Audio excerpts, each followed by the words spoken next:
In the realm of traditional Chinese medicine, Ron traverses the vibrant landscape of a world intertwined with American pop culture, assuming the role of Superman's elder brother. He administers treatment for kidney deficiency to Iron Man, aids Professor X in regaining his health, and serves as the school physician at Hogwarts, all while occasionally saving the world. That if you desire a ruckus, I possess a modicum of martial prowess. In the suburbs of New York City, within the opulent confines of a lavish villa, a bedroom brimming with vials and an array of medical apparatus unfolds. At the heart of this chamber, Ron scrutinizes a medical record, casting a perplexed glance towards the adjacent sickbed. There lies a gaunt, middle-aged woman, currently ensconced in a deep slumber. How peculiar! How could her condition have deteriorated to such a grave extent? According to Ron's expectations, this patient should have shown signs of improvement following his treatment. This encounter transpired over a month ago. When the woman arrived at Ron's home, her prognosis grim. She appeared emaciated, her breath shallow and labored. Without the need for elaborate diagnostics, a mere glance sufficed to ascertain her dire state. As the adage in traditional Chinese medicine posits, there are certain ailments that fall beyond the grasp of healing.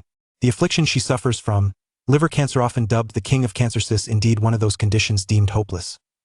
Typically, when faced with such a diagnosis, physicians would advise patients to forego treatment and return home to enjoy their remaining days, as the risk of litigation from distraught families looms large, either accusing the hospital of financial exploitation or blaming the physician for lack of skill, potentially inciting unrest. Yet, Ron undertook this arduous task, motivated by the compassionate plea of his adoptive mother, Mrs. Kent, who advocated on the woman's behalf. Filial piety reigns supreme among virtues. Ron could not deny his family's request to save a life. In his view, was a noble act that would accrue merit for his beloved mother. After meticulously examining the woman's condition for several minutes, he prescribed a remedy intended to prolong her life. Moved by her pitiable state and recognizing the urgency of her illness, coupled with the challenge of sourcing certain herbal ingredients, he resolved to go above and beyond. He exchanged valuable medicinal supplies from his system to ensure she could endure this critical phase of her illness. Indeed, Ron is a time traveler endowed with a system. In his previous life, he was born into a family of Taoist practitioners, surrounded by a temple and a clinic, which facilitated his early connection to traditional Chinese medicine. Upon growing up, he naturally embraced the path of a healer. After his arrival in this new world, he remained true to his roots, once again choosing the vocation of a physician. However, this time he delved into Western medicine, specializing in clinical surgery and the study of life sciences, thereby compensating for the shortcomings of his previous life's focus on traditional practices. His extraordinary abilities were awakened during his university years, when he took a sabbatical to explore and study the myriad functions of his system. This period of exploration profoundly enriched his understanding of the world around him, a realm steeped in the extraordinary tapestry of American pop culture. Returning to the matter at hand, Ron's dual existence as a healer, complemented by the advantages of his system, has elevated his medical skills to an astonishing level.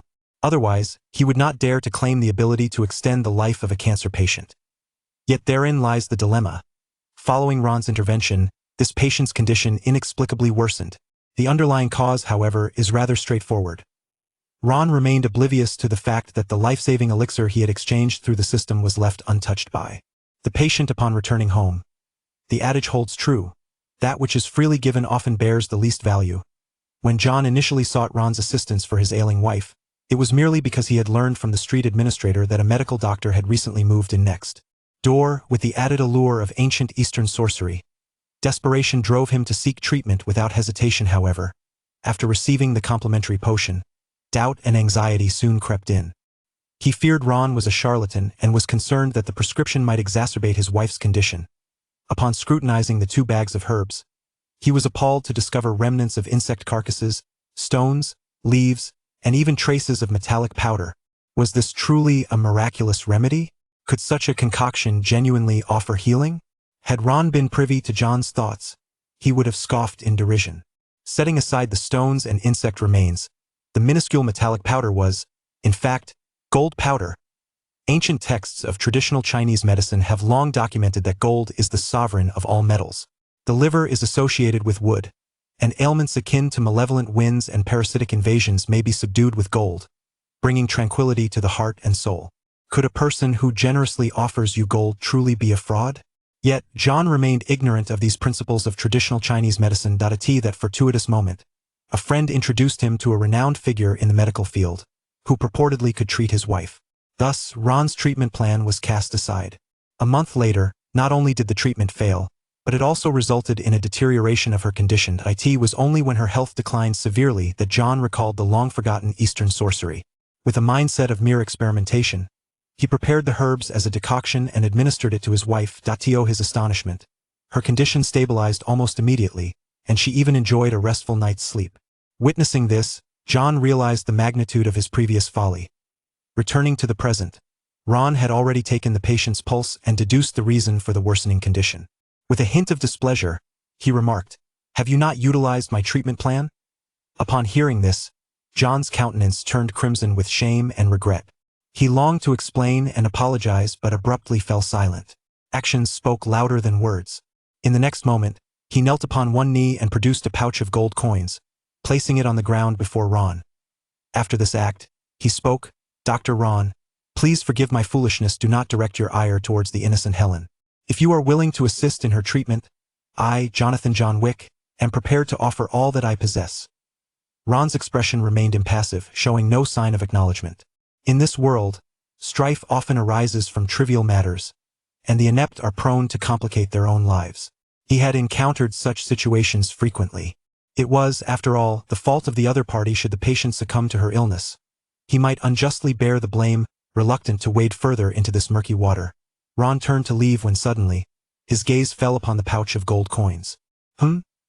Ron's interest was not piqued merely by the allure of wealth, but rather by the intricate designs on the coins, which sparked a sudden realization.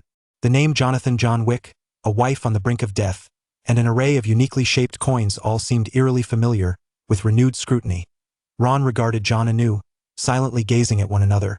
After contemplating for several seconds, he finally decided to act upon the notion of forging a benevolent connection. "If you wish for me to save her, I am amenable," Ron remarked, casting a glance at the woman lying on the hospital bed. "However, you must understand that there are no free lunches in this world." John, upon hearing this, was unable to contain his elation and promptly pledged, "Whatever it takes, as long as you can heal Helen's affliction."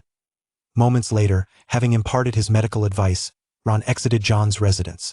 The life-saving herbs would be delivered shortly, yet complete recovery would depend on John's future conduct and whether he could satisfy Ron's expectations. A fortune is not bestowed upon a heartless offspring, nor should one forget their benefactor in times of wealth. It is better to perish from hunger on the streets than to trade principles for favors. Ever since Ron was cruelly murdered by medical malpractice in his previous life, leading to his reincarnation in this realm, he had refrained from being an indiscriminate do-gooder. His willingness to assist without charge was inspired solely by John's stature, which prompted him to entertain the notion of cultivating a beneficial relationship. Perhaps there would be an opportunity to utilize John's connections in the future.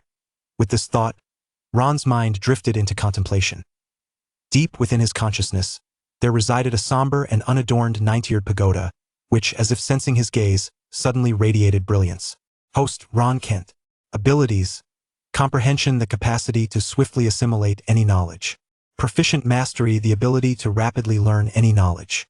Skills: medical expertise perfect, universal breathing technique perfect, Dragon's Roar and Tiger's Howl protective barrier major accomplishment 89, Tai Chi major accomplishment 13, mind intent boxing major accomplishment 22. Note: skills must reach a level beyond major accomplishment to be ranked.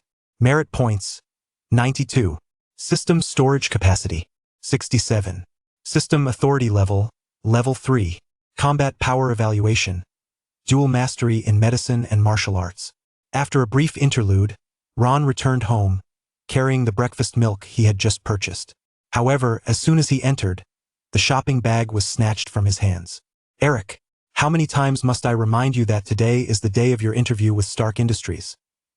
Mrs. Kent, with an anxious expression, swiftly pulled Ron inside. "That is a prestigious company. Being late for the interview will leave a poor impression on the employer."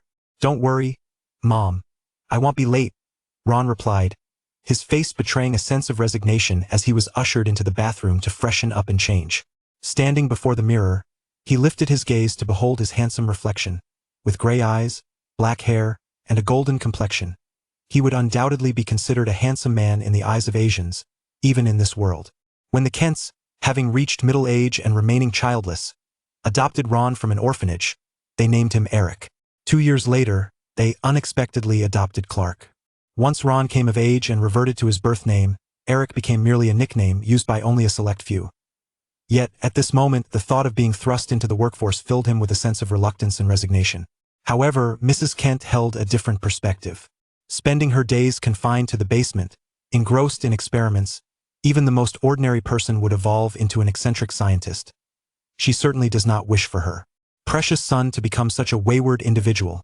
Squandering his splendid youth in vain. It is imperative that he embarks on a proper educational journey. Characters featured in this chapter. 1.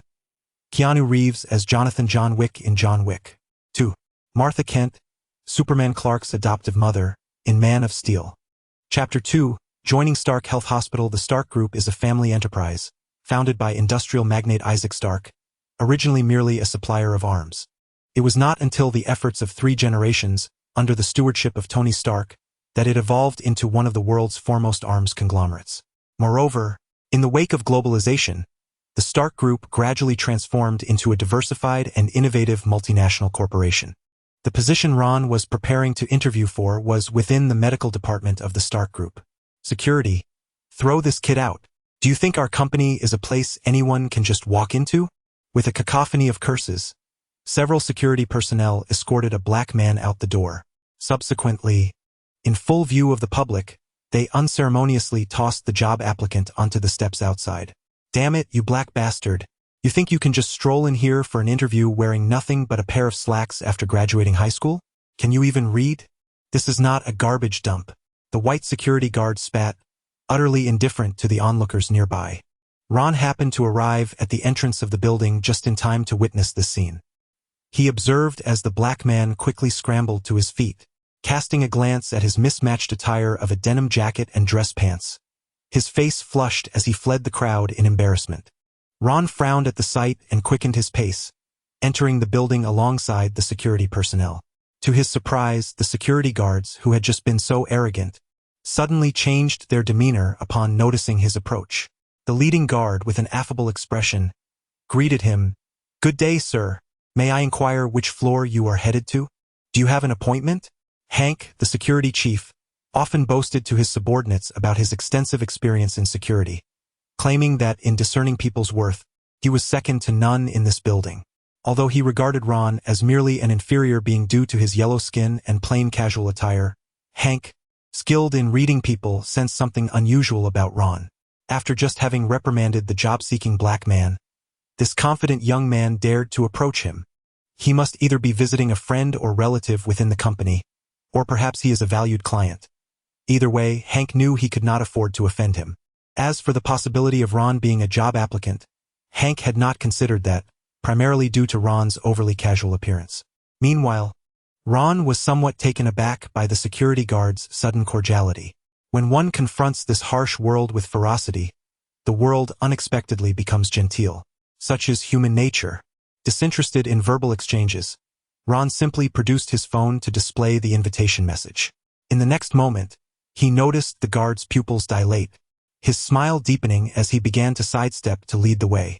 "Dr. Ron, the Stark Group welcomes you. Please, follow me." At the elevator, Hank pressed the button for the designated floor, standing to the side. Though his face bore a mask of affability, he was drenched in cold sweat behind the facade. He had narrowly avoided a blunder, but fortunately, he had been astute enough to avoid disaster. The insufferable front desk staff, who deliver coffee daily, have been feeding it to their dogs instead. Today, a VIP was visiting the 89th floor, and they failed to inform me. As the elevator doors closed, the security guard bowed and gradually disappeared from view. The other passengers in the elevator furtively glanced at Ron, speculating about his identity. It is well known that Stark Tower resembles a pyramid. Standing at approximately 138 feet, 347 meters, the tower comprises 98 floors of office space, with employees on higher floors receiving greater esteem from the organization. Ron's destination was the biological laboratory department on the 89th floor, a crucial area for the group. A moment later, Ron exited the elevator. After presenting his identity at the departmental reception, he was led into a lounge. To his surprise, the room was crowded. Ah, another competitor has arrived. And a person of Asian descent at that. When did Stark Group become a refuge for the unqualified? Judging by his shabby attire, he appeared to be a recent graduate, hardly a contender against us. Upon entering, Ron overheard numerous whispers, many laced with hostility. Surveying the room, he noticed 7 or 8 candidates waiting for interviews. Dressing well is an art. If one appears disheveled, people will notice the attire first and assume incompetence. Conversely, if one is stylishly dressed, others may be intrigued enough to discover their other merits. Compared to the African American who had just been dismissed, the individuals seated in the room wore sharp suits and sported luxury watches, embodying the image of social elites. No wonder the security guard was discerning in his judgment. Ron, dressed in casual attire, casually found an empty sofa amidst some unwelcoming gazes. To his astonishment, less than a minute after he sat down, hurried footsteps echoed from the entrance. A beautiful woman, adorned with gold-rimmed glasses, hurried into the lounge. After scanning the room for a moment, her gaze settled on him. "You must be Dr. Ron. Professor Carson has been waiting for you. Please follow me." Martha sighed in relief, adjusting her glasses with a smile as she continued. "As for the rest of you, you may leave. Today's interviews are cancelled." Ron's arrival had brought an abrupt end to the recruitment event in less than a minute. This sudden turn of events left some candidates disgruntled. After waiting for so long, they were met with this outcome without any explanation, which was difficult to accept. Who was this young man, appearing as if he had just stepped out of school, yet gaining Professor Carson's favor? "I am a Ph.D. from Harvard Medical School, having published 6 articles at international forums. I refuse to believe he is more suited for this position than I am. Do you have any idea how many offers I turned down for this interview? I will file a complaint against you." While most candidates merely grumbled before departing, 2 stubborn individuals chose to remain. A blond man stood at the door, glaring at Ron with unspoken resentment and jealousy. Beside them stood a robust man, vehemently shouting, exuding an air of aggression that suggested he might resort to violence if not provided an explanation. Observing the escalating tension, the secretary, Mary, immediately adopted a stern demeanor. Dr.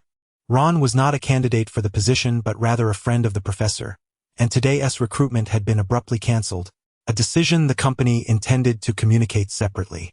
However, their earlier behavior had been highly unsatisfactory. Thus, "I regret to inform you both that you need not return for the interview tomorrow," explained the secretary, Martha, in a concise manner, hoping to dissuade them from further pursuit. To her surprise, the duo, their faces shifting from pale to flushed, erupted in indignation. Though they dared not offend the executives of Stark Industries, they redirected their ire towards Ron, hurling insults. "You worthless, despicable yellow-skinned mongrel. It's your fault we made this fruitless trip." Martha, taken aback by the sheer lack of decorum displayed by the applicants, contemplated calling security for assistance. Just then, a voice interjected, "No need to trouble the security." Ron, seated on the sofa, spoke softly, twirling a soft silver needle between his fingers, his gaze fixed on the hulking man. While he preferred to avoid causing a scene on his friend's territory, he was by no means a pushover. With that thought in mind, Ron chose not to engage verbally and simply flicked his finger. Bang! The robust man felt a shadow dart past his vision, slicing through his arm, rendering him frozen in fear, his hair standing on end. Behind him, the glass wall, manufactured in the East and reputed to have defeated Guinness World Records, began to crack like a spider's web. "Oh my heavens!" Gasps of astonishment filled the air, as everyone present witnessed a terrifying sight. A soft silver needle had pierced through the glass wall, with half of its tip protruding outward, swaying gently with the air conditioning. The robust man, now realizing the gravity of the situation, glanced at his right hand, where the center of his palm had been penetrated by the needle, allowing light to pass through. A sharp chill accompanied the pain, as beads of blood began to flow uncontrollably, cascading to the ground. The flying needle had inflicted injury. Ron, born into a family of Taoists, though never formally practicing, had trained in martial arts since childhood. Furthermore, after traversing into this world and receiving the assistance of a system, His combat prowess was far from ordinary. Watching his companion's plight, the blond man's expression shifted from one of envy to profound terror. The man before him could wield a needle like a bullet, piercing flesh and bone. If aimed at the eye, head, or heart, the consequences would be dire. Trembling, he turned to Martha, pleading, "Quick, call security." "I already told you it's unnecessary." Ron finally rose from the sofa, offering a reassuring smile to the visibly shaken secretary. "This was merely a warning. Should you speak carelessly again, the repercussions will not be so benign. And you," he continued, addressing the injured man, "I heard you claim to be a medical school graduate, so why don't you assist him with his wounds?" "What? You want me to help him?" The blond man pointed at the burly figure beside him, who appeared startled, and then glanced at Ron's earnest expression. Once he was certain he hadn't misheard, he steeled himself and approached. He was eager to explain that his field of study was biopharmaceuticals and that he was not versed in surgery, but he hesitated. Just as the blond man was preparing to assess the injury, a voice suddenly echoed from behind him. "Take him to room 312 for treatment." At some point, a black doctor had appeared at the door of the lounge, the very interview panelist for this recruitment, Professor Ben Carson. "Professor Carson, it's been a while. You still look as youthful as ever." Ron's eyes lit up at the sight of the newcomer, and he greeted him with a smile. "You little rascal, your personality hasn't changed a bit." Carson cast a glance at the injured man, instructed others to take him to the examination room, then shook his head and turned to leave, as if this scene were nothing remarkable. Meanwhile, Ron chuckled and hastily followed after him. In front of the black man, his Asian friend, who had just been beaten, had no grounds for complaint. Ben Carson, a renowned black physician and professor of neurosurgery, had previously served at Johns Hopkins Hospital and later became one of the heads of Stark Biological Laboratories. Most significantly, he had also been Ron's instructor during his time at the university, serving as both mentor and friend. "Eric, you really need to curb your penchant for fighting. I heard your teacher recently took on an autistic apprentice. He's probably exasperated by your constant troublemaking," Professor Carson sighed as he sat behind his desk. In his eyes, Ron's abilities were undeniable, but his impulsive nature was a concern. During his university days, he had frequently stirred up trouble, leaving many students in disarray, and ironically, the victims often found themselves thanking him, as Ron would provide treatment after his bouts. Now, over a year after graduation, he had not published many research papers, yet his fighting skills seemed to have only sharpened. Carson took a sip of his coffee, silently lamenting, "What a pity. If only he could channel this aptitude for confrontation into experimentation." "Uncle Ben, you can't blame me. That guy was just too obnoxious," Ron interjected, pouring himself a cup of coffee before shifting the topic. "Junior Sean is a good-natured fellow, quiet and eager to learn. He is more than capable of carrying on my teacher's legacy. But let us not dwell on that. Are you really asking me to be a mere laborer here? Is it such a hardship to come work with me?" Professor Carson playfully rebuked him before retrieving a stack of documents from his drawer and handing them over. Among the papers was an employment contract, with Stark Health Hospital listed as the employer. Seizing the opportunity as Ron examined the contract, Professor Carson leisurely spoke from across the desk. "This is a new private hospital opened by the group. It entails less work and more pay. I understand you dislike constraints, but staying cooped up at home conducting experiments isn't ideal either. Sometimes, stepping outside might spark some inspiration." Ron fell silent upon hearing this. Professor Carson was indeed correct. Although he relished solitude, it left his family deeply concerned, particularly his mother, who worried that Ron might become a mad scientist. In this era, many individuals who have turned to terrorism were once disillusioned researchers. Moreover, his own experiment indeed required external resources. Reflecting on this, Ron couldn't help but sigh. In order to spare his family from worry, he nodded in agreement. "Professor Carson, I am grateful for your assistance." Easter eggs featuring characters from this chapter. 1. Will Smith as the African-American job seeker in the pursuit of happiness. 2. Professor Ben Carson from Gifted Hands. 3.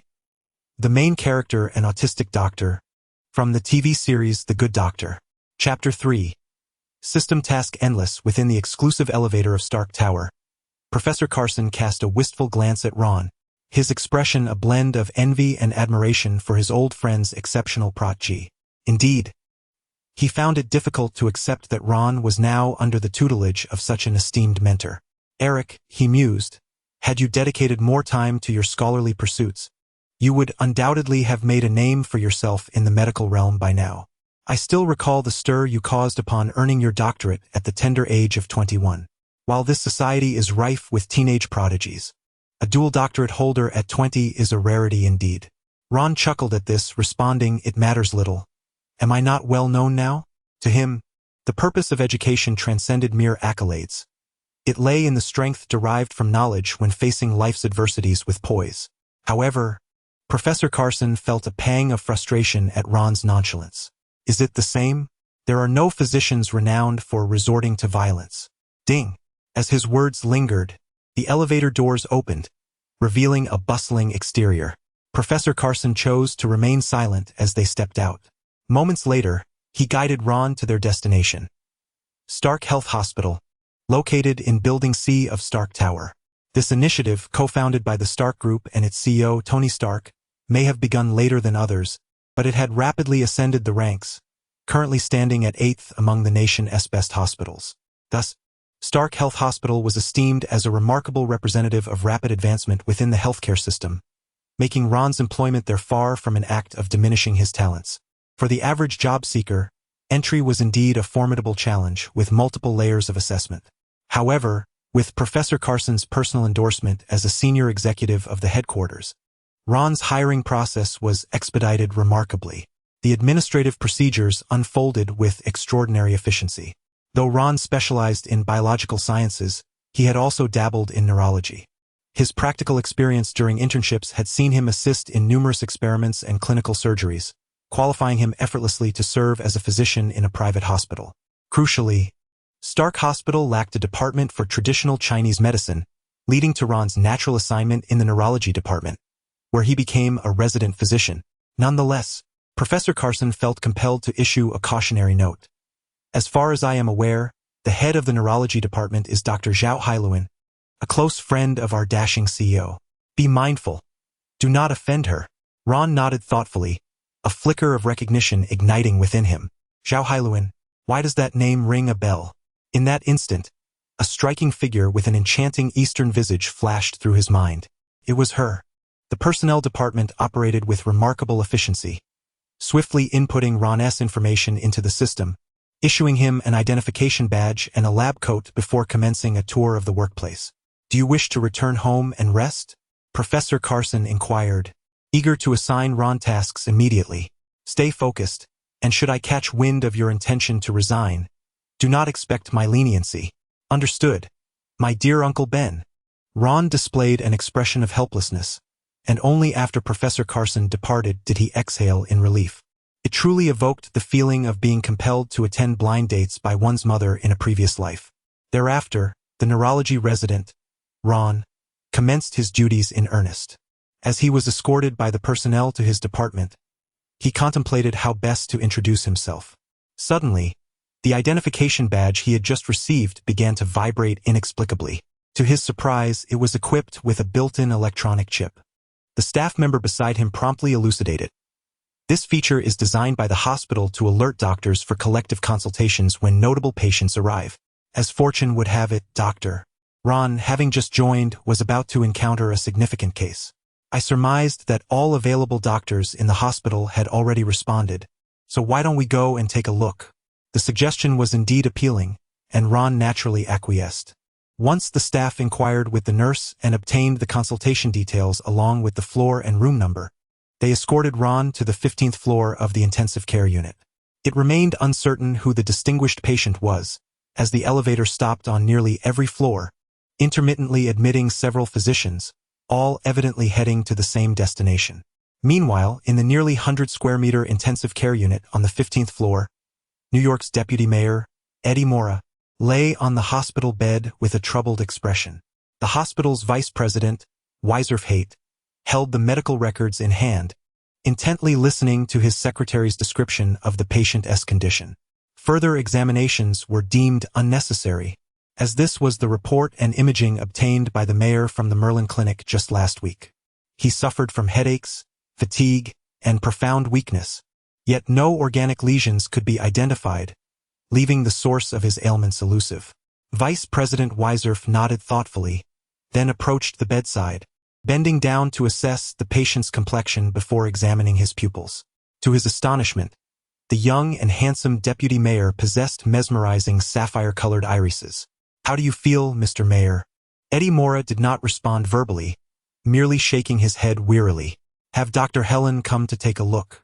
His decision to transfer to this facility was, to some extent, driven by the esteemed reputation of Dr. Zhao Helen. However, upon hearing this, Weiserf's brow furrowed slightly, yet he quickly donned a smile, saying, "Dr. Helen is currently attending an event. Shall I take a look in the meantime?" The mayor did not decline, but instead regarded him with a deep, knowing gaze. As a seasoned figure in the realm of politics, he was all too aware of the vice president's underlying thoughts. Weiserf Haight, age 39, was a distinguished authority in the field of neurosurgery, a heavyweight in the medical community.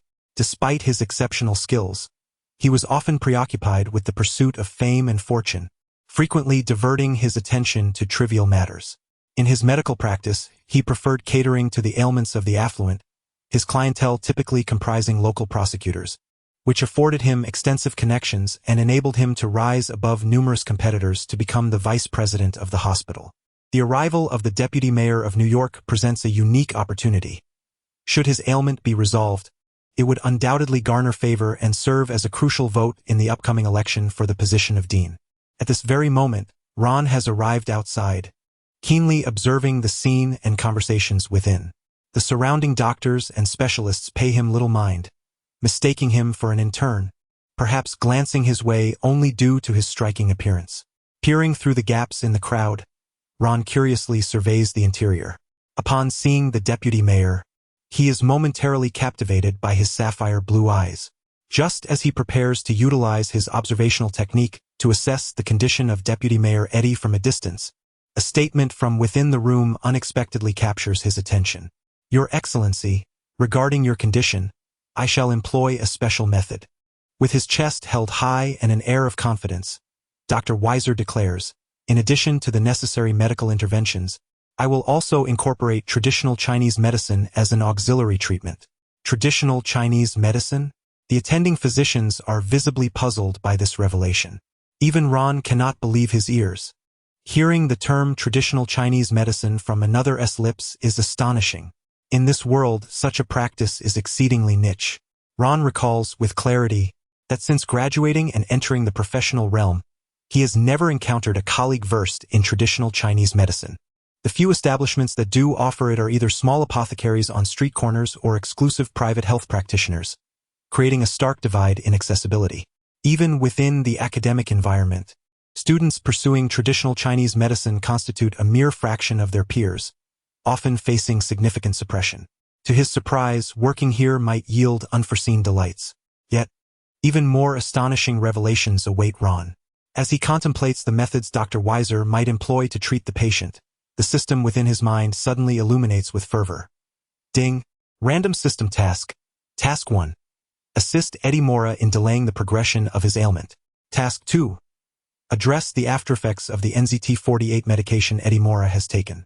Completion reward: 1,500 merit points. Do you accept? Cameo appearances in this chapter: sci-fi film Limitless. Bradley Cooper portrays Eddie Mora. Horror film The Human Centipede. Neurosurgeon Weiser Haight. Chapter 4. A new arrival. This explanation makes perfect sense. This acerbic and caustic system has, for the first time, presented such a generous task and reward. It seems that this bedridden vice mayor holds considerable significance in the eyes of the system. Ron stood outside the hospital room, listening intently to the information relayed by the system, and decisively chose to accept. Eddie Mora, a self-made professional economist, lived a life of obscurity in his youth, merely a down-and-out novelist. It was not until 2 years ago that he burst onto the scene, sweeping through Wall Street with the vigor of a whirlwind, turning a mere few $1,000s into millions, gaining immense notoriety in the process. Subsequently, he shifted from business to politics, starting as an assistant district attorney, and within a mere 2 years, ascended to the position of New York's vice mayor. It is said that he is currently courting voters for a bid for the mayoralty of New York City, boasting a significant advantage. To the average person, Eddie Mora's life trajectory is nothing short of legendary. However, to Ron, the essence of Eddie's experiences is rather straightforward. It revolves around the NZT-48 miracle drug that the system had just mentioned, the transparent pill from the film Limitless. Upon consumption, it stimulates the body, at the cost of draining one's vitality, temporarily enhancing the cognitive abilities of the user and unlocking their physical potential, thus elevating various bodily attributes. It resembles a beautiful, yet wicked flower, parasitically thriving on Eddie Mora's heart. While infusing his heart with boundless vigor and aiding him in his ascent, it simultaneously siphons away his dwindling life force. At this moment, it appears that Eddie remains troubled by the aftereffects of the NZT, not having resolved the side effects as portrayed at the end of the movie, where he becomes a state senator. Inside the intensive care unit, Vice Dean Weiser stood by the bedside, elucidating a specially prepared treatment plan. Traditional Chinese medicine? That name rings a bell. Eddie felt a twinge of confusion but could not deny his intrigue towards this treatment proposal. However, the other doctors in the room exchanged glances, bewildered. They had never heard of the vice dean practicing traditional Chinese medicine, and many were entirely unfamiliar with it. Sensing the scrutiny of his peers, a flicker of pride crossed Dr. Weiser's eyes, and he straightened his posture. In fact, a month prior, he had leveraged his connections to gather information about Vice Mayor Eddie Mora's ailment. He had been preparing for this moment for quite some time, having obtained Eddie Mora's medical records in advance, facilitating his transfer to his domain. With the medical records in hand, he consulted a friend skilled in traditional Chinese medicine to tailor a treatment plan, which he now recited verbatim. Of course, Dr. Weiser had considered various alternative options, such as Southern witch doctors, African tribal healers, and exorcist physicians. Yet, these methods either struck him as too macabre or excessively violent. After careful deliberation, he opted for the more niche and gentler approach of traditional Chinese medicine. The intention behind this choice was primarily to use traditional medicine as a facade to gain access to Eddie's treatment privileges. After all, Eddie's preferred treating physician was Zhao Hailuan, and without some special maneuvering, it would be challenging to seize this opportunity for prominence. In truth, such tactics have long been commonplace in the medical community, a tacit method of competition among hospitals aimed at catching rivals off guard. Upon reviewing Eddie Mora's medical records, the traditional Chinese medicine practitioner noted that the vice mayor exhibited symptoms of chilliness, cold extremities, a lack of vitality, and dizziness. Moreover, societal news revealed that this accomplished and affluent young man was likely surrounded by the allure of romantic entanglements, leading to the speculation that he might be suffering from excessive indulgence, thereby depleting his kidney yang. Coincidentally, Eddie's physical ailments seemed to align closely with the traditional Chinese concept of yang deficiency and a weakened constitution. It would suffice to employ potent herbal remedies as the primary treatment, supplemented by acupuncture to effectively address Eddie's condition. As the adage goes, one must replenish the center and invigorate the qi to treat yang deficiency. Dr. Weatherford, meanwhile, introduced an unfamiliar term from traditional Chinese medicine, capturing Ron's attention instantly. The physicians present were left in awe. However, outside the room, Ron, who was well acquainted with the storyline, felt his previously earnest and smiling demeanor vanish, replaced by a sigh. He understood all too well that Eddie's condition had no genuine correlation with yang deficiency. Thus, the conclusion was glaringly evident. This associate dean was, in fact, a quack. Character is akin to a tree, while reputation resembles its shade.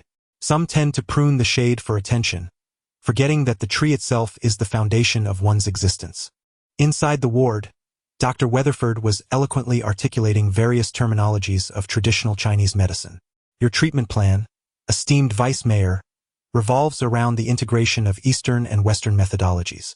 By administering nutritional infusions alongside oral herbal remedies to enrich the blood and invigorate the qi, combined with acupuncture to stimulate the acupoints, we shall undoubtedly remedy your weakened constitution. To those present, traditional Chinese medicine carried an air of mystery. Now, as Weatherford's resonant voice echoed throughout the ward, the audience was left momentarily stunned. His understanding of concepts familiar to others served to highlight his own capabilities. Even Eddie Mora himself, upon hearing this treatment proposal, found his once dull sapphire eyes sparkling with interest, contemplating the prospect of having Weatherford as his primary physician. Only the female secretary nearby appeared perplexed, inquiring, "Dr. Weatherford, what is this traditional Chinese medicine you speak of? Is it a new form of medical practice that has undergone scientific validation? I haven't heard of it before." In response, Dr. Weatherford offered a slight smile, his expression enigmatic as he replied, "Ah, therein lies your ignorance.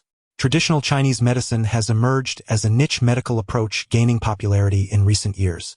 To put it simply, renowned institutions such as Harvard and Johns Hopkins University have recently established programs in traditional Chinese medicine. I must confess, I have been following this innovative field and have garnered some insights. With these esteemed institutions endorsing it, what reservations could you possibly have? Rest assured, Vice Mayor, your health is in my capable hands." With these words, the tension eased slightly, and Dr. Weatherford brimmed with confidence. In his view, Eddie's body exhibited no organic abnormalities. His condition merely amounted to a common headache and fever, hardly qualifying as a perplexing ailment, at most a manifestation of hypochondria. This phenomenon is quite prevalent in the medical field, termed hypochondriasis, where individuals incessantly suspect that they are afflicted with a grave illness, despite numerous medical examinations yielding normal results. Such individuals can often be revitalized simply by administering a placebo or a few saline drips during hospitalization. If such measures fail to ameliorate their condition, Dr. Weatherford could easily justify it by citing insufficient recuperation time. An additional fortnight, month, or even half a year would suffice. Following this protocol, even the most obstinate patient could be nursed back to health. At that very moment, as Dr. Weatherford elucidated his treatment plan, an incongruous voice abruptly pierced the atmosphere. "If you wish for the mayor to meet a swift demise, do employ this traditional Chinese medicine regimen." The assembly of medical experts inside the room was momentarily jolted into silence. A dozen specialists turned in unison, and even Eddie, reclining on the bed, furrowed his brow towards the doorway. The interrupted Dr. Weatherford was initially taken aback, then narrowed his gaze at Ron standing outside. "Who are you, and how did you manage to infiltrate this gathering?" His barrage of three-pointed inquiries, combined with the commanding presence cultivated over years of privilege and the scrutinizing stares of his esteemed colleagues, would have intimidated a common individual. Yet Ron remained unfazed, disregarding the surrounding attention. He proudly displayed his physician's badge and stepped into the ward, declaring, "In truth, I am akin to Vice Dean Weatherford, a practitioner of traditional Chinese medicine." Should he witness an affront to traditional Chinese medicine and refrain from intervening, Ron would find it unforgivable. Courage resides within the soul. Weakness is a greater affront to virtue than wrongdoing. Meanwhile, Dr. Weatherford's face flushed with indignation. When did a mere resident intern gain the audacity to speak, let alone question during a specialist consultation? It was akin to being ridden upon while one defecates. Not only did he harbor such thoughts, but the other experts present also shared a sense of discontent. Who among them was unaware that this consultation represented a prime opportunity for the Vice Mayor's treatment, a veritable stepping stone for career advancement? With the dean present, who would dare to speak freely, even if others were permitted to voice their opinions? Certainly not a newcomer like him, seeking attention without regard for the appropriateness of the moment. Why have I never encountered this individual before? Surely the Human Resources Department must be derelict in their duties, allowing anyone to waltz in. Observing his youthful countenance, likely not even 20 years old and presumably still an undergraduate, they dismissed him as a mere intern, a brash newcomer to their clinic. He is far too young to challenge the dean's treatment protocol. I wouldn't dare voice my skepticism. The collective of doctors unleashed their scornful remarks, leaving Dr. Paul Faulkner, the deputy head of neurology, astounded. When did their department welcome such an inexperienced novice? How had he remained oblivious to this? Paul sighed inwardly, observing the scene of his colleagues chastising Ron, his heart heavy with sympathy. Just as he was about to step forward to rescue Ron from his torment, the patient Eddie, lying on the hospital bed, suddenly spoke up. "You are called Ron. A physician, aren't you? Could you elucidate the statements you just made?" Eddie's words struck like a heavy hammer, plunging the room into an immediate silence. Weatherford's fury intensified. This was not a request for clarification but rather a blatant doubt cast upon his treatment plan. He opened his mouth, poised to command Ron's expulsion, but noticed the female secretary beside the bed abruptly raising her hand to thwart his intention, executing Eddie's directive instead. This only served to amplify Dr. Weatherford's ire, leaving him with no outlet for his frustration, and he could only glare in indignation, muttering, "Ignorant fool, do you think everyone comprehends traditional Chinese medicine? I shall see how you weave your deception." Easter egg characters of this chapter: Paul Faulkner, the associate head of neurology. Chapter 5. A stunning revelation. Dr. Weiser's current predicament could be likened to lifting a stone only to have it fall upon his own foot. His earlier introduction of traditional Chinese medicine was laden with exaggerated claims. Consequently, the emergence of another physician, professing knowledge of the same field, undoubtedly piqued Eddie's interest. This prompted Ron to enter the hospital room and clarify his previous remarks made outside the door. The notion that one could hasten their demise by employing such a treatment plan sounded rather sensational. Inside the hospital room, Ron maintained a calm demeanor, undeterred by the scrutiny and skepticism of others. Instead, he approached Eddie with purpose, leaning down to observe his countenance and stating, "Your Excellency, my observations suggest that your condition does not stem from a weakness of constitution or a deficiency of yang energy.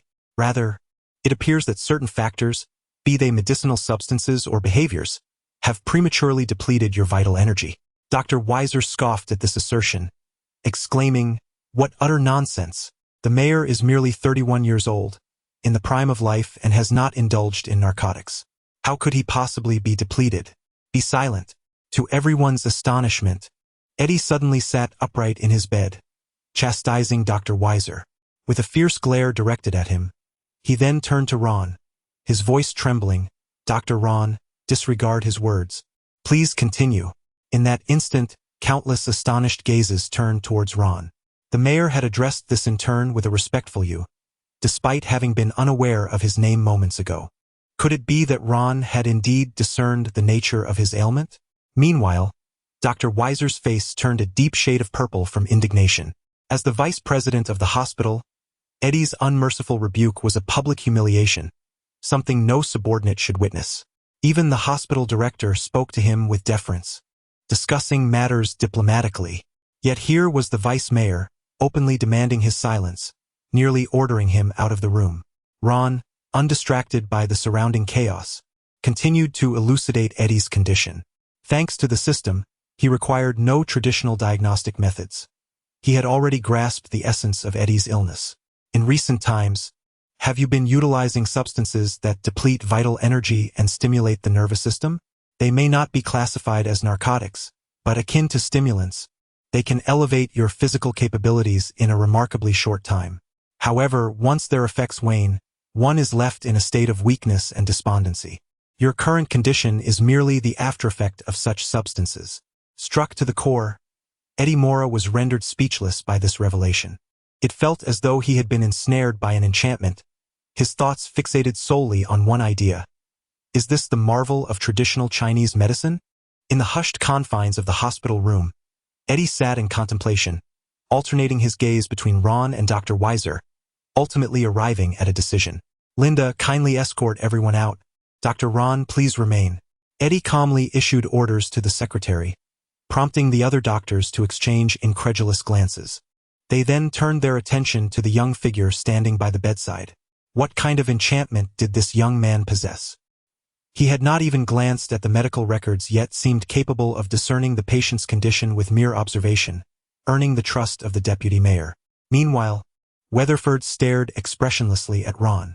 From arranging Eddie's transfer to himself, to preparing treatment plans in advance, and even orchestrating Zhao Hailuan's absence, he had exerted considerable effort.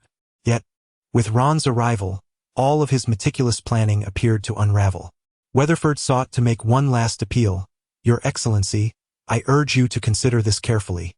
Do not entrust your life to an unknown novice so readily." Ron, with his hands in his pockets, seemed accustomed to such scenarios. With a semblance of a smile, he replied, "Mr. Eddie, I believe the vice president makes a valid point. Perhaps you should reconsider. After all, he is the expert." Weatherford, seasoned and astute, readily understood the veiled mockery within Ron's tone and swiftly countered, "Humph, Ron. As a physician, one does not gain treatment support through intimidation. You just stated that my use of traditional Chinese medicine could endanger Mayor Eddie's life. How do you explain that?" Weatherford remained steadfast, unwilling to yield, for he was a figure of authority. He stood firm in the face of the ongoing debate about the patient's condition within the ward. Ron sighed, recognizing that this individual was oblivious to the boundaries of decorum. He had not anticipated encountering charlatans within such a prestigious medical institution. To make judgments without understanding concepts like qi deficiency, yin deficiency, or yang deficiency was audacious. The precarious status of traditional Chinese medicine here could be further jeopardized if misdiagnosis led the public to view it as a mere deception. This was precisely why Ron felt compelled to intervene. If you are unafraid of disgrace, then do not blame me. Ron sanitized his hands with the disinfectant alcohol by the bedside and asked, "Your Excellency, may I have the privilege of diagnosing your condition?" It is an undeniable human tendency to enjoy watching the unfolding drama. Eddie welcomed the situation, promptly nodding in agreement. "Dr. Ron, please proceed as you wish." Traditional Chinese medicine employs the 4 diagnostic methods of observation, listening, inquiry, and palpation. However, Eddie had already undergone examinations at other hospitals prior to this, providing medical records and various diagnostic imaging reports. Thus, the steps of observation, listening, and inquiry could be bypassed. His complexion was sallow, lips pale, and he appeared lethargic, suggesting possible issues with blood supply, calcium, vitamins, or malnutrition. Previous medical records clearly indicated symptoms such as dizziness, palpitations, and unstable blood pressure, hinting at insufficient blood supply. He spoke in a low, faint voice, exhibiting shortness of breath and a tendency to feel cold, indicative of potential qi and yang deficiencies. In summary, it appeared that he suffered from a frail constitution and insufficient qi and blood. After Ron finished speaking, he turned to Dr. Weiser, saying, "If I am not mistaken, you are using these observations to assess Mr. Eddie's condition." Dr. Weiser was taken aback, for Ron's words perfectly aligned with the results he had obtained from consulting a traditional Chinese medicine practitioner while reviewing Eddie's medical records. Moreover, these were not esoteric terms. Every physician present could comprehend them. In that instant, Ron's expertise as a practitioner of traditional Chinese medicine was unequivocally validated. However, what startled Dr. Weiser further was Ron's next action. At that moment, Ron had placed his hand on Eddie's wrist, feeling the pulse while continuing, "Dr. Weiser, before you devise a treatment plan based on these symptoms, you seem to have overlooked a crucial aspect, the 4 diagnostic methods. As recorded in the ancient medical texts, the principles of observation, listening, inquiry, and palpation are indeed the foundations of medicine. Among these, palpation holds paramount importance." With a commanding voice, Ron inquired, "Dr. Weiser, may I ask what principle underlies the rapid and dissipating pulse of Mr. Eddie? What does it signify when the true liver pulse is urgent and sharp, akin to the clash of blades? What is the reasoning behind the true heart pulse being weak with sporadic beats, the true lung pulse appearing robust yet feeble, and the true kidney pulse being intermittent? What explanations can you provide for these phenomena?" Dr. Weiser's face flushed with embarrassment as he was unable to effectively refute Ron's inquiries due to his lack of knowledge in traditional Chinese medicine. His reputation as an expert diminished significantly in the eyes of the onlookers. As for the other doctors, they were equally baffled by the terminology Ron employed. Who is this young man and what is he talking about? How do I know? Yet, I sense that this young man is about to make a significant impact. Dr. Weiser, who had always sought to monopolize knowledge, finally encountered a formidable obstacle. Serves him right. Nevertheless, he persisted in seeking justifications I don't understand. Do you? His social standing and the personal prestige he had cultivated over the years would not permit him to concede easily. Ron, upon hearing this, displayed a scornful expression. "If you are unaware of these concepts, I genuinely question your understanding of traditional Chinese medicine. Or perhaps you are merely a charlatan, a quack." Chapter 6. Authority over treatment. After Ron spoke, he no longer cast a glance at Weatherford, as if the mere sight of him would tarnish his own vision. Instead, he turned to Eddie, lying on the hospital bed, his expression solemn as he placed Eddie's right hand upon his own left wrist to feel his pulse. The pulse, a manifestation of arterial movement, is a vital sign produced by the human circulatory system, comprising the heart, blood vessels, and blood. Mr. Eddie, I shall strive to elucidate your condition in the simplest terms. You may also feel your pulse as I press. Ron continued. Your pulse is chaotic, erratic, and inconsistent, fluctuating between sparse and dense without any discernible pattern. This disorder primarily stems from the debilitation of your spleen, stomach, and kidney energy, resulting in a disintegration of your vital essence, nearly akin to a bucket with a gaping hole at the bottom. To illustrate, Eddie resembles a severely ill, starving vagabond who has gone an extended period without sustenance. His digestive functions have ceased, leaving his body exceedingly frail. The formidable medications prescribed by Dr. Weatherford are akin to a truckload of hamburgers suddenly delivered to this famished wanderer.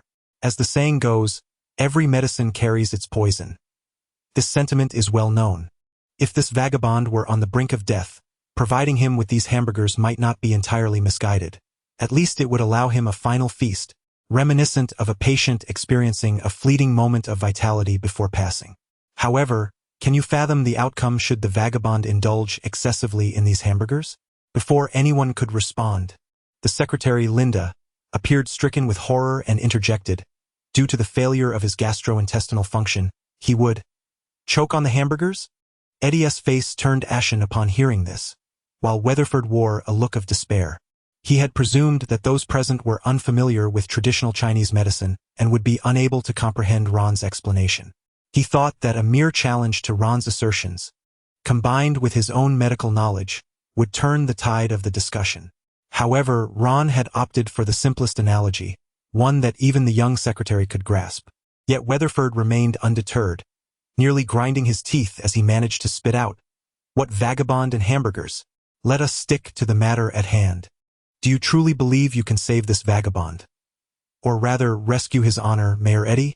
Ron had long since ceased to regard him and now directed his attention solely to the protagonist lying in the bed. The medical debate had reached its conclusion, and it was time for him as the moderator to announce the outcome. Eddie, with a stern countenance, lifted his head and surveyed the onlookers before fixing his gaze upon Weatherford. "I shall be reporting today's events to the dean. You are free to leave now, and do not make me repeat myself a third time. Get out." Weatherford's face turned a shade of iron as he wished to argue but found no words. He could only leave the room with reluctance. His immediate concern was no longer to clear his name before Vice Mayor Eddie.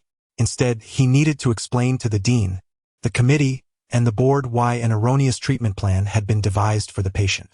If the patient had been an ordinary individual, it might have been manageable, perhaps merely resulting in a monetary compensation. However, Eddie was the vice mayor, and should this matter not be handled properly, the entire hospital could face catastrophic repercussions, jeopardizing Weatherford's career. To be candid, he ought to bow in gratitude to Ron for averting a disaster before it unfolded. After the crowd had departed, the once boisterous intensive care unit fell into a profound silence. Eddie had now risen from his bed, his sapphire eyes fixed intently on Ron. After a lengthy pause, he exhaled and spoke, "To be honest, Dr. Ron, I find myself somewhat perplexed." "Oh?" Ron replied, his expression unchanging. "Do you doubt my medical skills?"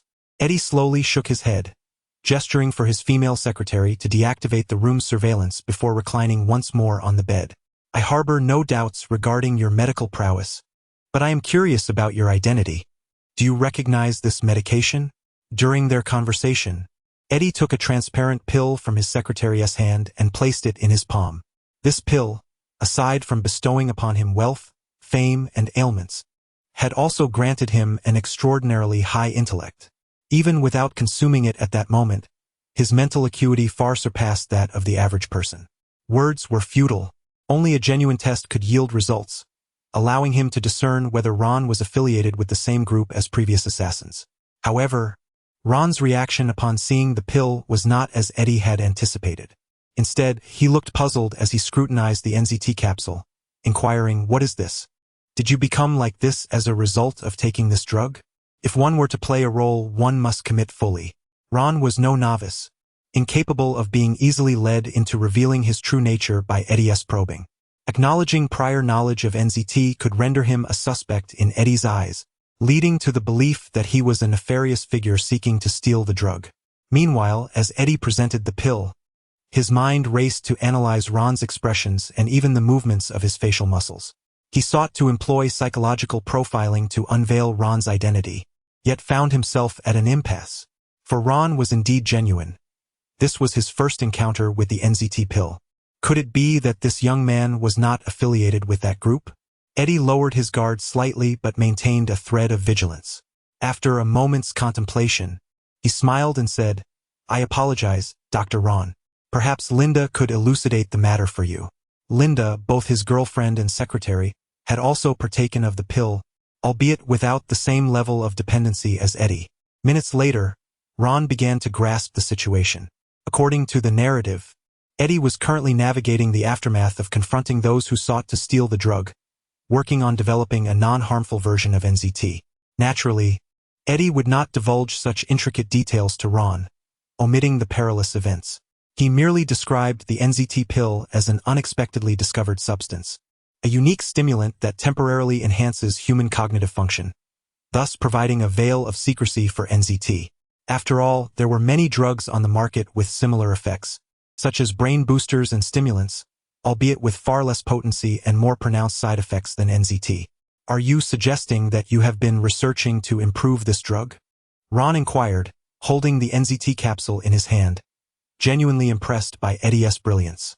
It was remarkable that, through sheer personal endeavor, he had managed to synthesize such an extraordinary substance.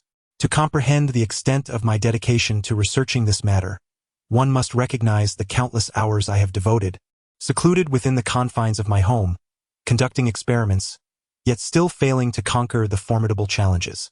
Observing your condition, it seems the side effects have not been entirely mitigated. Correct? Eddie, upon hearing this, managed a bittersweet smile and gently patted the hospital bed. "If the side effects were absent, I would not find myself in this predicament," he replied.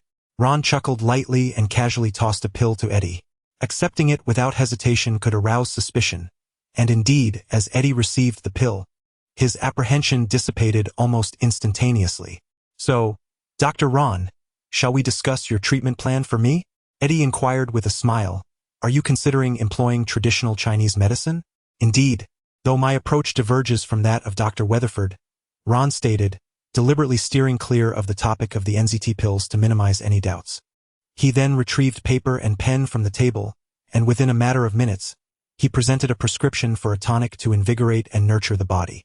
Snow ginseng, white peony, Chinese knotweed, longan.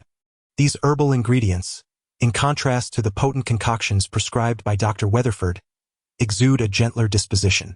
Notably, the primary ingredient, snow ginseng, is renowned for its ability to significantly enhance vitality and blood circulation, effectively counterbalancing the fiery nature of the supplementary herbs. The selection of snow ginseng is deliberate. It belongs to the water element in the five-element pharmacology, lacking the arid side effects associated with its ginseng counterparts, while boasting even more potent therapeutic properties, rendering it an exceptional alternative. This remedy is so benign that even an ordinary individual may consume it freely, regarded as a rare life-saving elixir, with 1 gram of wild snow ginseng valued equivalently to gold. Ron harbored no concerns regarding Eddie's ability to afford it.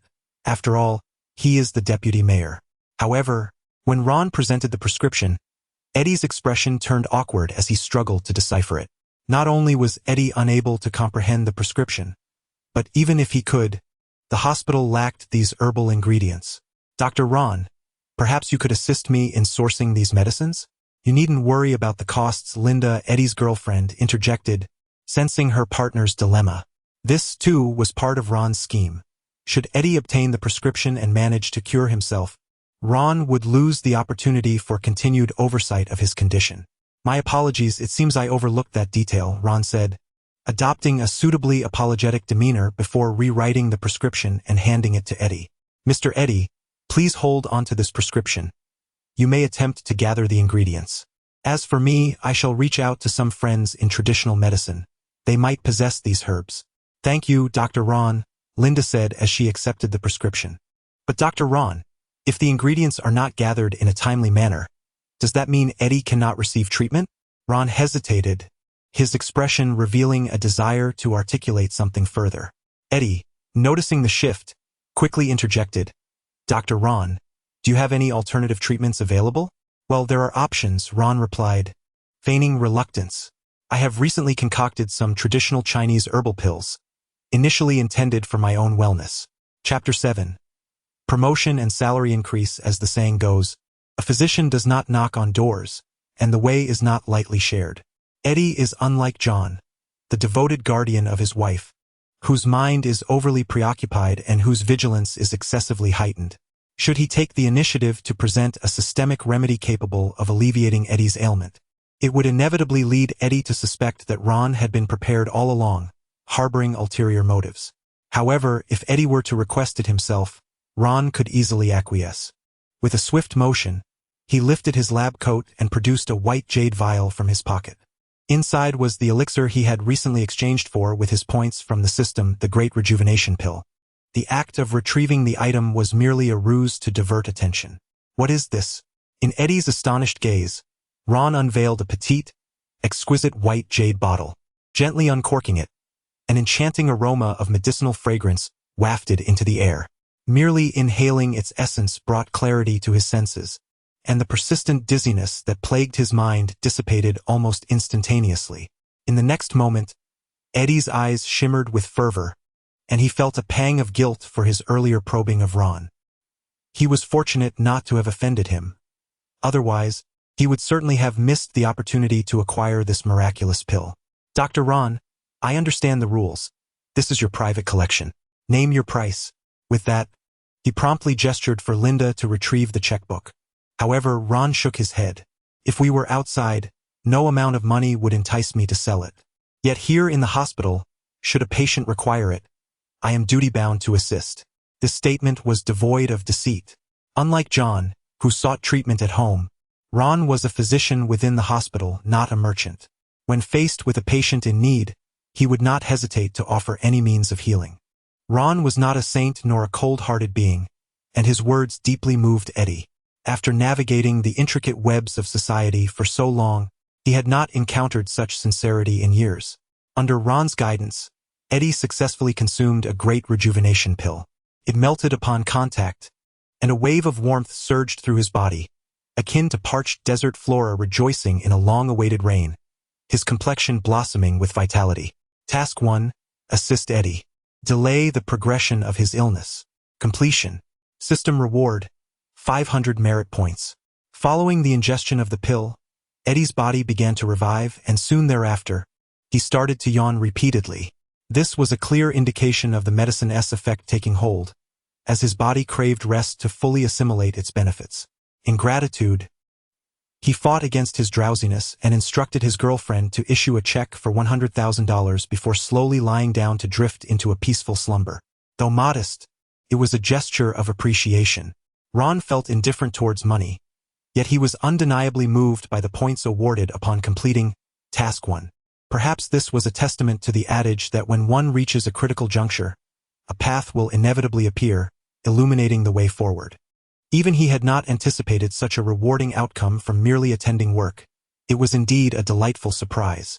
With these points as a foundation, perhaps he could finally advance the stagnant progress of the experiments in his basement at home. Contemplating this, Ron yearned to conclude his duties and return home. But first, he needed to ensure all loose ends within the hospital were properly addressed. Stepping out of the ward, he lifted his gaze to survey his surroundings.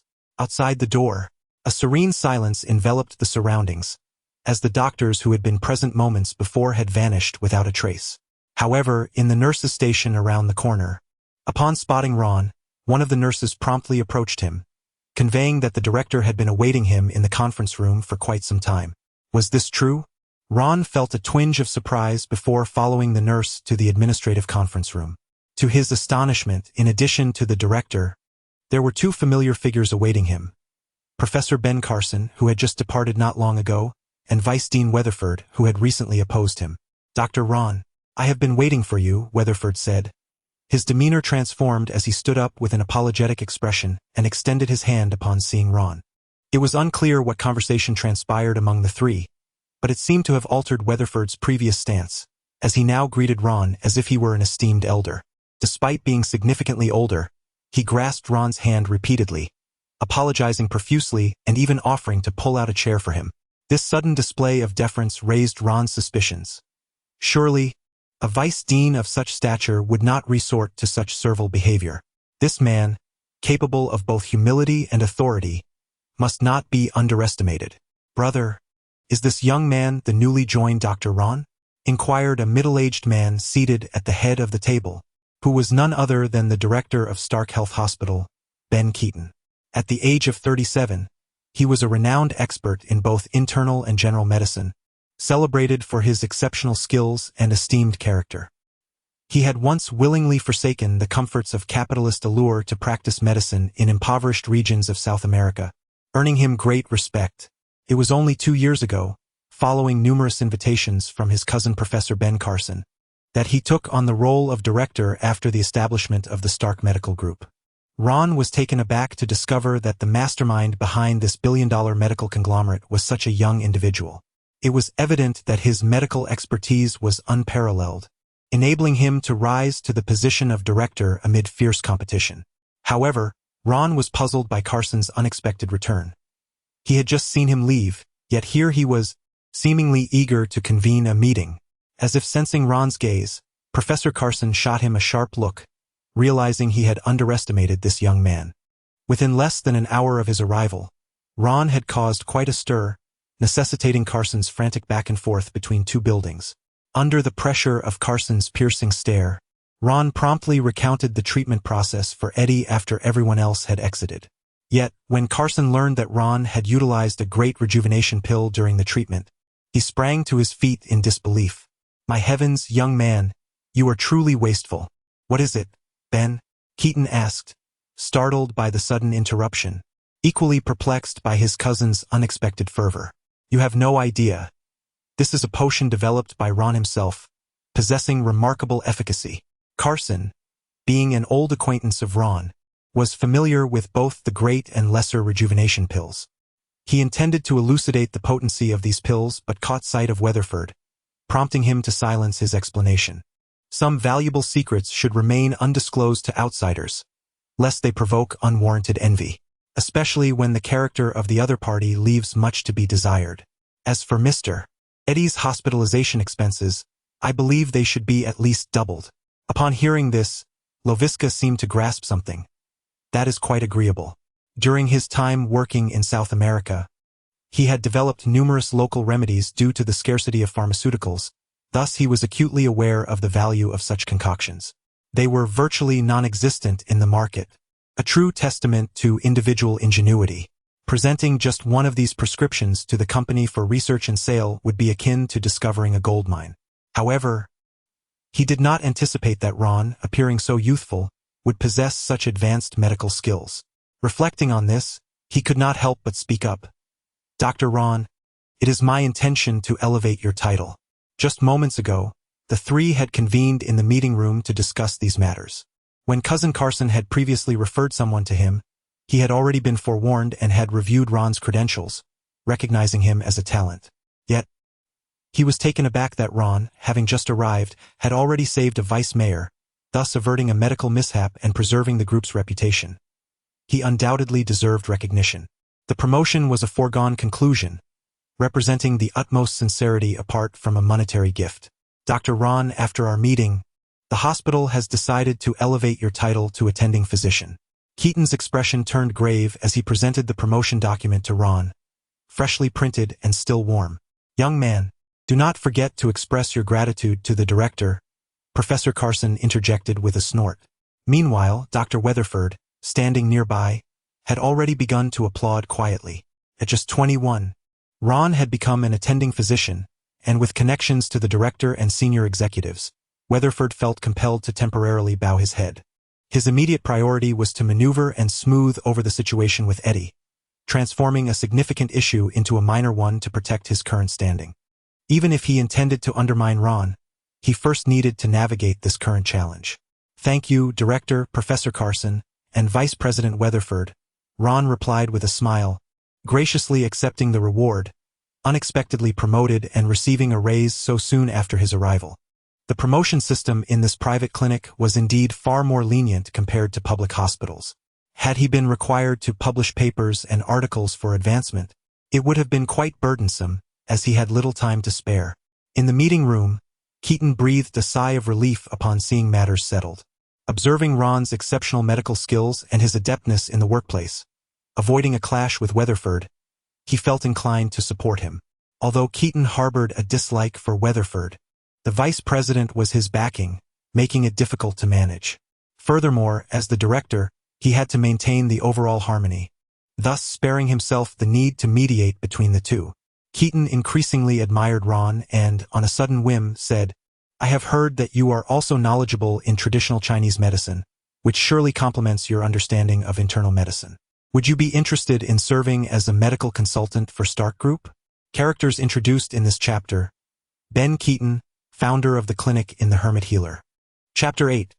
Clark, you are unworthy of being my family. With Ron's dual expertise in both internal and surgical medicine, he is undoubtedly a core elite in any hospital. The Stark Group's medical advisory team seeks such excellence. The patients they cater to, apart from the group's high-ranking officials like Tony Stark and Pepper Potts, are all prominent figures in society. After all, Tony Stark initially decided to invest in a private hospital for the sake of his health and privacy. Considering the connection with Professor Carson, Keaton thought that Ron was an ally, someone whose growth could benefit him as well, hence he generously offered his support. As soon as he finished speaking, the reactions of those present varied. Professor Carson seemed poised to speak, yet he remained silent. Vice Dean Weatherford, on the other hand, furrowed his brow, his gaze fixed intently on Keaton, as the matter had not been raised in their prior discussions. To everyone's surprise, Ron outright declined the offer. His inherently laid-back personality led him to this workplace only to ease his mother's worries. He had no desire to take on additional burdens. Upon hearing this, Dean Keaton's expression shifted to one of regret, casting a discontented glance at Professor Carson, as if to say he should have persuaded Ron otherwise. Professor Carson, however, felt at a loss. He understood all too well that if Ron were to mingle with the elite, his temperament would likely lead to trouble. After a moment of contemplation, Carson devised a compromise. He neither urged Ron to accept nor to refuse.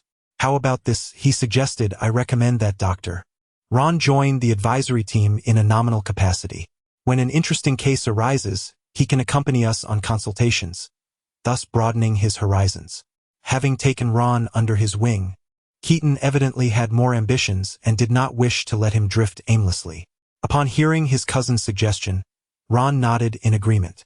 He realized that further refusals would be impolite, so he acquiesced. If he encountered characters from the narrative seeking assistance at the hospital, it would indeed present a splendid opportunity to earn points. Treating individuals like Iron Man or Thor would be akin to winning the lottery. "Thank you, Dean," he responded graciously. Afterward, the group briefly discussed Eddie's condition and confirmed the treatment plan before rising to leave the conference room. Professor Carson had hoped to celebrate after work, but upon remembering that Ron's mother was home alone, he dismissed the thought. Regarding Weatherford's disciplinary actions, Carson mentioned it in passing. Dean Keaton planned to convene a committee meeting soon, for the vice dean's punishment required consensus among the members. It was likely that even if he wasn't dismissed, he would face significant repercussions, making it improbable for him to vie for the deanship in the coming years. As the workday concluded, Ron visited a pet store and purchased a small dog. He then stopped by John's house to assess his wife's condition, providing some care instructions before leaving the puppy behind. The gesture of gifting a pet dog served not only to advance the narrative but also held therapeutic intent. Ron was acutely aware that his wife, Helen, was resigned to her fate, unwilling to burden their family with her illness. Thus, at this juncture, emotional support became paramount. As the couple had no children, it was suggested that they adopt a pet dog. This would serve to divert the patient's attention, instill a sense of responsibility, and prevent her from languishing in despair.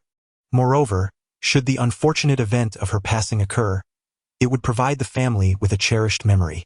Not long after, Ron returned home and recounted the events of his day to his mother. Upon learning that her beloved son had achieved a promotion shortly after joining the company, Mrs.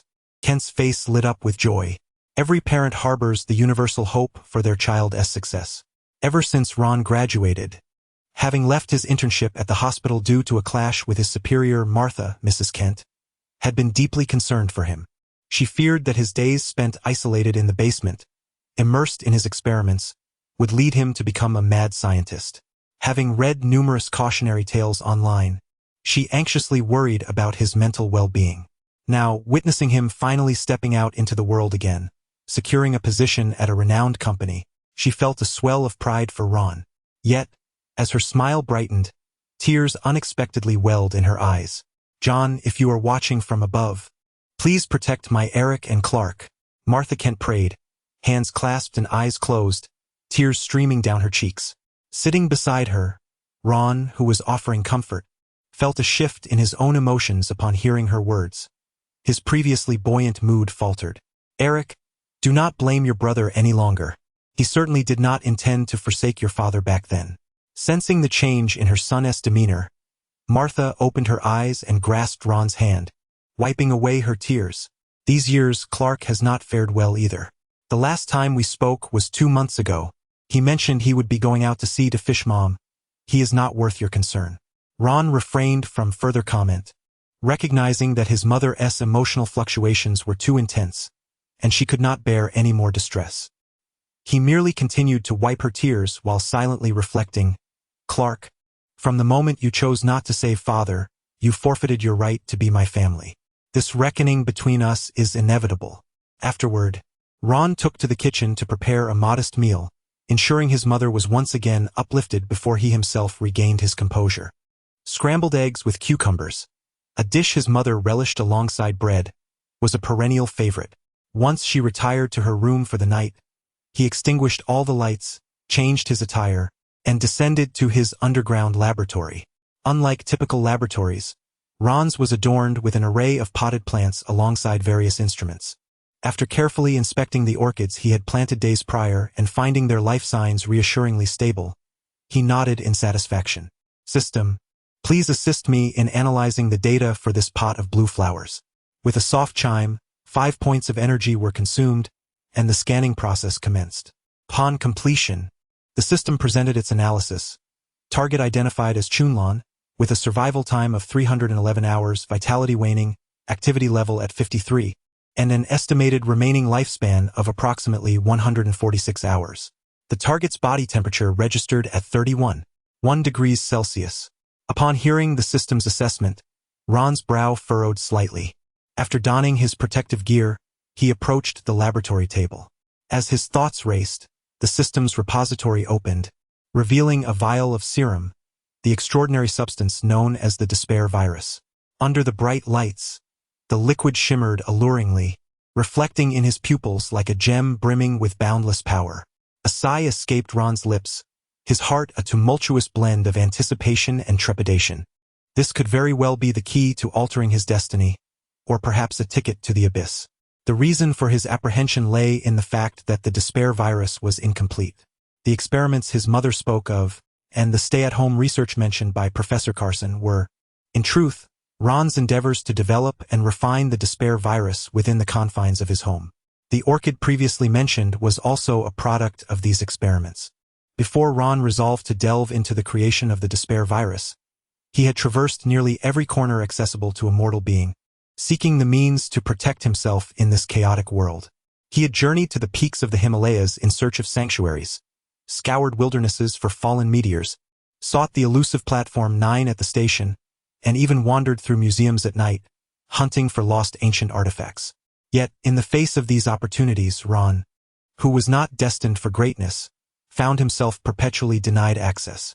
It was as if these chances were reserved for specific individuals, heroes of tales and legends, while he, upon arrival, was met with retreating shadows. However, amidst his quest for extraordinary opportunities, Ron had utilized the system to enhance his physical form to the pinnacle achievable by mortals. Yet, the human body remained inherently fragile. Despite his fortifications, a single bullet or a car accident could spell his demise. Not to mention, Within the depths of this world lurked myriad extraordinary forces. One could never predict the day an extraterrestrial race might descend or a man-made riot might erupt, threatening the lives of Ron and his family. The despair virus, therefore, was the result of careful consideration. It could be artificially synthesized. Although the risks were considerable, the potential for survival it offered was nearly flawless. The crucial aspect was that an ordinary person could utilize it. In the film Iron Man 3, numerous ordinary individuals successfully enhanced their bodies with the despair virus. Thus, Ron exchanged for the formulation of the despair virus. He had contemplated directly acquiring a complete version of the serum without side effects. Yet this required a level 4 system permission and a daunting exchange fee of 30,000 points, which was understandably discouraging. Compared to other options like the Hulk's bloodline, the Ghost Rider's contract, or the mutated spider's essence, the formula presented itself as the most cost-effective choice. Nevertheless, even after investing a significant number of points, Ron still found himself unable to produce the complete version of the despair virus. The reason is quite simple: a lack of sufficient points. Within this formula lies a crucial ingredient that can only be redeemed through the system, unattainable in the real world. Reluctantly, I must continue to exchange within the system, meticulously calculating the experimental quantities, and proceeding with utmost caution in the ratios. Yet I find myself hindered, leading to a series of failures. The most successful attempt yielded merely an 83% fusion success rate, accompanied by significant side effects. Until today, Ron unexpectedly completed a system task, earning a substantial reward of 500 merit points. Perhaps this time, he can finally unleash his potential and make a breakthrough in the stagnant experimental progress. Chapter Extraordinary Item Easter Eggs. Desperate Virus. Originating from the antagonist's extraordinary potion in Iron Man 3, it grants ordinary individuals superhuman strength, speed, and endurance. Most importantly, the ability for super healing and attacks imbued with fiery effects. Summit of the Himalayas. Derived from the magical sanctum in Doctor Strange. Meteorite from beyond. Taken from Chronicle. It bestows ordinary people with superpowers. Magical platform. Inspired by Harry Potter, it is a train leading to the Magical Academy. Museum artifacts. Borrowed from Night at the Museum, it is an ancient relic that can resurrect artifacts, fossils, and statues. Chapter 9. The Desperation Virus. Initially, Ron invested 5,000 points to exchange for the synthesis formula of the Desperation Virus.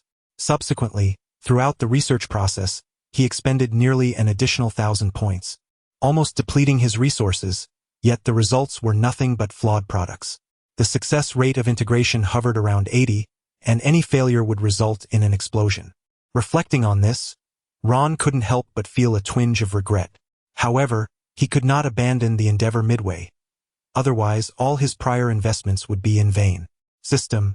Assist me in exchanging for 0.5 grams of Agent 017. Beep. System searching. Exchange complete. Beep. Deducted 500 merit points. Remaining points. 82. A look of reluctance crossed Ron's face.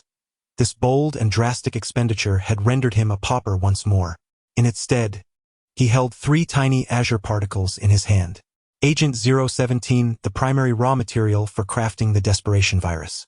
Lacking a synthesis formula, it could only be extracted from a type of energy substance produced during the gestation of mammals, capable of providing energy for the growth of other life forms. Ron had no means to extract it. He could only exchange for it using points. Each time he acquired it, he felt a strange familiarity, as if he had seen it in some film or drama in a past life, yet he could not recall its origins.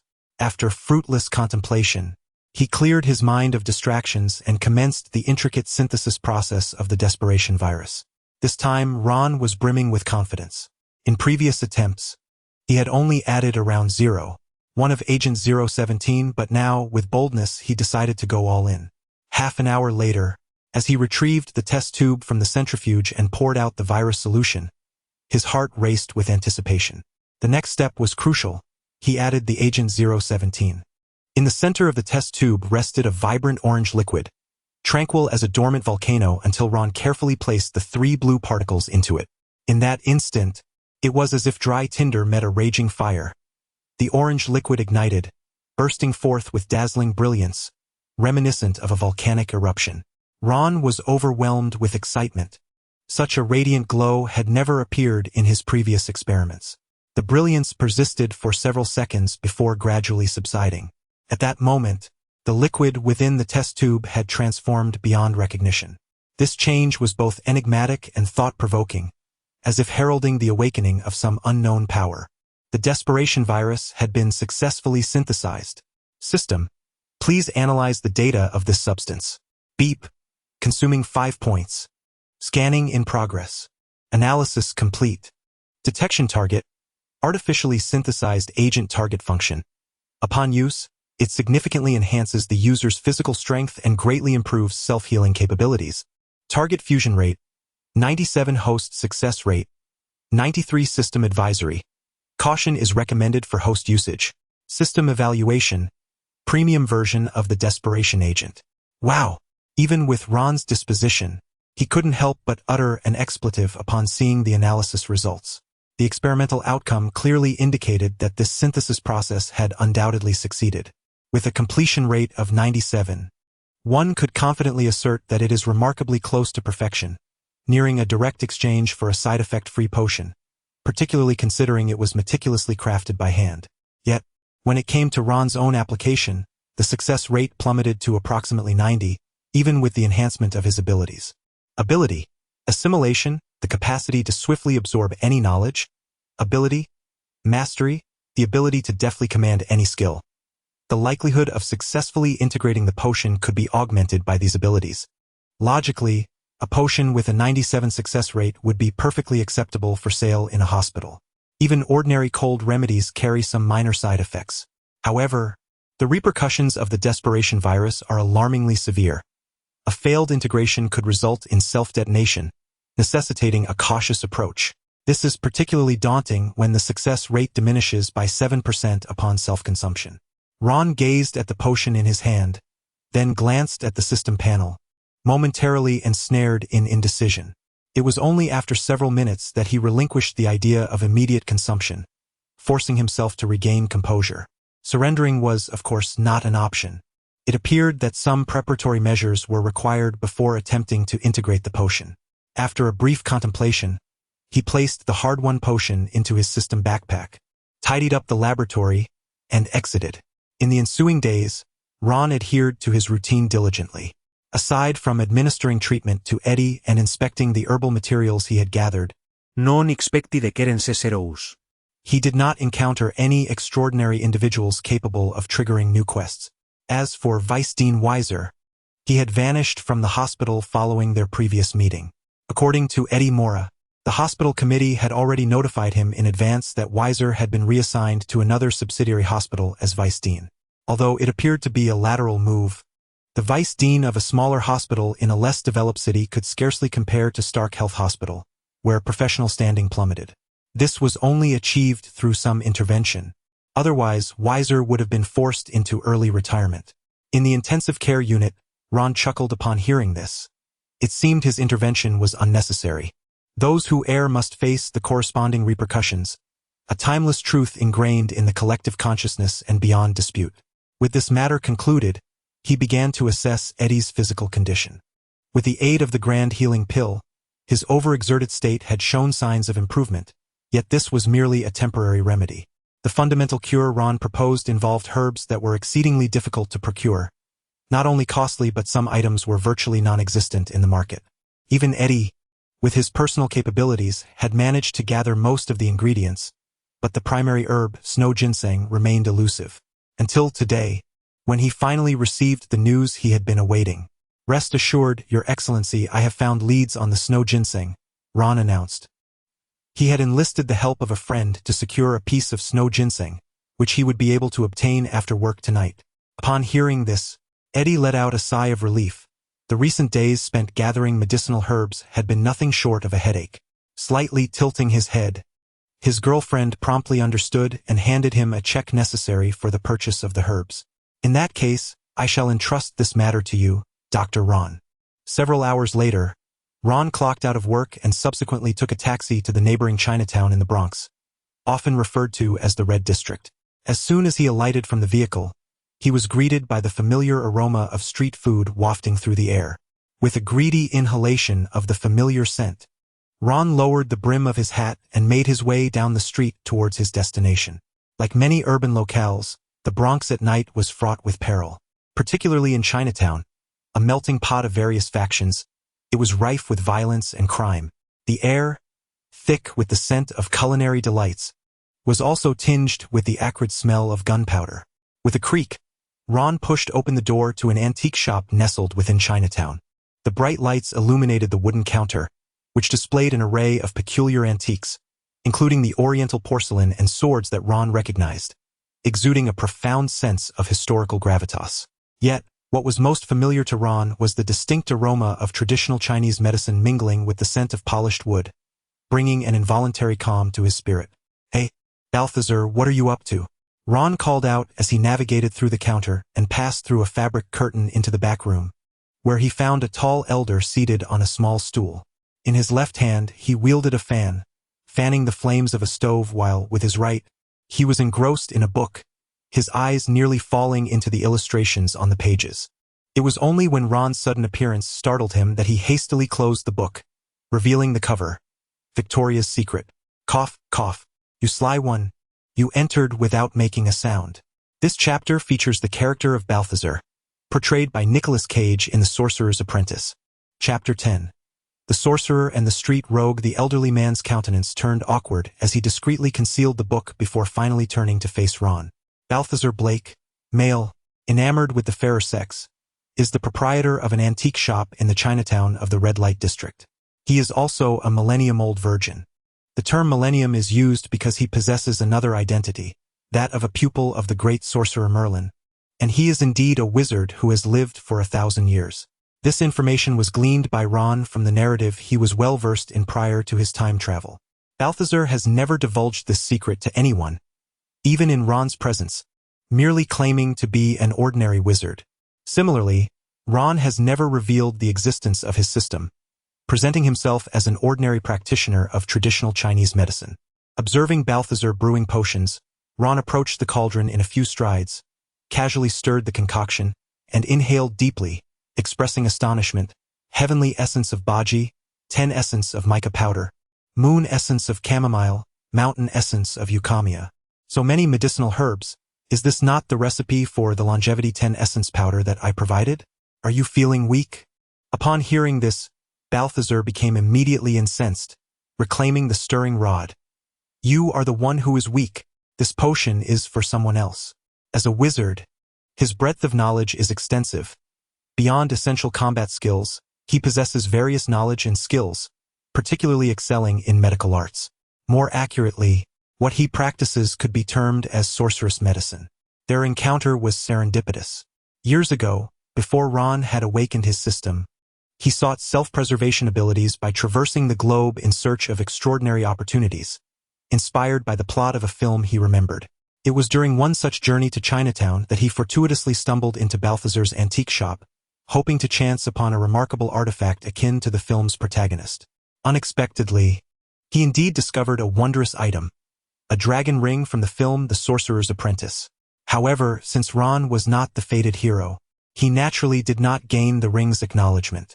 Rather than departing, he frequently returned, perhaps due to Balthazar's centuries of existence, which had rendered him somewhat bored, leading him to not dismiss Ron's persistent visits. Moreover, upon discovering Ron's commendable character and his knowledge of ancient Chinese medicine, Balthazar gradually warmed to him through their shared discourse on medical practices. After all, in many respects, sorcerous medicine and traditional Chinese medicine share numerous similarities, such as the preparation of herbal concoctions for internal consumption and external application. Now, years later, the two have become fast friends despite their age difference. Observing his earnest friend focused on brewing potions, Ron chuckled. Once again, you are using my recipe to curry favor with someone. I must say, you are merely toiling in vain. They do not require it at all. What do you know? She may not want it, but I cannot refrain from offering it. Balthazar retorted, unfazed by the teasing, as he had no desire to maintain an air of aloofness in Ron's company. After confirming the temperature and duration of the flame, he felt reassured and returned to the front of the shop. Kid, How about I trade you this trio of snow ginseng for a prescription? It's a fair deal.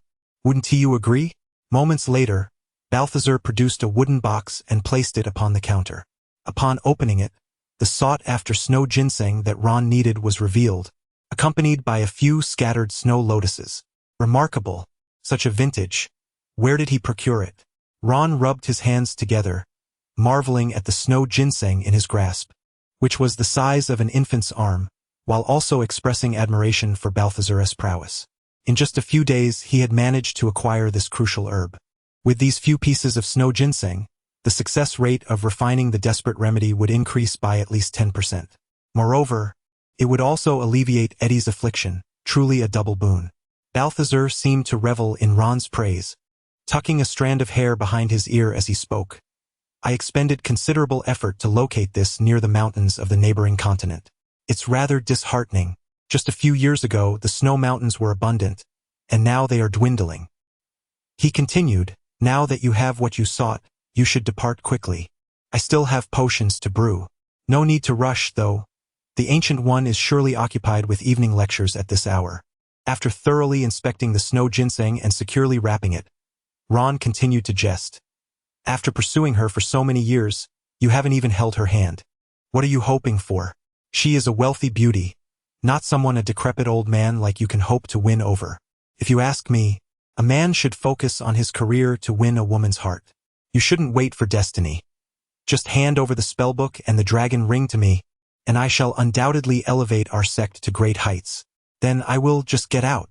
Ron's words were abruptly cut off by Balthazar, who seemed to be pricked by a hidden concern, his expression turning grim. Before Ron could say anything further, a sudden burst of golden light enveloped them, and in an instant their surroundings transformed. In an unfamiliar street, Ron stood holding the wooden box, a look of resignation etched on his face as he surveyed his surroundings. It was always like this. Could he not be transported directly home? After muttering a few curses, he took in the moonlit scene and discovered that he was standing in a trash-strewn dead-end alley, prompting another round of expletives. Thank you very much, you old codger, for not sending me to a restroom. To prevent magical leakage, Balthazar always chose such secluded locations for teleportation, leaving even Ron unaware of his current whereabouts. Just as he prepared to exit the alley, the roar of a motorcycle echoed in his ears. Following this, a middle-aged man, seemingly fleeing from something, dashed into the alley in a panic. Quick! Chase him. Don't let that fellow escape. Ha! Jack! Rest assured. There's a dead end ahead. He won't get far. As the motorcycle's roar grew ever closer, the screeching of brakes resonated around him, and bright lights pierced the darkness, illuminating the scene at the alley's mouth. Ron stood at the far end, clutching the wooden box, when he noticed a man running while glancing back in alarm. The two nearly collided as the man failed to watch where he was going. Ron frowned and called out a warning to the man ahead. Hey! Watch where you're going. Meihan Chong, startled by a sudden presence, turned around and abruptly halted. Who is it? Quickly hide and call the police. His face was etched with anxiety, mistakenly believing Ron to be a local resident. Without waiting for Ron to respond, he swiftly shielded him behind himself. In the next moment, the sound of shattering glass echoed at their feet. A group of ruffians blocked the alleyway, led by a burly blonde man who sneered from atop his motorcycle. Asian fellow, where do you think you're running? Boss, there's another one in the alley, another yellow-skinned pig. It seems his luck has run out. Let us take care of him too, the blonde man nonchalantly remarked, casually picking up a bottle from a nearby trash can and hurling it towards Ron and Meihan. However, to his astonishment, the bottle did not strike anyone nor shatter upon impact. Instead, it was deftly caught midair by Ron. Did your mother never tell you that littering is a bad habit? Easter eggs featuring characters in this chapter 1. The Ancient One from Doctor Strange 2. Jackie Chan as Meihan Chong in Rumble in the Bronx. Released in the United States on February 23, 1996. Chapter 11. A chance encounter with a fellow villager from Hong Kong in the Red Light District, the Bronx, also known as the Red Light District, ranks among the highest in crime rates across the United States, earning its sanguine moniker due to frequent violent altercations. The white men pursuing Ma Hanqiang belong to the largest gang in the Bronx, the Enforcers of the Mafia. Their ire was provoked when Ma Hanqiang intervened in their illicit activities at a supermarket during the day, leading to dire retribution.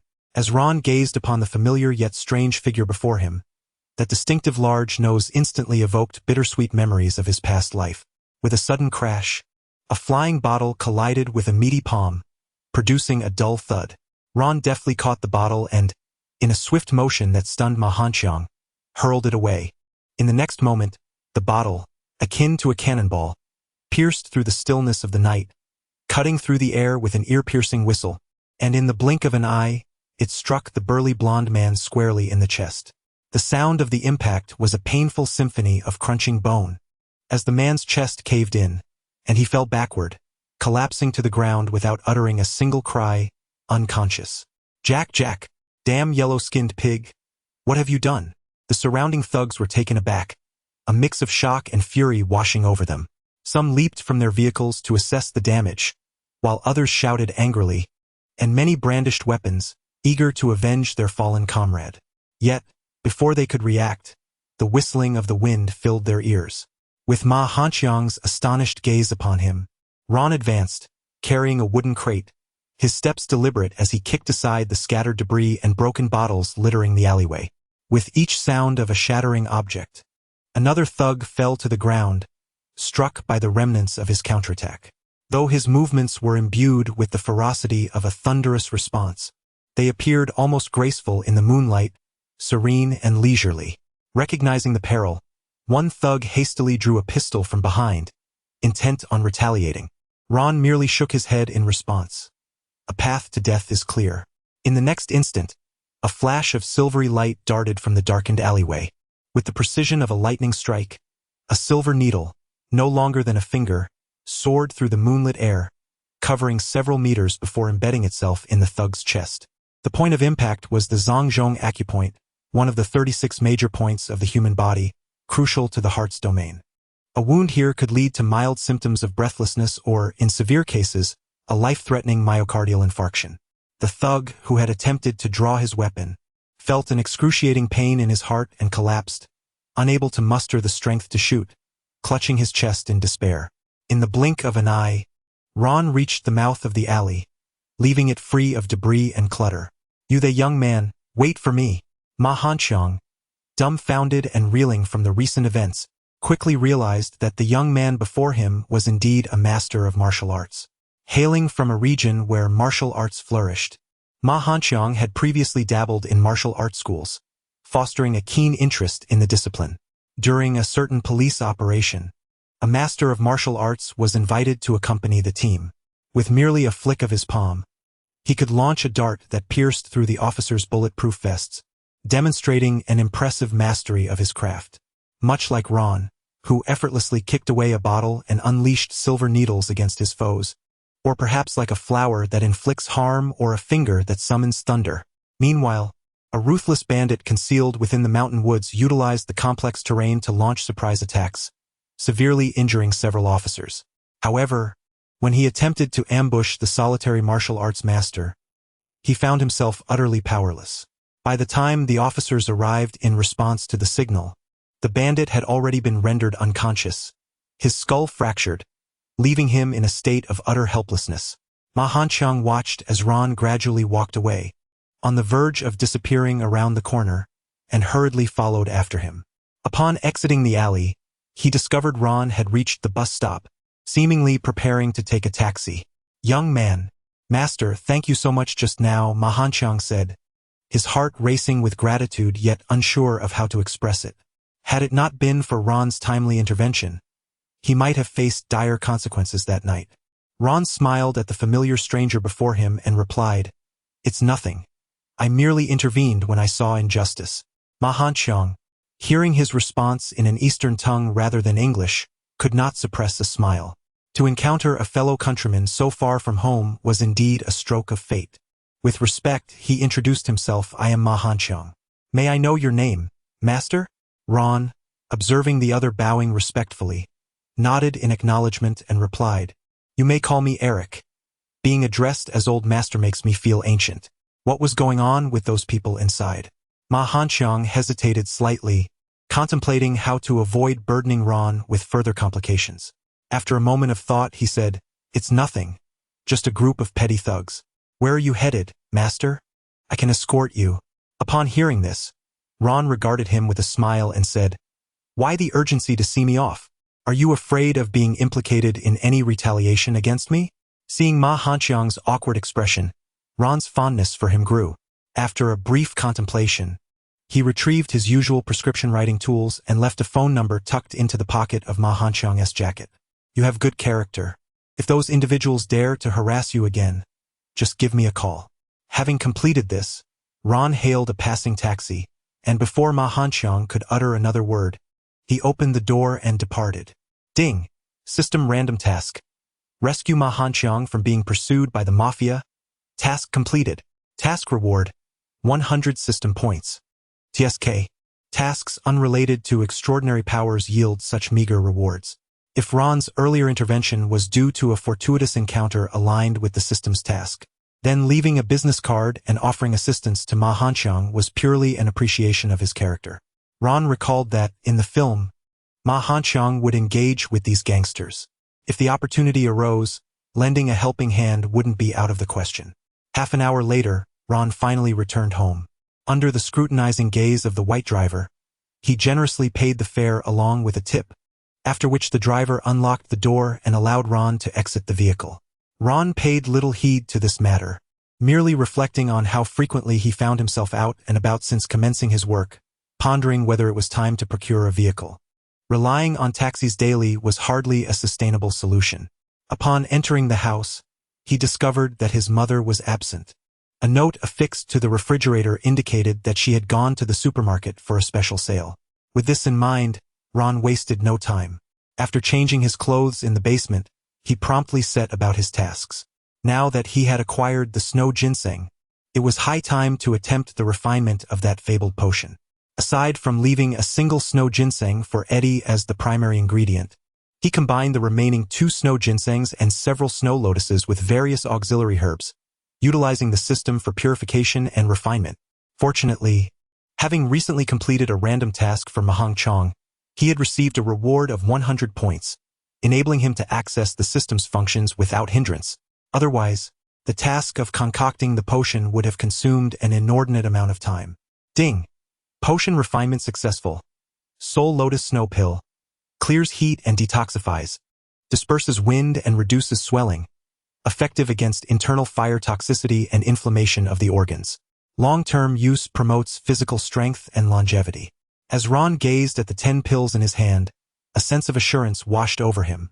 With the snow pill to suppress fire toxicity, the probability of successfully refining the fabled potion had increased by at least 3-fold. It was time to take action. Chapter 12. Refinement. Peering into the celestial secrets of the mundane world. In the laboratory, Ron gazed intently at the potion swaying gently within the test tube, as light and shadow intertwined, casting a dance of illumination across his eyes. Contemplating the hidden perils that lurked within this world, he felt an unyielding resolve take root within him. "I refuse to believe that after all I have prepared, I could still encounter such misfortune and fail in the fusion." Ron positioned himself at the center of the room, sitting cross-legged. He retrieved 2 snow pellets and placed them beneath his tongue for later use, then seized the test tube and consumed its contents in one swift motion. Unlike the injections depicted in films, he poured the potion directly into his mouth. Although it felt devoid of temperature to the touch, the instant it entered his body, it ignited a remarkable reaction, sending a jolt of pain coursing through him. It felt akin to swallowing a spoonful of scalding hot chili oil, igniting a wave of searing heat within his oral cavity. As the potion cascaded down his esophagus, it brought forth an intense burning sensation, ultimately landing in his stomach like molten lava, as if a flame were igniting in his chest. Despite Ron's physique, honed to perfection through rigorous training, he could not help but tremble slightly, for his internal organs had not been significantly enhanced to withstand such torment. System, conduct a fusion progress check every 3 minutes. Ding, initial system check in progress check completed. Fusion progress at 5. Success rate at 93. System conducting second check fusion progress at 11. System conducting fourth check completed. fusion progress at 32, success rate at 89.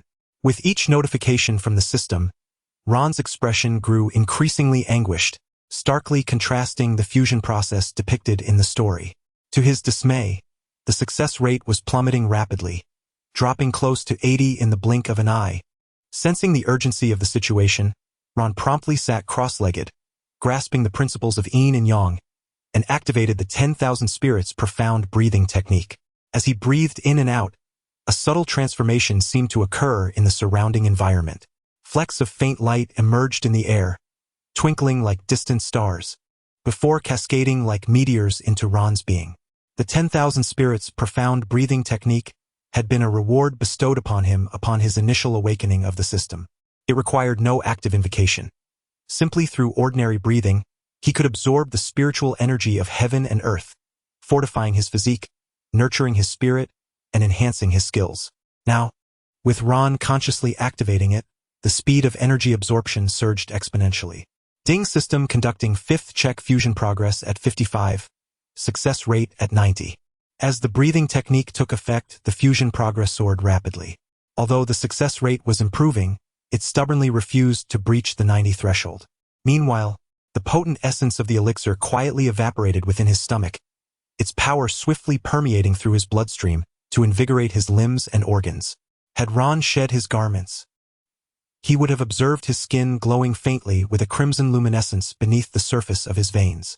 Yet, the agony within his body escalated in tandem with the brightness of his veins. System detecting for the 6th time. Fusion progress at 72, success rate at 89. System detecting for the 7th time. Warning, host life signs unstable.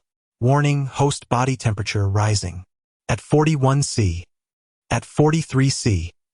Warning, host fusion success rate decreasing to 90. 87. 80. Warning, host. The success rate plummeted once more. Yet, Ron remained unperturbed, for he was well prepared. The Soul Lotus Snow Pill. Upon sensing the anomaly, he swiftly consumed the elixir hidden beneath his tongue. In the next moment, he felt a surge of refined energy begin to emanate, gradually permeating and mending the damaged meridians and internal organs. Simultaneously, his previously unbearable heat transformed into a refreshing coolness in an instant. The snow pill quenched the fiery poison. To ensure his safety, Ron promptly ingested another snow pill along with 2 great recovery pills, allowing them to dissolve within him. The cooling energy that had been dissipating surged forth once more.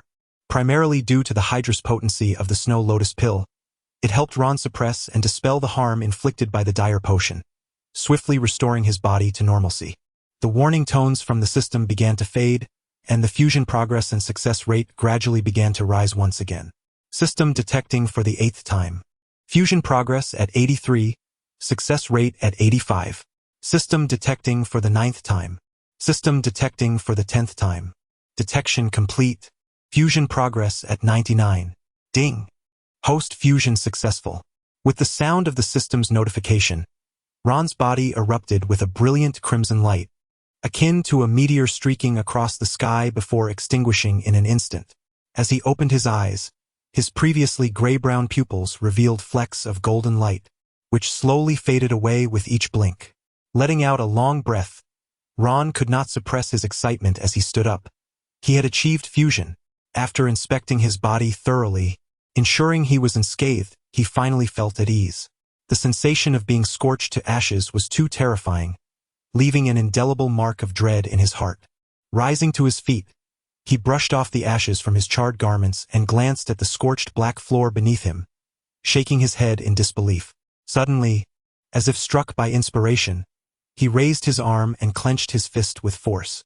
In the next moment, his arm transformed into a vivid crimson, resembling a freshly forged branding iron, radiating waves of intense heat that distorted the surrounding air.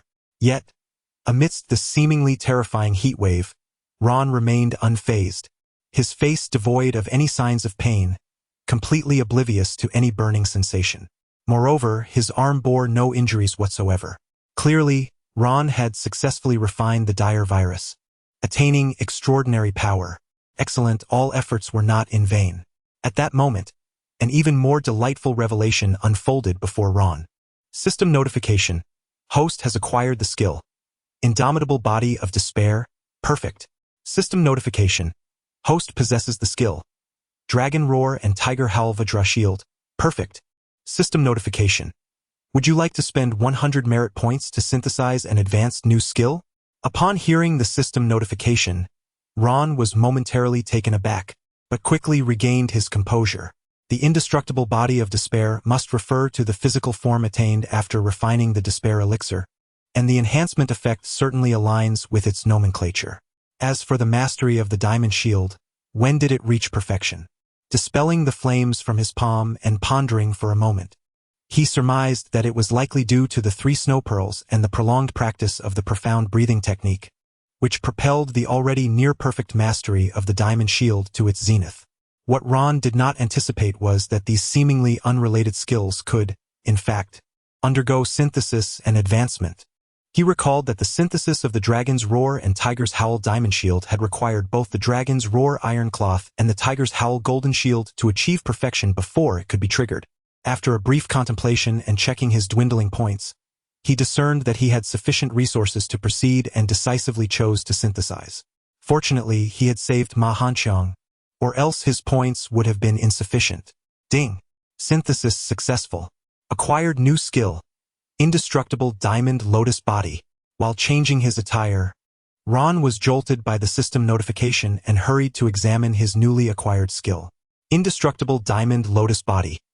Unyielding, impervious to destruction, immune to all toxins, embodying the utmost rigidity, radiance, and immortality, the horizontal refinement effect of the Golden Shield, the regenerative capabilities of the Despair Virus, and the medicinal properties of the Snow Ginseng and Snow Lotus had all converged into one.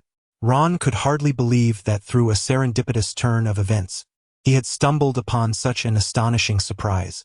It appeared fantastical at first glance, yet upon reflection, it seemed entirely plausible.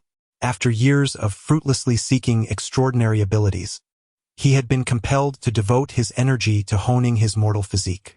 Without venturing beyond his domicile, he had invested resources into research and experimentation, accumulating experience through numerous failures. Through persistent effort and the forging of connections over time, he had ultimately obtained the 3 precious snow ginsengs that thrived in the desolate regions. This seemingly effortless acquisition of extraordinary power belied the hardships that were not easily conveyed to outsiders. Host. Ron Kent. Abilities. Assimilation, ability to swiftly absorb any knowledge. Mastery, ability to rapidly learn any skill. Skills. Medicine, perfect. Universal profound breathing technique, perfect. Indestructible Diamond Lotus Body. Combat strength assessment. In the muddled world, glimpsing the secrets of the heavens from that day forth, Ron truly established his place within this chaotic realm of the extraordinary. Chapter 13. A chaotic world, strange connections. As night fell, nearly an hour had elapsed since Ron had refined the Despair Virus. In the tranquil confines of the basement, he changed his attire and consumed a bottle of nutrient solution, finally releasing a long sigh of relief. Suddenly, a sound caught his attention. He sensed a faint noise, akin to the creaking of the front door as his mother returned home. Slightly astonished, Ron noted that the basement was at least 10 meters from the living room, separated by walls and windows, yet he was able to perceive such subtle sounds. The effects of refining the Despair Virus and the enhancement brought forth by the Xuanlian physique were truly extraordinary. After a moment of contemplation, Ron approached the basement door and extinguished the lights. However, the familiar darkness did not envelop him. The surroundings remained unchanged, the only distinction being that the colors of the objects appeared somewhat muted. Night vision. Observing this, Ron stretched his limbs, eager to further explore the capabilities of his newly enhanced body. He leaped, struck, and kicked. With each movement, a gust of wind stirred within the confined space of the basement, allowing him to execute his practiced routines with remarkable ease.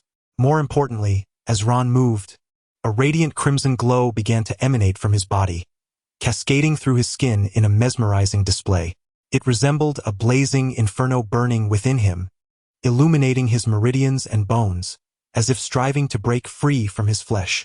The red luminescence intensified, eventually enveloping his entire form, causing the temperature around him to gradually rise, creating an almost otherworldly spectacle as the air around him warped and twisted.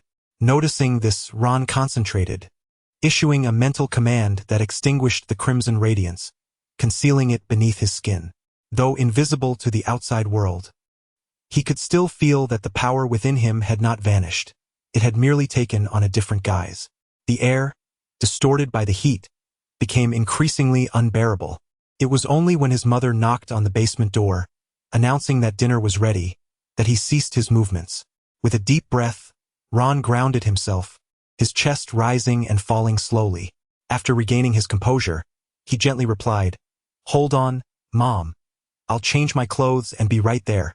The following day, at Stark Health Hospital in the intensive care unit. "Mr. Eddie, this medication should be taken once in the morning and once at night. It is expected that within a week your body will return to normal, provided you refrain from taking that pill during this period." Ron handed Linda the concocted herbal medicine, while also conveying some medical advice. Although he had used 2 snow ginsengs during the refining process last night, the remaining centriole ginseng was more than sufficient for his treatment. Moreover, with the assistance of the system, the duration of this treatment would not be prolonged. It was anticipated that one course would eliminate any hidden dangers. Upon hearing that his condition was about to improve, Eddie's spirits soared with joy. The time until the next election is still ample, providing a perfect opportunity for reflection and recuperation rather than engaging in strategic planning with NZT pills. Thus, I raised the bowl of medicinal soup and, without hesitation, consumed it in one gulp. After rinsing my mouth with some tea, I closed my eyes to meditate and attune to the changes within my body. Although the effects of traditional Chinese medicine are gradual, the prescription given to me by Ron has transcended the ordinary realm of herbal remedies, qualifying as an extraordinary elixir tailored to my needs. Merely a few minutes later, a blush appeared on Eddie's face. The cooling and nourishing properties of the snow ginseng brought a wave of refreshment to his physique.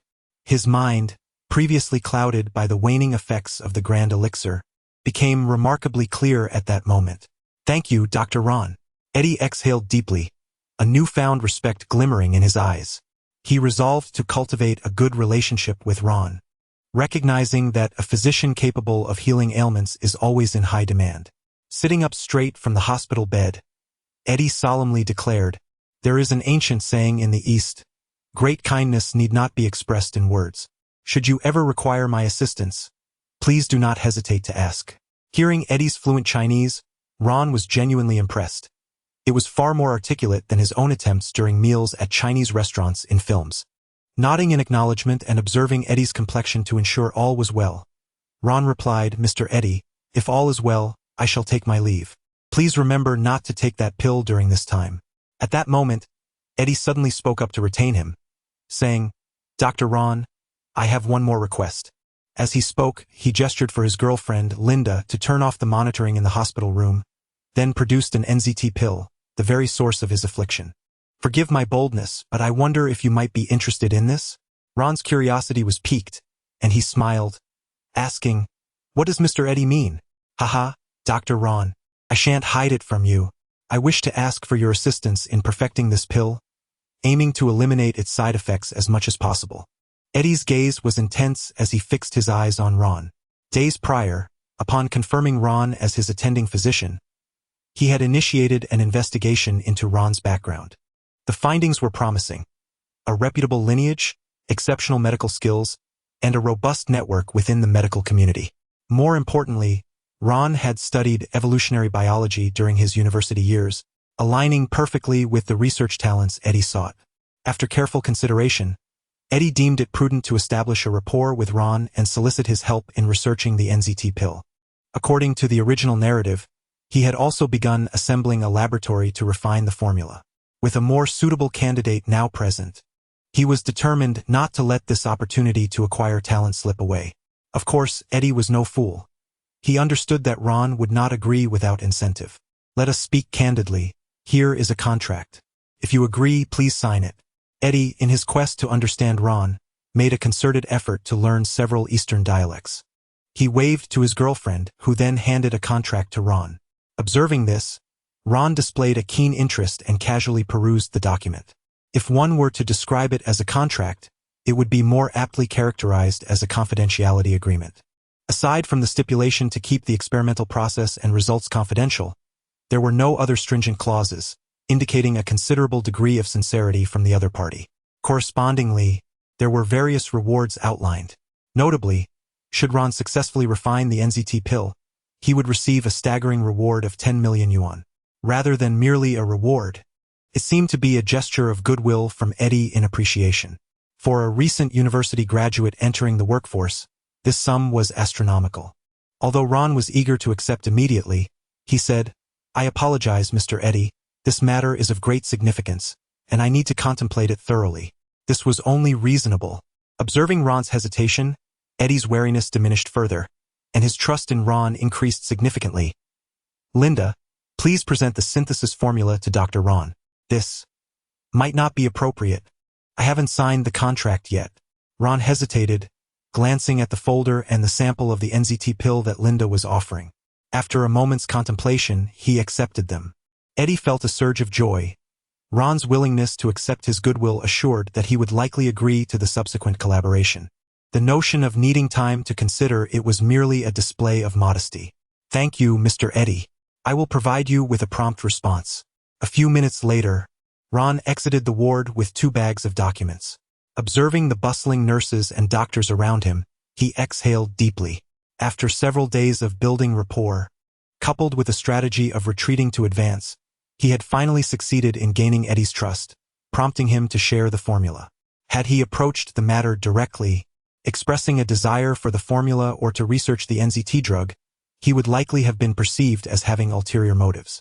NZT-43 drug synthesis formula, incomplete, function. Enhances cerebral potential, temporarily activating neural areas of the brain. Significantly boosts the user's memory, language, and motor abilities, with side effects that diminish vitality. Ding! Extraordinary item detected. Incomplete. Merit points value 1,000. Would you like to sell? Ding! System random task detected. Assist Eddie Mora in developing the NZT drug and perfecting the formula without side effects. Task reward, 2,000 merit points. Do you accept? The system presented 3 notifications in quick succession, an occurrence Ron had never encountered before. Even he was slightly astonished at this moment.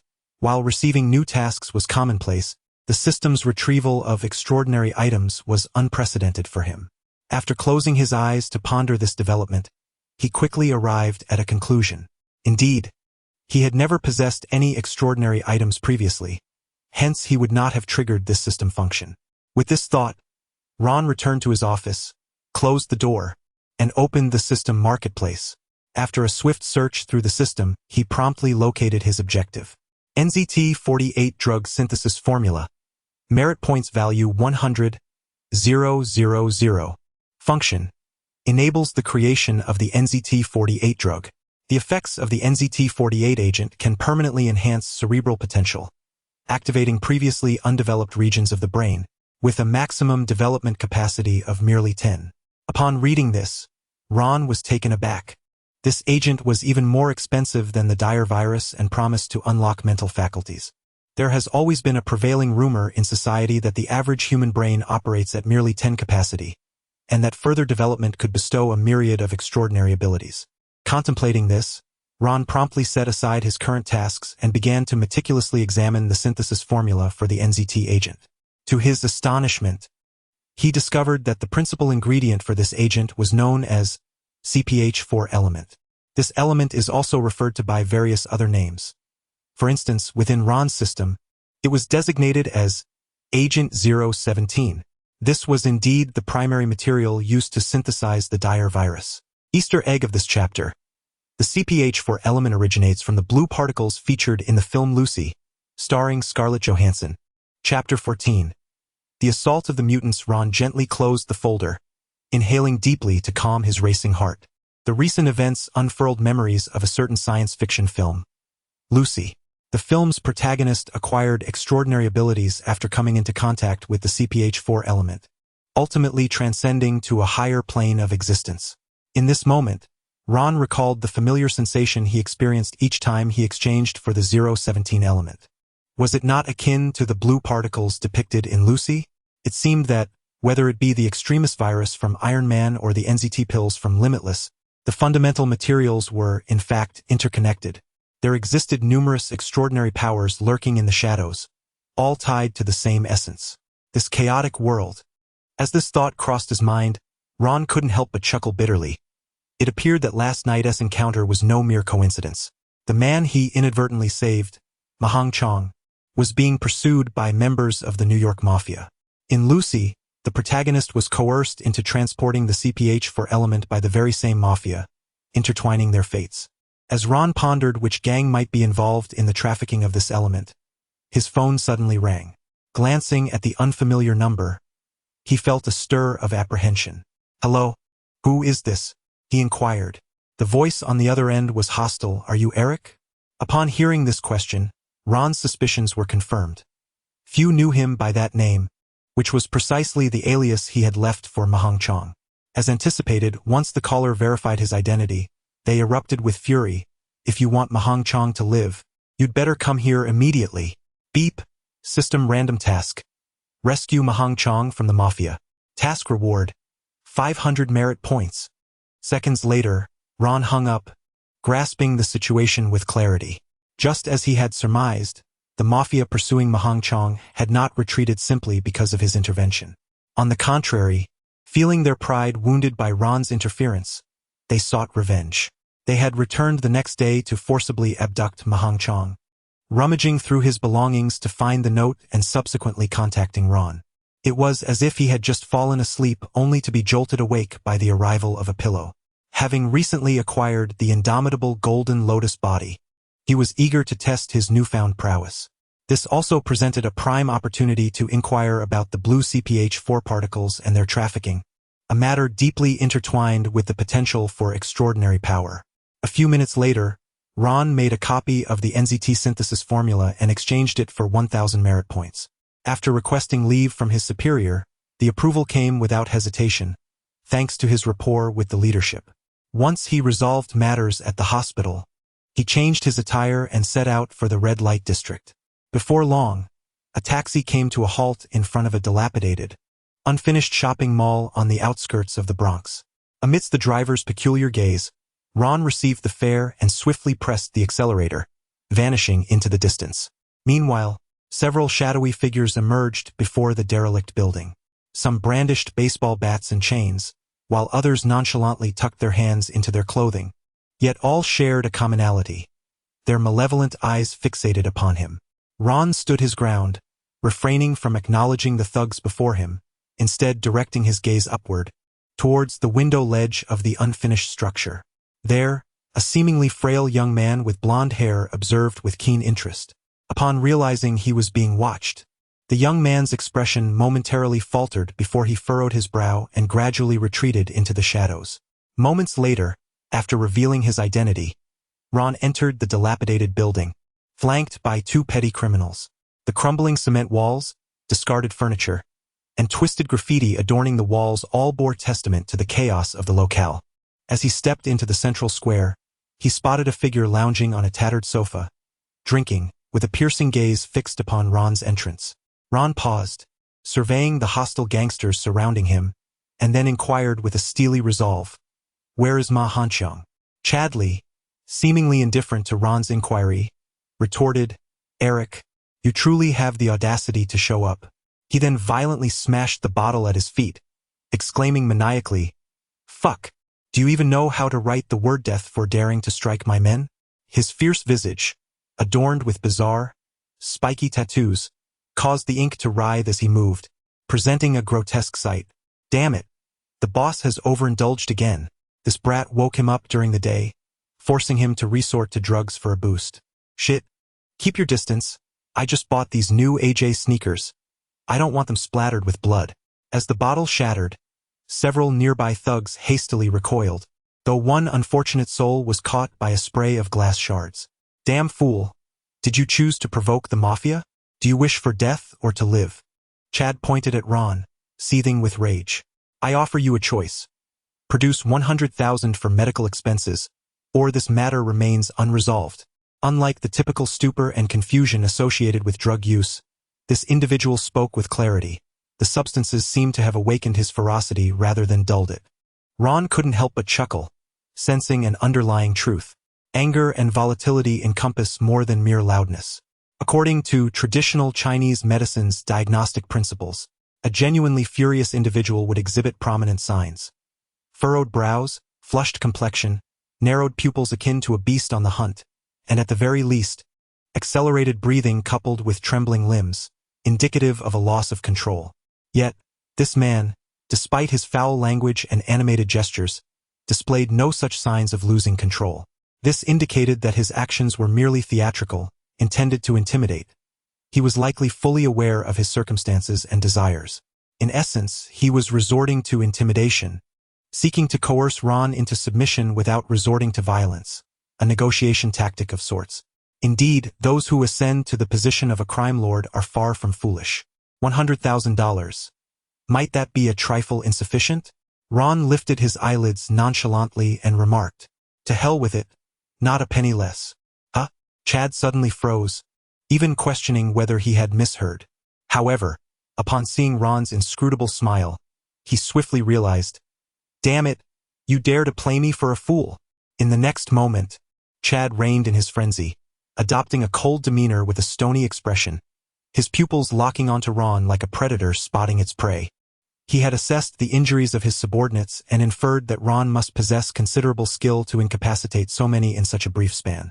Chad Li, being of Asian descent, was entrusted with overseeing Chinatown due to the prevailing chaos within, which often concealed certain masters of martial arts. If it were not absolutely necessary, Chad would have preferred to avoid conflict with someone like Ron. Yet, with nearly half of his men hospitalized, further inaction on his part would render his leadership untenable. Thus, he resorted to invoking the mafia's name as a threat, seeking a compensation that was neither exorbitant nor trivial. Regrettably, Ron paid him no heed, responding instead with derision.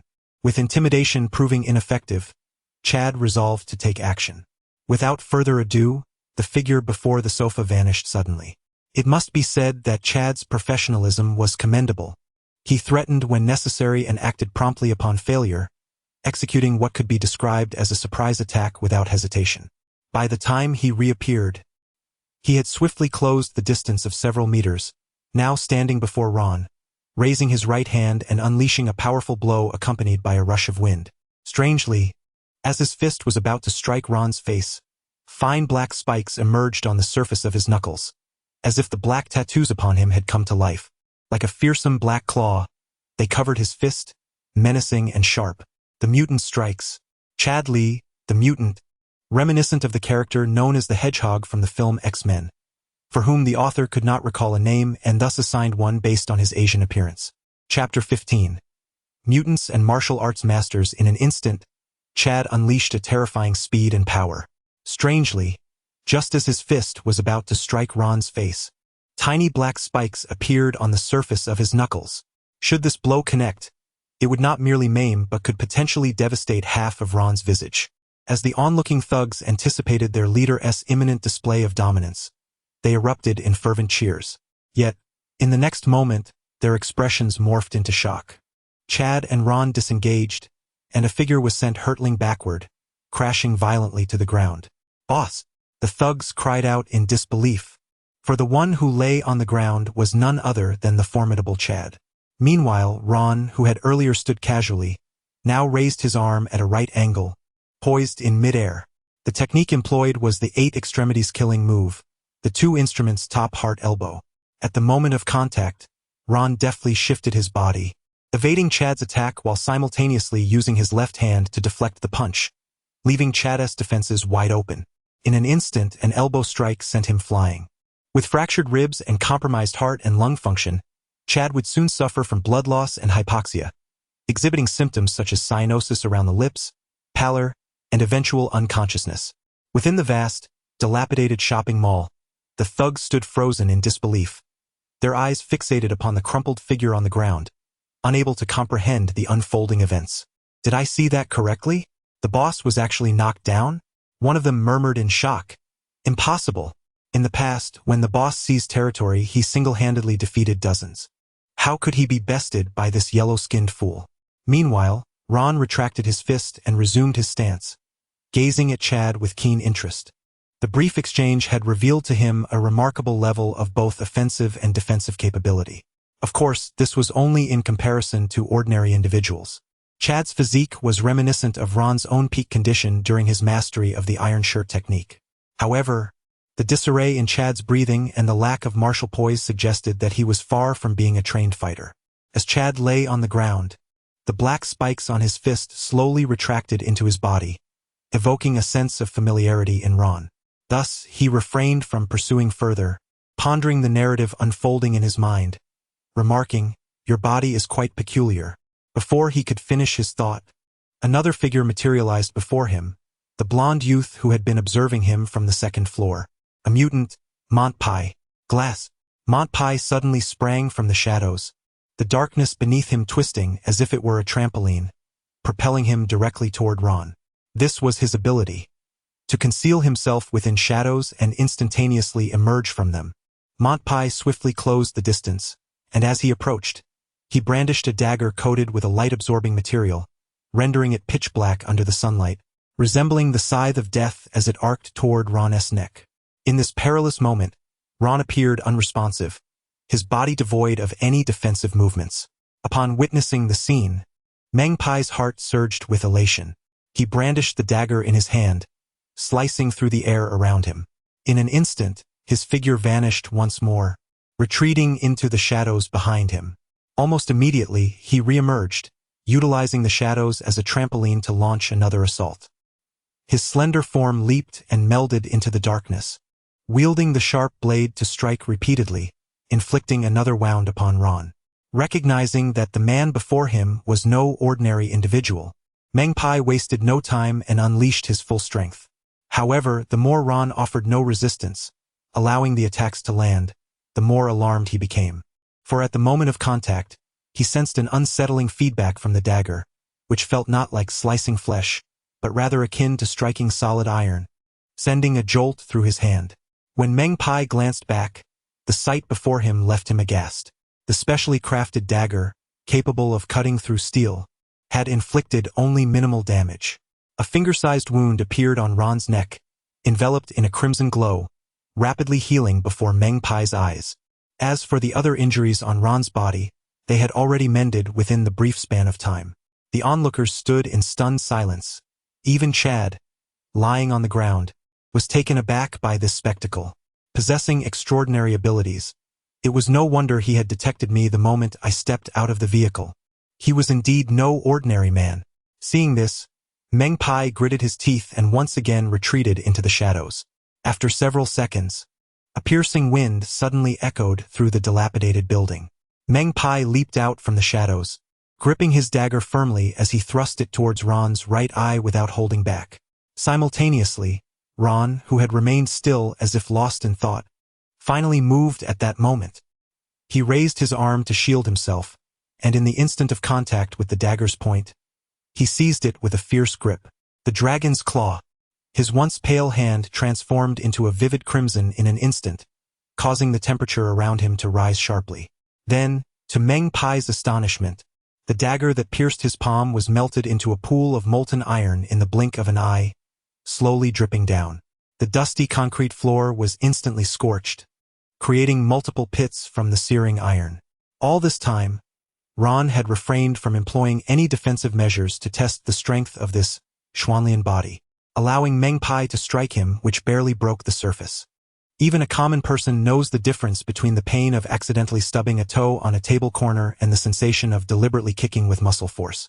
When Ron activated his fascia and muscles to grasp the blade's tip, not only was his palm unscathed, but the intense heat also transformed it into molten iron. Who exactly are you? Mengpai abruptly halted, discarding the dagger and swiftly retreating. The stark contrast of halting mid-stride and backtracking nearly made him want to spit blood in frustration. Nevertheless, Mengpai endeavored to mask the fear in his eyes, staring intently at Ron. Could it be that you are also a mutant? I have never heard of your kind before. When did I ever claim to be a mutant? Ron scoffed, releasing the grip and heat from his hand, then wiping it off, marveling at the capabilities of the Xuanlian body. Whether in terms of defensive strength or offensive power, his capabilities were exceptionally formidable, leaving one thoroughly satisfied. Speaking of mutants, Ron lifted his gaze towards those before him. What level of mutants are you? This abrupt inquiry left the surrounding ruffians in bewilderment, unable to comprehend his words. However, Chad and Monty exchanged glances, their expressions shifting dramatically. Moments later, the blonde youth Monty spat out through clenched teeth.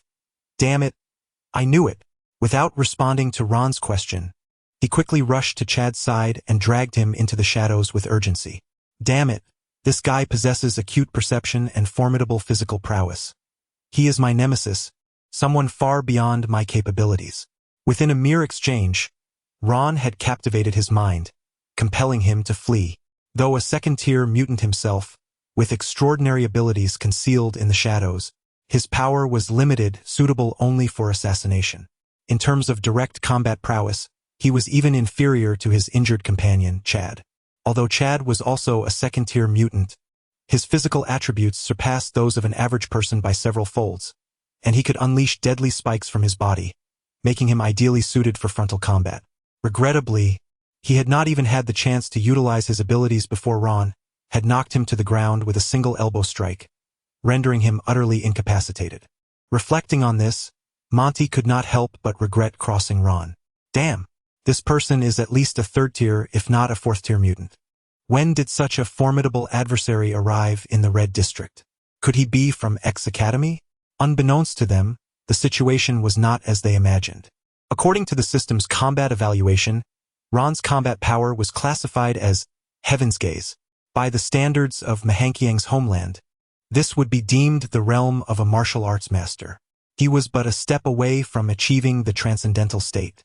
Yet this was not the Eastern continent, and he had mistakenly regarded Ron as a high-level mutant. This tier of mutant was also known as Beta, Alpha, or Omega, entirely distinct from lower-tier mutants. They possessed either a physique far exceeding that of ordinary humans, capable of tearing apart tigers, leopards, lions, and bears, engaging 100 foes without faltering, or they wielded unfathomable and terrifying powers, capable of gathering explosive energy with a mere wave of their hand, or controlling others as if they were puppets. Regardless of whether Ron was a martial arts master or a high-level mutant, Monty stood no chance against him, which is why he was intent on escaping. Yet, Ron had already detected his intentions. You think you can leave before the matter is resolved? Within the Tuzhong radius of a martial arts master, even the subtle sounds of flora and fauna could not evade his detection, let alone two living beings. Ron's gaze flickered rapidly within the shadows of the dilapidated building. Then, raising his right hand, two beams of silvery light abruptly shot forth. The slender silver needles traversed over a dozen meters, embedding themselves into the shadows on the ground. With a snap of his fingers, a thunderous sound followed. In the next moment, a scream pierced the air. From a distance, Monty's figure emerged from the shadows, clutching his right leg and howling in agony. The two silver needles trembled violently, lodged in the hollow of his leg. It must be said that after mastering the indestructible Golden Lotus body, Ron's combat prowess had undergone a transformative evolution. The once unremarkable energy within the body has now taken on a fiery essence. The two silver needles, casually cast, are presently embedded in Meng Pai, continuously emanating a searing heat. This intense energy swiftly traverses through the veins and bones, igniting every part of his being, akin to a burning affliction that consumes both body and soul. While Ron appears remarkably relaxed, leisurely advancing step by step, Meng Pai's face flushes crimson as he curls upon the ground, writhing in agony, utterly devoid of the strength to retreat into the shadows. Do not be in haste to depart. I have a few inquiries I wish to pose. The mutant Chad Li, inspired by the character known as Hedgehog from the film X-Men, was named by the author due to his Asian appearance, as the original name eluded them. The mutant Meng Pai is a fictional creation of the author. Chapter 16. The main theme of a chaotic world. Quick. Shoot him. Kill him. Hurry. Kill him. Meng Pai's face twisted as he roared at those around him, attempting to remove the silver needle embedded in his leg. Yet, The slightest touch sent waves of excruciating pain coursing through him, rendering him incapable of even a gentle caress. Ron observed the dwindling number of gangsters with a tilted head. At the moment when their extraordinary powers collided, most of the thugs present had sensed the impending danger and fled with remarkable speed. The reality was stark. The two had concealed their mutant identities from the onlookers, and their abrupt exposure had sent the minor henchmen scattering in all directions. The few remaining, upon meeting Ron's gaze, were engulfed in panic. One thug, pulling out a handgun from his waist, was swiftly thwarted as the silver needle pierced through his palm, causing him to drop it in fright and scramble away from the dilapidated building. Ron turned his gaze towards the distance and approached Meng Pai. "It appears you have yet to answer my question. Where is Ma Hanxiang?" Gulch. Chad, who had been struck by an elbow, swallowed a mouthful of blood, his face ashen as he addressed Ron. "I tossed him into the spring pool. I did not kill him." In that moment, all of his previous bravado had vanished. Upon hearing this, Ron furrowed his brow and attuned himself to the eerie silence of the abandoned building. Indeed, he discerned a faint breath emanating from afar. Taking a few swift steps to the center of the vacant pool, he immediately spotted Ma Hanxiang, who lay unconscious. His battered visage, with a nose swollen to an absurd size, suggested he had endured a severe beating. Raising his hand, he administered a small healing pill and, after checking his pulse, felt a wave of relief wash over him. He lifted Ma Hanxiang and placed him on a sofa before turning back towards Meng Pai and Chad. "What do you intend to do?" "We have already returned him to you," Meng Pai exclaimed, terror-stricken and filled with regret. Over the years, he had kidnapped countless individuals, if not 100, certainly dozens. Yet today he had provoked such a formidable adversary. Ron smiled at the sight of their fear and leisurely approached the two. "I have a question to consult you about. Are you aware of anyone in the vicinity who associates with the Korean gang?" In the film Lucy, the organization responsible for producing the CPH-4 element was none other than the Korean gang. These individuals manufactured the product in Korea, transported it abroad, and then sold it through foreign gangs, adhering to the principle that a rabbit does not eat the grass beside its den. Ron's purpose for being here, having rescued Ma Hanxiang as a secondary objective, was primarily to unearth clues regarding these gangs. Meng Pai's mind reeled at this revelation. Despite his overwhelming fear, he could only muster the courage to respond. "As far as I know, the Bear Country gang in Manhattan has had some dealings with them recently." Ron's eyes brightened upon hearing this. Had he not just arrived in Manhattan? What kind of dealings? Smuggling, arms, or drugs? How would I know? Meng Pai, unaware of Ron's true intentions, hastily distanced himself from the matter. "I only heard our boss mention it during a meeting, saying that Vigo Tarasov from the Talasov gang has business dealings with the Koreans." Vigo Tarasov, a Bear Country native and the underground king of Manhattan, commanded a legion of capable subordinates. In John Wick, prior to his retirement from the underworld, he was affiliated with a gang primarily engaged in the transnational smuggling of water vehicles. If one were to identify the most likely organization to connect with the Korean nation for the transportation and sale of the CPH-4 element, it would undoubtedly be the Tarasov gang. Upon hearing this, Ron furrowed his brow. Though he had obtained the desired information, a sense of foreboding gripped him. In this chaotic world, various forces are intricately intertwined, resembling a web where the slightest disturbance can cause a ripple effect. The situation was far more complex than Ron had previously comprehended. For instance, he had never anticipated that the abductor of Ma Hanxiang would be a mutant. Even more surprising was the revelation that this incident was connected to the gang of John Wick. It seemed as though these individuals had formed unusual ties due to certain circumstances. Could it be that such situations epitomized the prevailing theme of this tumultuous world?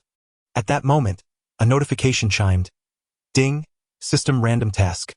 Rescue the kidnapped Ma Hanxiang. Task completed. Reward system points 500. Just then, the unconscious Ma Hanxiang began to regain consciousness, bewildered by his surroundings. Struggling to sit up, he spotted Ron standing not far away and quickly deduced what had transpired. "Master Eric, you have arrived," Ma Hanxiang said, enduring the pain as he stood and stumbled over to Ron, reluctantly realizing that he had inadvertently involved him. Upon noticing the figure lying on the ground, his pupils dilated in shock. It was the blonde youth from last night, who had suddenly emerged from the shadows to knock him unconscious and abduct him. You've awakened? Ron observed the guilt etched on the other's face and shook his head, gesturing towards the ground. Do you know who they are? I have some understanding. They are minor leaders of the mafia. I am grateful for your assistance. Mang Qiang replied earnestly. Had Ron not arrived in time, he would likely have met his end today. He had never anticipated that a trivial street altercation would escalate to such drastic consequences. You should leave. Allow me to handle them and the police. Upon hearing Ma Hanqiang's words, Ron chuckled. Do you truly believe the police will be of any assistance to you? You did not report this before arriving? The figure lying on the ground, Meng Pai, sensed impending doom, his expression turning increasingly fearful. If the police were not summoned to clear his name, he knew his fate would be sealed. Master Eric, I assure you, I will not retaliate against your friend. Spare me. Just as Meng Pai pleaded for mercy, a silver needle swiftly sliced through the air, embedding itself in his forehead. The searing energy surged into his mind, and at the moment of excruciating pain, his neurons were rendered to chaos. With a couple of muffled groans, he foamed at the mouth and succumbed to unconsciousness, likely never to awaken again. Simultaneously, Chad, witnessing the grim fate of his companion, realized that there would be no escape for him. He abandoned all pleas for mercy and, with his eyes blazing crimson, shouted in rage, "Damn it, you're finished. My boss will surely avenge me." Ron pondered for a moment before replying, "I wonder which boss you are referring to, the Mafia or—" "Of course it's Magneto, that damned fellow. I await you in hell," Chad exclaimed. "I am aware of your inquiries into the Tarasov gang's intentions, but do not expect to extract any information from me."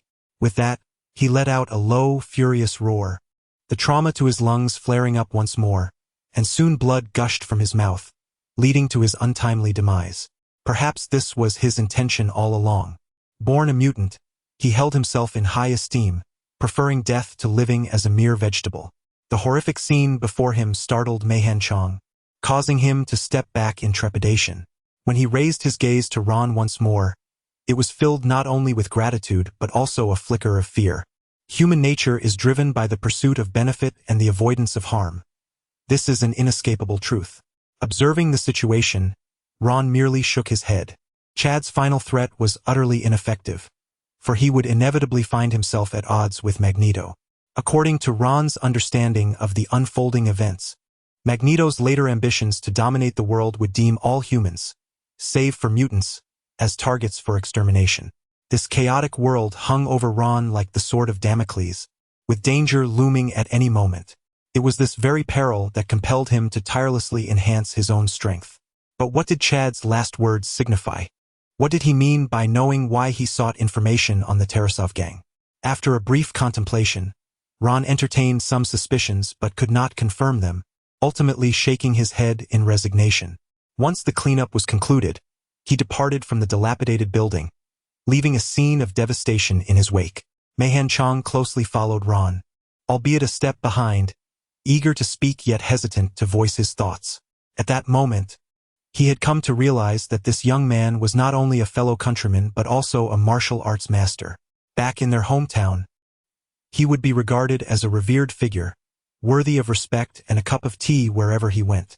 Ma Hanqiang's subtle thoughts did not go unnoticed by Ron. As he surveyed the desolate highway ahead, he kindly summoned an Uber for him. It was clear he needed to consider acquiring a vehicle, for relying on taxis for every outing was exceedingly cumbersome. During the wait, Ron turned to Ma Hanqiang and remarked, "These individuals will not relent easily, and I cannot provide you with round-the-clock protection. I suggest you leave."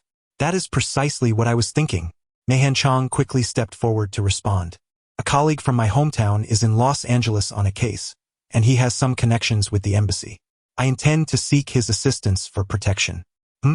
Ron blinked in surprise, intrigued by the notion of someone from his hometown handling a case across borders, especially with ties to the embassy.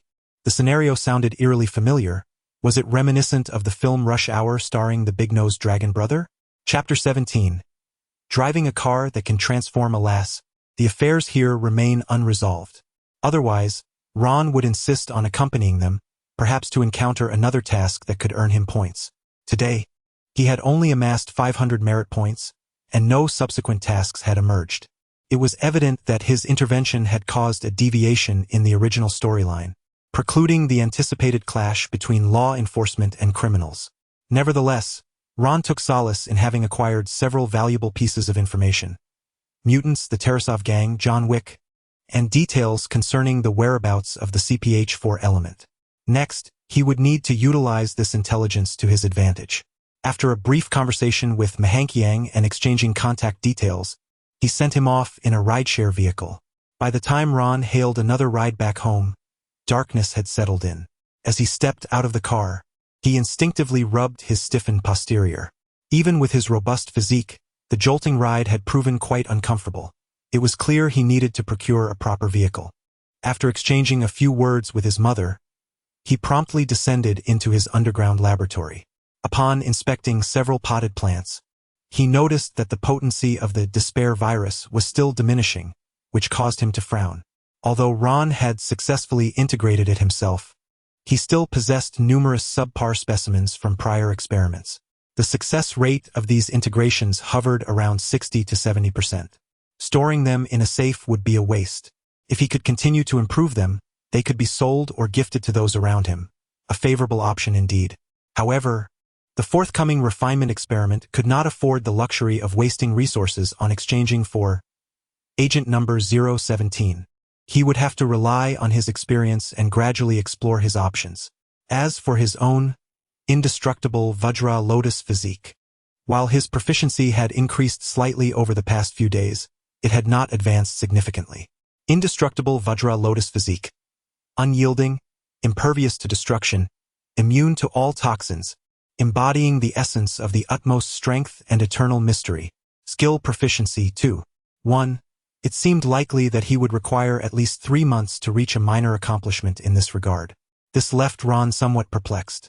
According to his previous experiences with the enhancements from the integration and familiarity abilities, skill proficiency should gradually increase moment by moment, and the time to attain a minor accomplishment was generally not prolonged.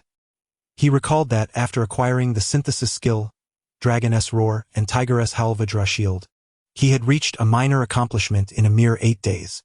Why then was the proficiency of this Vajra physique so stagnant? After pondering for a considerable time, Ron shook his head in resignation. The process of awakening his system and developing his research had only spanned a few years, and many functionalities were still in the exploration phase. Since he had embarked on this journey, he might as well embrace it. With this thought in mind, Ron changed his attire, cleared his mind of distractions, and immersed himself in his experiments. Meanwhile, in a villa on the outskirts of New York, a young man adorned with a helmet listened intently, his brow furrowed as he absorbed the report from his subordinate. Montpelier and Chad had encountered trouble? The young man tapped his forehead, his expression fluctuating between concern and contemplation.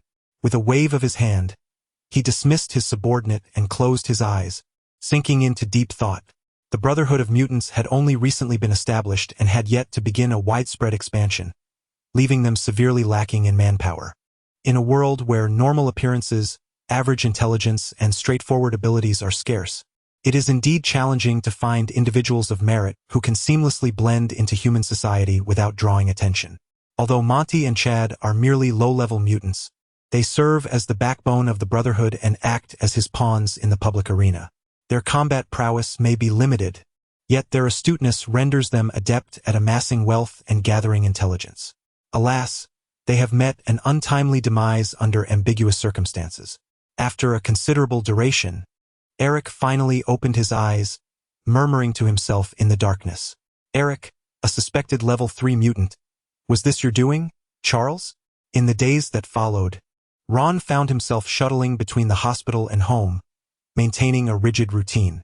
Aside from his professional obligations, he secluded himself in the laboratory, diligently working on modifications to the dire virus. After Mahankang's arrival in Los Angeles, he had called a few times, extending invitations to visit and assuring Ron of his safety. As for Eddie Mora in the hospital, his condition had improved significantly after he began taking the traditional medicine Ron had prescribed.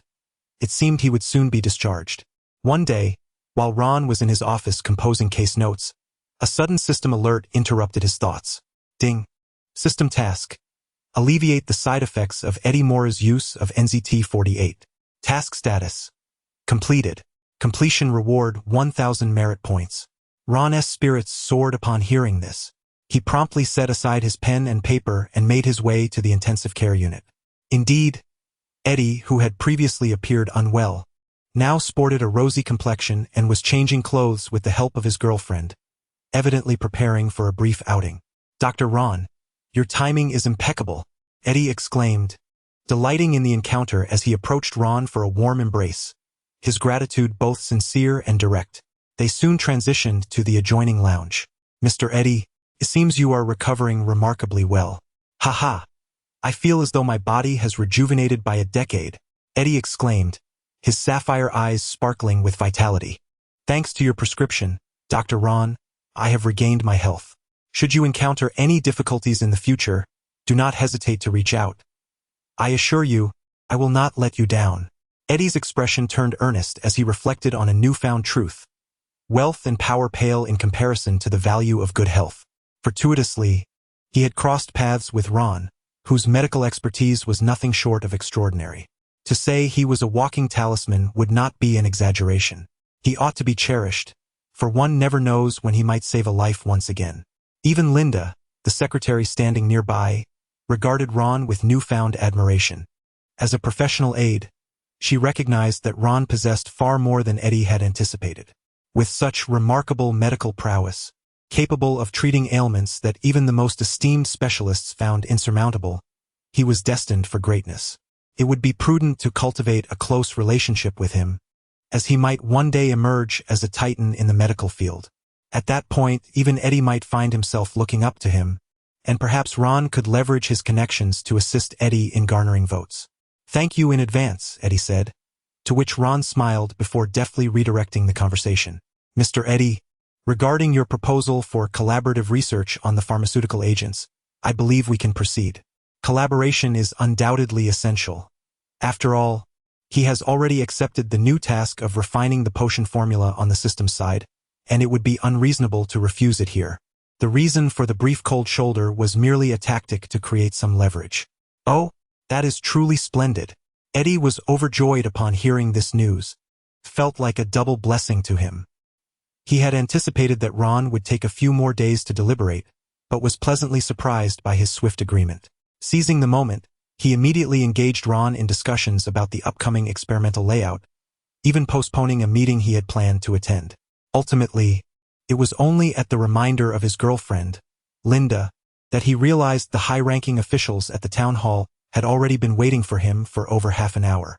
"As for the enhancement of the potion, it rests entirely on your capable shoulders. I have the funding and materials ready. Mr. Eddie, rest assured, I shall present you with a delightful surprise shortly." Ron smiled in response. If the points he had accumulated were sufficient, he could even provide the complete formula immediately. Unfortunately, his finances were tight, compelling him to proceed with a more gradual approach. Nonetheless, he was confident that within a few days to a couple of months at most, he could deduce the entire formula.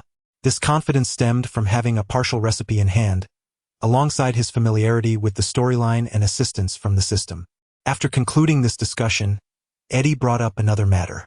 Although his health had recovered, he was required to remain in the hospital for observation for 2 more days and would be discharged next week. To express his gratitude for Ron's assistance during this process, he intended to reciprocate in kind. When Eddie was discharged, several senior executives from Stark Industries, including Tony Stark, who was currently on a business trip, would be present to bid him farewell and would assist in introductions. Ron smiled at this but did not take it to heart. Even without Eddie's involvement, Dean Keaton and Professor Carson would facilitate connections, rendering Ron's role merely an embellishment. As the weekend approached, Ron rose early one day, determined to purchase a vehicle. Relying on taxis daily was proving to be quite a hindrance. However, his destination was not a car dealership, but rather the antique shop of the wizard Balthazar. Ding! Upon entering, Ron found Balthazar sprawled behind the counter, fast asleep with a newspaper covering his face. After rapping the counter a couple of times, The old man merely stirred slightly before shifting to a different position and resuming his slumber. I say, Balthazar, is this how you greet an old friend? It was said that as one ages, they become more cunning. This fellow certainly exemplified that, using people when it suited him and discarding them otherwise. The attitude he had when trying to woo women and procure the beauty formula from Ron was a stark contrast to his current demeanor. Can't you let a man sleep in peace? Even as he was being criticized, Balthazar showed no signs of embarrassment. After yawning, he slowly sat up, removing the newspaper from his face. Just as he was about to launch into more complaints about Ron, he suddenly froze. The once weary eyes now sparkled with clarity.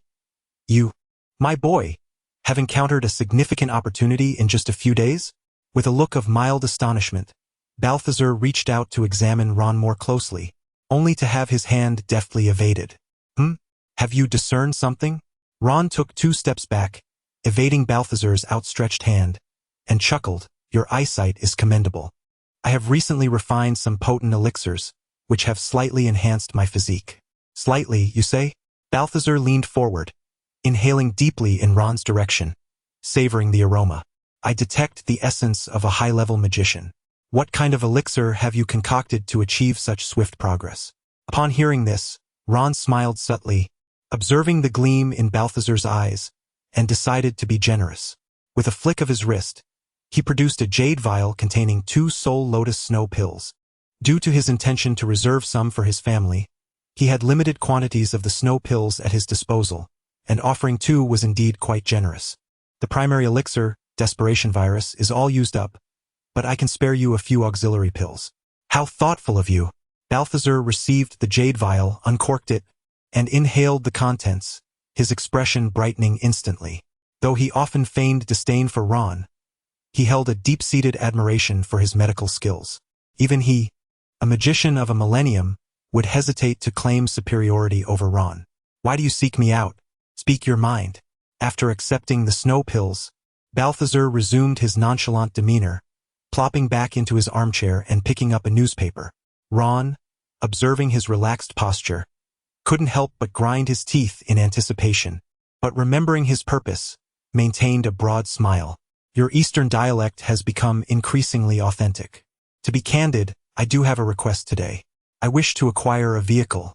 Balthazar's hands trembled, causing the newspaper to flutter as he looked up at Ron with a gaze filled with disdain. You lad, just a few days ago you sought snow ginseng, sending this aged man to climb snow-capped mountains, and now you desire a vehicle? Do you think I am a wishing well? The vehicle Ron referred to was not an ordinary 4-wheeled conveyance, but rather a transformer.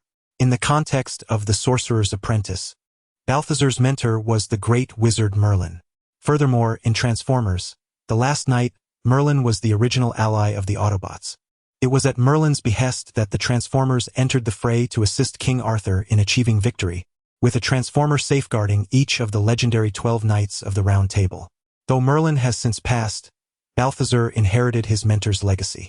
Coupled with Ron's entanglement in this chaotic world, Balthazar found himself inexplicably linked to the Transformers. His steed, the Steel Falcon from The Sorcerer's Apprentice, had also transformed into a member of the colossal faction, Arrow Warrior. Now, upon hearing Ron's desire for a vehicle, Balthazar immediately grasped the ulterior motive behind his request. He wished to acquire a transformer to take home. To respond succinctly, that is impossible. Balthazar flipped through the newspaper without raising his gaze, stating, The Allspark and the key to Hyperlight have yet to manifest. They will not appear in human society. Ron smirked. Are you just spouting nonsense? Balthazar had made a pact with the Transformers behind the scenes. At specific intervals, they convened to exchange intelligence regarding the embers and keys. However, Balthazar, having spent centuries fixated on awaiting the destined individual to bestow knowledge upon him, has largely neglected the pursuit of the embers and the superluminal keys. Prior to his acquaintance with Ron, he would audaciously engage with the Titans, exchanging pleasantries. Yet, after befriending Ron and revealing his identity as a sorcerer, he ultimately delegated these interactions to Ron. Each time the meeting date approached, he would concoct excuses to step out, leaving Ron to manage the shop and deal with their counterparts. Ron rapped on the counter, his expression stern, and stated, Stop with the evasions. I merely wish to know if this matter can be resolved.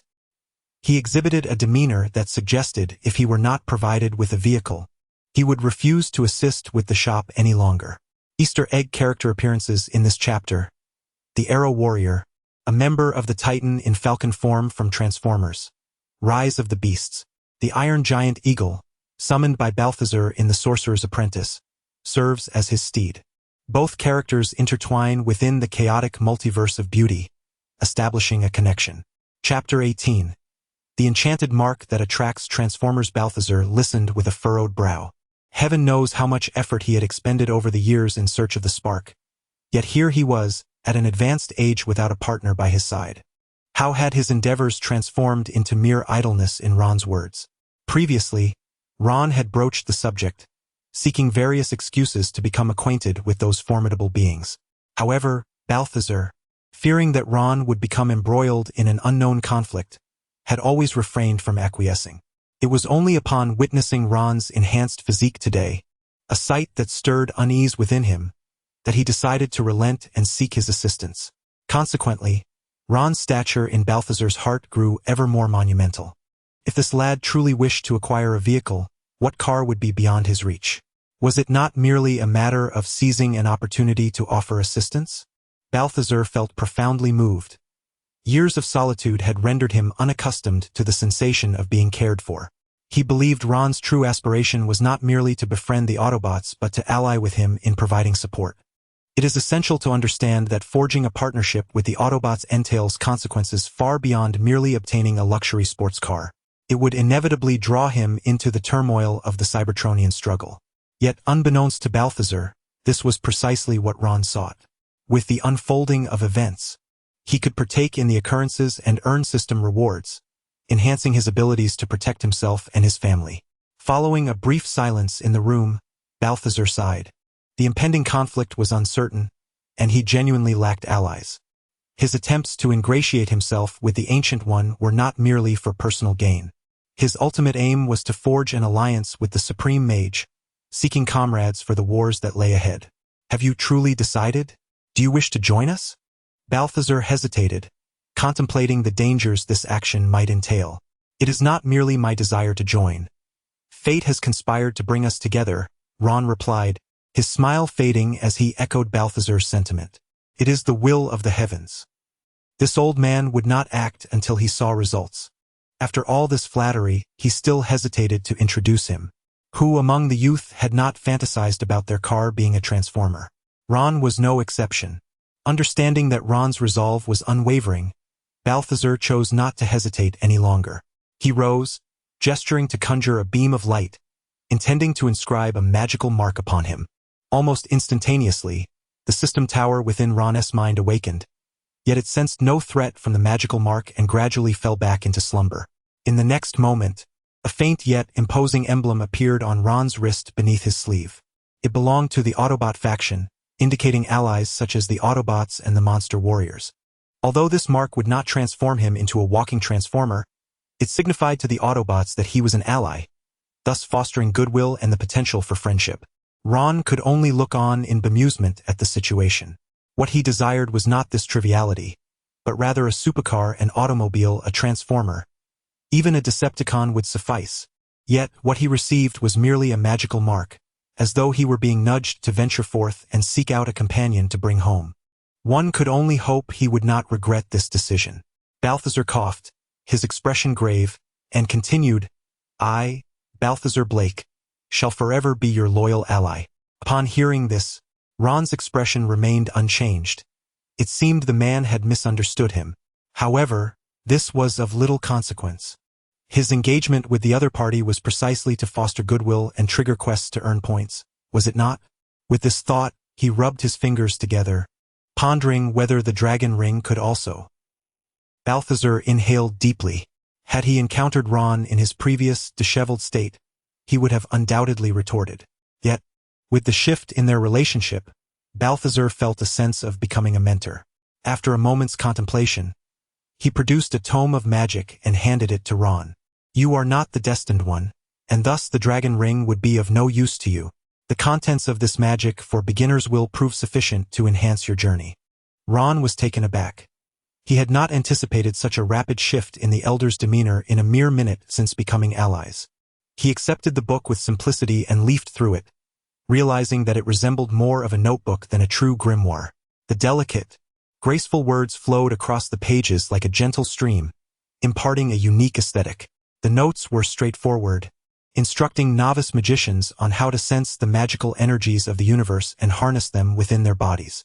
What piqued Ron's interest most were the 3 foundational spells at the end: Magic Perception, Basic Telekinesis Practice, and Magical Portal. Upon closing the book, Ron looked up and smiled. If I am not mistaken, the owner of this notebook is... Balthazar's earnest expression crumbled in an instant. Ahem, it is merely a copy. Just a copy. Having acquired what he sought, Ron engaged in a brief conversation with Balthazar. They agreed that by the end of the year, Balthazar would introduce Ron to his colossal allies. As for the whereabouts of the Autobots, Balthazar genuinely had no knowledge. After all, the relationship between the Giants and the Autobots was merely collaborative, devoid of any hierarchical authority to access each other's intelligence. However, Balthazar did divulge an intriguing piece of information. Many Transformers were lurking on Earth, and human society was aware of this fact, with the military actively investigating their presence. In fact, clandestinely, numerous Transformers had been captured and detained, most of whom were Decepticons. Ron understood this well, surmising that in this chaotic world, numerous film narratives had been intertwined. As for the significant events that lay ahead, he would have to partake in them personally. After more than half an hour, Ron departed the antique shop, filled with a sense of satisfaction. Armed with a wealth of information, the task ahead involves perusing the second-hand market, in hopes of employing magical sigils to bring home an Autobot. As for the contents of Beginner's Magic, he instantly mastered the material through the system upon reading it, awaiting the gradual enhancement of his proficiency. Host: Ron Kent. Abilities: Comprehension and Mastery. Skills: Medicine, Universal Breathing Technique, Indestructible Lotus Body, Magic Perception, Entry Level 1. 18-100. Mental Telekinesis, Entry Level 0. 37-100. Magic Portal, Entry Level 0. 14-100. These 3 magical skills were acquired simultaneously, yet the acceleration of proficiency varied markedly. Magic Perception advanced the quickest, followed by Telekinesis. The proficiency of the 3rd skill, the Magic Portal, lagged significantly behind that of Magic Perception. It was evident that Ron had a considerable journey ahead before he could fully master these abilities. Glancing down at his watch, he noted that time was still on his side. A cursory look at the magical emblem on his wrist prompted him to venture to a nearby second-hand car market in pursuit of fortune. The distance to Bumblebee in Los Angeles was far too great, and past experiences suggested that even if he went there, it would be futile. Surely, he would wait for his destined companion like Balthazar, leaving any hope of subduing him at bay. Perhaps Bumblebee had yet to arrive on Earth. Moreover, Bumblebee's combat capabilities were rather mediocre, at best slightly above average. In contrast, the Lamborghini Hot Rod, the formidable Defense Master Ironhide, or the agile Melee Master Crosshairs, all presented themselves as excellent alternatives. Thus, Ron narrowed his search to the nearby districts. However, after visiting several second-hand car markets and exhausting his options in the vicinity, the Goddess of Fortune did not grace him with her presence. Of course, it was possible that Autobots had noticed Ron yet chose not to reveal their identities. After several days of fruitless searching, it was not until he finished his shift at the hospital and took a taxi home that a conversation with the driver unveiled a promising lead. Upon expressing his interest in purchasing a second-hand vehicle, the driver recommended a reputable spot, Tarasov's Auto Repair in the outskirts of Manhattan, known for its plethora of mysterious second-hand cars at prices far more reasonable than those of unscrupulous dealers. Ron, intrigued by the driver-esque grievances, recalled that this repair shop was allegedly a front for the Tarasov gang, the very target he had been investigating. A smile crept across his lips. Since that was the case, he would certainly go and take a look. Chapter 19. The Decepticons. Nitrogen Zeus. After more than half an hour, the sky had completely descended into silence. Ron finally arrived at his destination. He now understood why the taxi driver had recommended this place. The distance from the city center was indeed considerable, with the fare alone costing nearly $100, causing the driver to beam with delight upon receiving the payment. Outside the dilapidated factory, the concrete road was marred by tire tracks. Approaching the security booth, Ron rapped on the window and informed the guard of his intention to purchase a vehicle, which granted him entry. Accompanied by a towering security guard, a black man standing nearly 2 meters tall and weighing over 200 pounds, Ron stepped into the factory. In stark contrast to the tranquility outside, the interior of the factory was filled with a cacophony of noise. Scattered throughout the space were a group of ruggedly built men, engrossed in various modifications of automobiles. From spray painting and tinting to grinding off chassis numbers and crafting counterfeit license plates, it was a veritable assembly line for illicit vehicles. Since Ron had no specific purchase in mind, he slipped the guard a $20 tip and wandered off aimlessly. The guard, unperturbed by the possibility of Ron being an undercover officer, accepted the money and led him to the sales area before conveniently turning away. The two gangsters monitoring the area, upon noticing Ron's slender physique, regarded him with disdain and returned to their card game. Indeed, this was Manhattan's foremost gang, and the array of illicit vehicles here could easily rival an automobile exhibition. The Tarasov gang's primary business revolved around the smuggling and trading of cars. From high-end supercars like Lamborghinis and Hummers to classic Volkswagens and Fords, they had it all. As Ron strolled through the workshop, he raised his left hand, adorned with a Transformers insignia, and gently brushed it across the front of a car. Yet, as expected, the vehicles showed no reaction whatsoever. It seemed his expectations had been overly simplistic. Ron sighed and shook his head at the magical mark on his wrist. The scenario before him mirrored his previous quests for fortune.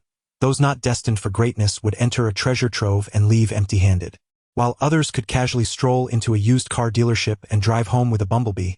He had traversed half the city without a trace of one. Perhaps due to significant backlogs, Ron observed that the deeper he ventured into the warehouse, the lower the prices of the vehicles became. By the time he reached the last 2 rows, he even encountered several vintage cars from the last century, their rims rusted and clearly neglected. Just as he lowered his sleeve to conceal the mark and prepared to turn away, a sudden sound caught his attention. A faint scraping echoed, a tire rotating against the concrete floor. Though the noise was minimal, Ron was no ordinary individual. He could discern even the faintest breath from meters away, let alone the close proximity of the sound. Suddenly halting his departure, he turned toward the corner, a smirk playing at the corners of his mouth. There, nestled inconspicuously, was an old Cadillac SUV. Perhaps due to its age, both its exterior and interior could not compare to modern vehicles, resulting in its perpetual state of neglect. The vehicle's body and windows were coated in a layer of dust, with even the rims showing signs of rust. However, Ron was not deceived by its appearance. As he raised his left hand to gently caress the car's exterior, he sensed something unusual. It was as if the lifeblood of humanity coursed through it, for the embedded electronic units of this automobile had begun to emit a faint current. It seemed poised for action, uncertain of when it might roar to life, or perhaps make a hasty escape. Through the window, Ron discerned the emblem of the Decepticons upon the steering wheel. A flicker of surprise crossed his mind, but he quickly rationalized the situation.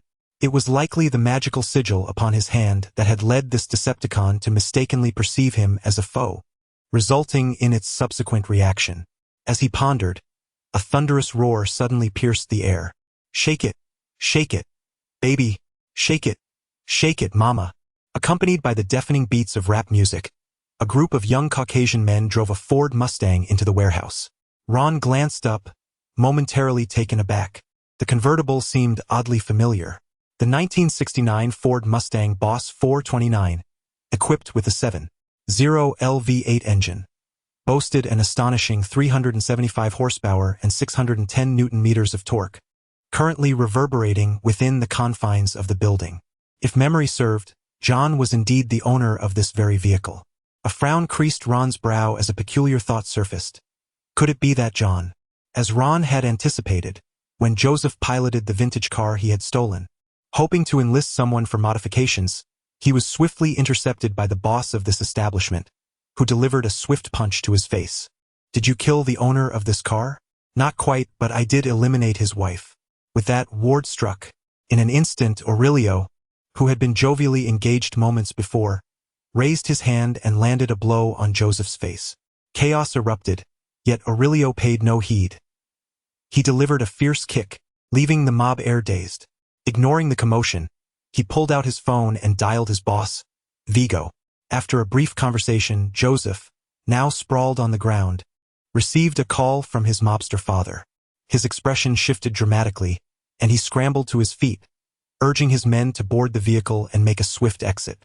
Meanwhile, Ron, who had observed the entire scene, ended the call he had made, which had gone unanswered, and furrowed his brow as he watched Joseph flee.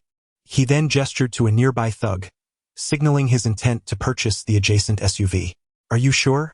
The thug regarded Ron with a mixture of curiosity and disbelief, assuming him to be a penniless individual who had chosen this dilapidated vehicle after much deliberation. "This piece of junk has been in the gang longer than you've been around. How much?" $6,000. Without hesitation, Ron produced his phone to initiate the transaction. The thug's eyes widened in astonishment. He had not expected anyone to actually purchase this car. Upon completing yet another successful transaction, he instantly transformed into a visage of joy, approaching a nearby storage box. After rummaging through it for a considerable time, he finally unearthed a bare key. "Consider yourself fortunate, lad, you've stumbled upon quite the bargain. This vehicle once fetched, well, several tens of thousands." The young ruffian, reveling in his good fortune, was just about to fuel the car when he suddenly felt a gust of wind brush past him. In an instant, Ron had vanished before his eyes, opening the car door and taking a seat inside. However, despite his persistent attempts to turn the ignition key, the car refused to start. "Human, get out. Do not provoke my wrath." As Ron twisted the key, a magnetic voice emanated from the radio on the console. The voice was deep and resonant, echoing like a war drum yet imbued with a certain liveliness. It was unmistakably the signature tone of a transformer. After listening, Ron snorted disdainfully and pounded the steering wheel, declaring, "If you wish to avoid my wrath, you will start this vehicle immediately. Do you dare to test me? I will tear you apart." The moment the words left his lips, the vehicle began to tremble violently. Never had anyone dared to threaten Nitrogen Zeus, not even Megatron himself. Characters introduced in this chapter: Joseph, the mob prince who killed John Wick's dog in John Wick; Aurelio, the head of the repair shop in John Wick; Nitrogen Zeus, a member of the Decepticons from Transformers: The Last Knight. Chapter 20. Exclusive Mission. Rapid Pursuit. Nitrogen Zeus, a member of the Decepticons, emerges as a character in Transformers: The Last Knight. Rescued from military custody by Megatron, he became one of his subordinates. He is among the few who can engage Optimus Prime in battle, even dealing significant damage. However, he does not possess a bloodthirsty nature, making him an anomaly within the Decepticons. Prior to joining Megatron's ranks, he had no criminal record, having been detained solely for his identity as a Transformer. Remarkably, even during his imprisonment, he was allowed to move freely within AU's military base and formed friendships with several military researchers due to his fondness for human rap music.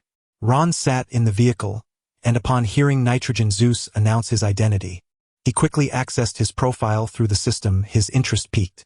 A Decepticon with such a demeanor certainly held great potential for recruitment. Simultaneously, Ron dismissed any notion of threat from him. If Nitrogen Zeus truly dared to expose himself, he would have already caused chaos within human society. Ron tapped the steering wheel and spoke in a low voice.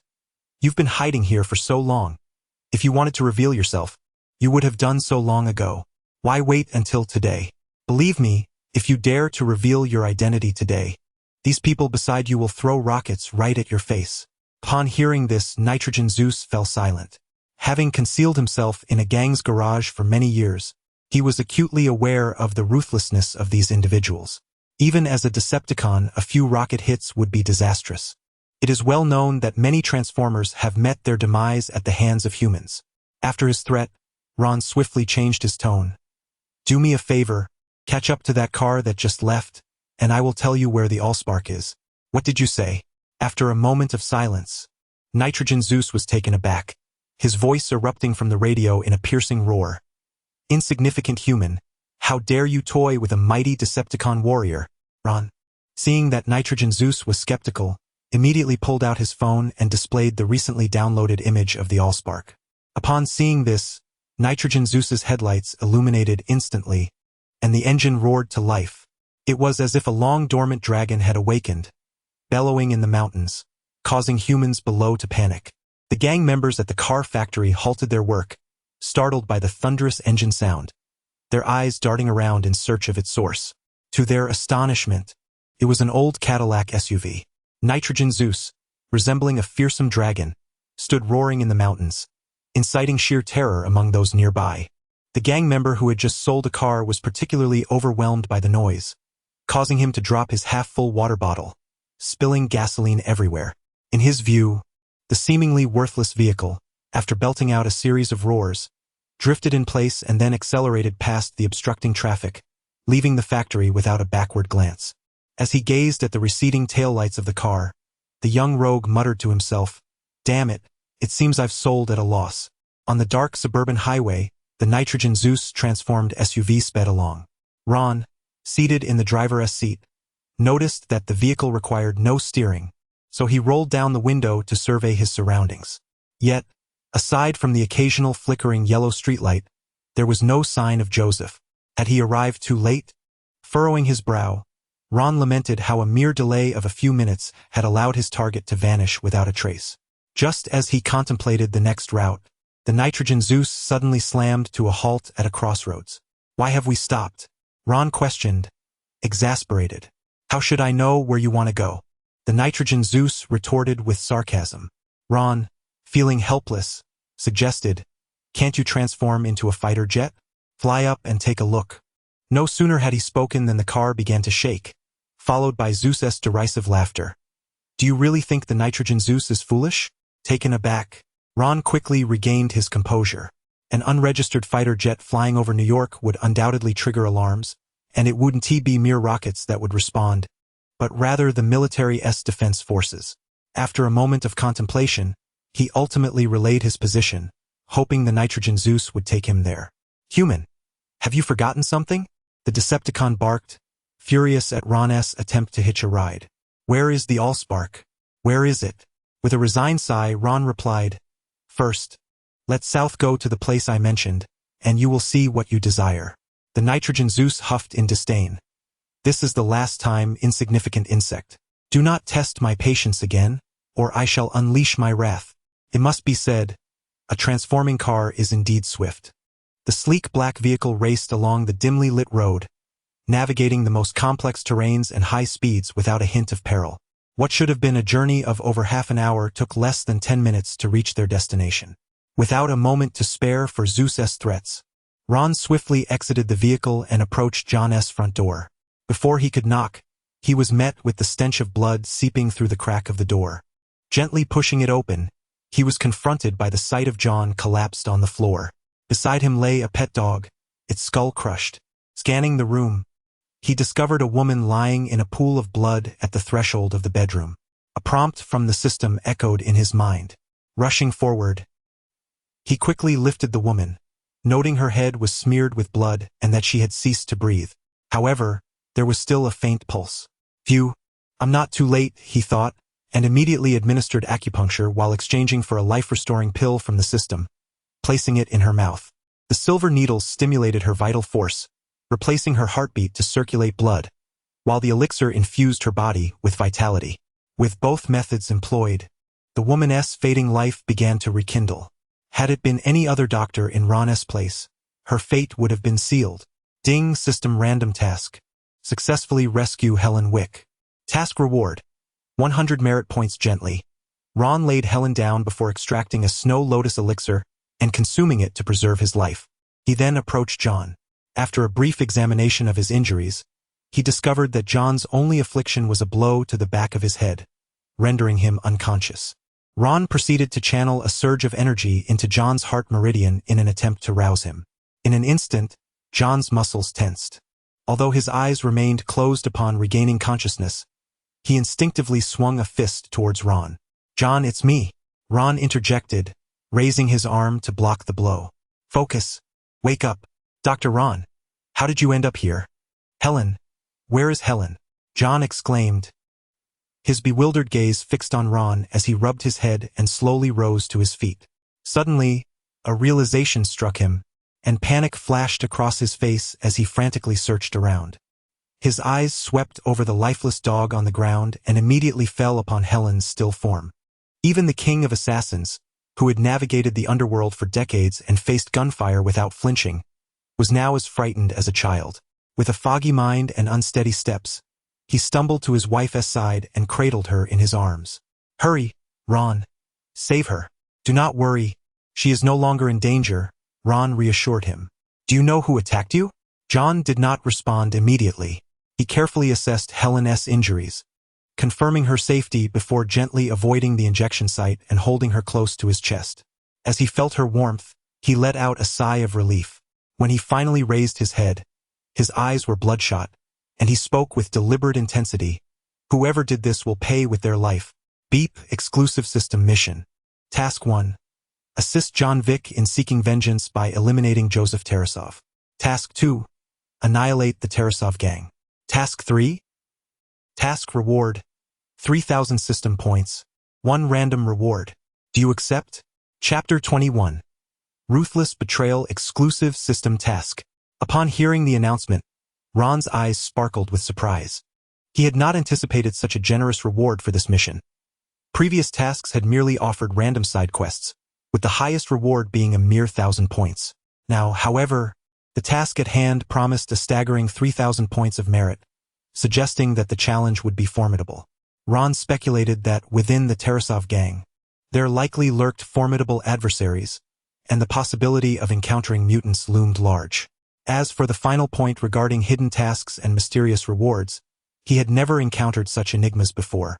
Yet, given the urgency of the situation, he could not afford to ponder these matters any longer. Without hesitation, he accepted the task and swiftly directed John to escort his wife outside. Meanwhile, Nitrogen Zeus had been waiting impatiently at the entrance. Upon witnessing Ron forcefully thrusting the bloodied woman towards him, he erupted into a furious roar, causing the vehicle to tremble violently. "You dare treat Nitrogen Zeus as an ambulance? You insignificant human? Silence. If you want the spark, drive properly." Ron paid no heed to Zeus's threats and urged John to get into the car quickly. However, barely had he spoken when Zeus unleashed a frenzied roar. "You pathetic insect dare to threaten the Decepticon warrior? I have tolerated you for far too long." Ron had underestimated the ferocity of the Decepticon. Even the relatively neutral Nitrogen Zeus, after being manipulated repeatedly, could no longer contain his fury and promptly revealed his true nature, choosing to turn against Ron. In the next instant, the dilapidated Cadillac SUV underwent a rapid transformation before John's astonished gaze. "What in the world is this?" Sparks flew as metal clashed. In an instant, Nitrogen Zeus morphed into an entirely different form. Under the cold moonlight, a towering robot adorned with weapons and ammunition appeared before the two men.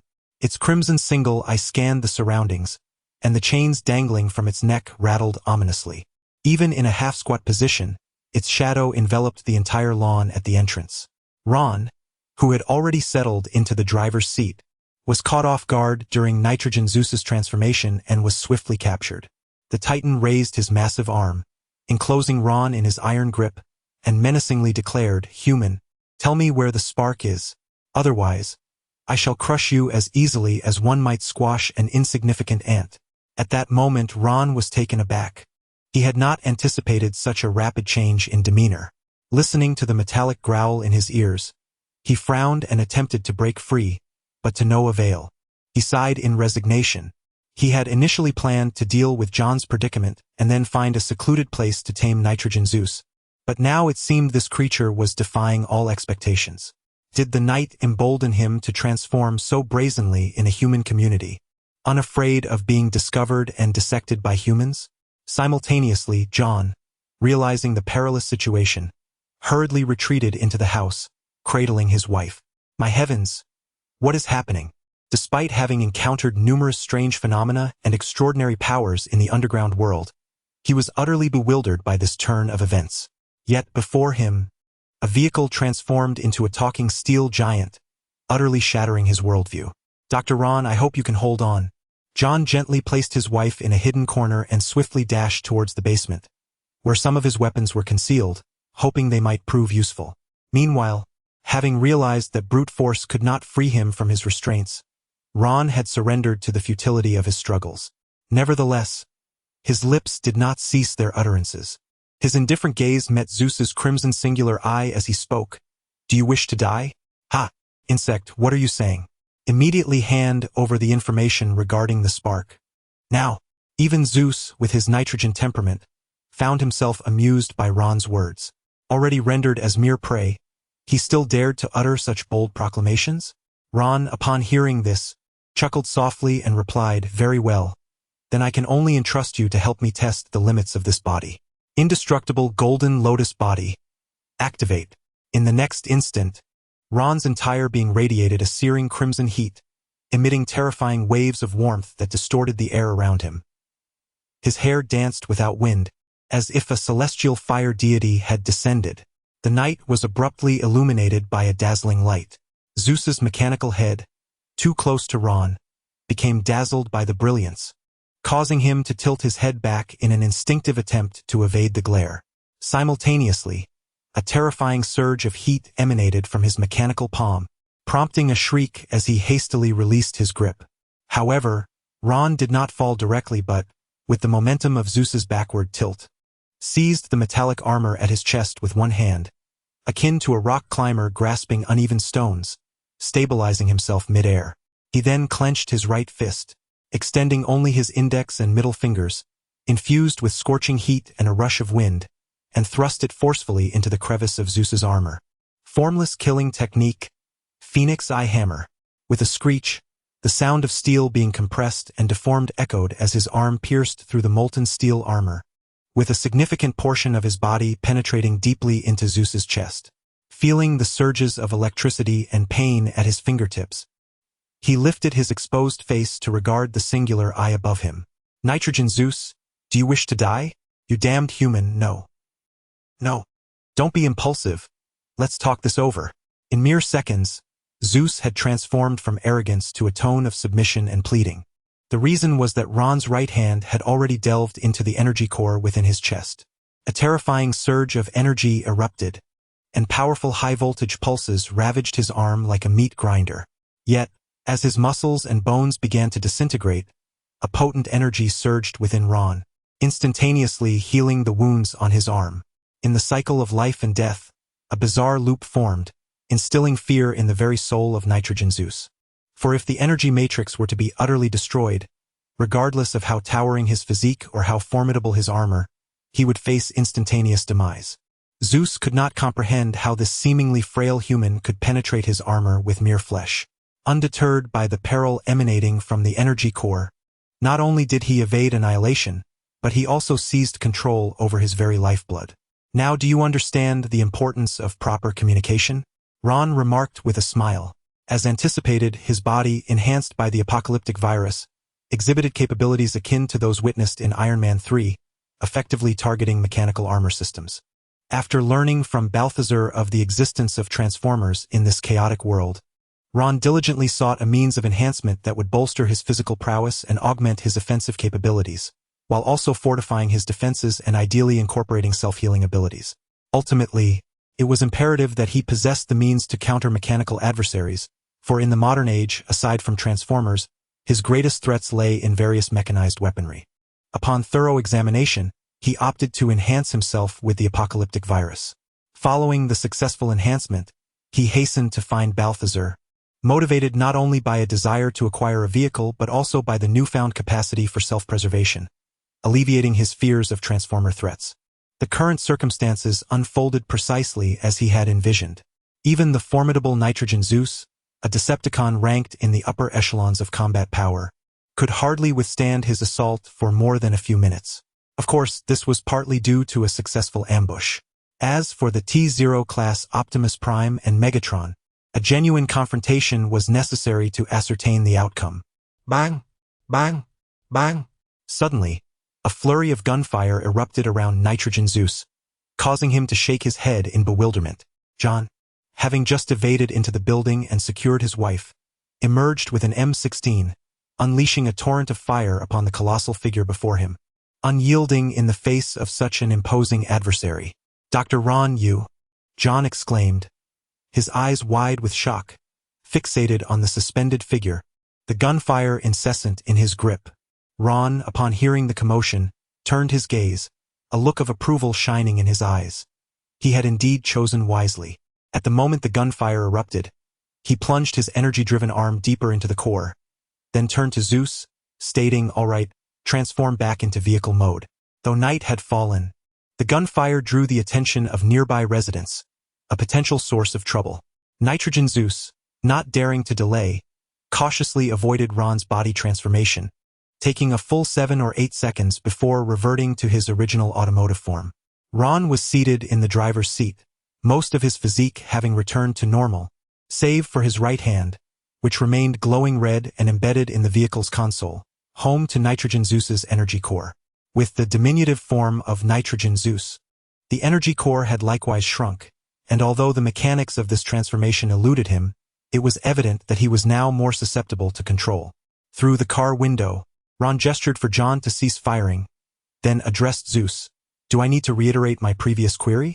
Upon hearing this, Nitrogen Zeus felt an overwhelming sense of despair. Who would willingly seek death? Beyond their physical forms, the thought processes and personalities of Transformers bore striking resemblance to those of ordinary humans. If one were to liken Optimus Prime to a societal elite, civilized, courteous, and capable, then the comparisons would indeed hold merit. In this narrative, Megatron is likened to a cunning and ruthless crime lord, willing to employ any means necessary to achieve his ambitions. Nitrogen Zeus embodies a brash and volatile character, akin to a street thug, quick to draw weapons at the slightest provocation and unafraid to engage in unlawful acts for trifling fame and fortune. Yet he is also prone to cower and plead for mercy when faced with peril. "Of course, I don't wish to perish. I haven't yet had the chance to attend Lil Wayne's rap concert," Nitrogen Zeus lamented. "Oh, you no longer desire the spark?" Ron inquired. "Of course I do. No, I don't. Let Megatron and his ilk seize it instead." A faint smile curled at the corners of Ron's mouth as he replied, "Very well. I shall present you with 2 options. The first is to have your energy core crushed by me. I choose the second option. I choose the second." Ron shook his head. "Allow me to finish speaking. The second option is to sign this contract." No sooner had he spoken than a chilling mechanical voice echoed in Nitrogen Zeus's mind. "Contract of the soul? Contract master. Ron Kent. Signatory. Nitrogen Zeus. Contract terms. To relinquish one's soul and become a devoted servant of Ron Kent. To fulfill all of the master's commands, safeguard the master's body and soul, and eliminate, assassinate, and slaughter any beings that hinder the execution of this task. Contract introduction. A terrifying whisper from the abyss.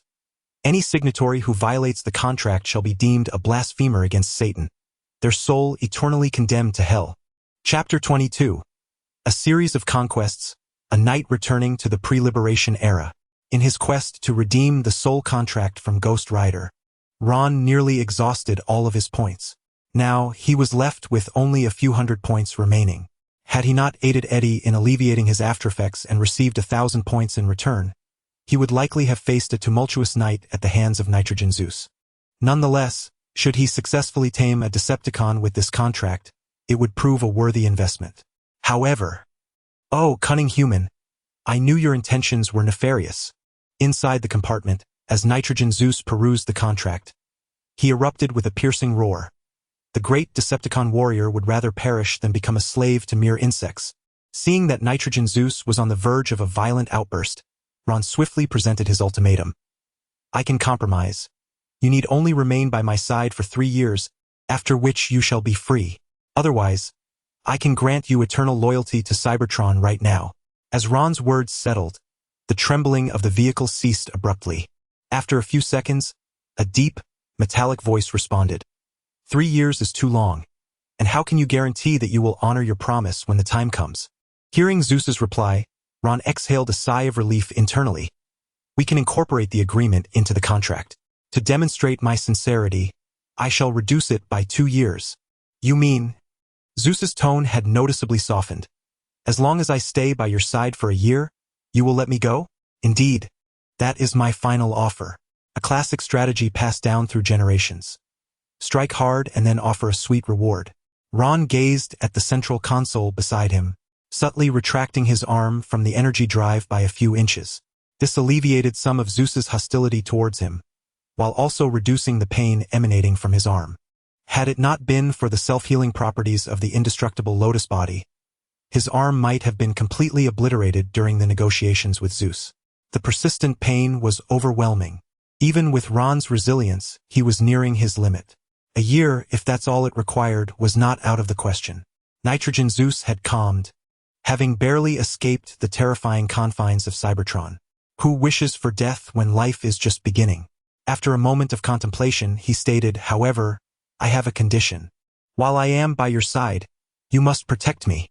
Nitrogen Zeus had played his cards wisely. Even before he arrived on Earth alone, he had contemplated which factions to align with.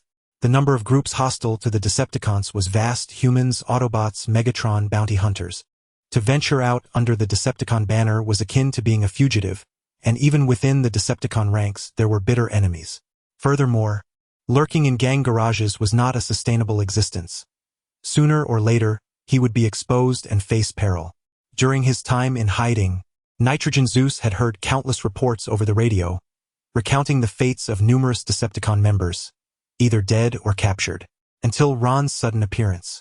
Initially, Zeus merely sought information regarding the Fire Seed and had no intention of allying with him. However, upon witnessing Ron's formidable strength and his subsequent overture, Zeus was reminded of this opportunity.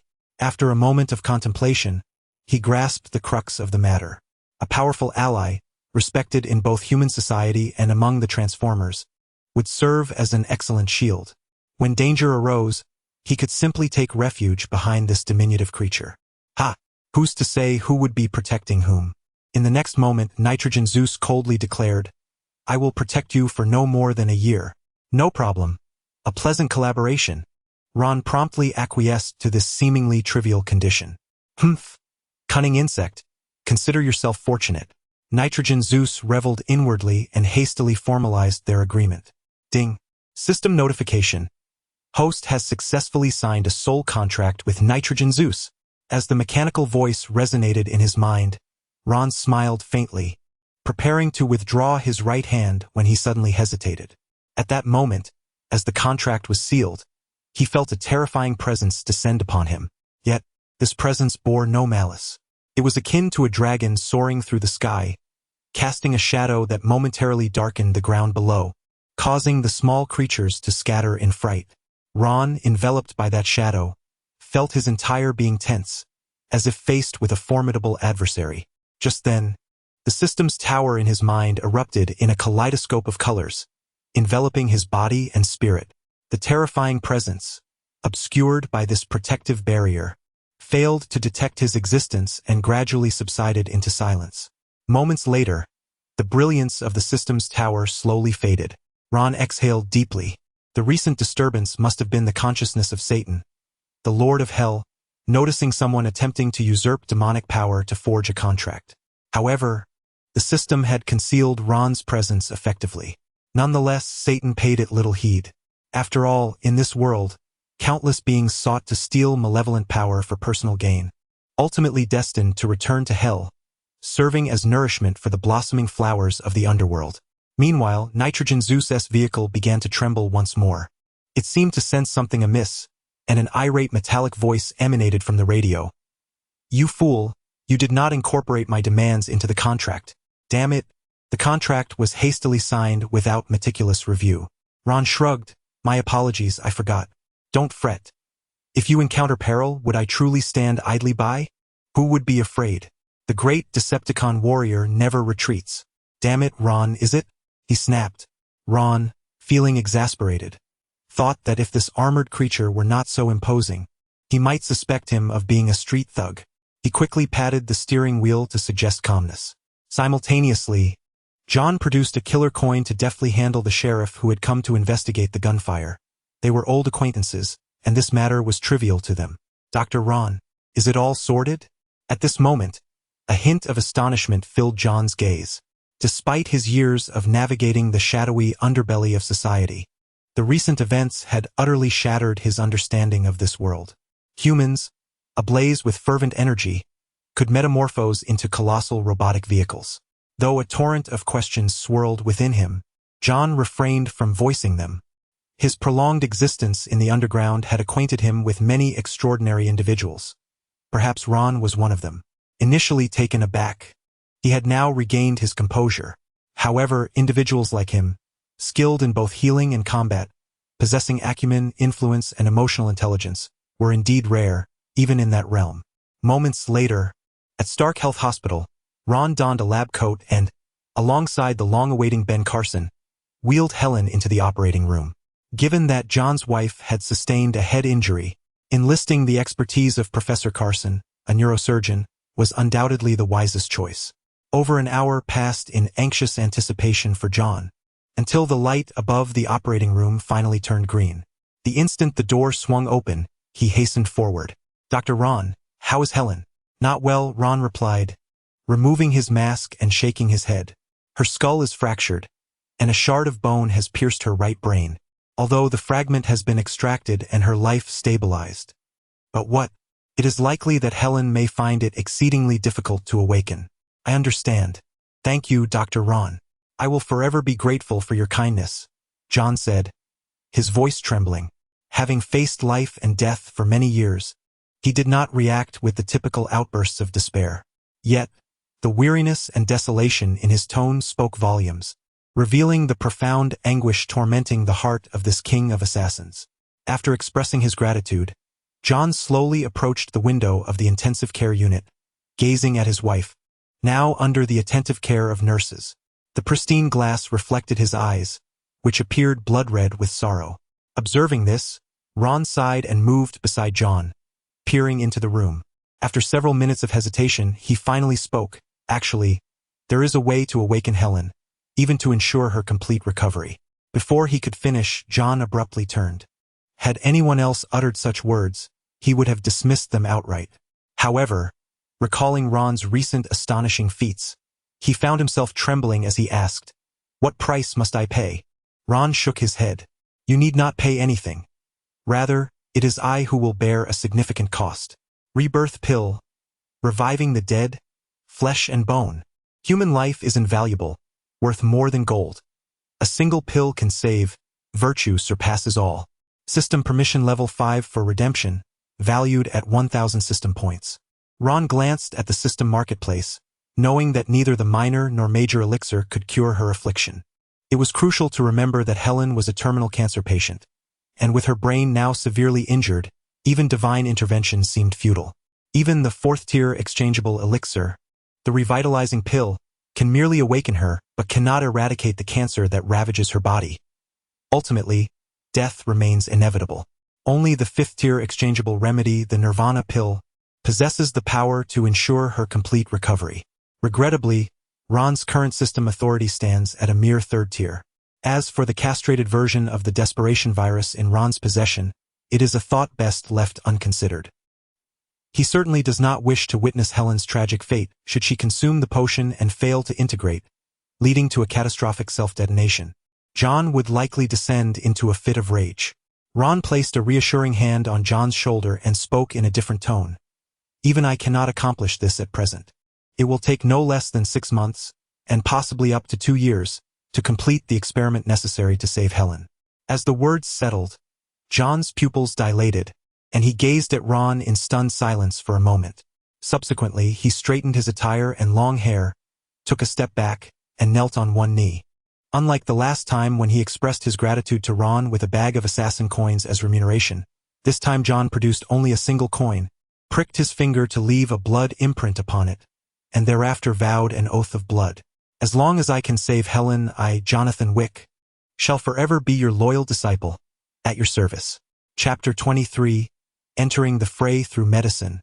Establishing oneself through martial arts, the decision to recruit John was not a spur-of-the-moment whim. Even during their second encounter, Ron had contemplated this notion, as it pertained to a significant strategic maneuver he was about to undertake. However, he did not anticipate that his objective would be realized in such a manner. Yet, one could argue that it was a fair exchange. Ron saved Helen's life, and in return, John offered his own. As the night deepened, Ron's concerns for his elderly mother, left alone at home, weighed heavily on him. After imparting a few medical instructions and leaving behind a vial of medicinal pills, he departed the hospital. In the parking lot, the nitrous Zeus was no longer the dilapidated vehicle Ron had first encountered. This remarkable machine had undergone a transformation after John had laid eyes on a Cadillac Escalade. Now, it flaunted a new, formidable appearance. Its glossy black exterior sparkled under the illumination, exuding an enchanting, diamond-like sheen. Approaching 6 meters in length and 2 meters in height, the vehicle was both imposing and elegant, with smooth, powerful lines, complemented by the menacing Decepticon emblem on its front. As the engine roared to life, it sounded akin to a wild beast lunging forward. Once seated in the driver's seat, Ron gripped the steering wheel and gently pressed the accelerator, prompting the nitrous Zeus to emit a thunderous roar before it sped away. Before heading home, he made a detour to John's residence. The dog, slain by Joseph, lay abandoned in the house, awaiting retrieval. As he parked the car and gazed at the darkened abode, a frown creased his brow. After a brief pause, he pushed open the slightly ajar door and stepped inside, where darkness enveloped him. However, aided by his night vision, this did not present a significant challenge. Navigating past the bloodstains on the floor, he proceeded directly to the living room. The lifeless pet dog, now swaddled in a blanket, rested quietly on the coffee table. Ron lifted the blanket, feeling the coldness emanating from the dog's body, and sighed softly. "Rest assured, someone will avenge you." As if to affirm his whispered words, a sudden disturbance erupted within the room the moment he embraced the dog. Several crimson beams materialized from the dark corners, aimed at his forehead and heart vital areas. In the next instant, shadows emerged around him. "Who are you? Where is John?" 7 fully armed assassins gradually revealed themselves from the shadows, encircling him. Ron felt a twinge of confusion. Although he had sensed the presence of others upon entering, the vengeance from the Tarasov gang seemed to have come too swiftly.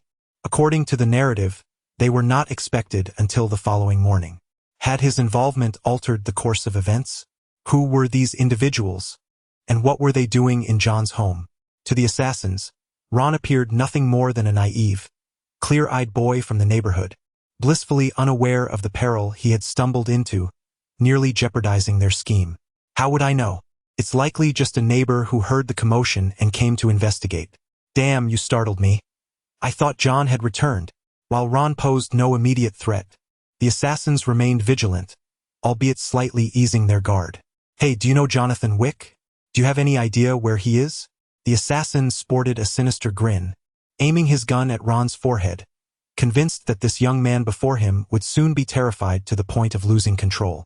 Yet, to everyone's astonishment, Ron remained utterly unfazed, providing no response, which only served to irritate those around him. Was this lad truly so daft as to be rendered speechless by fear? My apologies. I was momentarily lost in thought. Upon hearing the others mention John, Ron's suspicions were confirmed. It must have been that leader of the illegal taxi operation who, upon learning of Joseph's attack on John's wife, had promptly contacted Vigo. In the original narrative, he received the phone call only the following day to learn the details. Ron tightened the blanket in his grip, casting a wary glance around while still under the gun's menacing gaze. "Are you members of the Tarasov gang?" he inquired. Why the silence?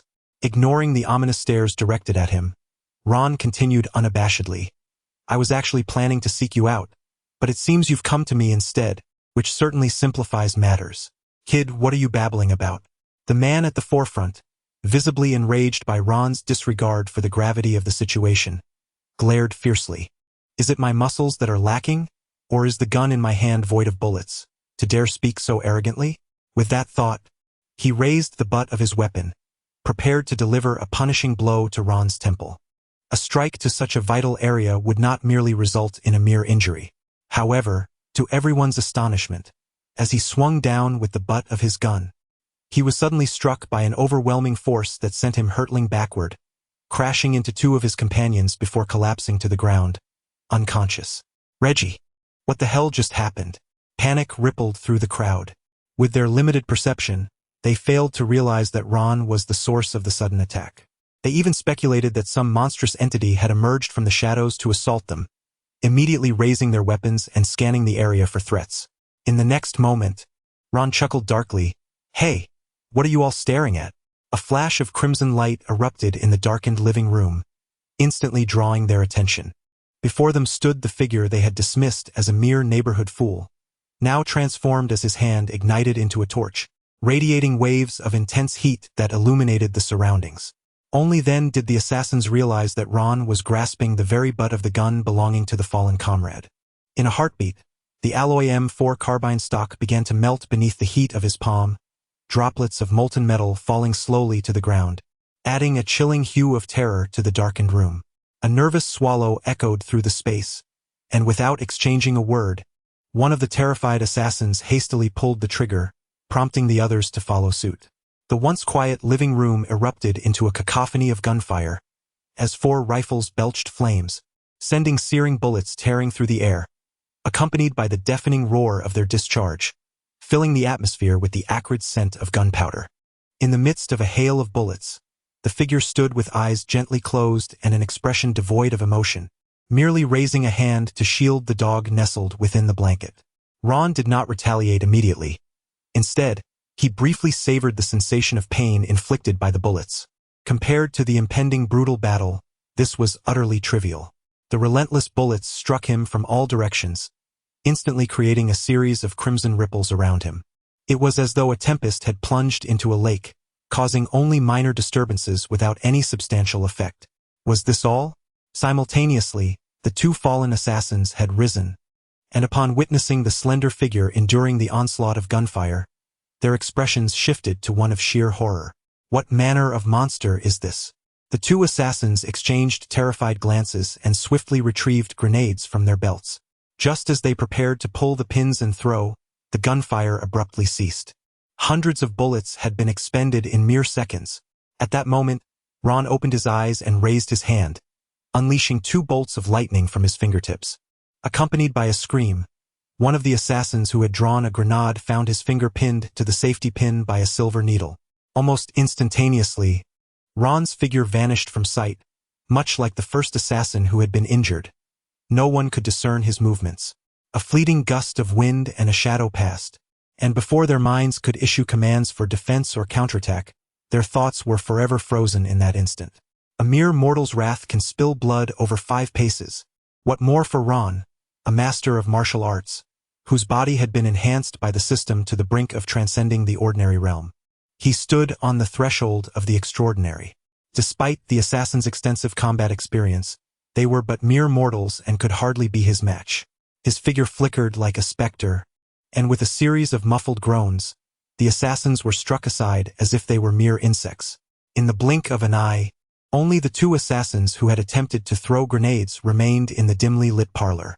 One of them, seeing the situation, reached for his gun, but Ron's foot connected with his chest. There was no finesse in the blow.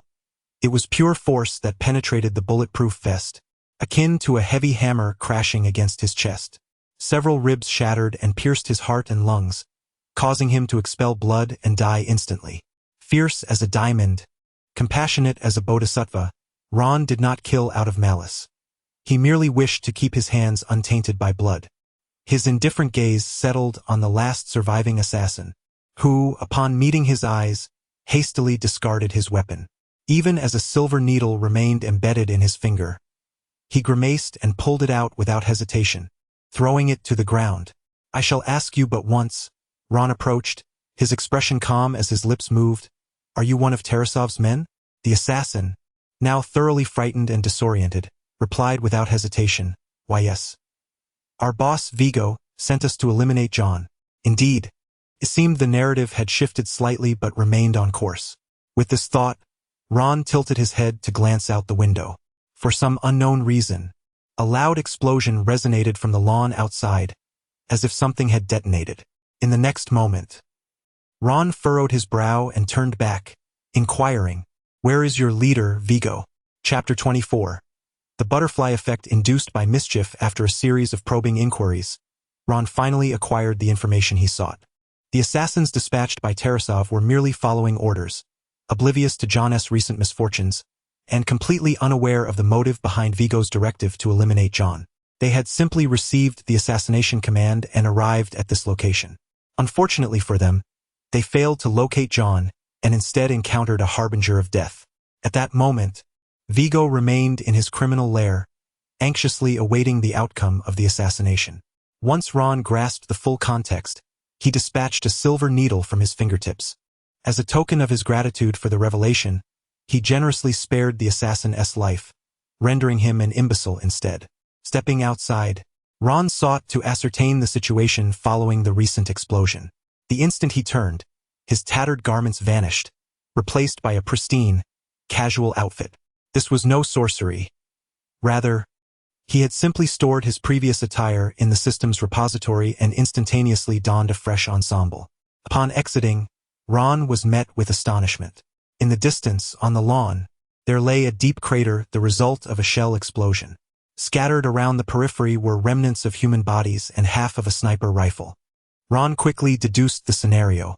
If his conjecture was correct, the assassins lying in ambush at John S.'s residence included not only the 7 within the house but also a sniper concealed outside. The latter had been discovered by Zeus, the nitrogen titan who had dispatched him with a single shot.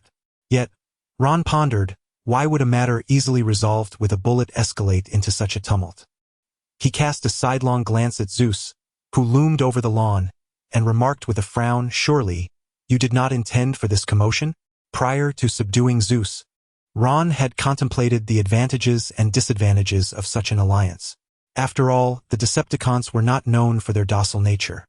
Their methods often left much to be desired. The rebellious temperament of Nitrogen Zeus, reminiscent of a street thug unwilling to heed authority, was both amusing and infuriating. "What do you mean? I am merely fulfilling my duty to protect you," Zeus retorted with an indignant growl, shaking his chassis in discontent, harboring an entirely different thought. How dare this insignificant insect employ an invincible Decepticon warrior as a mere guard dog? A lesson must be imparted. Arrogance, brutality, cunning, and insubordination, these epitomized the true essence of the Decepticons. Indeed, the repercussions of the mischief soon manifested. No sooner had Zeus concluded his statement than the police, belatedly summoned, appeared at the road leading to the entrance. Perhaps due to the shell explosion, a noticeably larger contingent of officers arrived. Upon disembarking, they drew their firearms, taking cover behind barriers, eyes trained anxiously on the door of John S.'s residence. "Sheriff, did you not claim that the owner of this house was your friend? Why has such a commotion erupted?" One officer questioned, irritation evident in his tone. "Damn it, how was I to know? I've tried calling several times, but no one answered," the sheriff exclaimed. "What should we do now? Should we approach and assess the situation for negotiations?" inquired a rookie officer, inexperienced and naive, prompting several seasoned colleagues to cast him incredulous glances. Can the nature of gun-related crimes be equated with that of artillery and explosives? The former constitutes criminal activity, while the latter pertains to counterterrorism. For heaven's sake, if you are willing to risk your life, then go ahead. The rest of us will await backup. The sheriff spat, bewildered by the thoughts occupying the minds of today's youth, who, despite knowing the adversary was armed with artillery, still contemplated negotiation, an invitation to death. Meanwhile, Ron stood at the doorway, casting a fierce glare at Nitrogen Zeus. This fellow had suddenly adopted a guise of feigned death. Yet the police, positioned at a distance and on high alert, had evidently classified him as a terrorist. It appeared the earlier blow had not been sufficiently painful. He resolved to teach Zeus a lesson soon. Silently, Ron retrieved his phone from the system's repository and dialed a number. "Hello, Dr. Ron.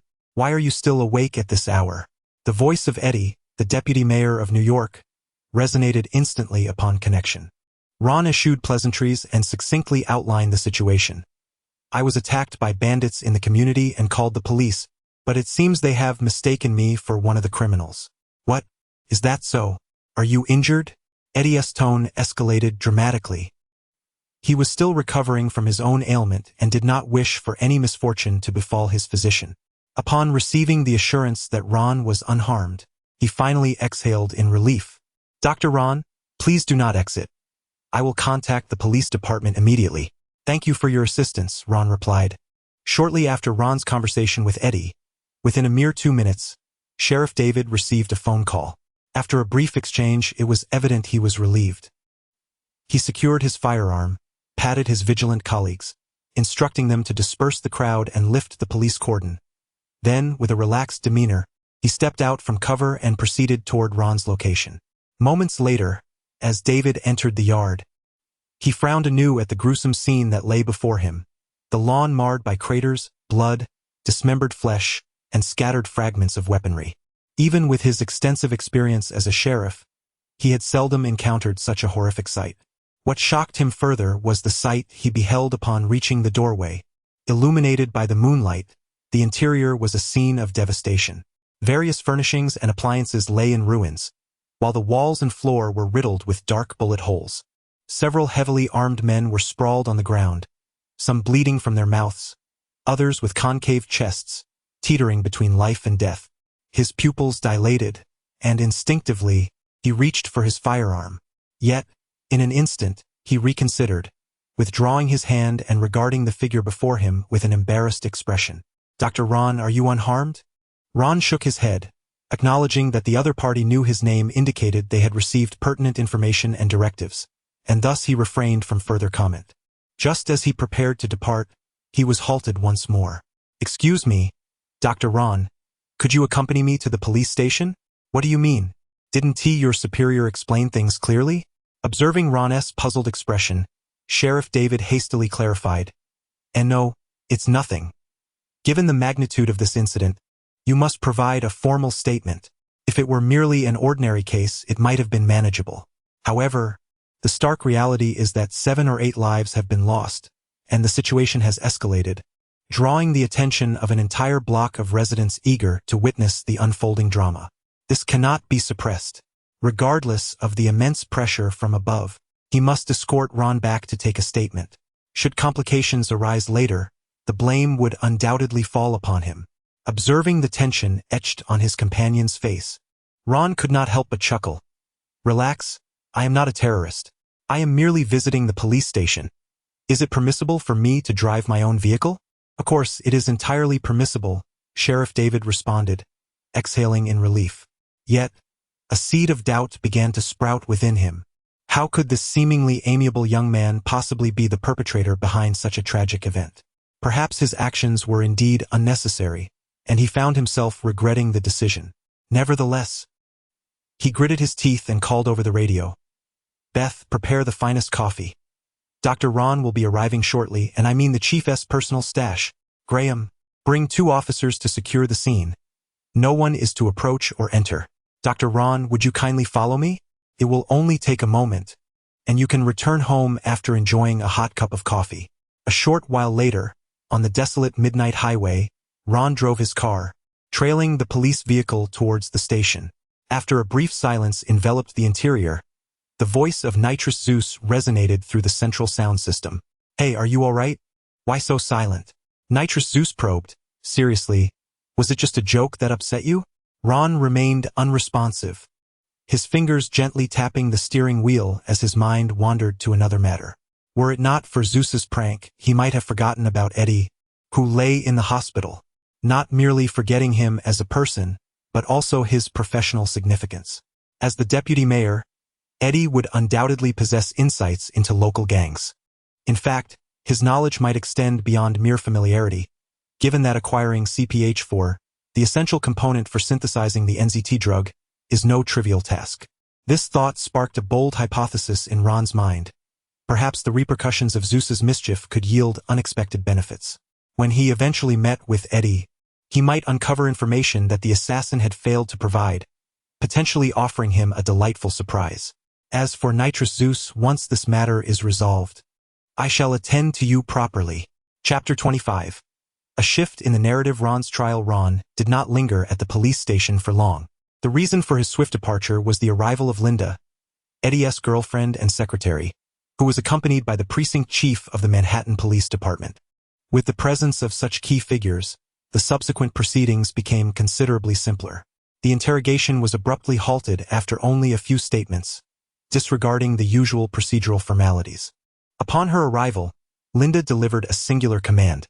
Release him immediately. Dr. Ron. Eddie sends his regards, Linda stated respectfully, standing before the desk. He has just left the hospital and should arrive in approximately 5 minutes. What? The deputy mayor is coming to the police station as well? The precinct chief expressed astonishment, casting a puzzled glance at Ron, who was seated at the desk. His mind raced with speculations about Ron's identity and how he had managed to summon the deputy mayor, who was currently hospitalized, to this location without regard for his health. Of course he will, Linda thought to herself, since she had recently mentioned to Eddie the potential for Ron's future development. Emphasizing that he might become a titan in the medical field, Eddie had promptly elevated Ron's status in his mind to a position of great importance. Now that an opportunity had arisen to curry favor with Ron, he would undoubtedly spare no effort to assist him. At that moment, Ron rose from his seat, unfazed by the unfolding events. Everything was as he had anticipated. Coincidentally, I have a matter I wish to consult with him about. By the way, I wonder if I could access the Skynet surveillance footage from the streets near my home through your department. Certainly. Chief Smith nodded vigorously in response, promptly leading everyone to another departmental office. Given the late hour, the office was devoid of active police personnel. The officers present were not conventional civil servants. Rather, they were primarily professional workers who, even during night shifts, preferred to find comfortable spots rather than remain confined to the office. Once the lights were switched on, Ron scanned the surroundings and noticed a door labeled database. He entered the room alone. Moments later, he emerged carrying the surveillance server from the vicinity of his home. Miss Linda, if I am not mistaken, there should be a backup database at City Hall. Please retrieve it for me at once. In America, there is no independent traffic police department. Only the Department of Transportation, which primarily oversees various modes of transport and road operations, so there is no concern regarding the existence of surveillance backups there. Ron held up the server in his hand, showing Linda the marked area on it. Although sending her to collect the footage posed a risk of exposure, it also served as a test of her loyalty. Very well, Dr. Ron, I shall go at once. Without the slightest hesitation, Linda relayed a few instructions to Chief Smith before promptly departing. Being perceptive, she had already surmised that Ron wished to conceal or destroy something. This request seemed trivial to her. In fact, she hoped Ron would propose something even more audacious, thereby solidifying their alliance. After Linda hurriedly left, Chief Smith assumed the role of host, wearing a remarkably amiable expression. Regarding Ron's destruction of the surveillance, let's assume we have not witnessed it. Clearly, he is a clever individual. Dr. Ron, the esteemed deputy mayor, will arrive shortly. Would you care to join me in my office for a while? Thank you. I apologize for the disturbance. This way, please. Meanwhile, in a bar in downtown Manhattan, Vigor, the leader of the Tarasov gang, swirled a glass of whiskey in his mouth. Observing his son, sprawled on the floor and retching, he felt a surge of fury. Get up immediately. The once formidable heir, Joseph, upon hearing his father's command, grimaced in pain and struggled to rise. Wiping the bile from his lips, he seethed, "Humph, you strike me over a nameless pawn? Nameless pawn?" Vigor felt an almost unbearable frustration towards his rebellious son. Even at this juncture, Joseph remained oblivious to the magnitude of the trouble he had caused. The nameless pawn you speak of was once one of us, the very individual who vanquished the night demon. He withdrew from the shadows for his wife and accomplished the seemingly impossible task that forged the glory of the Tarasov gang. And you, Vigor pointed accusingly at Joseph's chest. You attacked and murdered his wife. FCK. Joseph exclaimed in shock, realizing at that moment the gravity of his blunder. Witnessing his son's panicked demeanor, Vigor's disappointment deepened. Yet, regardless of his failings, this wastrel was his only bloodline and could not be left to his own devices. After waiting for an eternity, the assassins he dispatched had not reported back, indicating a likely failure. Contemplating this, Vigor turned and approached the bar, picking up the phone to make a call. A moment later, the line connected, but it was not directed at John. Due to Ron's intervention, the narrative of the world had shifted at this very instant. Vigor rubbed his temples and began, "Mr. Eric, Magneto, I have agreed to your previous request, but I must add a condition. After a prolonged silence, a deep voice resonated from the other end. "Speak, what is the condition? I wish for you to protect my son." On the other side, within the Manhattan Police Department, Eddie, having learned of Ron's predicament, finally arrived from the hospital. Entering the office in a flurry, he sighed in relief upon seeing Ron safe and sound. Chief Smith, perceptive as ever, exchanged a brief greeting with Eddie before finding an excuse to leave the office. "Dr. Ron, I am relieved to see you unharmed," Eddie said with a smile, his words laced with concern, devoid of any inquiry into the recent events. Ron, returning the smile, rose to pour him a cup of coffee. "Thank you for your assistance and for worrying," he replied. "Of course." Eddie took a sip of coffee and continued, "By the way, have the assailants who attacked you been apprehended?" "They are somewhat apprehended, I suppose." Ron pondered the fate of the assassins, shaking his head. "Mr. Eddie, may I inquire about your knowledge of the Tarasov gang?" Upon hearing this, Eddie trembled slightly, placing his coffee cup down with a look of astonishment. "What do you mean? Are you suggesting that the assailants were affiliated with the Tarasov gang?" Upon seeing Ron nod, Eddie pondered for a moment before responding. "I do indeed have some connections with these individuals." He did not shy away from acknowledging their relationship. As the deputy mayor of New York, it would be a grave indication of incompetence if he were unfamiliar with figures from both the criminal and legitimate worlds. "During my campaign years ago, I indeed secured a substantial number of votes from Russian immigrants through Vigo, the leader of the Tarasov gang." "And what of your relationship with them?" "Mutual benefit, nothing more." Ron smiled at this and chose not to pursue the topic further. Instead, he retrieved half of an NZT pill from his pocket and placed it on the table, stating, "Regarding our previous discussion, I have made some progress and discovered a way to enhance it." "What? That's impossible." A shockwave surged through Eddie, instinctively rejecting Ron's assertion. This reaction was understandable. After all, he had invested millions and countless hours into experiments, only to hear that someone had unraveled it in just a few days. "Mr. Eddie, please do not be so hasty. Allow me to finish," Ron replied, his demeanor unruffled by the skepticism. Eddie straightened in his seat, now fully attentive. "Through my recent research on slices, I have uncovered an unknown element within this pill." Ron's words struck at the heart of the matter, first recounting his success in experimentation, then shifting focus. "However, to date, I have not encountered anyone who has reported the existence of such an element. Perhaps this is the key to mitigating the side effects of the drug." Ron's inquiry hung in the air, and Eddie fell into contemplative silence. Observing this reaction, Ron felt he had struck a chord. The CPH4 element, a trace substance produced only during pregnancy in living organisms, was at stake. Scientific research of this nature, particularly involving life extraction, typically dwells in shadows, often bordering on inhumane and illegal experimentation. Given Eddie's political acumen, he would never personally engage with such matters. The consequences of discovery would be catastrophic. The only viable solution would be to enlist a discreet operative for production and fabrication.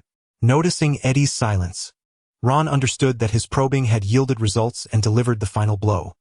"When you initially created the NZT drug, where did you source this unknown element?"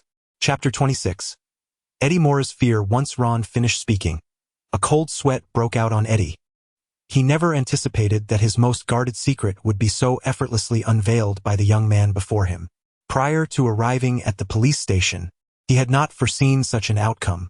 Should he confess to engaging in unscrupulous dealings, or vehemently deny any collaboration? Eddie found himself ensnared in profound contemplation. After a long pause, he exhaled deeply and regarded Ron with a complex expression.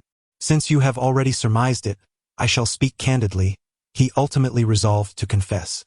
His decision stemmed from the belief that Ron posed no significant threat and his urgent need for Ron's expertise in perfecting the NZT formula. He was utterly consumed by the desire to obtain the flawless drug. The sensation of having complete control after consuming the substance was an experience he could never bear to relinquish. Regardless, the matter of the CPH4 element would have to be addressed eventually.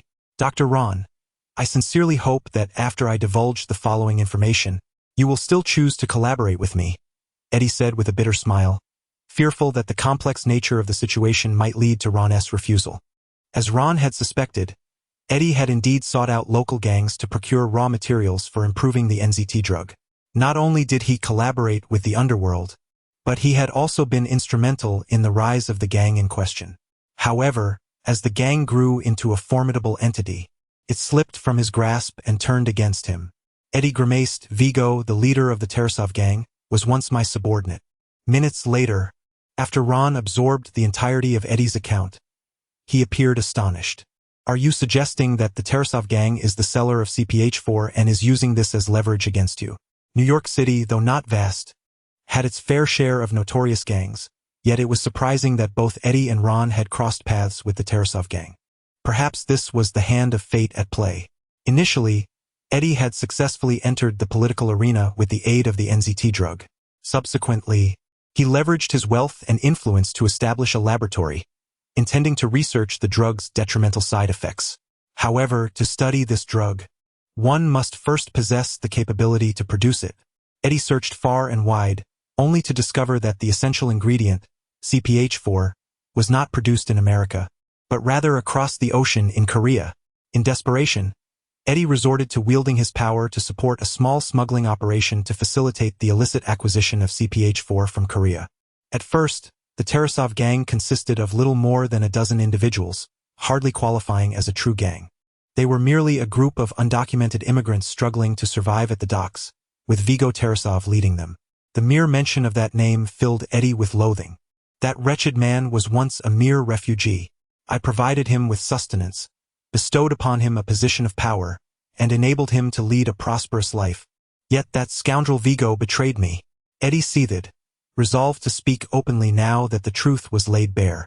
In the beginning, under the auspices of Vigo, a once obscure gang swiftly blossomed into prominence, gradually establishing its territory and gaining a modicum of respect. Concurrently, Vigo's ambitions began to swell, leading him to secretly engage with the mafia from the neighboring Red District, all while Eddie was preoccupied with his political pursuits and inadvertently relaxed his vigilance over Vigo.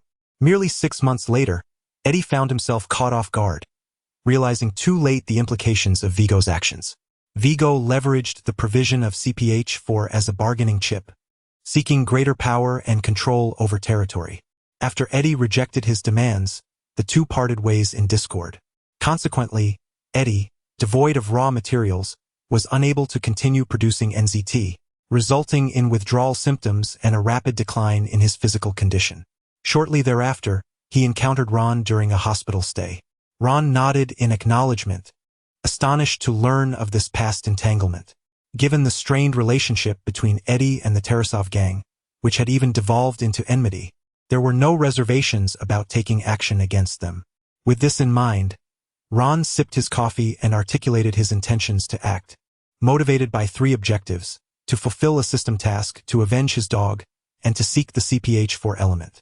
Upon hearing this, Eddie was taken aback, silently muttering to himself, "What on earth is he talking about?"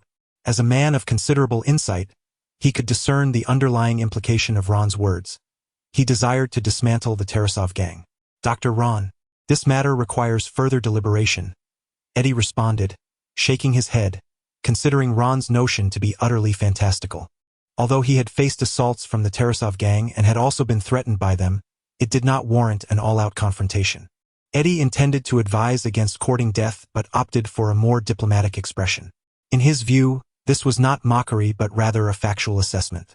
Even as the deputy mayor, his attempts to suppress the Tarasov gang would yield little success, given their long-standing collaboration and the incriminating evidence that Vigo possessed against him. Should their relationship deteriorate, it would be detrimental for all involved. Without Eddie's assistance, the Tarasov gang's formidable connections, influence, and capabilities would be insurmountable for Ron, a mere physician. Thus, Eddie believed that no matter how adept Ron's medical skills were, he could not eradicate the societal malignancy represented by Vigo. To dispel Ron's unrealistic notions, Eddie prepared to unveil another secret. "Dr. Ron, if you think that government, police, and law can constrain Vigo, you are gravely mistaken. The Tarasov gang is far more complex than it appears. Perhaps you are unaware, but there exists a faction in the underground world known as the Mutants," Eddie began, ready to impart wisdom to Ron, who seemed naive and oblivious to the gravity of the situation. However, just as he was about to explain the concept of mutants, a sudden, urgent ringing emanated from his pocket. Noticing it was his girlfriend, Linda, he paused the conversation, frowning as he answered the call. However, the words that resonated through the phone compelled him to glance at Ron, after which he uttered an apology and exited the office. Yet, how could his actions, and even the sounds emanating from the call, escape the scrutiny of the individual before him? Ron lifted his now lukewarm coffee, savoring a sip. It appeared that his earlier probing had begun to bear fruit. Outside the office, Eddie closed the door and, surveying the surroundings, spoke. Linda, what could be so urgent that it necessitates a private conversation? Eddie, do you have any idea what I just saw on the surveillance footage? Linda's voice on the other end was rapid, as if she had stumbled upon a monumental secret. Don't hang up just yet. I've recorded the video and sent it to you. Eddie, though perplexed, opened his email to find the message from Linda. The moment he clicked play, his expression shifted dramatically. His brows furrowed in confusion and skepticism, culminating in sheer astonishment. Despite the inky darkness of night and the somewhat unclear visuals captured by the surveillance, the figure in the upper left corner was unmistakably Ron. Just as Eddie pondered what could possibly be so captivating, the ensuing footage left him utterly speechless. An SUV inexplicably morphed into an armored war machine, its ferocity palpable even through the screen. Yet, in the face of a figure so diminutive it resembled an ant, it was astonishing to witness it being obliterated by a single punch. Its life force clutched firmly in the opponent's grip, pleading for mercy. The body suddenly blazed like a torch, illuminating half the lawn, reminiscent of a divine apparition. This was none other than Ron, who had previously underestimated the limits of his power. After watching the video, Eddie took a considerable amount of time to regain his composure. The content of the footage was far more explosive than any dirt he had unearthed on rivals during his campaign. After instructing his girlfriend to maintain utmost secrecy, he ended the call with a sigh of relief, murmuring to himself, Ron, just how many surprises are you harboring in your pockets for me? Eddie retrieved a cigarette from his trembling hand, still grappling with disbelief. A seemingly ordinary young doctor, whose medical skills were merely exceptional, turned out to possess terrifying extraordinary power. Were anyone to declare this to his face, they would undoubtedly be met with derision, questioning whether the individual had read too many novels or watched too many films. After all, those endowed with extraordinary abilities are as rare as a phoenix, unlikely to resign themselves to the mundane life of a small-town doctor. Would you choose that path? Yet, the video sent by his girlfriend jolted Eddie back to reality. It seemed that the narratives in novels and films were rather conservative in comparison. After taking a couple of deep puffs from the cigarette, he extinguished it beneath his heel and returned to his office. However, once seated again, he found himself at a loss for words, until Ron, taking the initiative, broke the silence. Have you finished watching the surveillance footage? Eddie's expression shifted as he nodded cautiously, realizing why Dr. Ron was so exceptional. Indeed, he was no ordinary person. Are you a mutant? Eddie mused, recalling his earlier attempt to enlighten Ron about mutants, which now seemed utterly laughable. Ron chuckled softly and replied, A mutant? No, I am a practitioner. The term practitioner is also quite common in the Western world, and Eddie quickly grasped its meaning, albeit with a misunderstanding, envisioning Ron as akin to a religious devotee, a magician, or a pilgrim. Ron, however, found no need to clarify, as explaining concepts like fantasy, cultivation, or ascension would be overly complex. What do you think of my recent proposal? Ron inquired. Upon hearing this, a peculiar gleam ignited in Eddie's eyes. He fell silent, deep in thought about how to eliminate Vigo and reclaim the CPH4 channel. As a figure in the political arena, he possessed a certain awareness of the true nature of this world. In a way, Eddie was akin to Ron, tirelessly striving for self-preservation. His goal was to enhance his intellect, while Ron sought to bolster his combat prowess. In his mind, Eddie began to draw comparisons. If Ron's mutant abilities were combined with his social influence, their collaboration might indeed vanquish Vigo and his gang. With the acquisition of CPH4, he could develop the complete NZT formula for his own use. This would transform him from an ordinary human into one of extraordinary intellect, essentially a superhuman in another sense. This was an opportunity to step into a new realm. How could he possibly resist? With this thought, Eddie became a gambler in that moment, casting aside all hesitation as he overturned the chips on the table. As for his prior doubts about Ron's capabilities, he dismissed them as mere folly. Dr. Ron, whatever decision you make, I shall support you wholeheartedly. The Tarasov gang must vanish, and the CPH-4 element is mine for the taking. Chapter 27. Tracing John Wick's past even after Eddie had mentally prepared himself, he felt a twinge of discomfort upon speaking those words. In his eyes, no matter how skilled or vital Ron's medical expertise was, he was merely a subordinate. Even if he were to grow in stature, that was a matter for the future. Yet, in the blink of an eye, they had transformed into partners with Ron, albeit subtly, assuming a position of dominance. The sole reason for this shift was Ron's extraordinary abilities. This very fact ignited Eddie's desire to become a gambler, to collaborate with Ron, and to elevate himself into the realm of the extraordinary. Having grasped the crux of the matter, Eddie gazed at the young man before him, who was a decade his junior, yet remained unperturbed by praise or disdain. He sighed inwardly, realizing the need to promptly adjust his mindset. He could no longer regard Ron as just an ordinary physician. With their collaboration now established, Eddie laid all the intelligence he had gathered before Ron.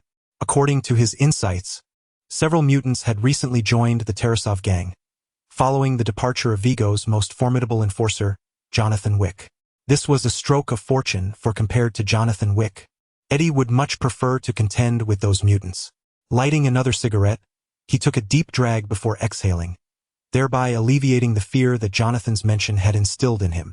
Ron, observing this, felt a flicker of curiosity. As far as he knew, John possessed no superhuman powers. His reason for recruiting John was not based on combat prowess, but rather to leverage John's status and notoriety in the underworld for a different scheme.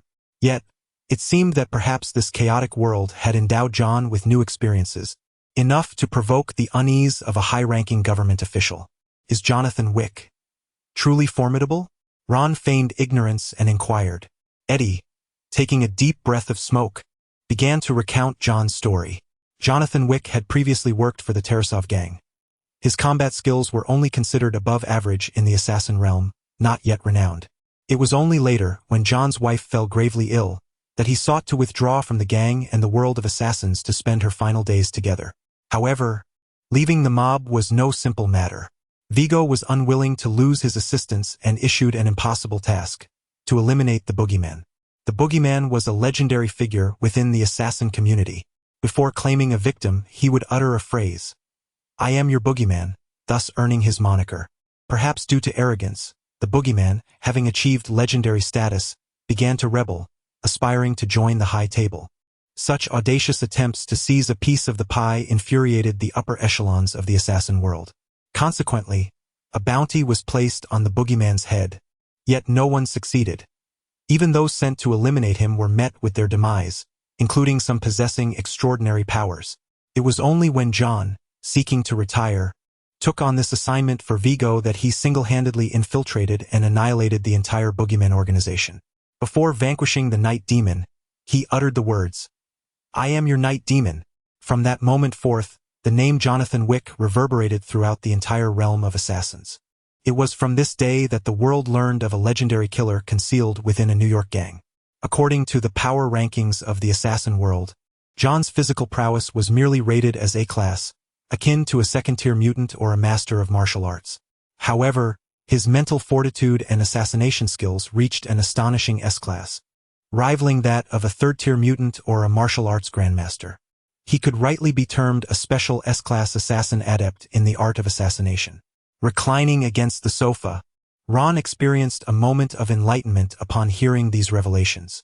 This was precisely what people often say: it is not the thief one fears, but the thief who has their eye on you. No wonder Eddie felt such relief that John had retired. An ordinary person targeted by such an individual would live in a state of perpetual anxiety. Little did Eddie know that the terrifying assassin he spoke of had already become Ron's ally. Indeed, a significant portion of Vigo's territory was acquired largely due to Jonathan's influence. Eddie extinguished his cigarette and continued, "Since Jonathan's retirement, Vigo has found no capable subordinates and thus reached out to the Mutant Brotherhood to forge an alliance. As for why he did not seek assistance from the neighboring mafia, it is likely due to fear of being double-crossed. On the other hand, no matter how formidable the mutants may be, they cannot appear overtly, and Vigo is naturally unafraid of being usurped by them. Intrigued by this, Ron inquired, "What do you know of the Mutant Brotherhood? Why would they choose to ally with Vigo?" Unfortunately, Eddie shook his head. "As far as I know, it is a burgeoning organization of mutants, led by an individual named Eric, who possesses the ability to control metal. Beyond that, I cannot say." At this point, Eddie's eyes lit up. "Dr. Ron, since you two are a mutant, do you have any companions?" Sensing the implication behind Eddie's words, Ron shook his head, refraining from disclosing his association with Nitrogen Zeus. This would create an illusion for Eddie, leading him to believe that the footage under surveillance depicted him triumphing over a formidable enemy through his mutant abilities, thus providing Eddie with a sense of reassurance. Ron then spoke again. "Rest assured, should any mutants emerge, I shall handle it. As for the Tarasov gang, once their leader Vigo is dealt with, they will crumble without a head to guide them. In New York City, there exists more than just one criminal organization. When a shark is deprived of its fangs, the blood emanating from its wound will inevitably attract other sharks to partake in the feast." 2 days prior, Vigo had received a shipment from Korea. "If my instincts are correct, he will strike within the next few days. Should we seize this opportunity to act?" Eddie tentatively inquired. Ron regarded him thoughtfully before nodding in agreement. He had intended to act immediately to prevent any prolonged uncertainty, yet Eddie's demeanor suggested he had other plans. Very well. Since the two had just begun their collaboration, it would be prudent to first offer a gesture of goodwill. However, if one is greedy and desires more, then a firm hand must be employed. "It is settled then. I shall send someone to gather intelligence and notify you once the transaction location is confirmed." Upon hearing Ron's agreement, Eddie could barely contain his excitement. Should the plan succeed and he manage to seize CPH-4 from Vigo, he could continue concocting the NZT formula. Furthermore, with Ron's assistance, he could refine the potion and fulfill his aspiration of becoming extraordinary. Perhaps he could even eliminate Vigo, thereby alleviating his concerns. Truly a trifecta of gains. At this moment, Eddie had transformed into the very embodiment of a gambler poised on the brink of success. Ron, indeed, was his greatest ally and bargaining chip. Why not go all in now, rather than wait until tomorrow? After solidifying their collaboration, the two engaged in a brief conversation before rising to depart the office. The secretary, Linda, had been waiting at the entrance, cradling the Skynet server for quite some time. Upon Ron's arrival, her previously indifferent demeanor shifted, her eyes betraying a hint of trepidation as she timidly handed the server to him. "Thank you," Ron remarked after a cursory inspection. "It's my duty," Linda replied, somewhat flustered, as she hurried to Eddie's side. Following this, the trio parted ways at the police station's entrance.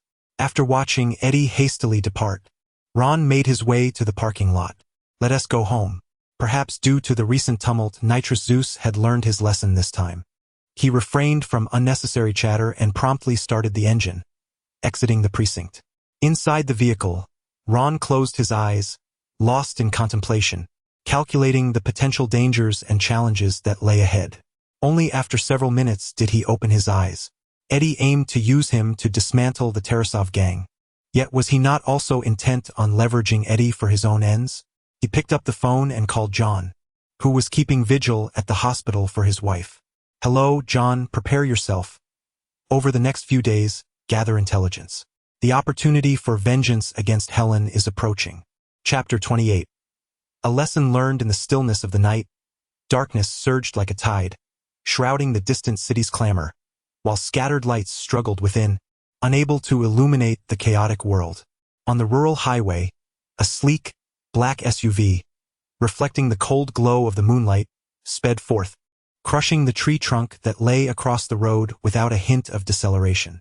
Moments later, several thugs concealed in the shadows of the roadside reacted, brandishing baseball bats and iron pipes as they rushed into the street. Watching the taillights of the SUV fade into the distance, one of them spat in frustration. Damn it! That vehicle was a luxurious Cadillac SUV. The owner must be a big fish. Alas, it slipped away. Damn you, Jack, I told you to use nails. This rotten wood couldn't possibly stop the car. Jack. Where is Jack? A sense of unease crept in as someone noticed the absence and hurriedly sought him out, only to be startled by the scene before him. In the midst of the grass, a young thug lay bloodied on the ground, a blood-stained tree branch scattered beside him. Clearly, the roadblock they had set up for robbery had rebounded upon him after being smashed. A self-inflicted misfortune. Shortly thereafter, Ron returned home. The sight of the living room light still aglow warmed his heart. No matter how late he returned, his mother always left a light on for him. As if sensing Ron's change in mood, Nitrogen Zeus unusually refrained from his usual chatter. After turning on the radio to play a soft melody, he cautiously spoke. Ron, about what happened earlier, I was just joking. Perhaps out of caution, his deep metallic voice took on a lighter tone. Ron withdrew his gaze from the distance, scrutinizing the interior of Nitrogen Zeus's vehicle, his eyes revealing a hint of discontent. Ultimately, a Decepticon is still a Decepticon. He had hoped that, after signing the soul contract, Nitrogen Zeus would be more obedient, yet his recent behavior had proven quite disappointing. A mere bullet could have sufficed for a hitman, yet he opted for a cannon to swat a mosquito, creating unnecessary chaos. Had it not been for Ron summoning Eddie to clean up the mess, his mother might have been on her way to the police station to bail him out by now. Worse still, should Zeus's prank expose their identity and attract military attention, the consequences would be unthinkable. While his attitude towards admitting fault was commendable, it was essential to impose some form of discipline. Otherwise, allowing such behavior to persist would cultivate an unruly character. With this thought in mind, Ron's resolve solidified, and he summoned the soul contract they had signed. The moment the black and white text materialized, though devoid of a physical form, he sensed a faint whiff of sulfur in the air, accompanied by an undercurrent of danger. At that moment, the system tower in his mind erupted in a spectrum of colors, preemptively shielding the fluctuations of the soul contract from any ominous thoughts. Under the system's concealment, Ron began to channel the punitive power embedded within the contract. In the next instant, the body of Nitrogen Zeus began to tremble violently. There was no pain, no torment, only the rapid depletion of the immense energy from his core. The soul contract resembled a leech, embedded within his heart, voraciously siphoning his lifeblood. While the wellspring of energon within him rapidly dwindled, the once pristine chassis began to rust and warp, and the clean, transparent windshield turned dim and shattered.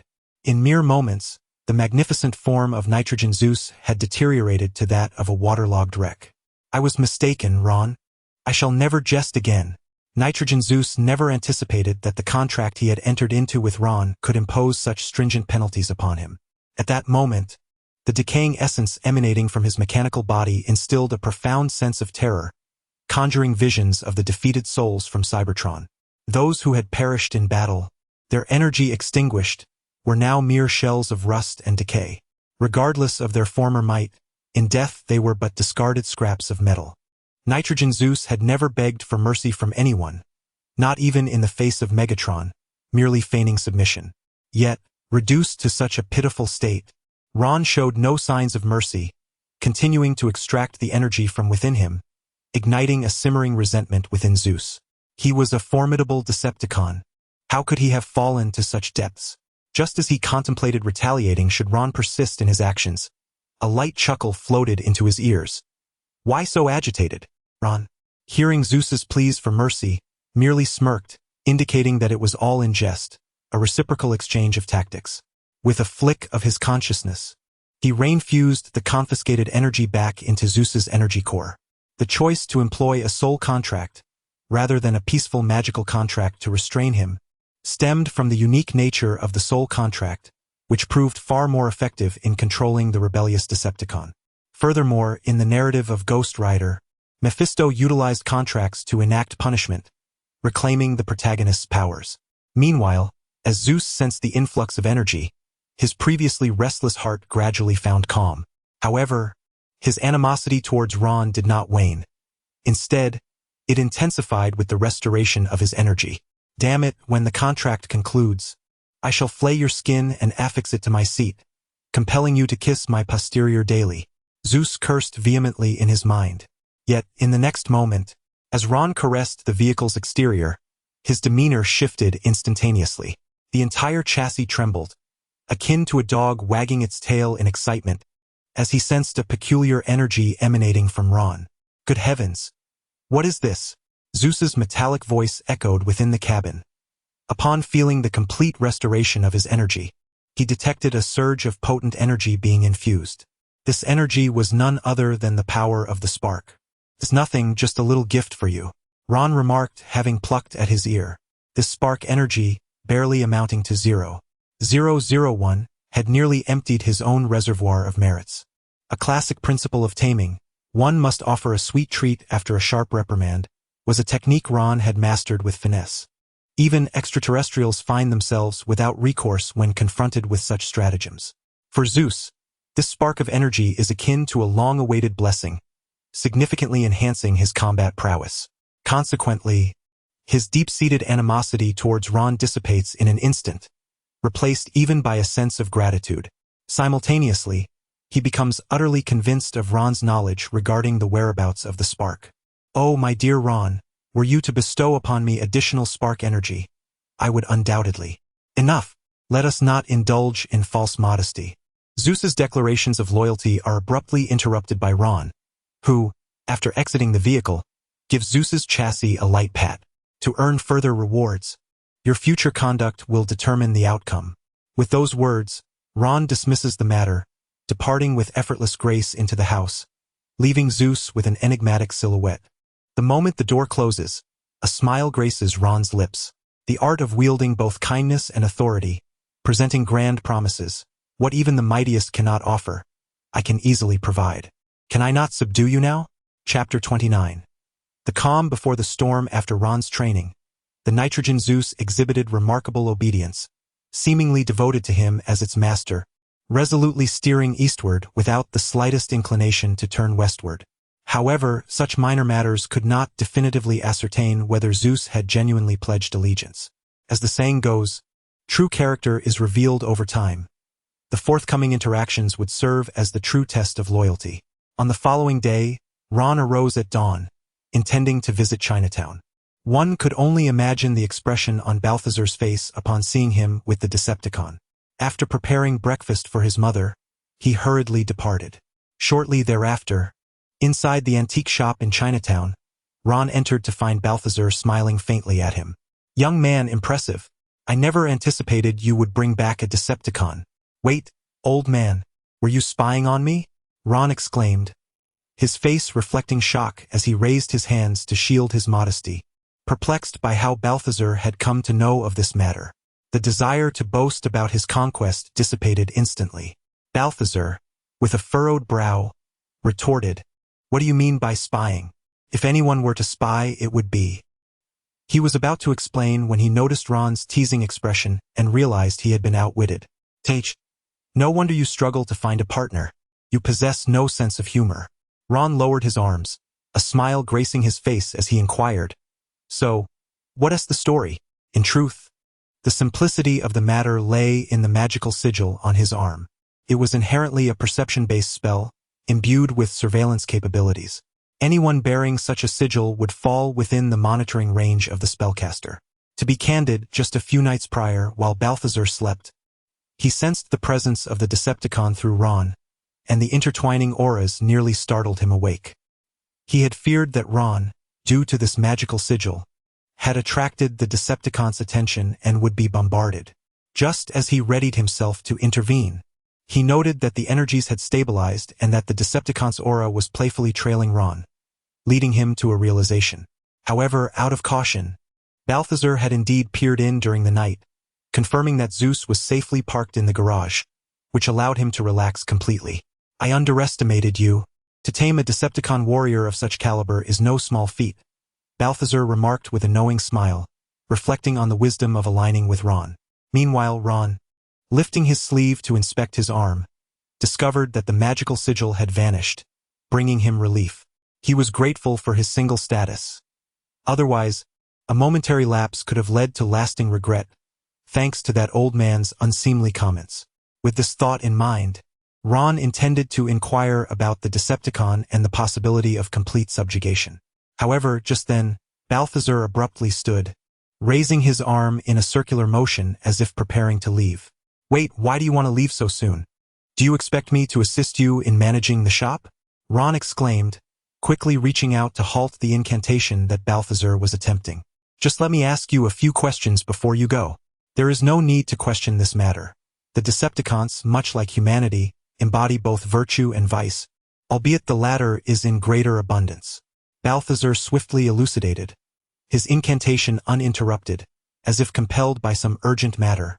To simplify, the Decepticons resemble women in their inclination towards the formidable. To truly conquer them, one must demonstrate exceptional prowess. Upon hearing this, Ron felt a wave of relief wash over him. Indeed, dealing with beings like the Decepticons necessitates a blend of benevolence and authority. With this definitive reassurance, he ceased to impede Balthazar's departure. After all, he was merely overseeing the shop, something he had done previously during his time off. Suddenly, within the desolate confines of the antique store, as Ron approached the counter, a thought struck him, causing him to halt. It dawned on him that during his previous stints of guarding the shop, it coincided with the days he encountered the Colossus. The elderly gentleman, having been unable to locate clues regarding the hyperlight key and the spark, felt somewhat embarrassed to meet the other party, thus delegating the task to him. So, what of today? As this thought crossed his mind, Balthazar's figure, which had just departed, re-emerged through the portal. "I forgot to mention, you must hasten to send the Decepticon at the entrance away. Otherwise, the Falcon will." Before he could finish, a piercing cry of an eagle resonated from the sky outside. "Oh no!" Ron and Balthazar exclaimed in unison, exchanging a glance before dashing outside. Upon emerging, they beheld a colossal avian creature soaring through the skies. After circling overhead a few times, its keen gaze swiftly spotted the Nitrogen Zeus parked on the street. Damn the Decepticons! How could they have traced this location? Had it been another Transformer passing by, they might have overlooked the Nitrogen Zeus's disguise. Yet the Falcon Warrior, as the Colossus's premier scout, excelled in aerial reconnaissance and cover operations. The oversized form of the Nitrogen Zeus, adorned with a Decepticon emblem the size of a fist on its front, stood out like a beacon in the night. Mistakenly believing that the contact point, the antique shop, had been compromised, the Falcon, in a state of urgency, had no time to alert the others. It let out a warning cry, simultaneously sounding the charge, and without hesitation, launched an assault on Zeus. Its massive wings folded protectively around its form. It dove towards the ground like a released arrow, only to unfurl its wings at the last moment to decelerate, extending its formidable steel talons towards Zeus. If those claws were to seize a vital point, not only would transformation be futile, but survival itself would be in jeopardy. Meanwhile, the Nitrogen Zeus remained quietly in its parking spot, idly preparing to listen to some hip-hop tracks when suddenly, an instinctual shiver coursed through it. Although the surroundings were tranquil and no imminent threat was detected, a near-roaring psychic warning emanated from within the spark. In a flash, Zeus chose to heed its intuition. The entire vehicle lifted sharply, opting not for a complete transformation but urgently releasing a steel arm to brace itself, rolling sideways away from its parking position. Almost simultaneously, the glinting claws descended from above. On the other side, Balthazar, who rushed out of the door alongside Ron, felt an overwhelming sense of misfortune upon witnessing the scene before him. Swiftly forming hand seals, he conjured a curtain of water from the puddles beside the road, effectively enveloping the tumultuous Zeus and the arrows that rained down from above. A mirrored world. What audacity to assault the mighty Nitrogen Zeus. Truly, Nitrogen Zeus is worthy of being a T1-level behemoth. In the briefest moment, he selected the optimal solution, wasting no time in achieving his full form. Instead, he evaded the onslaught and, while rolling through the air, completed a magnificent transformation. His colossal figure sparked against the ground, and in a graceful maneuver, he stood upright, wielding a cannon aimed skyward. Had he not acted thus, he would have been torn apart by the arrow's deadly talons during his transformation, with no chance to retaliate. Sensing his movement, the arrows retreated immediately. However, given the proximity, how could Zeus's immense form possibly miss its target? "Beast, meet your demise," Zeus roared, just as he locked onto the arrows.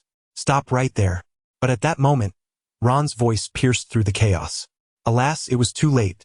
The trigger had been pulled, and gunpowder erupted as the bullet was unleashed. Just when Ron thought Zeus had once again defied orders, he suddenly noticed that the moment after pulling the trigger, the cannon's muzzle had dipped slightly. A hair's breadth of error can lead to catastrophic consequences. The bullet grazed the wing of an arrow, striking a nearby high-rise with a sound akin to shattering glass. What in the world, Ron? Nitrogen Zeus took 2 steps back, his crimson eye fixated on the arrows, his cannon poised and ready, growling in dissatisfaction. That beast just attempted to attack me. It was a misunderstanding, a mere misunderstanding, Balthazar hurriedly explained, gesturing towards the arrows in the sky to signal that there was no threat. Yet, even so, both parties remained locked in a tense standoff for quite some time. Only when Ron signaled did Zeus voluntarily retract his weapon, allowing the arrows to slowly descend to the ground. Thus, the 2 titanic mechanical beings faced each other, their singular eyes locking in a fierce gaze as they both exclaimed, "What on earth is happening here?" Chapter 30. Special Mission Faction Choice: The Mirror World, a starkly contrasting realm to reality, exists as an alternate high-dimensional space. In this world, the very fabric of space is distorted and folded. Skyscrapers emerge laterally from walls, and vehicles traverse roads at a perpendicular angle to the ground, akin to the movements of a gecko. Upon bursting through the door, Balthazar, keen to avoid inciting chaos within the city, resorted to magic, conjuring a water curtain to draw everyone into the mirror dimension. Unexpectedly, Ron's speed surpassed all, and he swiftly dashed several meters into this realm. Upon entry, he discovered that the battle had already been halted. What transpired? Amidst the colossal entities, Ron and Balthazar stood at the center, striving to calm the situation. It was only after Balthazar elucidated the circumstances that they realized the imposing Decepticon before them was, in fact, an ally summoned by Ron. With piercing eyes akin to an eagle, Nitrogen Zeus scrutinized his surroundings, his gaze betraying a hint of dissatisfaction and skepticism. When had the cunning and ruthless Decepticon ever been subdued by humanity? As if to validate his suspicions, Nitrogen Zeus incessantly weighed his sword cannon, seemingly contemplating further aggression. "Eric, you better speak up, or I swear I'll blast this mangy beast." Zeus expressed his discontent, noting that were it not for the events of the previous night, which had elevated Ron's standing in his eyes, he would have been far less lenient. After all, the mere difference in their affiliations would have meant that their encounter would typically lead to an inevitable conflict. "Enough, Zeus." Ron, well aware of his companion's indiscreet nature, hastily interjected, urging silence. "From now on, we are all allies. Refrain from uttering words that may undermine our unity." "Who in their right mind would ally with this rusted tin can?" shrieked the Decepticon, soaring into the skies with his metallic wings unfurled. Observing the imminent escalation, Balthazar quickly attempted to pacify the situation. "Flechette, do not forget your mission." In his perspective, Ron's ability to enlist a Decepticon was indeed a fortuitous boon. Beyond its formidable combat prowess, leveraging Nitrogen Zeus's identity could yield numerous strategic advantages, the simplest of which would be to have him infiltrate the Decepticon ranks to gather intelligence, or even strike decisively at a pivotal moment. This, indeed, was the rationale behind Ron's alliance with Nitrogen Zeus. However, Flechette was unperturbed by such considerations, circling in the mirrored sky as she declared, "Balthazar, you scoundrel! If Merlin were to learn of your alliance with that devious Decepticon, he would surely sweat you with his staff." At this proclamation, an awkward silence enveloped the group, and even Ron found it challenging to suppress a chuckle. Yet Nitrogen Zeus, unfazed, burst into raucous laughter, exclaiming, "What? Sweat your backside? Ha ha ha." Balthazar, on the other hand, wore a look of exasperation. Flechette, as a behemoth, was unlike ordinary Autobots. As a beast mode transformer, she possessed an extended lifespan. It could be said that Balthazar had watched her grow since her inception, right up to this very day. "Balthazar, I have never forgotten our mission. I have come today to inform you that I have discovered the clue to the key. Meanwhile, you seem to be idling away your days, hiding from others in fear. I vehemently oppose the Decepticon matter. I have said my piece. Now release me at once." The figure of the arrow soared through the sky, her words piercing and poignant, leaving Balthazar flushed with embarrassment. However, it was Ron who felt a stirring within upon hearing her remarks. The long-immersed system finally detected a mission once more. Ding. System Faction Advance Mission 1. Assist the Titan faction in locating clues to the FTL key. Mission 2. Assist the Autobot faction in finding the Spark Clues completion reward. 1000 merit points. Mission Note 1. This mission is a faction task. Acceptance will influence future mission choices. Mission Note 2. This mission is an advanced task. Acceptance will influence future mission choices. Will you accept? Ron beamed, having exerted considerable effort to become an ally of the Transformers. Was this not the moment he had been waiting for? Without hesitation, he chose to accept. For him, the more unique tasks, the better. Yet, he was taken aback to find that the task brought forth by the arrow included the Autobots. It is noteworthy that after encountering Nitrous Zeus, Ron began to pay attention to Sam Witwicky, the protagonist of Transformers 1. A search through online school information revealed that Sam was currently only 16 years old, just entering high school. By the time he turned 17, it would still be a long while before the Transformers team arrived on Earth. This suggested that there was still at least a year before Optimus Prime and his comrades would set foot on Earth, becoming trapped here. However, the reality was quite different. The only explanation was that this chaotic world was subtly altering its course behind the scenes. As Ron pondered these thoughts, Balthazar had already cast a spell to close the mirror world. The arrow departed without further words, and Nitrous Zeus transformed back into vehicle form to avoid drawing attention. The old man watched the arrow's retreating figure, sighed, and shook his head in resignation, as if recalling something significant. Such is the nature of women. Their temperament is ever-changing, and they often act without reason. Yet Ron couldn't help but smile at this. Although the arrow was female as the mighty Titan Falcon, she should embody the characteristics of her species, untamed and proud. The opposition to Nitrous Zeus's inclusion stemmed not only from their initial enmity but also from the fact that both the Decepticons and the Falcons were sovereigns of the sky. How could two tigers coexist on the same mountain? Balthazar wholeheartedly agreed but soon expressed that these concerns were not insurmountable. He would find an opportunity to discuss the matter with others to prevent future misunderstandings when both factions met. After all, the leader of the Titan faction was Optimus Prime.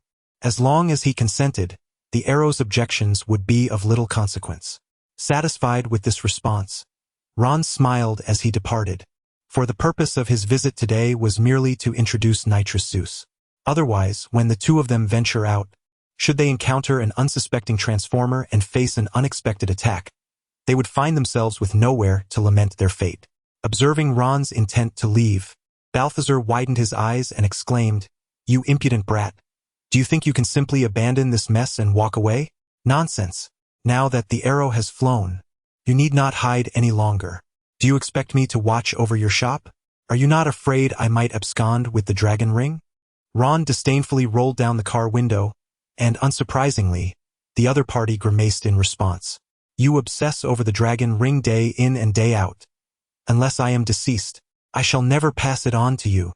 With your well wishes, I shall certainly strive to elevate our faction. Now be gone." Moments later, after Ron procured some items from the supermarket, he set off for home. In addition to 2 large plastic bags filled with ingredients and seasonings, he now sported a circular ring on his finger. It was not the dragon ring, but rather the magical pendant Balthazar had gifted him, making the trip worthwhile. Meanwhile, throughout the journey home, Zeus's incessant chatter was unrelenting. He alternated between boasting of his illustrious identity and lamenting the predicament Ron had placed him in. When they had initially forged their pact, he had not agreed to become an ally of the Transformers, only to serve Ron and ensure his safety. Yet, given the current situation, it was evident that Ron's relationship with the Autobots was anything but ordinary. Should he engage in battle with the other Decepticons, Zeus could not simply stand by. What would that make him? A traitor? A fence-sitter? Damn it, Ron, you are exploiting me. Zeus's defiant voice rang out once again. Let me be clear, the great Decepticon warrior shall never betray. I absolutely will not. Very well. Should we seize the Allspark, I shall prioritize your upgrade. Ron dug at his ears, aware that this fellow relished the sound of rap, and to his surprise, he was as loquacious as any rapper. The incessant prattle was utterly exasperating. No sooner had he finished speaking than Zeus's interrupted voice emerged once more, albeit with a different tone. This matter has nothing to do with the Allspark.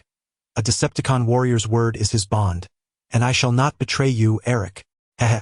Chapter 31. The battle begins not long after Ron returned home.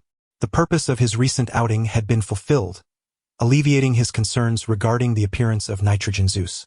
Seizing the rare opportunity to rest and stay home rather than go to work, Ron naturally wished to spend more time with his mother, even if it was merely for conversation to alleviate boredom. As evening approached, Ron showcased his culinary skills. Utilizing ingredients and seasonings replenished from the Chinatown supermarket, he prepared a sumptuous dinner that left his mother singing his praises. The sweet and sour pork was crispy outside and tender within, appealing to young and old alike. The steamed sea bass, prepared in a traditional manner with a sprinkle of scallions and ginger, was both nutritious and delicious. Cucumbers stir-fried with eggs served as the main course in a sandwich, a dish cherished by Mrs. Kent. Lastly, the corn sweet soup, golden and enticing, was sweet yet not cloying, with a silky texture that far surpassed any cream of mushroom soup. With a delightful balance of meat, vegetables, fish, and a sweet soup, coupled with the joys of her son's successful endeavors, Ron's mother relished this meal thoroughly, until, bang, bang, bang, just as Ron was tidying up the dining table after dinner, a sudden knocking echoed from the door. "Who is it?" Martha stood up, perplexed, and approached the peephole. Her caution was warranted, for the area they resided in necessitated vigilance. However, what she glimpsed through the peephole left her utterly astonished. For burly men stood impatiently on the doorstep, clearly not of benevolent intent. Fearing trouble, Martha gasped and slowly retreated, whispering, "Eric, Eric." Meanwhile, Ron, who had already sensed the commotion outside, promptly rushed to his mother's side. "Mom, don't worry. I'm here." He gently supported her, guiding her back to the living room. Simultaneously, the imposing men outside, losing their patience after knocking for some time, appeared ready to open the door when, with a resounding crash, one of them kicked it open. In the next moment, under Ron's icy gaze, the four formidable figures surged into the house, towering before him like iron towers. "Are you the owner of this residence?" one of the men demanded fiercely, scanning the room until his gaze settled on Ron standing in the living room. "Were you the one who took John to the hospital a few nights ago?" Ron furrowed his brow at the question, stepping forward to position himself protectively in front of his mother, obstructing the man's view. "Yes, I did. What's the issue?" "Damn, this is serious." The man's expression darkened. Ever since the leader of the Tarasov gang, Vigor, learned of his son's catastrophic blunder a few days prior, he had been engulfed in unease. Vigor, a ruthless character, understood the gravity of the situation and decided to take preemptive action. That very night, he dispatched a squad of elite henchmen to assassinate John, but they returned empty-handed, increasing his fear threefold. Aware of John's vengeful nature, he immediately began mobilizing his forces, setting traps in his lair while simultaneously protecting his son and awaiting John's arrival. After days of anxious anticipation, Vigo was left in a state of alarm, as John seemed to have forgotten the matter entirely and did not appear at all. Unbeknownst to Vigo, John was not indifferent to revenge. Rather, he had been persuaded by Ron to remain at the hospital bedside, forbidden from taking any unilateral action without prior consent. Bound by a solemn oath, John dutifully complied, suppressing his fervent desire for vengeance to remain by the side of his comatose wife. Ron, initially intending to await Eddie's intelligence to seize an opportune moment to strike, was taken aback when the adversary unexpectedly came knocking at their door. The reason lay in Vigo's heightened anxiety. He had been on edge for days, rendered unable to sleep soundly, and resorted to stimulants like alcohol and cigarettes, nearly succumbing to a state of shock that necessitated hospitalization. Ultimately, unable to endure any longer, he resolved to take the initiative and eliminate John. Without John's demise, he could not find peace. However, upon dispatching investigators, Vigo discovered to his dismay that John had vanished. Even the surveillance footage from the night of the incident had mysteriously disappeared, leaving no trace of John's movements, an act orchestrated by Ron. This morning, he learned from a neighbor who had been awake during the night that John had, in fact, left with his wife in a Cadillac. Consequently, Vigo stationed his men nearby, patiently awaiting Ron's return home, ultimately locating the vehicle described by the eyewitness. "Tell me where John has gone before I lose my temper," the burly man said, his expression grim. If he failed to ascertain John's whereabouts, he knew the consequences would be dire. Ron's demeanor grew cold at the thought of being discovered at home. "Eric, what has happened? Has John gotten himself into trouble?" His anxious mother inquired from behind him, now concerned for John's safety. Ron turned to her, gently patting her hand, and reassured her, "Do not worry. It is nothing serious." In the presence of family, he was reluctant to resort to violence against these fools, as it would tarnish his image in his mother's eyes. After a moment's contemplation, he revealed the hospital's location: Stark Health Hospital. In truth, it mattered little to him whether they sought trouble. What concerned him more was their potential fear to act, not to mention that John was well guarded there. To date, no criminal organization had dared to cause a ruckus at the Stark Group, a formidable arms empire. Yet, the burly man seemed oblivious to these details. Upon receiving the information, his face brightened, and he exchanged knowing glances with his companions before swiftly departing. Time was of the essence, and there was no room for bravado. Had he hesitated before Ron in the past, he would have received a resounding slap. "Fred, we must leave. The boss is pressing us," he barked. "Damn it, consider yourself fortunate." He shot Ron a fierce glare, as he deemed Ron's frail appearance unworthy of the audacity to deceive him. However, before exiting, he felt compelled to issue a final threat. "If I find out you've lied to me, I will kill you and your mother." With that menacing remark, he hurried off, leaving behind a visibly alarmed Martha Kentucky. "Eric, what is truly happening? Should we alert the authorities?" Only after witnessing the departure of the other party did Mrs. Kent clutch her heart and seat herself upon the sofa. In her eyes, John Wick, already pitiable with a gravely ill wife and no children, had now encountered further misfortune, which was indeed heart-wrenching. Ron, without indulging in unnecessary words, promptly recounted the events of that fateful night to reassure his mother. However, he reframed the specifics, portraying John as a victim of a robbery who was injured, and after discovering him, he had assisted in transporting him to the hospital. That is good, Martha sighed, her expression one of deep sympathy as she lamented, "Poor John, I hope he emerges unscathed." Martha was, in truth, quite familiar with the afflictions that befell John, for the prevailing theme of this continent was one of crime and violence. Robberies, thefts, and even homicides were commonplace. Her anxiety stemmed from the fear that Ron might be entangled in such troubles, hence her initial distress. Upon learning that he was merely a bystander offering aid, her heart found solace. Following this, the mother and son engaged in a brief conversation to calm their spirits before he escorted her to her room to rest. As for Ron, he retrieved his tools and repaired the door lock before quietly leaving the house. Outside, he sought Nitrogen Zeus, instructing him to remain vigilant at the entrance to deter anyone from disturbing his mother during his absence. It is uncertain whether to deem their fortune as fortunate or unfortunate. Initially, he had intended to wait for Eddie's intelligence before taking action, yet days had passed without a word, and the pace was indeed sluggish. Moreover, the night's unexpected turn of events compelled him to reconsider. Since his father's passing, his mother had become the most sensitive nerve in Ron's heart, and he would not permit anyone to infringe upon her. The threat from the Tarasov clan undoubtedly struck at Ron's most vulnerable spot. Heaven offers a path, yet you choose not to tread it. Hell has no gates, yet you venture in. Raising his gaze to the heavens, a full moon hung high, its brilliance akin to the sterile light of an operating table.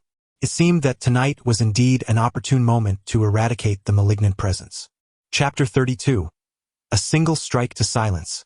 Under the faint glow of the moonlight, Ron stepped out of his home alone. After waiting briefly at the bus stop, he boarded the bus, departing from his familiar surroundings. He appeared less like a man on a mission of violence and more like a student venturing into the city for leisure. Perhaps it was the time of day, but the bus was quite crowded. Ron merely found a handrail to grasp, opting not to take a seat.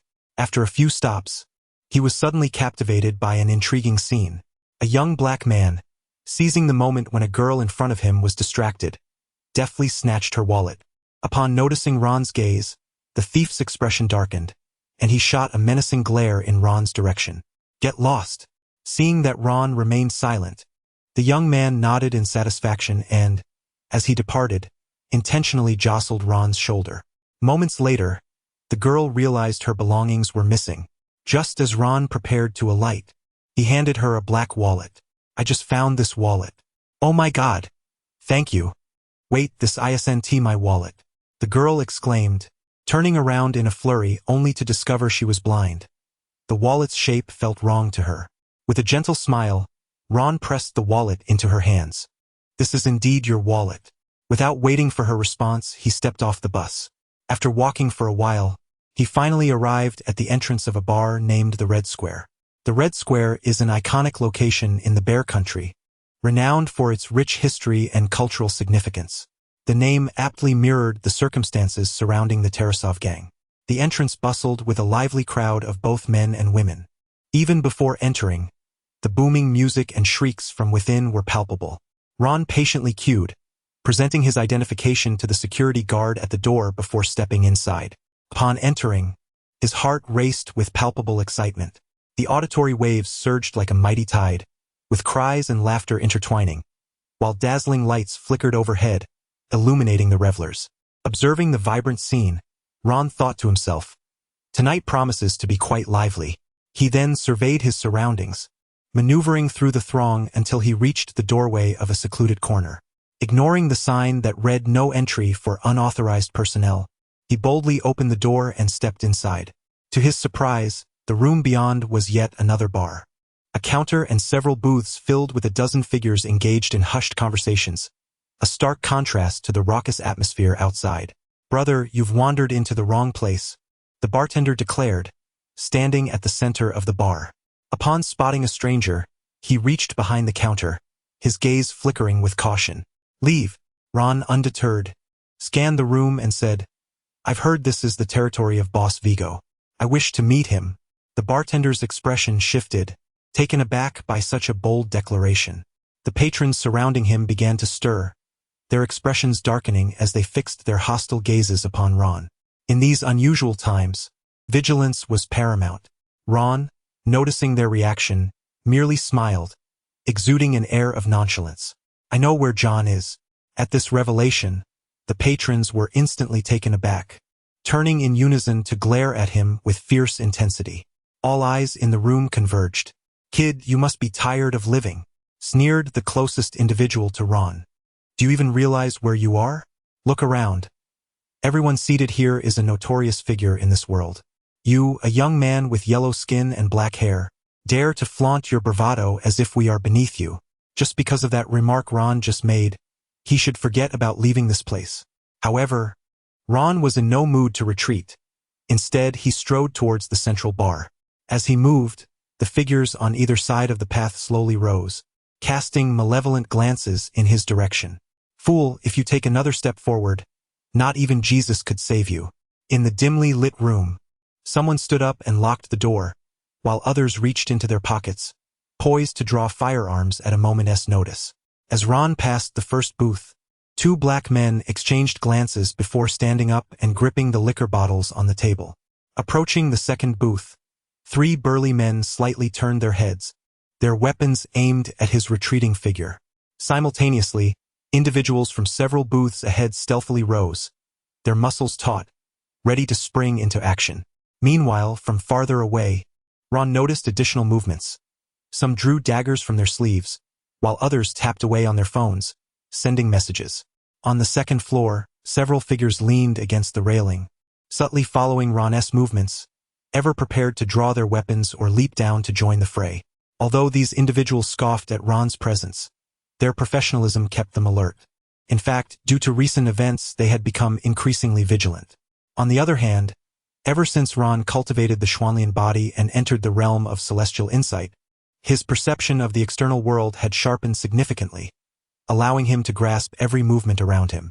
The most threatening individuals were undoubtedly those on the upper level, positioned just 7 steps away, presenting a formidable challenge. Yet, Ron acted as if oblivious, leisurely making his way to the bar.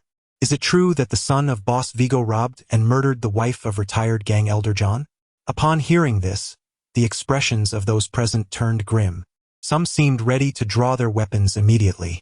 Who didn't know that John had been fiercely loyal before his retirement, having helped establish the foundation of the gang? Their fury at learning of John's attack was palpable, as they believed the boss was acting dishonorably. Yet pragmatism dictated their thoughts. Preserving Vigo, the gang, and their own livelihoods took precedence, leaving them with no choice but to temporarily endure John's plight. As they watched the black-haired youth take a seat beside the bar, their gazes shifted to the bartender, anticipating a command to eliminate Ron with a hail of bullets. However, the bartender remained unmoved, merely sighing, "John was once my brother. You should leave." With years of experience in the underworld, he sensed that Ron was an ordinary person devoid of any combat prowess. While unsure of Ron's purpose for being there, he was certain that the outcome would not bode well for him.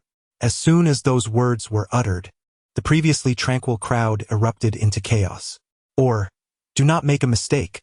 John yearned to eliminate the boss, to overturn our dining table.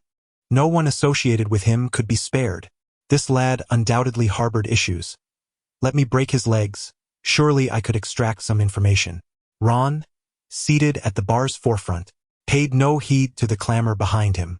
He arched an eyebrow at the bartender and inquired, "Are you called, or?" "A fine name indeed. I would like a glass of sour plum juice." At this, a ruffian seated nearby burst into laughter. Sour plum juice? That essay natural diuretic. This man was the very one who had threatened Ron at his home before rushing back to inform the boss. Unlike the others, he was not on high alert. Recalling how Ron had been so intimidated that he answered every question, he couldn't help but mock. "My girlfriend loves drinking this when she's on her period." "What, are you on yours too?" Ron, upon hearing this, tilted his head and regarded the man's mocking visage, instantly recognizing him. With a light gasp, he chuckled, "So it's you. I've been looking for you. Let us begin the collection from you." The surrounding individuals displayed expressions of confusion, uncertain of the meaning behind his words. Yet, before Ron's statement had fully settled in the air, he raised his arm without employing any martial arts technique, merely channeling all his strength. Before the bystanders could comprehend, he struck with astonishing swiftness. With a thunderous crash, the room resonated with energy, leaving the gathered crowd in shock. It was as if he swatted a fly. The speed of his strike was blinding. In an instant, the man's neck twisted grotesquely. The 4 cervical vertebrae that absorbed the impact ruptured the flesh and detached from his body, slicing through the air and embedding themselves into the wooden floor. The mocking smile on his face had barely faded before his neck snapped, rendering him lifeless. To possess a compassionate heart yet employ a ruthless approach. My heavens! What madness is this? What are you doing? Upon witnessing their companion crumple to the ground, the crowd erupted in a frenzy, their faces pale with shock as they shouted in fury. No one had anticipated that, in such a scenario, this young man would not only retain his composure but would dare to take action. How could he have such audacity? What gave him the right? By heavens! This is insurrection. Incapacitate him. However, once Ron had commenced his assault, there was no hesitation. The ensuing conflict was as fierce as a tempest. In the blink of an eye, he turned, fingers flicking, launching several silver needles that pierced the air, striking the gang members armed with firearms as if they were cannonballs. What? The surrounding gang members, primed for confrontation, were met with a cacophony of explosive sounds, followed by the horrifying sight before them. A dark figure darted through the building, overturning tables, chairs, and even the floor and walls, as well as the unfortunate humans, all succumbing to the force of this shadow. The all-spiritual breathing technique began to circulate within him, continuously augmenting his strength with the essence of the universe. The indomitable body granted by the diamond immortal lotus allowed him to disregard his surroundings entirely. Ron surged through the city streets like an ancient behemoth, bringing forth not only awe but also destruction and calamity. In this moment, any life daring to obstruct his advance was utterly crushed beneath his foot, vanquished with sheer force. Boom, boom, boom. In mere seconds, this exquisitely adorned bar, which had cost hundreds of thousands to decorate, was reduced to a mere ruin by Ron's onslaught. Those who had just moments ago sat here, drinking and chatting, mocking Ron, had vanished without a trace. Either they were obliterated by a single punch or ensnared in the debris, their fates unknown. Remarkably, only the mini-bar remained intact. It was then that Ron, unbeknownst to anyone, had returned to the bar, seizing the glass of plum juice from the astonished bartender. He downed it in one gulp, refreshing himself after the exertion. Chapter 33. How could it be? Before the surveillance monitor in the safe house, Vigo observed in horror as his subordinates suffered catastrophic casualties in mere moments, causing a cold sweat to break out upon him. It is worth noting that the individuals he had positioned outside were not mere common thugs, but rather elite members of the gang, each a formidable fighter in their own right. He was confident that even if John dared to recklessly invade this ambush, he would emerge severely wounded, if not dead. An absolute den of peril. However, within mere minutes of Ron's arrival, the only one still standing was the bartender, Al, who was busy concocting drinks. Even the house itself resembled a scene ravaged by a tornado, utterly devastated. Vigo's eyes widened in disbelief, realizing he had grossly misjudged the situation. Had it not been for the bartender's recent display of goodwill, he too would likely have met a similar fate. Impressive combat prowess, came a mocking voice from beside him just as Vigo sat paralyzed in shock. I told you your subordinates were worthless, yet you refused to listen. Sitting on the couch beside the desk was a black man, his face a mask of disdain, casually manipulating a Rubik's cube with no visible touch of his fingers. The cube floated in the air before him, twisting and turning with a crisp click in the quiet room, as if the violence and destruction around him held no relevance to his existence, or perhaps he simply felt invulnerable. Only when the cube was perfectly restored and fell into his palm did he leisurely rise and stretch. As he moved, the fabric of his clothing shifted to reveal a gruesome expanse of scars, grotesquely marring his skin from the right side of his body, across his back, neck, and half of his cheek, visions that would surely haunt the dreams of any ordinary person. Steve Montgomery had, several years prior, acquired psychic control abilities during a spelunking excursion with classmates. Later, during a flight on a stormy day, he was struck by lightning, resulting in severe burns that nearly claimed his life. Fortunately, Magneto happened to pass by and rescued him, leading him to join the Brotherhood alongside his companion, Andrew, becoming a loyal right-hand man. Though not a mutant, his extraordinary abilities were undeniably potent. Steve placed the cube down and approached the monitor, glancing at it briefly before clicking his tongue and shaking his head. It's perfectly understandable that you misjudged.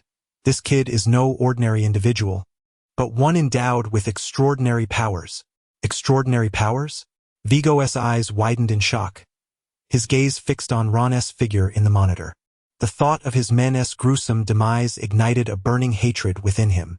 So what? Even if he can dodge bullets, can he evade cannons or missiles? That remains uncertain. Steve crossed his arms, standing in contemplation before reluctantly conceding.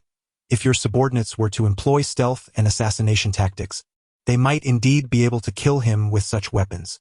However, if they engage in direct combat with an extraordinary being, well, and what of direct combat?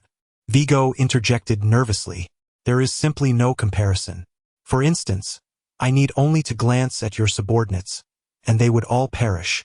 Steve exuded confidence.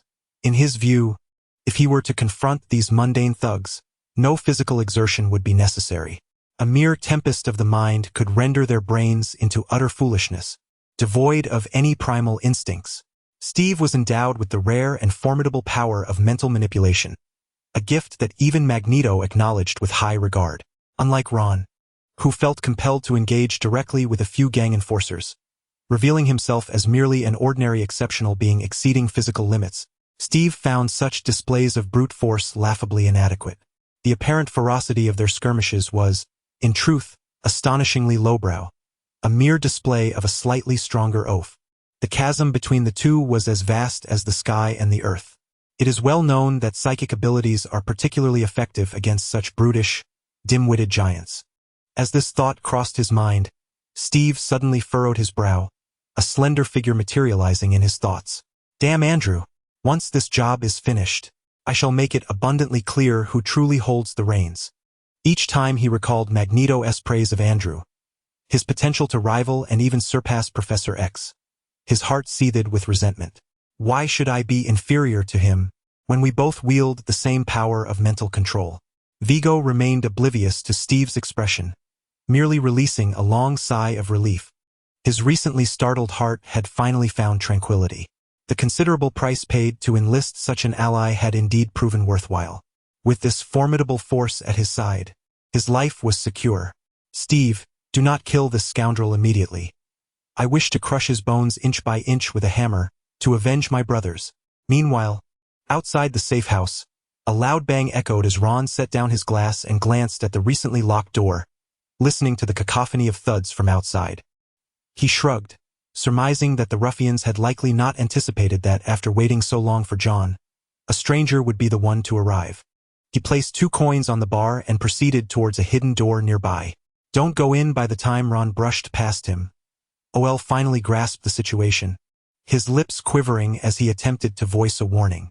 Yet, fear enveloped him entirely, and before he could finish his sentence, he collapsed onto the ground, paralyzed by trepidation, no longer daring to obstruct Ron in the slightest. John, what kind of monster have you summoned? Ron paid OL no mind, sparing his life purely out of respect for John. Should he dare to interfere again, he would not be so lenient. Approaching the heavy oak door, he exerted a slight pressure, swinging it open with ease. A dense, oppressive aura enveloped him instantly. The room was dimly lit, a vintage chandelier hanging from the ceiling, casting mottled shadows. Several oil paintings depicting the history of the Bear Nation adorned the walls, their heroic figures gazing steadfastly, as if recounting untold tales.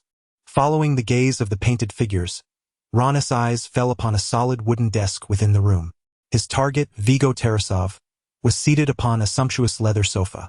A tailored burgundy shirt clings to his frame, while a tousled mane of white hair is carelessly swept back. His tall and imposing figure exudes a certain intimidation. Yet when confronted by the slender Ron, a flicker of trepidation dances in his gaze. Who are you? Did John send you? Vigo's voice, fierce yet trembling, cuts through the air. Why doesn't he come to see me himself? Ron remains silent, advancing step by step towards the mob boss who threatens his family. Vigo's pupils constrict sharply, his eyes darting to the side. In an instant, a shadow emerges from the corner, positioning itself before Ron. Kid, I'm giving you a chance. Steve's eyes snap open, and a sudden stillness envelopes the air, radiating an invisible force from his very being. Kneel, admit your faults, and I shall spare your life. Steve Montgomery, one of the 3 boys endowed with superpowers in Chronicle. Chapter 34. It turns out I am the jester amidst Steve's overwhelming aura. Ron halted, furrowing his brow. Observing the unfamiliar face before him, he frantically searched his mind for any semblance of this individual's identity, yet found no trace of recognition. Perhaps he was merely an inconsequential character, Ron mused, shaking his head as he continued onward. This scene incited a fury in Steve that was palpable, his anger surging to new heights. His temperament had not always been so volatile, but the harrowing events of that stormy night had irrevocably altered him. In the face of life and death, qualities such as morality and character become worthless. Only power was the wealth he sought. Only strength could afford him the security, dignity, and supreme authority he craved. Witnessing Ron's blatant disregard for him ignited a fierce wrath within Steve. Very well, you will come to regret your foolish decision.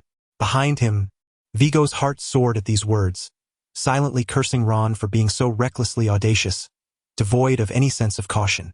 Youthful arrogance, he thought. Had he found himself in a similar predicament, he would have exhibited at least some wariness when confronting an unexpected foe, rather than strolling nonchalantly toward them.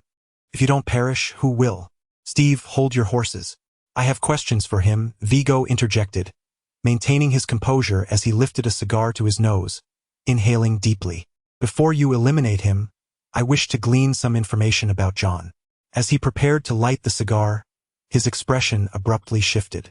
Though he had called for Steve to refrain from attacking, Ron was undeterred. Upon reaching a distance of approximately 3 meters from Steve, he suddenly charged forward. Boy! Seeking death!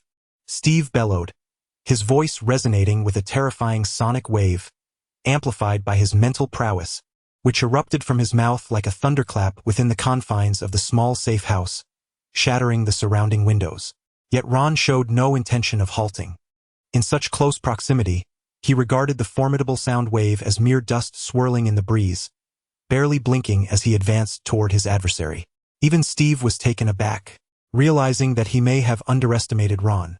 The degree of his physical enhancement seemed capable of withstanding the onslaught. This is bad. As Ron advanced, an alarm sounded in Steve's mind, and the hands that had been casually resting at his sides tensed abruptly. He raised them defensively across his chest, channeling his mental control to launch a counterattack. Instantly, an invisible tempest of psychic energy surged forth, swirling violently toward Ron. Steve felt confident. This technique had never failed him before. Any life caught in this energy's grasp would have their brain, spirit, and soul mercilessly severed, leaving no hope for survival. However, the scene that unfolded before him was one of dread. Ron's advancing form exhibited no signs of disturbance, as if Steve's vast mental control were inconsequential, and he continued to strike forward with relentless determination. Like a colossal vessel navigating the vast expanse of the ocean, even when confronted by tumultuous, towering waves that obscure the sky, it remains steadfast, cutting through the waters with determination. Alas, Steve's countenance shifted dramatically. At that moment, he could no longer concern himself with dignity or composure. He swiftly raised his left hand, attempting to cross his arms to deflect Ron's blow. However, after wasting precious moments, he found himself unable to establish any defense. Before his hand could even rise, the attack was already upon him, forcing him to summon his mental energy to form a barrier in front of him. Crack! Like shattered glass or the collapse of an iceberg, an invisible wall suddenly appeared within the room, riddled with spiderweb-like cracks. Ron's seemingly unremarkable punch pierced through this fractured barrier, magnified infinitely in Steve's eyes, its surface aglow with crimson light. It resembled the scarlet gaze of death, gradually enveloping his vision, plunging him into darkness. A simple thrust shattered all of Steve's illusions, landing lightly against his chest. Vigo, having just put down his cigar to retrieve his lighter, witnessed Steve, who he had high hopes for, suddenly begin to tremble uncontrollably. Steve's complexion flushed red as he lowered his gaze towards Ron, murmuring, "Who are you?" To which Ron retracted his fist, his expression unyielding, replying, "It no longer matters. Indeed, you are correct. I have overestimated my own significance." Steve's voice dwindled, his final thoughts unspoken, swirling within him. He did not despise Ron. Rather, he felt a sense of dread. With a formidable physique and impeccable mental defenses, he realized, to his dismay, that the true fool had been himself from the very beginning. As the words faded, his body trembled violently, and suddenly, flames erupted from his eyes, ears, mouth, and nose, his internal organs turning to ash in an instant, leaving behind only a lifeless shell that collapsed to the ground. Once a promising ally, destined to confront Professor X, he did not even know Ron's name, and in this moment met his demise. Having evaded the thunder in years past, Steve now perished in flames, achieving a twisted sense of completeness. With a soft thud, the cigar slipped from Vigo's hand, landing on the desk before rolling to the floor. His eyes widened in disbelief, struggling to comprehend that the once invincible Steve could so swiftly be extinguished. This was not entirely his fault. Had it been any other mutant with extraordinary abilities, they might have managed to exchange blows with Ron. Yet Steve, being a master of mental control with almost no physical defense, faced only a dead end once Ron closed in. The notion of launching a mental attack was laughable. Even the Lord of Hell, Satan, could not breach the defenses of the system's tower, let alone a nameless individual like Steve. Thus, his death at Ron's hands could hardly be deemed unjust. At this moment, Vigo finally grasped the gravity of the situation, his previously calm heart racing once more. He could hardly believe he had misjudged the situation repeatedly. Initially perceiving Ron as a harbinger of doom, he then mistakenly regarded Steve as a trump card, compounding error upon error in a most absurd fashion. Especially Ron's leisurely demeanor as he approached Steve and struck him down with a single blow was akin to swatting a mosquito. This extraordinary power, was this truly what it entailed? Was it possible that I have grown old, no longer in tune with the times, unfit to navigate this world? How could I only now understand the terrifying nature of such extraordinary strength? As this thought surged within him, Vigo was suddenly overwhelmed with a fierce defiance. Seizing the opportunity before Ron could react, he took a deep breath, steadied his trembling hands, and swiftly drew the handgun concealed beneath the table, pulling the trigger with urgency. You arrogant fool. Bang! Bang! Bang! 7 shots rang out, each striking Ron's vital points with precision. Ha ha ha! Do you know what it means for a fool to perish by his own words? Yet, before Vigo could revel in his triumph, before his thoughts could fully crystallize, a smile froze upon his face. Ron's body stood unyielding, like an impregnable fortress. As the bullets made contact with him, they did not penetrate coldly but rather melted away silently. Like raindrops touching the serene surface of a lake, they stirred delicate crimson ripples, vanishing without a trace. Only disbelief and terror remained in the eyes of those surrounding him. By the time the gunfire erupted, Ron had already reached the desk. Much like Vigo had moments before, he refrained from immediate action, opting instead to pose a question. Are you the boss, Vigo? Chapter 35. Vigo Tarasov. Dead. The sequence of events from Ron entering the room to delivering a single punch that shattered Steve transpired in a fleeting moment. Mere seconds, in fact. Yet for Vigo and Steve, the occurrences within those brief moments irrevocably altered the course of their destinies.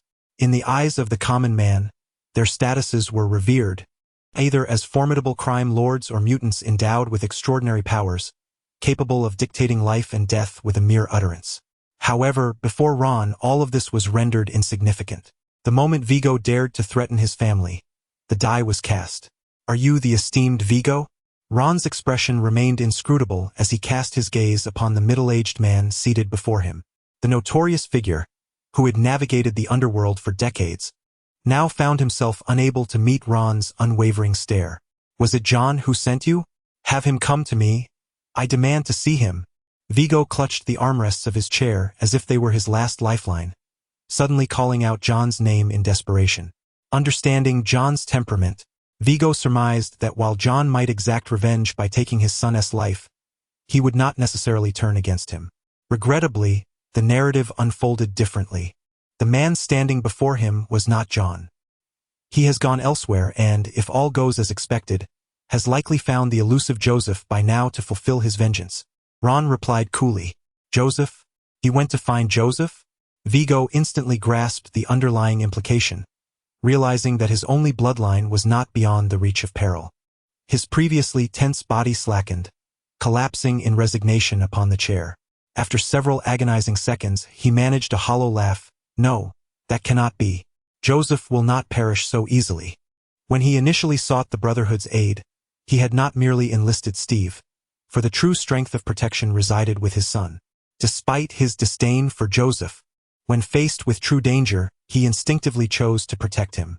Simultaneously, Vigo recognized a troubling inquiry. If John had indeed sought out Joseph for retribution, what purpose brought Ron here, and what was their connection? Who are you? What is your objective in coming here?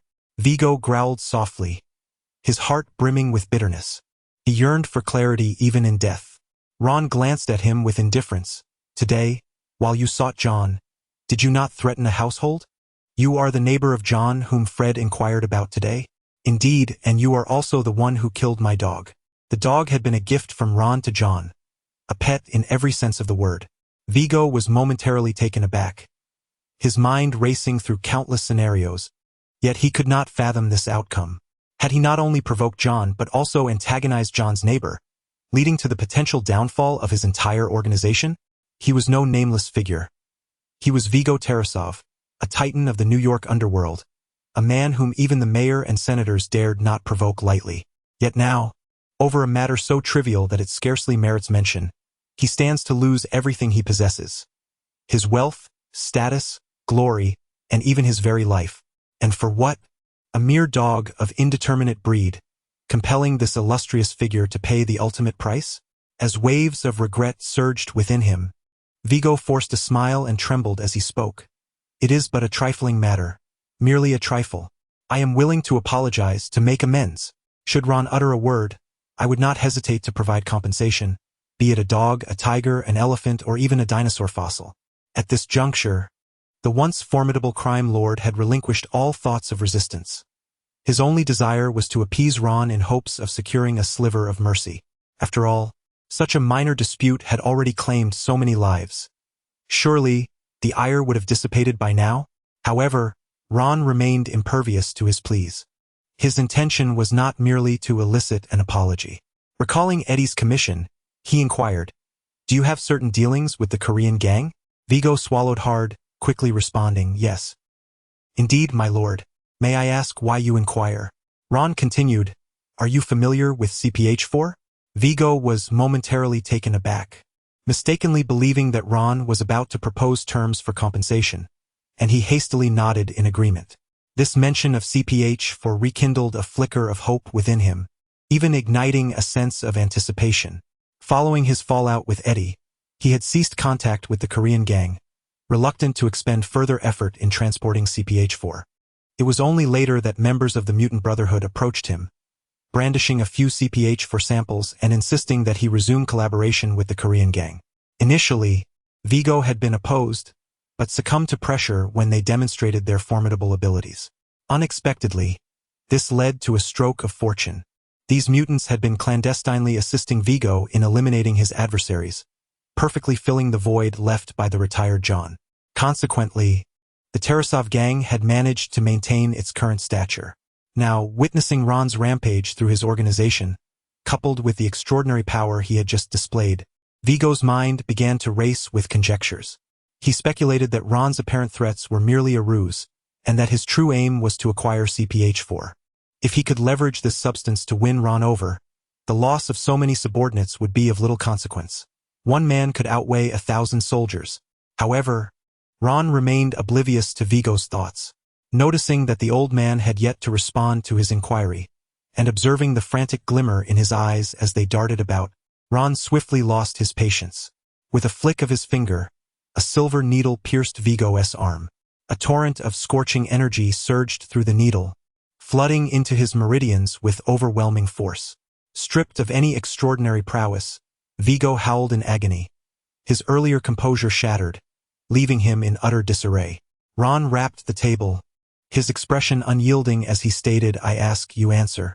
Under the torment of the silver needle's relentless pressure, Vigo found himself compelled to divulge critical information, almost instinctively responding to each query within mere seconds.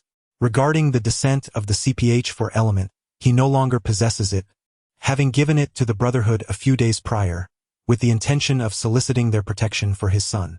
The second matter pertains to the whereabouts of Vigo's son, Joseph, which aligns with the information received by John. Upon obtaining answers to both inquiries, Ron wasted no time and swiftly dispatched a silver needle into the center of Vigo's brow. "I neglected to mention that Eddie asked me to extend his regards to you." Upon hearing this, Vigo's countenance changed dramatically. He sought to explain, to plead for mercy, even offering gold, power, and the allure of CPH-4, all to no avail. The moment he offended Ron's family, the outcome was irrevocably sealed. The underworld tyrant Vigo met his demise. Ron completed his objective within mere minutes of entering and subsequently retrieved the enchanted ring bestowed upon him by Balthazar, invoking a spell to open a magical portal. Skill: Magical portal skill proficiency. Minor accomplishment 12-100. In an instant, Ron's figure vanished from the room, heading towards John's battleground for vengeance. It was not until several seconds later that the locked iron door was forcefully breached, and a group of individuals armed with weapons stormed into the study. However, as they surveyed the surroundings, they found only a few solitary bullet casings scattered across the desk, alongside 2 lifeless bodies. Beyond this, the study held no other presence. Chapter 36. Storm Woman, Destroyer of Natural Forces Outskirts. A transit warehouse of a transportation company looms in the night. Suddenly, a golden halo materializes, and from within it emerges a figure, Ron. He surveys his surroundings. The full moon hangs high in the sky, illuminating a cloudless night, yet the air is punctuated by bursts of gunfire and the distant rumble of thunder. With a contemplative gaze, Ron turns his attention to the warehouse and swiftly makes his way toward it. Meanwhile, inside the warehouse, John Wick finds himself with one arm charred and the other clutching a weapon, crouched behind a concrete wall, breathing heavily. On the other side of the wall, a black woman with white hair floats in midair, her pupils shrouded in a blanket of white. She is not unconscious, but rather communing with the forces of nature. As she waves her hands, lightning crackles around her, striking the concrete wall under her command. Half an hour prior, John, who had been keeping vigil at his wife's bedside in the hospital, received a phone call from Ron, signaling that the time to act had arrived. Without a moment's hesitation, he kissed his wife's cheek and departed the room, not looking back. He had awaited this moment for far too long. He hurried home to don his weaponry and proceeded to the location where Joseph was hiding. Although he had refrained from taking action in recent days, he had not been idle. He had enlisted the help of friends to investigate Joseph's whereabouts. Though Vigo was deceased, he had accurately surmised one thing. John had no intention of seeking trouble with him. John's character was defined by a principle of not striking unless provoked, and he preferred to repay grievances in kind. Thus, Vigo's defenses were not excessively stringent, leaving only a single mutant guard. In contrast, Joseph's side was less secure. Even fully armed, John, with his S-class assassination skills, had managed to clear the area of gang sentries at the cost of sustaining serious injuries. Just as he located Joseph, slumped on a sofa, ready to exact vengeance for his wife, he was unexpectedly struck down by a woman beside him. Before entering, John had observed her. She appeared frail and weaponless, posing no threat. Mistakenly believing she was merely a girl coerced by Joseph for amusement, he had spared her life. However, as John approached, she swiftly raised her hand, summoning a bolt of lightning. The strike not only sent his firearm flying but also left half of his body numb and his arm charred. Had John not reacted swiftly, rolling behind the concrete wall for cover, he would have surely met his end. The formidable assassin, renowned as the king of killers, found himself utterly overmatched by this woman. The reason was clear. She was a mutant endowed with extraordinary powers. Storm Woman, born Aurora Monroe, had emerged from the impoverished streets of Manhattan, once a homeless child who survived through thievery and pickpocketing. Her mutant abilities manifested in the control of weather, allowing her to sense and influence meteorological energy forms, command lightning, and soar through the skies. Originally a student at X Academy, she was subsequently enticed by the formidable Magneto, Eric, who invited her to join the Brotherhood of Mutants. Just a few days prior, Eric, having received benefits from Vigo, dispatched her to provide close protection for Joseph. Indeed, she made a significant impact right from the outset, nearly ambushing and eliminating John, an S-class assassin, in a single strike. Thunderous sounds erupted as Aurora floated in midair, transforming the surroundings into a realm of death, with bolts of lightning intermittently illuminating the atmosphere. Under the relentless assault of her lightning manipulation, the once formidable walls ultimately succumbed to the overwhelming force and crumbled. Yet, the individual concealed behind the walls was nowhere to be seen. John was no fool. Aware of the extraordinary powers possessed by his adversary, he would not simply remain stationary like a target. Having struggled in the underworld for several years, he was privy to certain clandestine secrets, including those pertaining to mutants and other enigmatic supernatural abilities. However, encountering such a powerful entity capable of wielding the forces of thunder and nature was indeed a first for him. His heart raced with trepidation, contemplating his wife's plight. The prospect of vengeance lay tantalizingly close, yet he found himself paralyzed by indecision. Should he engage in a desperate battle to avenge his family, or retreat now in search of a more opportune moment? Just as John was engulfed in thought, a familiar figure suddenly appeared at the entrance of the warehouse. It was Ron, having arrived through a teleportation portal. Due to his inexperience, he had slightly miscalculated the destination, causing a brief delay. Upon stepping into the warehouse, he immediately spotted the injured John hiding in a corner and the hovering Storm. "Eric, be cautious," John shouted, disregarding the danger of revealing his position to issue a warning. No sooner had he spoken than Storm unleashed a bolt of lightning, sending debris from the protective wall flying in all directions. Afterward, she turned her gaze toward the entrance, and upon realizing there was only one visitor, she furrowed her brow. "You carry a familiar aura." Storm, Aurora, reached out, and a gentle breeze swept through Ron's body, drawing closer to her. After taking a moment to inhale, she frowned, an unsettling premonition rising within her. Steve? Did you just see Steve? Oh, are you referring to that rather unattractive black man? Ron replied, glancing up at her and snapping his fingers. He perished alongside Vigo. What? Upon hearing this, Ororo's expression shifted from shock to disdain. Let him die. That arrogant fool, I always anticipated his day would come. He was clearly no match for me in a direct confrontation, yet due to Magneto Eric's favor, he dared to flaunt his power within the Brotherhood.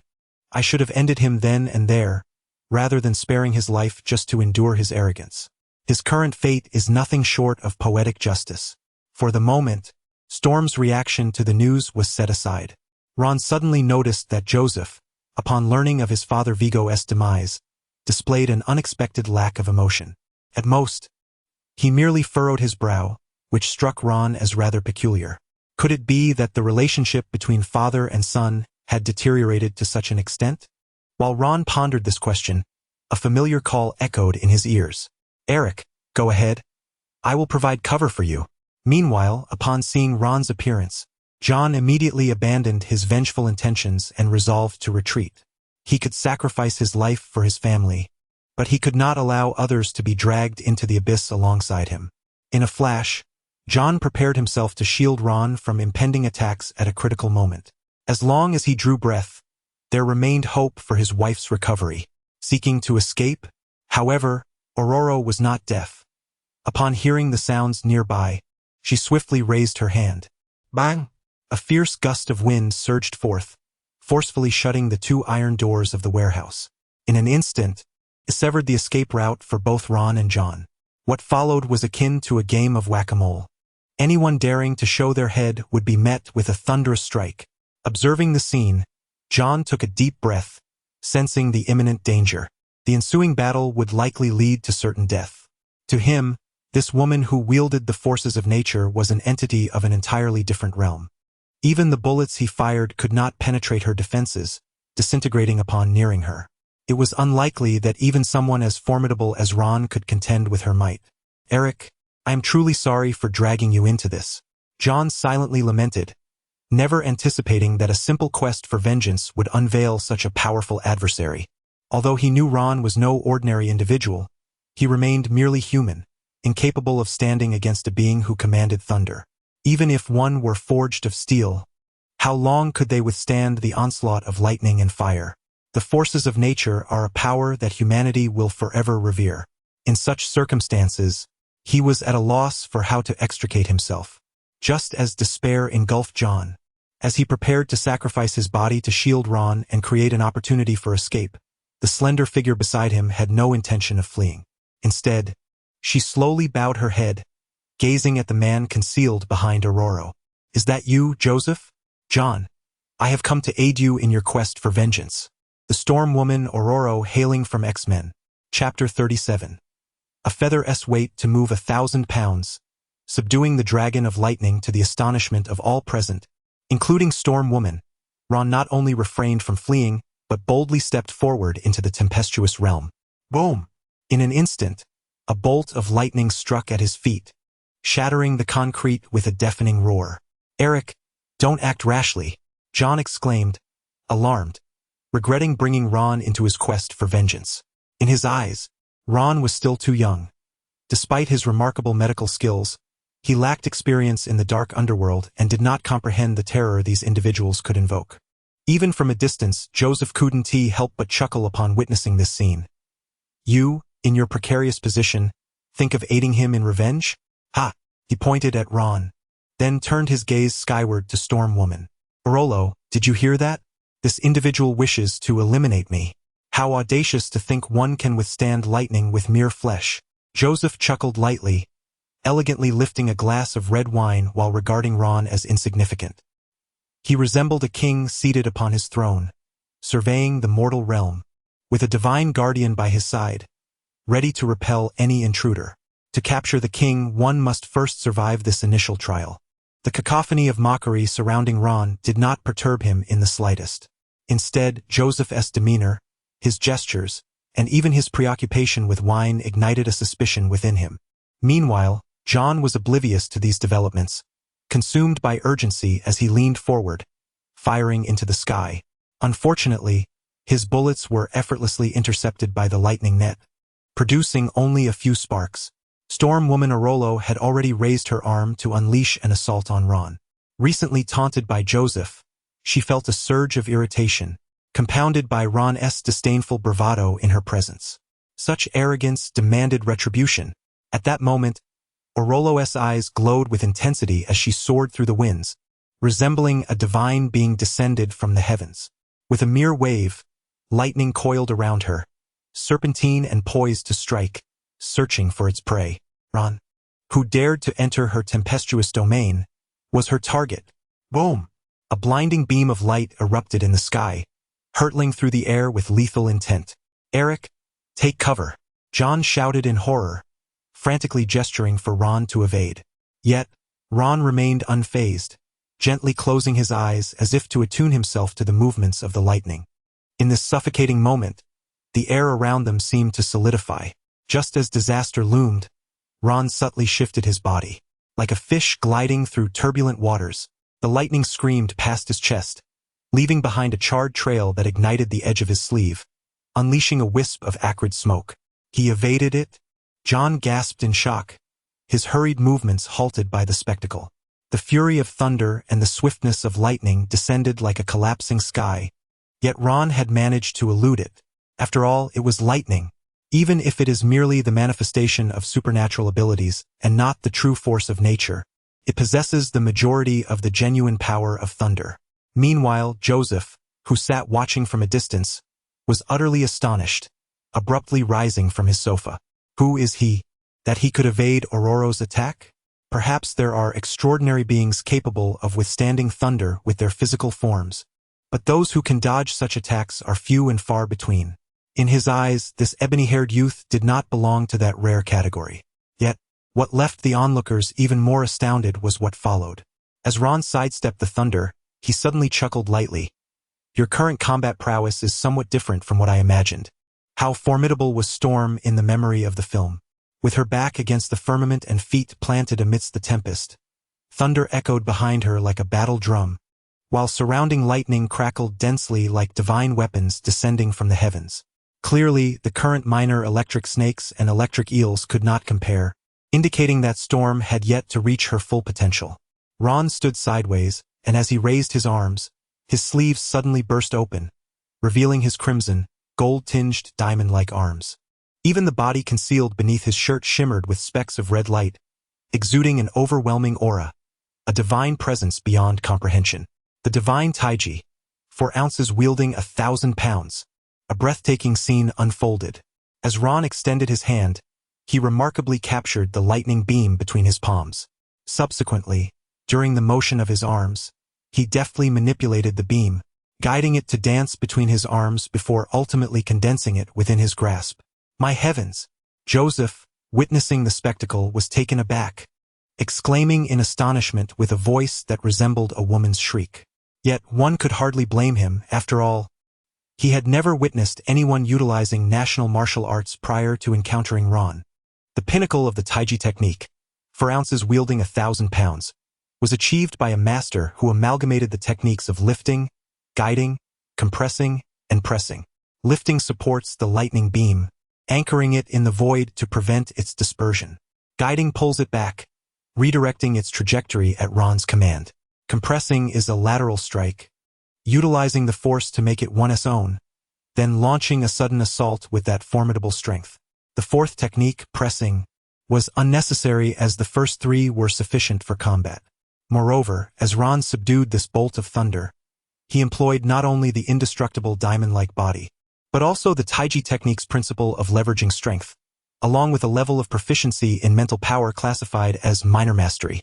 The final aspect was one of the 3 magical skills recorded in the grimoire gifted by Balthazar. Otherwise, no matter how formidable one's physical form, it would be impossible to manipulate this non-material lightning. The convergence of these 3 forces enabled the essence of 4 ounces wielding 1,000 pounds, subduing the dragon of lightning. This was the divine Taiji, However, unbeknownst to Ron, if Balthazar were to witness this scene, he would undoubtedly leap in astonishment. Having just learned a few days prior, to control the direction of thunder with mental power was simply unfathomable. In comparison to Ron, his centuries of cultivation seemed to have amounted to nothing. In an instant, the lightning unleashed by Ron surged forth like a blade drawn from its sheath, its velocity rivaling the dawn's light that dispels the night, illuminating the entire warehouse and directly targeting the storm woman suspended in midair. A fitting retaliation, thunder rumbled through the warehouse, resonating with a more profound intensity. John, the closest to Ron, dashed from cover to protect him, but before he could utter a word, a shockwave struck him, sending him sprawling backward, crimson trickling from his ears, a casualty of the residual force. Are you truly human? In that moment, even John's composure faltered, prompting an expletive in his mind. Evading the ferocity of thunder and wind with mere flesh, wielding lightning with his arms. Who would believe such a tale? Alarmed, far off, Aurora felt her hair stand on end, for the scene before her was too horrifying. She had never anticipated that the lightning she had unleashed would be commandeered by the opponent, turned into a weapon against herself. A deep-seated terror gripped her heart. While she could manipulate the elements of nature, it did not imply her body could be elementalized to withstand such an assault. Even among Omega-level mutants, there existed disparities. Moreover, the plasma emitted by Ron was swifter than her own, infused with an inexplicable flicker of fire energy. Thunder belongs to the hexagram of Jun, associated with wood. Fire aligns with the hexagram of Li, representative of fire. The fusion of thunder and fire is akin to kindling igniting flames. Intense and swift, Ron lifted his gaze towards the electric brilliance shooting from his hand, a hint of astonishment glimmering in his clear eyes. He had not anticipated that fusing magical abilities with martial arts would yield such formidable power. Just as Aurora raised her lightning net to shield herself, bracing for the impending thunderfire assault, Ron seized the opportunity to unleash his second strike. He stepped forward with his right leg, his arm thrusting out like an arrow propelled from a bow. Divine Eight Extremities Killing Technique. Springing Bow and Arrow. Chapter 38. Mystique as the thunderous roar of the dragon echoed, Storm, Aurora Monroe, instinctively conjured a lightning shield to deflect the oncoming strike. She reached out, attempting to manipulate the bolt of lightning, only to find her powers thwarted by Ron's psychic barrier. In that moment, her Omega-level mutant abilities faltered, leaving her in utter disbelief. This is impossible. A look of incredulity washed over Aurora's face. In the past, she had commanded the forces of nature, wind, rain, thunder, and snow, effortlessly. Yet now, her senses and control were rendered ineffective, and in an instant, the sky erupted in flames. The collision of lightning and her protective barrier sparked a violent explosion, instantly depleting the air around her and creating a vacuum in front of her, devoid of any defense. The explosion rocked her, causing her to stagger and cough up blood. Fortunately, she gritted her teeth and endured, managing to keep herself aloft through the winds. Did I deflect it? Aurora's expression brightened momentarily, only to be clouded by a surge of anger. When had she ever felt such joy from merely blocking an attack? However, before she could dwell on this thought, a regrettable scene unfolded before her, for Ron did not relent. He struck again. In the midst of battle, one must avoid aerial maneuvers. Once airborne, one loses the ability to leverage the ground, relying solely on brute strength to execute an attack. Should that attack fail or miss its mark, one becomes vulnerable. Such techniques are often referred to as sacrificial moves. Yet Aurora brazenly suspended herself in midair, completely exposed, and even remained aloft after expending her attack. What was she but a living target? As a martial arts master, Ron seized this opportunity, unleashing a devastating strike. With a cold snort, he stomped the ground, unleashing a deafening roar as the very floor of the warehouse trembled and cracked under the strain, fissures spreading like spider webs. Standing at the center of the fractures, Ron harnessed the force of the rebounding ground through his legs and waist, channeling it through his arms, unleashing a torrent of power. What is this force? It is the essence of the Eight Extremes, comprising three vital energies: the strength of the spine, the breath of life, and the power gathered from stomping the ground. With Ron's psychic energy augmenting his might, he unleashed a punch that could astound even the divine. In the blink of an eye, Ron's figure vanished. A gust of wind rose within the warehouse, swirling dust from the shattered ground into the air until a shadow pierced through the currents, racing toward Storm in a deadly charge. Realizing the imminent threat, Storm braced herself, yet her rage had cost her the chance to regain her defense. There was no time to raise her hands for protection. The punch had already arrived before her. Disaster struck. A muffled grunt escaped her lips, followed by the sickening sound of bones fracturing. The once celestial Storm now found herself bowing in defeat, hurtling backwards like a severed kite, blood cascading through the air as she plummeted to the ground. Aurora. The astonishing scene left John, who was watching nearby, utterly astounded, while Joseph beside him gasped in shock. From the moment Ron unleashed his attack, he sensed impending danger and intended to intervene. However, as he swiftly moved to position himself beneath Aurora, he witnessed the floor beneath them shatter under Ron's foot, with shards of stone erupting dangerously close to him. In the next instant, Ron vanished, and Storm plummeted from the sky. Fortunately, he reacted promptly, stepping forward to catch her. Otherwise, the impact would have resulted in considerable injury. Yet, just before they landed, Aurora had already succumbed to unconsciousness. "Ah, she's not dead?" Ron observed as he landed, shaking his head in disbelief. He leisurely approached, gazing at the entwined forms of Aurora and Joseph, sensing something amiss. If the earlier attack had not harmed her by mere chance, then it was peculiar that this 8th-level lethal strike merely incapacitated her. His punch, a self-sacrificing technique delivered with lethal intent, was not something a woman like Aurora, devoid of any physical training, could withstand without fatal consequences. Even steel or concrete would have been obliterated by such a blow. Yet, Aurora had merely suffered a concave chest and lapsed into unconsciousness.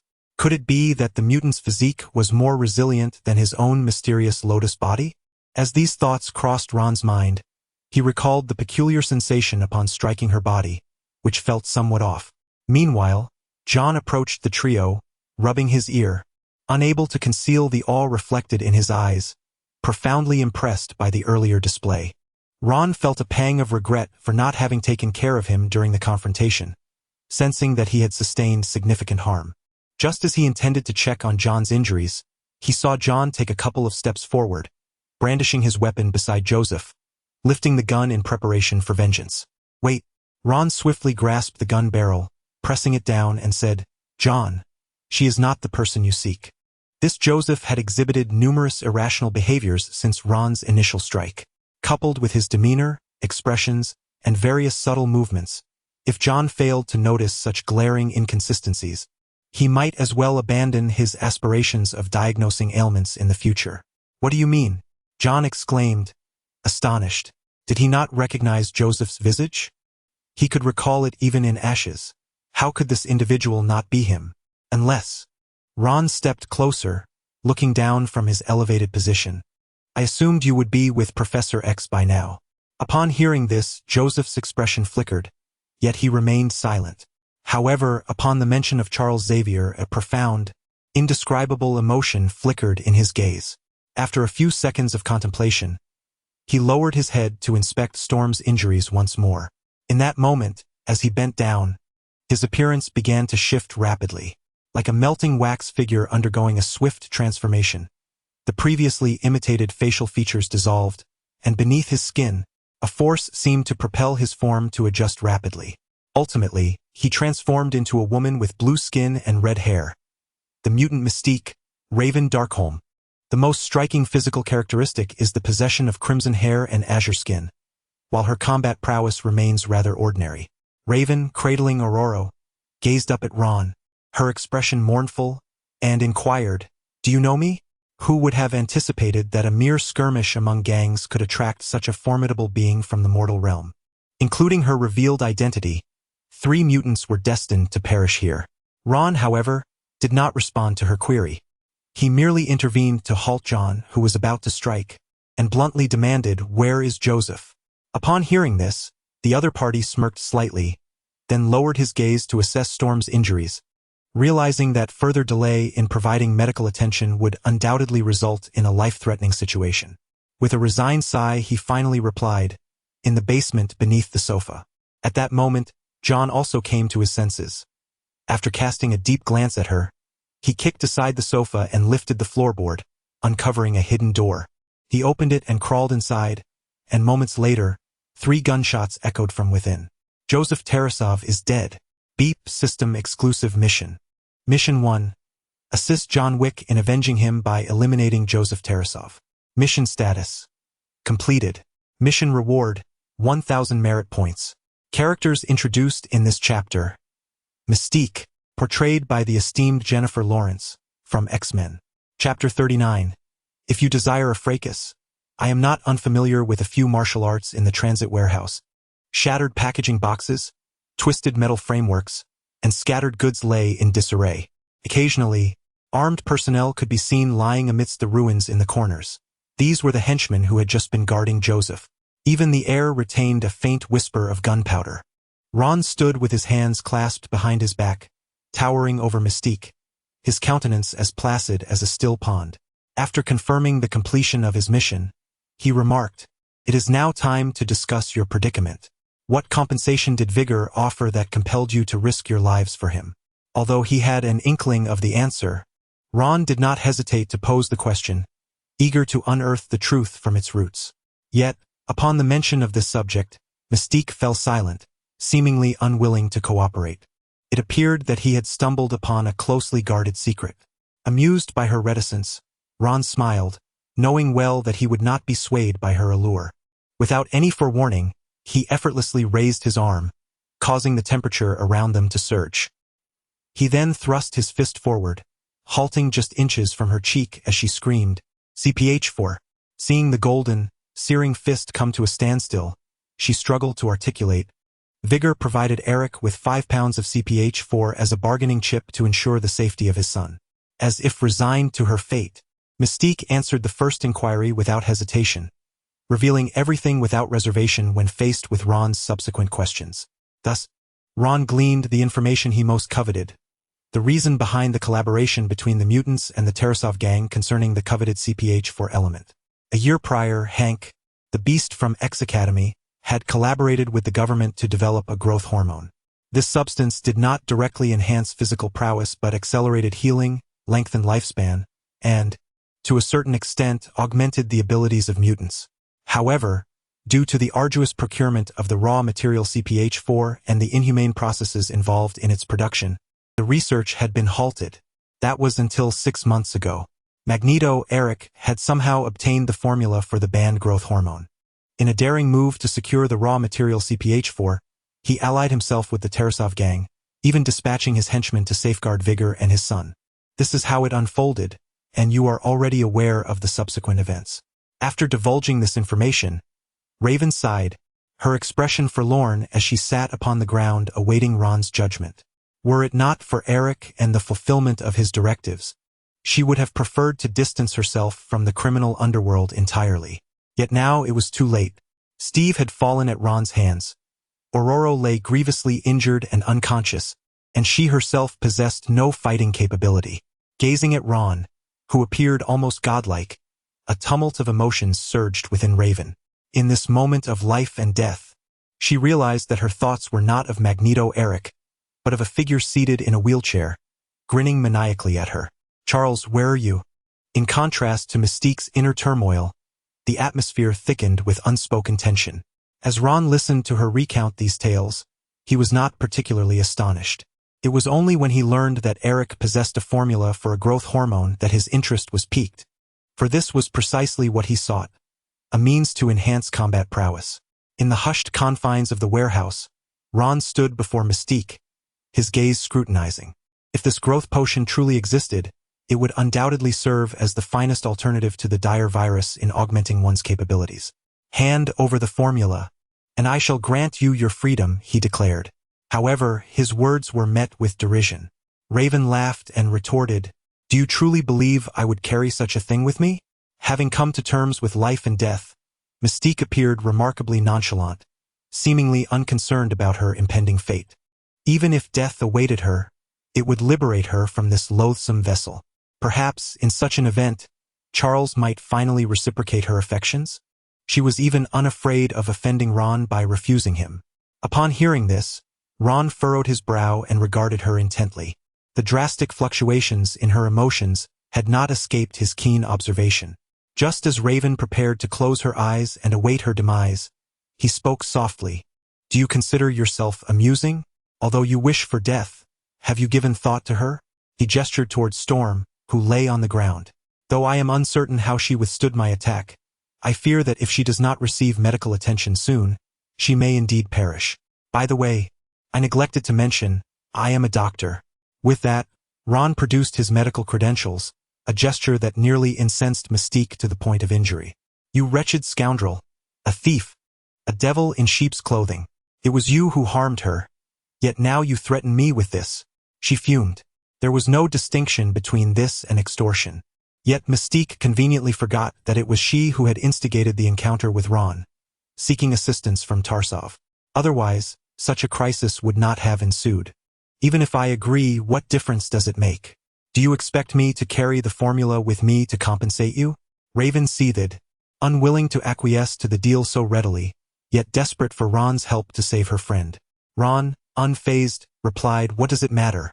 I have ample time. If need be, I shall keep this woman as a hostage while you fetch the formula. Moreover, during this time, I shall provide medical care, ensuring the hostage's safety. This transaction would be immensely beneficial for you. Despicable, cursed scoundrel. Raven was nearly driven to madness, casting aside her feminine decorum to unleash a torrent of invective, resembling a harpy. Yet, as her companion gradually succumbed to the chill of death, she forced herself to regain her composure after venting her frustration. For even the rarest formula could not compare to the value of her friend's life. Taking a deep breath to steady herself, she finally conceded, Very well, I shall agree. She then extended her hand, seeking Ron's assistance in providing medical aid. Unexpectedly, Ron maintained a stoic expression and remarked, What are you pondering? First, pen down the formula. A friendly reminder, time is of the essence for your companion. Do not resort to trickery. Should you desire a brawl, I possess some knowledge of combat as well. After issuing his warning, Ron's thoughts shifted, and the scattered papers and pens in the corner of the warehouse were suddenly lifted into the air. It was as if they were grasped by an invisible hand, swiftly brought to his side. Witnessing this spectacle, Raven's pupils dilated in shock. Her gaze towards the man before her was now tinged not only with anger but also with a hint of fear. She suddenly realized that Ron was far more complex than he appeared. In addition to his physical prowess against heavenly thunder, he could manipulate objects with his mind, indicating that he must possess at least a level 4, if not a level 5, mutant combat capability. With this thought, Mystique was struck by a chilling realization, rendering her hesitant to agree to the previous deal. If she surrendered the formula and escaped, could Eric truly face this man? Perhaps only Charles would be a match for him. Characters introduced in this chapter: Beast Hank, from X-Men, Magneto Eric, from X-Men. Chapter 40. Professor X's astonishment in the silent warehouse. Faint breaths occasionally echoed. Storm lay in Mystique's embrace, breathing painfully in her unconscious state. Raven stared at her in a daze, suddenly engulfed in contemplation. Based on Ron's ability to physically evade lightning, his lethal prowess, and his mental manipulation, it was evident that Magneto was no match for him. Particularly striking was Raven's observation of Ron. When he had just subdued lightning, he had sustained some injuries. His arms bore clear signs of electric burns, yet during their brief exchange, he swiftly recovered. Such terrifying self-healing abilities. If even lightning could not strike him, what could mere scraps of metal do? It was likely that even with Eric's assistance, he might not be able to rescue his companions, and could end up losing both the lady and his troops. It was essential that Charles be summoned. Raven made her internal assessment, and in that instant, she felt a peculiar wave of energy. Unexpectedly affected by this force, her gaze shifted, her pupils dilating slightly, and her heart raced 3 beats faster. Yet, Ron was so close to her. Such minute changes in her body could not escape his keen observation. What does she intend to do? Ron blinked, pondering in his mind when the scene abruptly shifted. It appeared that Mystique had agreed to the transaction, reaching for paper and pen to prepare the formula, when suddenly she jerked her head up. At the same time, she wielded the signature pen as a projectile, hurling it towards Ron's right eye. However, having anticipated such a move, Ron was not so easily caught off guard. Unexpectedly, as he tilted his head to evade, a spectral figure materialized behind Storm and Mystique. With pointed ears, sharp fangs, a long tail, and terrifyingly patterned blue skin, it was Nightcrawler, Kurt Wagner, a member of Xavier's Institute. Possessing the abilities of teleportation and wall crawling, he could even transport others, provided he made physical contact with them. His sudden appearance clearly signaled an intent to rescue, yet they had underestimated Ron. Even the lightning unleashed by Storm could be evaded while he counterattacked. How could a mere plastic pen afford them an opportunity to escape? Furthermore, for Nightcrawler to whisk away the two, he first needed to touch them, and the cover provided by a single pen was woefully insufficient. In the blink of an eye, Ron slightly tilted his head to avoid the plastic pen while simultaneously launching 3 silver needles. Given the proximity, it was no exaggeration to say they reached their target in an instant. However, to his astonishment, after the 3 silver needles were shot, they briefly suspended in the air. It was during that fleeting 0.01 seconds that their attack missed entirely, allowing Nightcrawler to make contact. The next moment, all 3 vanished without a trace. They escaped. Ron gazed at the empty floor before him, his expression calm as if it were of little concern. Only after several breaths did he begin to grasp the underlying issue. Surveying the surroundings with an impassive expression, he softly murmured to the desolate warehouse, "I never anticipated that the illustrious Professor X would choose to play the part of a timid tortoise." Professor X, known as Charles Xavier, possesses formidable telepathy, mental manipulation, and psychokinesis, enabling him to delve into others' thoughts and memories without physical contact. Only he could thwart Ron's assault unnoticed, rescuing Mystique from peril.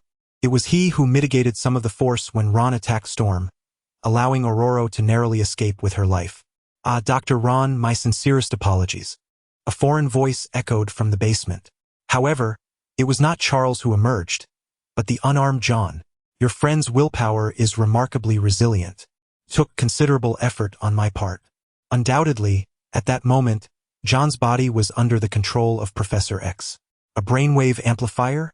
Upon realizing that the figure before him was not the true professor, Ron immediately grasped the situation. If his assumptions were correct, Charles must be within X Academy. Donning the brainwave amplifier, projecting his consciousness into John. "You are aware of this device?" John, more accurately Professor X, exclaimed in surprise, for it was his secret weapon, forbidden to non-core personnel. Should humanity become aware that he possessed a weapon capable of annihilating all ordinary beings on Earth in an instant, the consequences would be dire. X Academy would become the adversary of all humanity. "And what of it?" Ron remarked as he observed John approaching, instinctively gathering his spirit and directing his energy from his dantian throughout his limbs. Had the true form of his opponent materialized rather than a mere thought projection, he would have acted decisively. Those who dared to seize what was not theirs must face the inevitable repercussions, regardless of their identity. As if sensing his shift in demeanor, John, under Professor X's influence, abruptly halted. Smiling, he shook his head at Ron, signaling him to remain composed, before glancing at the nearby sofa. "My health is not optimal. I prefer to converse while seated, if you don't mind." Without awaiting Ron's reply, he plopped down onto the couch. He even raised a hand to retrieve a glass of red wine from the table, inhaling its aroma with delight. Yet, upon recalling John's grievous injuries and that he should refrain from drinking, he reluctantly set the glass aside. "You must perceive that I harbor no ill intentions towards you." Charles scratched his head, chuckling. "In fact, I owe you my gratitude." Ron, perplexed by this statement, slowly approached while inquiring, "What do you mean?" "Pertains to Raven, of course. I thank you for bringing her back to my side." The relationship between Charles and Raven is intricate, not easily articulated in a few words. They share a bond akin to childhood friends, one that intertwines love and familial affection. Raven harbors profound feelings for him, while Charles regards her more as a sister and kin, never openly acknowledging the nature of their connection. This dynamic ultimately contributed to Mystique's departure from him. However, Everything changed upon Ron's arrival. The shapeshifter Raven, on the brink of death, finally recognized her true feelings and yearned to leave Eric's side to return to him. This psychological transformation naturally filled Charles, who had been secretly watching over her, with joy. "I am grateful to you for bringing Raven back to my side," Professor X said with a beaming smile. "I can decide on her behalf regarding the transaction you just discussed." As his words fell, the scattered papers and pens on the ground swiftly moved, inscribing lines of chemical equations as they flew towards Ron. It was the synthesis formula for the growth hormone. "I am not as cunning as Raven to provide you with a false formula. As for the CPH4 element, I possess only about 200 grams, which I will send to you shortly." Without waiting for Ron to refuse, Charles eloquently produced the items for trade. "But I can compensate with 3 complete vials of growth hormone, which I will hand over to you as well. What do you say? Can we clear our grievances in light of my kindness?" Professor X wore a subtle smile, feeling he had the upper hand, convinced that Ron would acquiesce. The 2 hostages had already been rescued, and he himself was not present in person. If Ron dared to decline, what could he do if he simply turned and walked away? More critically, he held a hostage in the form of John's consciousness projection. A blend of benevolence and intimidation. Clearly, Charles's true intentions were not as benevolent as he had just portrayed. After all, he was still young and had not yet developed the shrewdness displayed in his later years within the film's narrative. But the question remained, was his face worth so much? Ron shook his head with a smile upon hearing this and could not help but remark, "Professor X, you truly live up to your reputation. A genius with an IQ of 189, effortlessly taking control of the situation. But what of it? This matter is not as simple as you suggest. What did you say?" Charles appeared somewhat incredulous, unable to fathom that someone would refuse him. Ron raised his arm, pointing at Charles's eyes, enunciating each word. "Listen closely. I do not agree."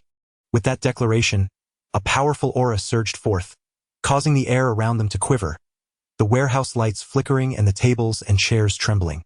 Even Charles, several meters away, felt an invisible pressure bearing down upon him, as if the very heavens were disturbed by this rejection. "Did you think you could use John as a hostage and escape at any moment?" Ron snapped his fingers.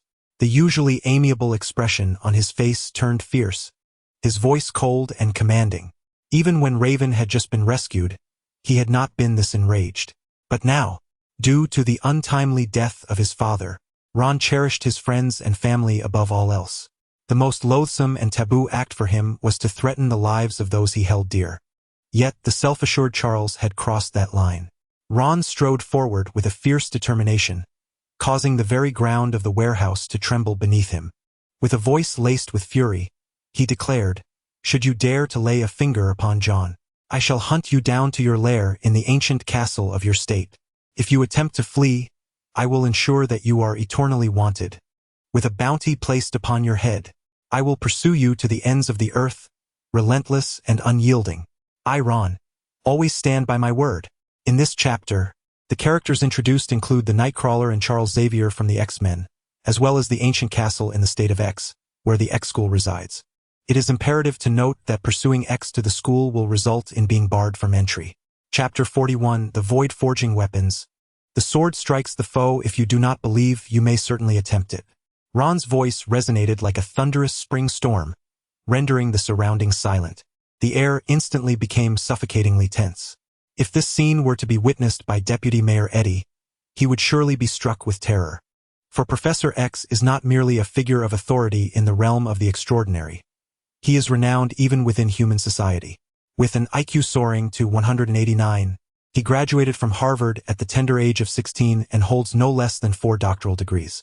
At the age of 23, he assembled a cadre of mutant heroes to combat the nefarious Black Emperor of the Extraordinary, successfully averting a looming war crisis. Although this battle rendered him paralyzed from the waist down, he nevertheless harnessed his remarkable abilities to establish the X Academy for Gifted Youngsters, where he instructs young extraordinary beings, advocating for a harmonious coexistence between humanity and the extraordinary. In the extraordinary realm, his influence is akin to that of a master with numerous disciples. Even before high-ranking government officials, one must pay their respects to Professor X. Yet, who could have imagined that an obscure youth would dare to threaten him? Moments later. Charles gradually regained his composure, a surge of indignation swelling within him. Although the departure of Mystique had shattered his resolve, leading to the closure of the X-Academy and years of seclusion, it was not a fledgling youth who could intimidate him. Ron, in you, I see a reflection of my younger self. Even with his inner discontent, Charles refrained from erupting and continued the discourse. This restraint was due not only to his remarkable mental self-control but also to his inherently noble character. It was indeed Mystique who had erred first. Even the hostage-taking of John had been a last resort. He could have easily rescued the individual and departed without a second thought, rather than remaining to demand compensation. As he spoke, there was a hint of admiration for Ron in Charles's tone. For he too had once been impulsive in youth, striving to prevent war through sheer will, a success that nonetheless bore unspeakable consequences. Observing Ron's demeanor now stirred memories of his own past. Before Ron could utter a word, Charles clapped his hands on his thighs and continued, "Had someone admonished me back then, perhaps the outcome would have been different." "Admonish?" Ron replied, shaking his head and standing with his hands clasped behind his back. "Perhaps someone else might utter such words, but you seem unqualified." Laughter erupted from Professor X. "You are indeed correct. In my former self, I was unworthy. Since being betrayed by a friend and abandoned by his beloved, Charles had closed the X-Academy, drowning his sorrows in drink, lost in a haze. What good was saving the world if he ultimately had nothing left? Yet now Charles began to awaken, gradually transforming into the man revered as the Professor. "Even if you claim I am unworthy, I still wish to try." With eyes gently closed, Charles focused, and in an instant, John, seated on the sofa, fell into a deep slumber. In his stead, from the debris in the corner of the warehouse, a grievously injured gang member suddenly opened his eyes, rising slowly from the ground. The consciousness had shifted. Charles first moved his hands and feet, then extended a finger, mirroring the gesture Ron had just made towards him. With a serious expression, he declared, "I have refrained from taking action for quite some time. In this current predicament, I estimate I can muster about 50% of my strength. However, if you can withstand a single strike from me, I will personally visit Raven to apologize, and you may propose a compensation condition of your choosing, which I will fulfill without hesitation. Should you fail to endure, the compensation remains unchanged, and our grievances will be settled. Do you dare to accept?" Ron, upon hearing this, did not respond immediately. Instead, he scrutinized John's physique and breathing, realizing he had merely succumbed to slumber, which allowed him to breathe a sigh of relief. He then turned his gaze towards the figure manipulated by Professor X. To his surprise, the figure shook his head once more, but this time it was not an outright rejection. "Given your earnestness, I am inclined to agree, but there is a misconception you must address." "What misconception?" Charles inquired, puzzled. "It is not I who will endure your strike, but rather you who must withstand mine." Ron's voice resonated with increasing intensity, and as the final word echoed, the entire warehouse trembled. This was not mere vibration. It was a literal quaking. Under Ron's mental control, the shelves, cardboard boxes, and debris within the warehouse began to sway violently. A cacophony of clattering followed, as several dark figures streaked through the air, rushing towards him. Mechanical constructs, alloy trinkets, and even firearms. These metallic objects, under his command, congregated and floated mid-air. In the next moment, Ron raised his hands as if embracing the void, unleashing a terrifying heat. An indescribable aura, a blend of searing intensity and chilling sharpness, surged forth, emanating from the extraordinary power within him, capable of melting steel. Indestructible diamond lotus. In Charles's astonishment, the metals encircled by Ron's hands began to soften, flowing until they transformed into a molten stream of gold, radiating a captivating metallic sheen. With deft and precise movements of his fingers, the liquid metal was skillfully shaped, folded, and extended. Coupled with the surrounding flames, each twist was accompanied by a subtle hum, the sound of metal molecules fortifying, reorganizing, and ultimately reshaping under extreme conditions. Within mere moments, a crimson blade materialized before them. Ron gestured once more, retrieving a barrel of machine oil from the warehouse, plunging the crimson blade into it for tempering. At that instant, the air around seemed to freeze in anticipation. Finally, as the last vestige of crimson light faded from the blade, a gleaming sword, radiating a chilling brilliance, fell into his hands. Ron gently wiped the tempering debris from the blade, its sharpness revealed, and pointed it towards Charles, stating softly, "If you can withstand my strike, our enmity will be resolved." Even with Professor X Charles's extensive experience, witnessing Ron's recent display left him involuntarily swallowing hard, overwhelmed by shock.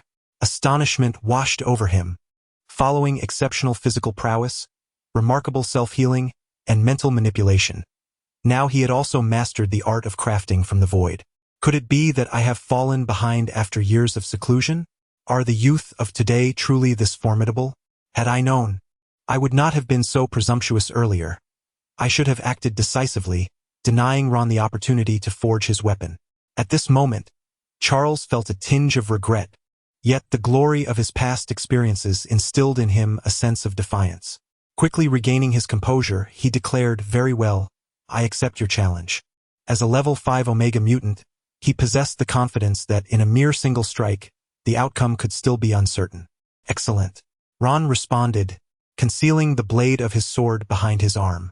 With no further ado, he took a step forward, his form soaring into the air, effortlessly covering several meters in an instant.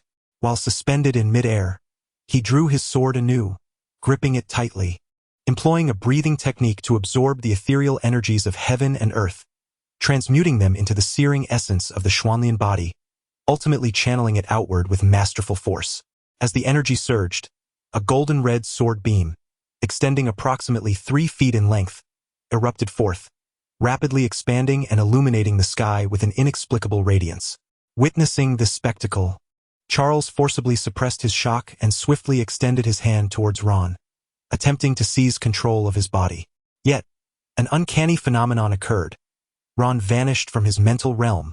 With no time to ponder the reason, he clenched his outstretched fingers into a fist, concentrating his mental energy into a palpable force before him.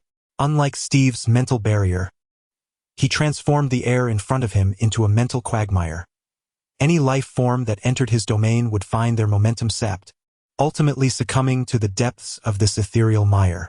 This strategy revealed his extensive combat experience. Rather than confronting Ron's might head-on, he opted for obstruction and attrition, aiming to extinguish the impending attack. However, Ron disregarded this defense entirely, plunging downwards with his sword drawn, executing the sword technique of self-sacrifice.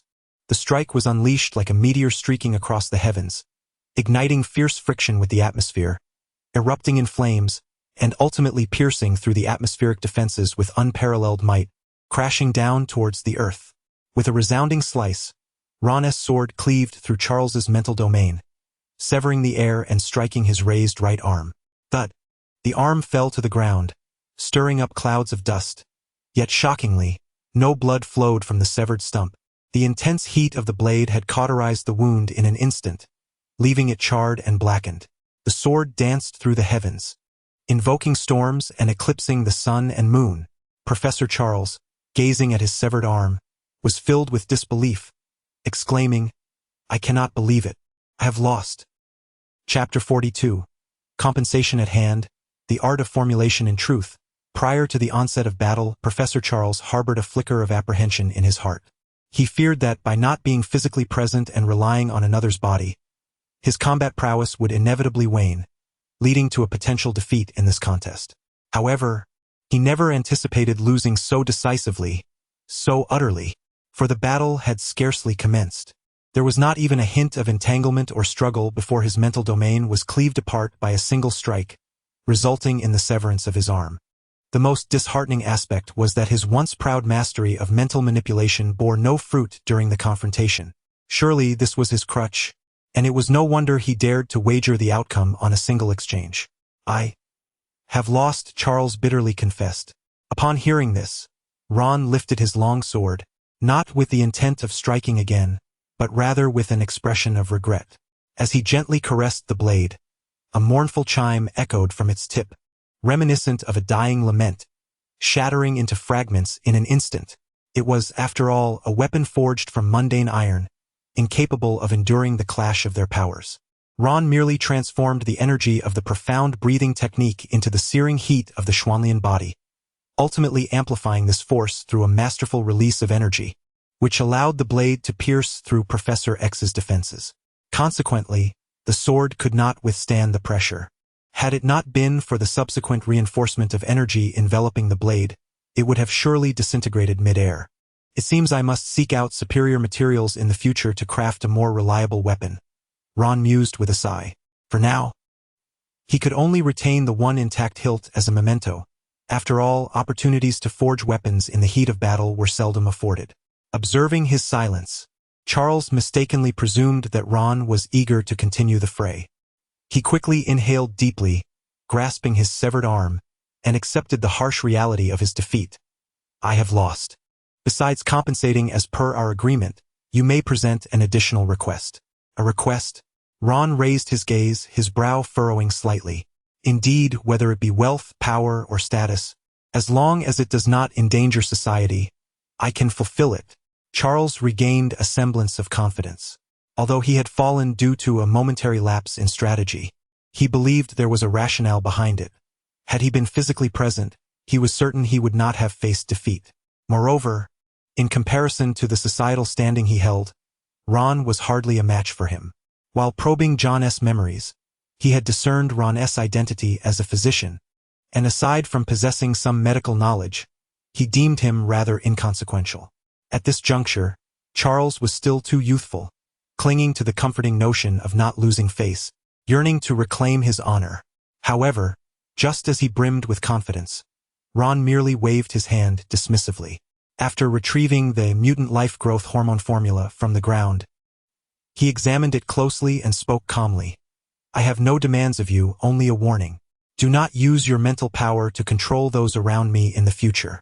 As Ron S.'s words settled, Charles S.'s face contorted in shock. He hurriedly reorganized his thoughts and responded. Have you considered this thoroughly? Is that truly your only request? You might consider making a different request, perhaps asking for an additional $100 million, or recommending your entry into the National Medical Center. You could even suggest that I employ psychic abilities to enhance your combat prowess. Charles seemed increasingly agitated. Following this battle, he realized that without mentioning this matter, he would no longer manipulate Ron's friends and family.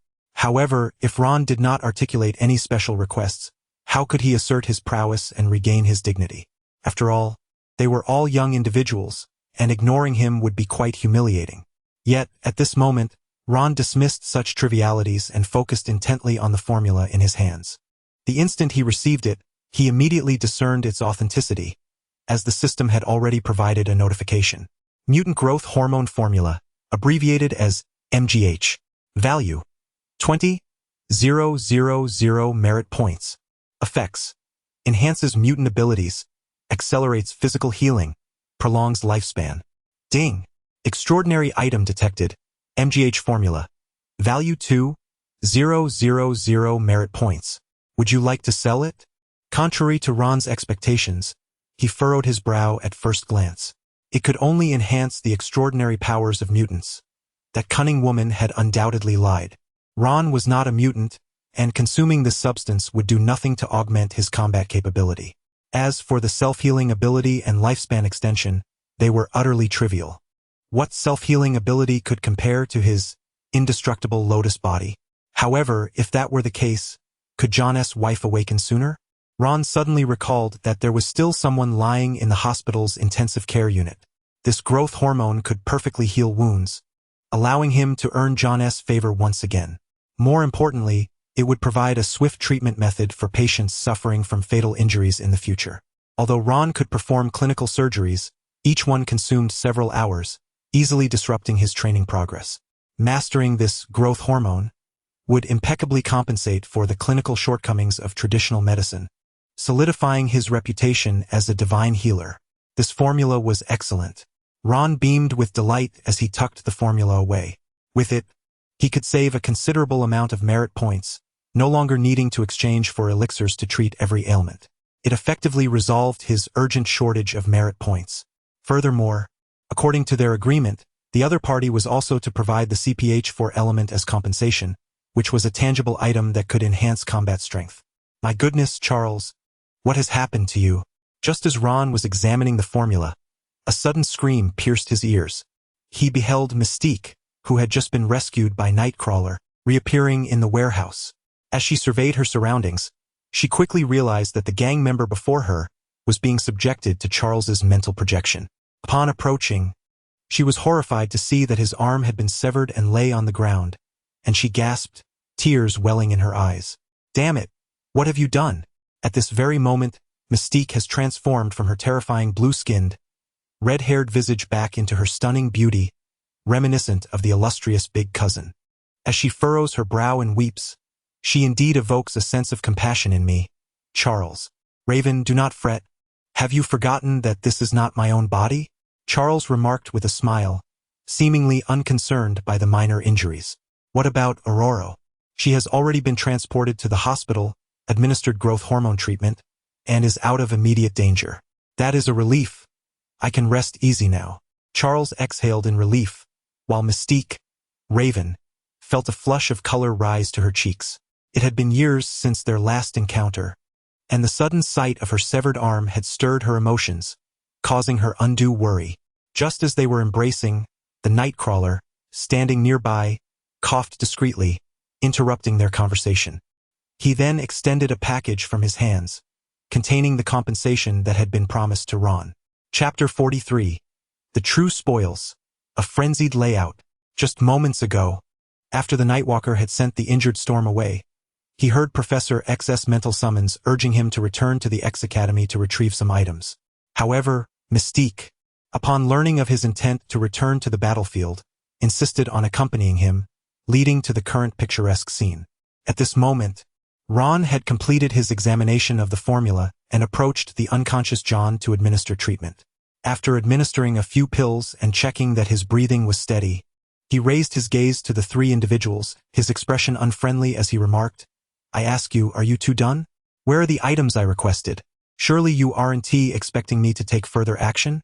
It's rather disrespectful to underestimate a comrade, especially while he stands right here, so relaxed. Should Ron choose to strike at this moment, there was a 70% chance he could eliminate all three of them. Mystique, Raven, caught his gaze and immediately retaliated with a defiant glare. With Charles present, she felt little fear, yet the image of the severed hand on the ground suddenly alarmed her. It seemed that while she was absent, the outcome of the battle between the two had resulted in Charles's defeat. Charles then patted her shoulder and presented the package to Ron, stating, the items you requested are all within. In a few days, I shall bring Raven to extend our apologies. Mystique, hearing this, was instantly dissatisfied. What does that mean? Why must, however, before she could finish her sentence, she noticed Charles gently shaking his head, prompting her to bite her lip and fall silent. In the next moment, Charles placed a hand on Nightcrawler's shoulder, addressing Ron, who was inspecting the spoils with, Dr. Ron, I eagerly anticipate our next meeting. At that time I shall present you with a surprise. With those words, the three of them vanished, taking the gangster along with them. Ron maintained an impassive demeanor, unmoved by the prospect of a surprise, and felt no need for an apology from them. If his mother were to see Charles's wheelchair, she might even request his assistance in treatment. Speaking of treatment, he hastily retrieved a vial of potion worth hundreds of thousands of dollars from the package. It seemed Charles, in his wisdom, had generously provided 2 additional vials as compensation beyond their agreement. Mutant growth hormone. Value, 500 merit points per vial. Level 4 exchange permission. Effects. Enhances mutant abilities, accelerates healing, extends lifespan. What? The system only offered a mere 30 merit points for recycling? The moment Ron produced the potion, a recycling prompt echoed in his mind, and he was irked to discover that the recycling price was less than 1/10 of its value. Truly outrageous. Clearly, this growth hormone, as its name suggested, was specifically designed for mutants and bore significant limitations. Ron scratched his chin. Nonetheless, it was better to have something than nothing at all. As for how to utilize it, he glanced down at John's arm, injured by lightning. Well then, John, consider this a trial for your wife. After applying the potion, he opened a portal and departed from the scene. Moments later, in Ron's underground laboratory, a muffled groan escaped John's lips as he abruptly sat up from the military cot.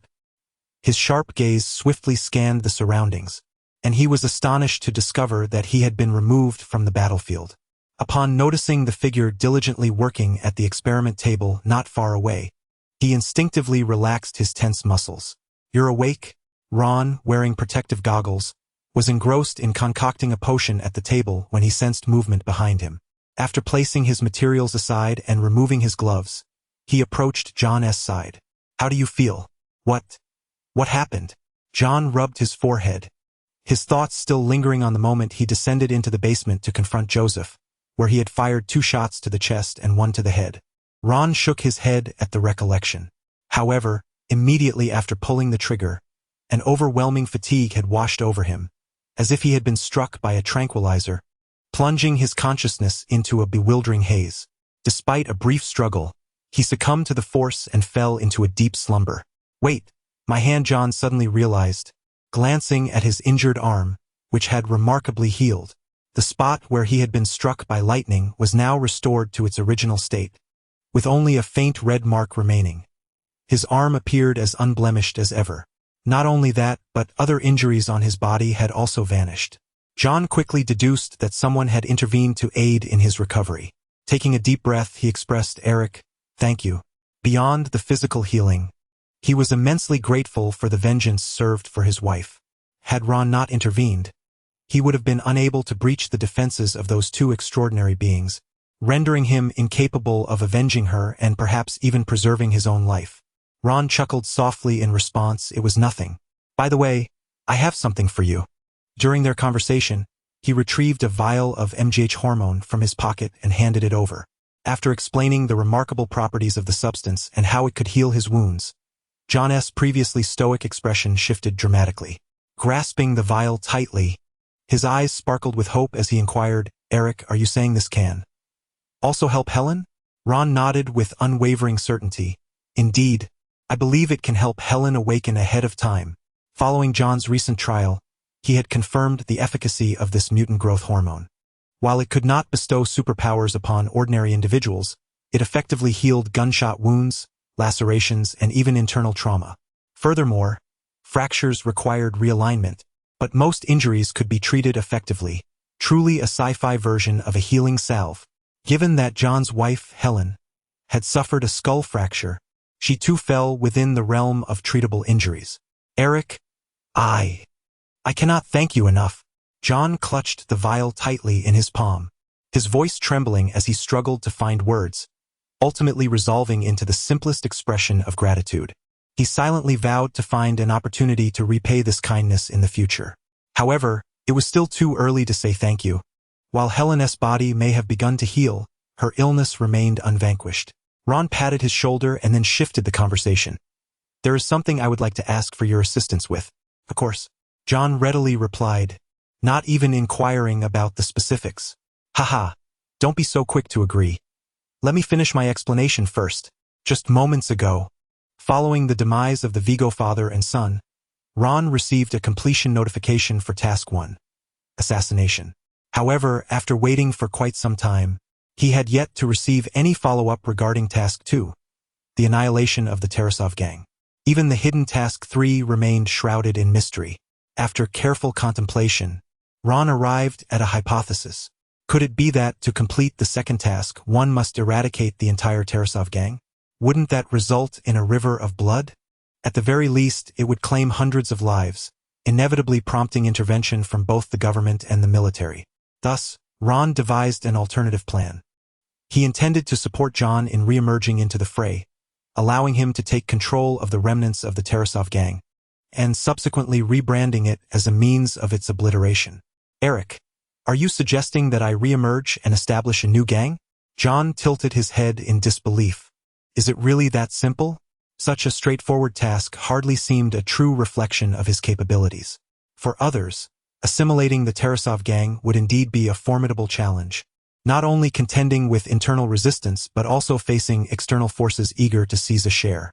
Yet, for him, these obstacles were trivial. before his retirement, John was the very soul of the Tarasov gang, his moniker Night Demon resonating throughout the assassin world. Now, with the Vigo father and son deceased and the gang's backbone nearly obliterated, reclaiming power within the gang would be a mere formality. John, do not underestimate the complexity of this situation, Ron cautioned, shaking his head.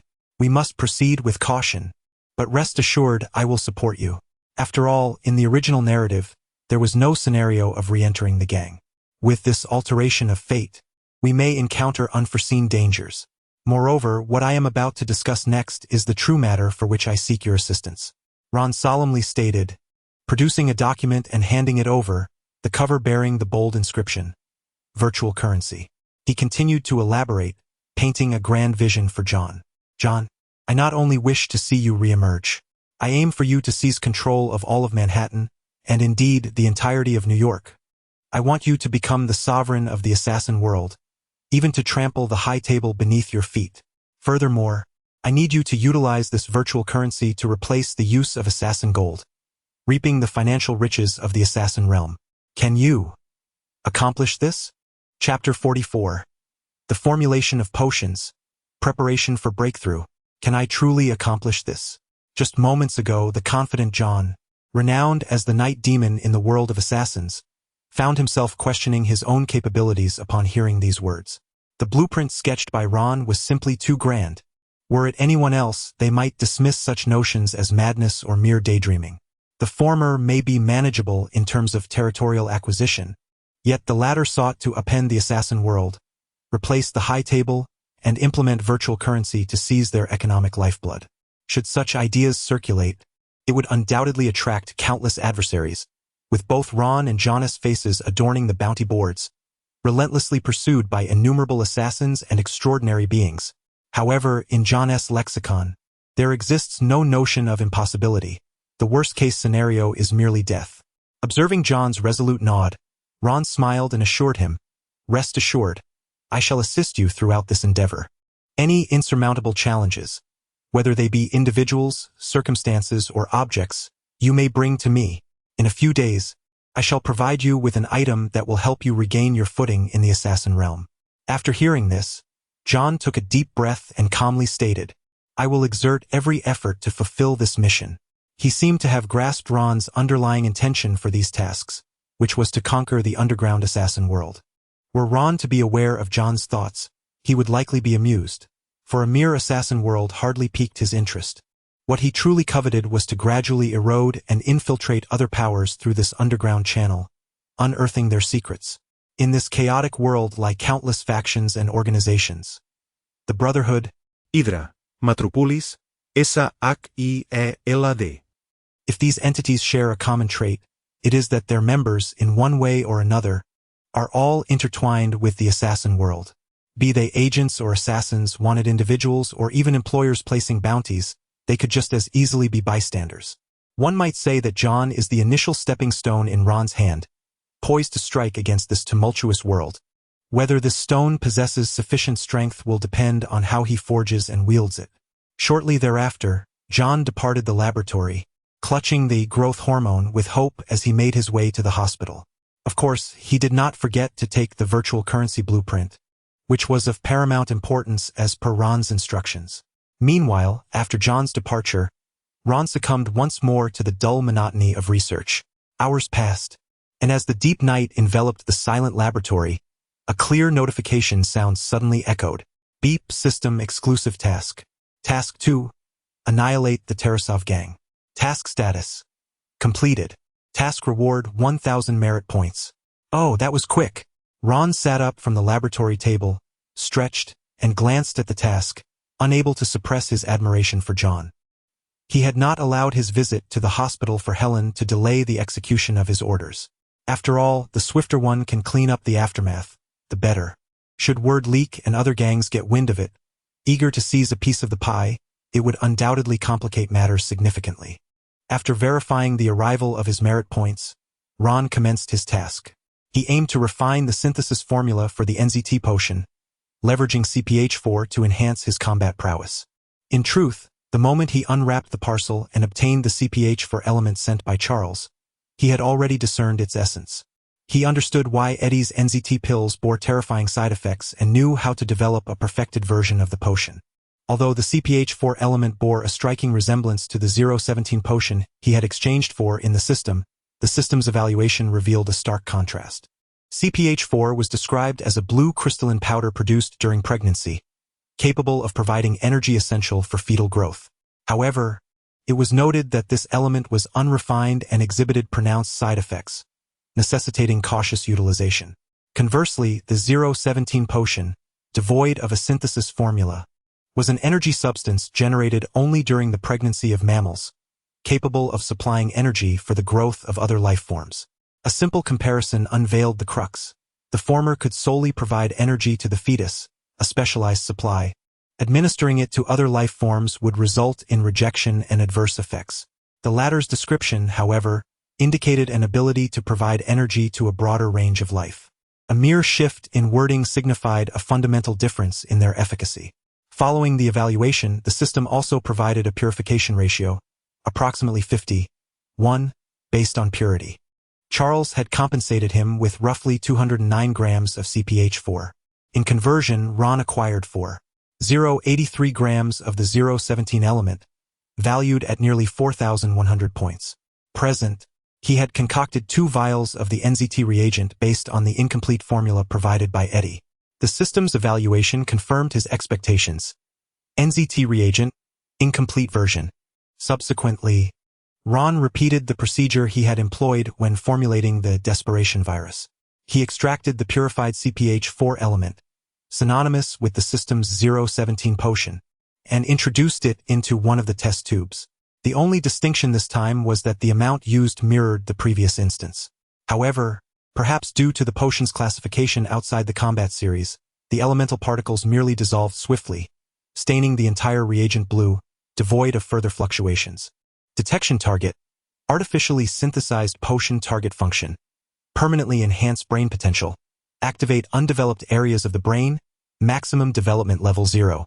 23 target usage fusion rate, 97 host success rate, 95 system evaluation. No side effects, low-tier NZT-48 potion. Ron furrowed his brow upon reading this. If memory served him well, the perfected version was supposed to activate 10 of brain potential upon ingestion. Yet, the potion concocted from 0.25 grams of elements could only activate a mere 0.23 of brain potential. Is it not true that only the element number 017, valued at approximately 10,000 points, can create the perfect potion? Upon reaching this conclusion, Ron's expression darkened. No wonder that formula is sold at such a steep price of 100,000 points of merit. The perfect version of the NZT-48 potion requires precisely 10,000 points in the system. Do not be angry, do not be angry. This is only to be expected. The system will not allow you to exploit loopholes so easily. After comprehending this crucial detail, even his resilient mindset began to waver, prompting him to softly reassure himself. Enhancing combat power is a continuous endeavor of seeking resources and mystical items. It cannot be achieved in one fell swoop. Ron muttered in frustration, his hand trembling as he clutched the reagent. It was only when he glanced at the long stagnant combat evaluation that he gradually regained his composure. In the tumultuous world, glimpsing the secrets of the heavens, this is the realm of heavenly insight, just a hair's breadth away from a breakthrough. The elevated state attained after such a breakthrough is referred to by martial practitioners as the celestial human realm. In the underworld, it is designated as the SSS-level extraordinary being. Taking this step allows one to communicate with the energies of heaven and earth, undergo a metamorphosis, and possess a physical form capable of tearing through steel, soaring to the heavens and traversing the seas. At full speed, one approaches the sound barrier, with reaction times surpassing the limits of humanity. Ordinary firearms struggle to inflict damage on such individuals. A single person can represent an entire army, standing at the pinnacle of the world. Of course, there are exceptions.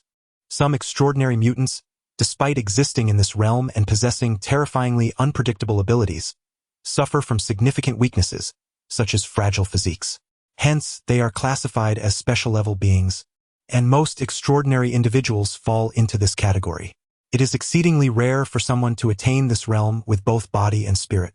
Take John Wick, for instance. Known for his assassination prowess but lacking in direct combat capabilities, categorized as special or a pseudo-S-class assassin. Even someone as formidable as Professor X is deemed a special extraordinary due to his frail physical condition. Nevertheless, this is the realm that countless individuals yearn for, and Ron is no exception. After much contemplation, he wondered if this NZT-48 potion, capable of activating brain regions, might be akin to the enlightenment pills from novels, precisely what he requires to take that pivotal step. Thus, with a firm resolve, he left a small reserve of points for emergencies. He wagered all the points earned from completing the task and selling the incomplete formula. Tonight, he would undoubtedly break through. Chapter 45. Ron's breakthrough and reactions from all sides. Beep. System retrieval in progress. Deducting 4,000 merit points, remaining 73 points. Exchange successful. Element 017, 4G. Having made his decision, Ron hesitated no longer. He reserved a modest amount of points for future use and exchanged the remainder. Moreover, after purifying the CPH-4 in his possession, he gathered nearly 8 grams of raw materials, all of which he poured into another test tube. Target for detection. Artificially synthesized drug. Target function.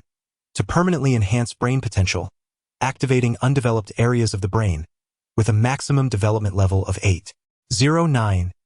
Target usage fusion rate, 95. Host success rate, 98. System evaluation. No side effects. Advanced version of NZT-48 drug. Excellent.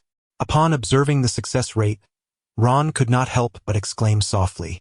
He then settled into a meditative posture, gradually engaging the transcendental breathing technique, before downing the liquid from the test tube in one swift motion. Unlike the sensations experienced during the consumption of the Abyss virus, this time, taking the NZT drug elicited no physical disturbance, nor a trace of pain. As the drug dissolved in his stomach, the world around him transformed dramatically. From Ron's perspective, every scene became extraordinarily vivid and clear. Each ray of light and hue appeared infinitely magnified, the details refined to an exquisite degree. Even the dust swirling in the air stood out distinctly. Particularly, Ron's mental faculties flourished. With eyes softly closed and under the influence of the NZT drug, his thoughts coalesced, swirling freely in an infinite mental expanse, each idea and inspiration brimming with the potential to ignite world-altering innovations. His memory experienced a remarkable enhancement, as past scenes emerged in his mind like a film reel, readily accessible at will. The errors and shortcomings from his previous training were now illuminated, leading to profound realizations. He witnessed moments from his childhood before awakening to the system, recalling times when he had been lazy in his practice. He also saw the scene from his travels when he first utilized the system's abilities to save someone. Even the fleeting expression of panic that had crossed ex-professor's face during their confrontation hours earlier came vividly to mind. In this moment, Ron's visage was calm and serene, a gentle smile gracing his lips, a reflection of his newfound detachment after experiencing life's vicissitudes, a sense of liberation and transcendence following a spiritual cleansing. No longer was he merely a life adrift in the tumult of the mortal realm. He transformed into a flicker of ethereal light, one with the cosmos and all existence. Meanwhile, in an antique shop in Chinatown, Balthazar, who had been soundly asleep at the counter, turned over, muttering indistinctly. Deep within a rural castle, ex-professor slowly opened his eyes, sensing something fleeting pass through his mental realm. On a fishing boat far from the mainland, Clark, gazing at the stars, suddenly felt a profound connection, recalling his long-absent family. In a temple nestled within the Himalayan mountains, the Ancient One, in deep meditation, abruptly opened her eyes. Her gaze pierced through layers of mountains and clouds, directing towards the city of New York, where she sensed an inexplicable disturbance. However, no matter how she employed her magical probing, she could not discern the source of the disturbance. It was as if the Ancient One sensed her scrutiny, for the anomaly vanished in an instant. After a few breaths, a realization dawned upon her, and she smiled, exclaiming, "The One of the Void, you have finally awakened." Meanwhile, on the other side, Ron, immersed in the profound mysteries of the universe, also perceived the system tower in his mind radiating with brilliance. Yet, within moments, it returned to silence. At that very moment, Ron opened his eyes. In the sealed underground laboratory, a faint breeze, seemingly born of the void, swirled around him, causing his garments to flutter, as if resonating with the ethereal energies of the cosmos. Host, Ron Kent. Abilities. Integration, the ability to swiftly absorb any knowledge. Mastery, the ability to rapidly learn any skill. Skills. Medicine, perfect. Universal breathing technique, perfect. Indestructible diamond lotus body. Mental telekinesis, space-time teleportation.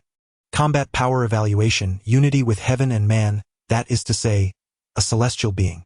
At last, I have taken this pivotal step into the realm of celestial beings. Ron gradually rose to his feet, surveying his surroundings and attuning himself to the changes within his body. He felt a profound certainty that if he were to compete with Professor X at this moment, he would need no weapon. With just a single move, he could secure victory. Just then, a phone rang from a coat hanging in the distance. After a brief moment of contemplation, Ron deduced who was calling. Eddie Mora. It seemed that the esteemed vice mayor had received the news of the Tarasov gang's downfall. Simultaneously, Ron recalled that Eddie still had an outstanding system task. Assist Eddie Mora in developing the NZT drug, perfecting the formula without side effects. Task reward, 2,000 merit points. Task status, incomplete. Glancing back at the experimental table, he noted that he had just concocted a low-grade version of the NZT drug. It appeared he needed to deliver this to Eddie. With that in mind, Ron approached the phone to answer the call. Dr. Ron, I just received word that the Tarasov gang has been annihilated by a mysterious figure. Even Vigo has perished. And now John Wick has resurfaced to take control of the gang. What should we do? Eddie's voice on the other end was frantic, as if he were a restless ant on a hot stove, pacing back and forth in his living room. That was a legendary assassin, an entity he dared not provoke. However, Ron merely smiled calmly and replied, I am already aware. You know? Eddie was taken aback, a peculiar thought suddenly flickering in his mind. Could it be?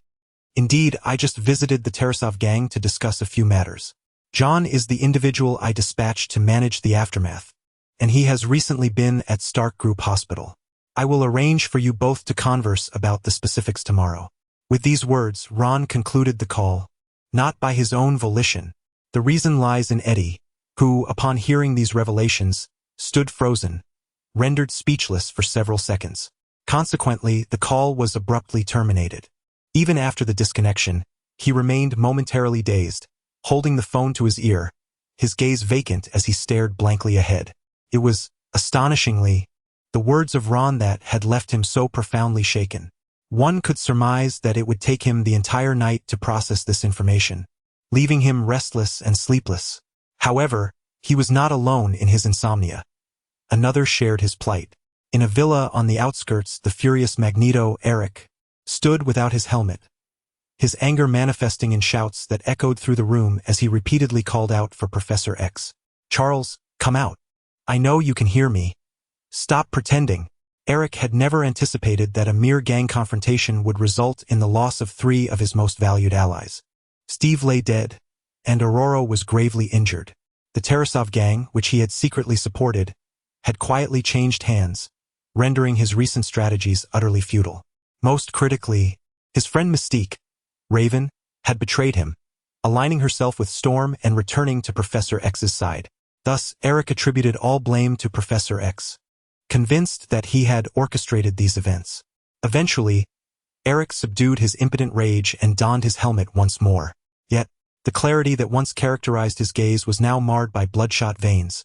As he murmured to himself, Charles, you've won this round, but do not rejoice prematurely. I shall lie in wait, seeking another opportunity. You will certainly pay the price. Chapter 46.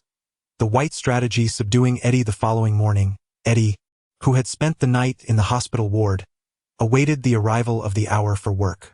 After a long period of anticipation, the figure he had been longing to see finally entered the room. Eddie, you appear to be in good spirits. Ron greeted him with a smile as he stepped inside. Dr. Ron, please, spare me the jest. Eddie replied with a wry smile, shaking his head. He hastened to the meeting room, eager to address the pressing question that weighed heavily on his mind.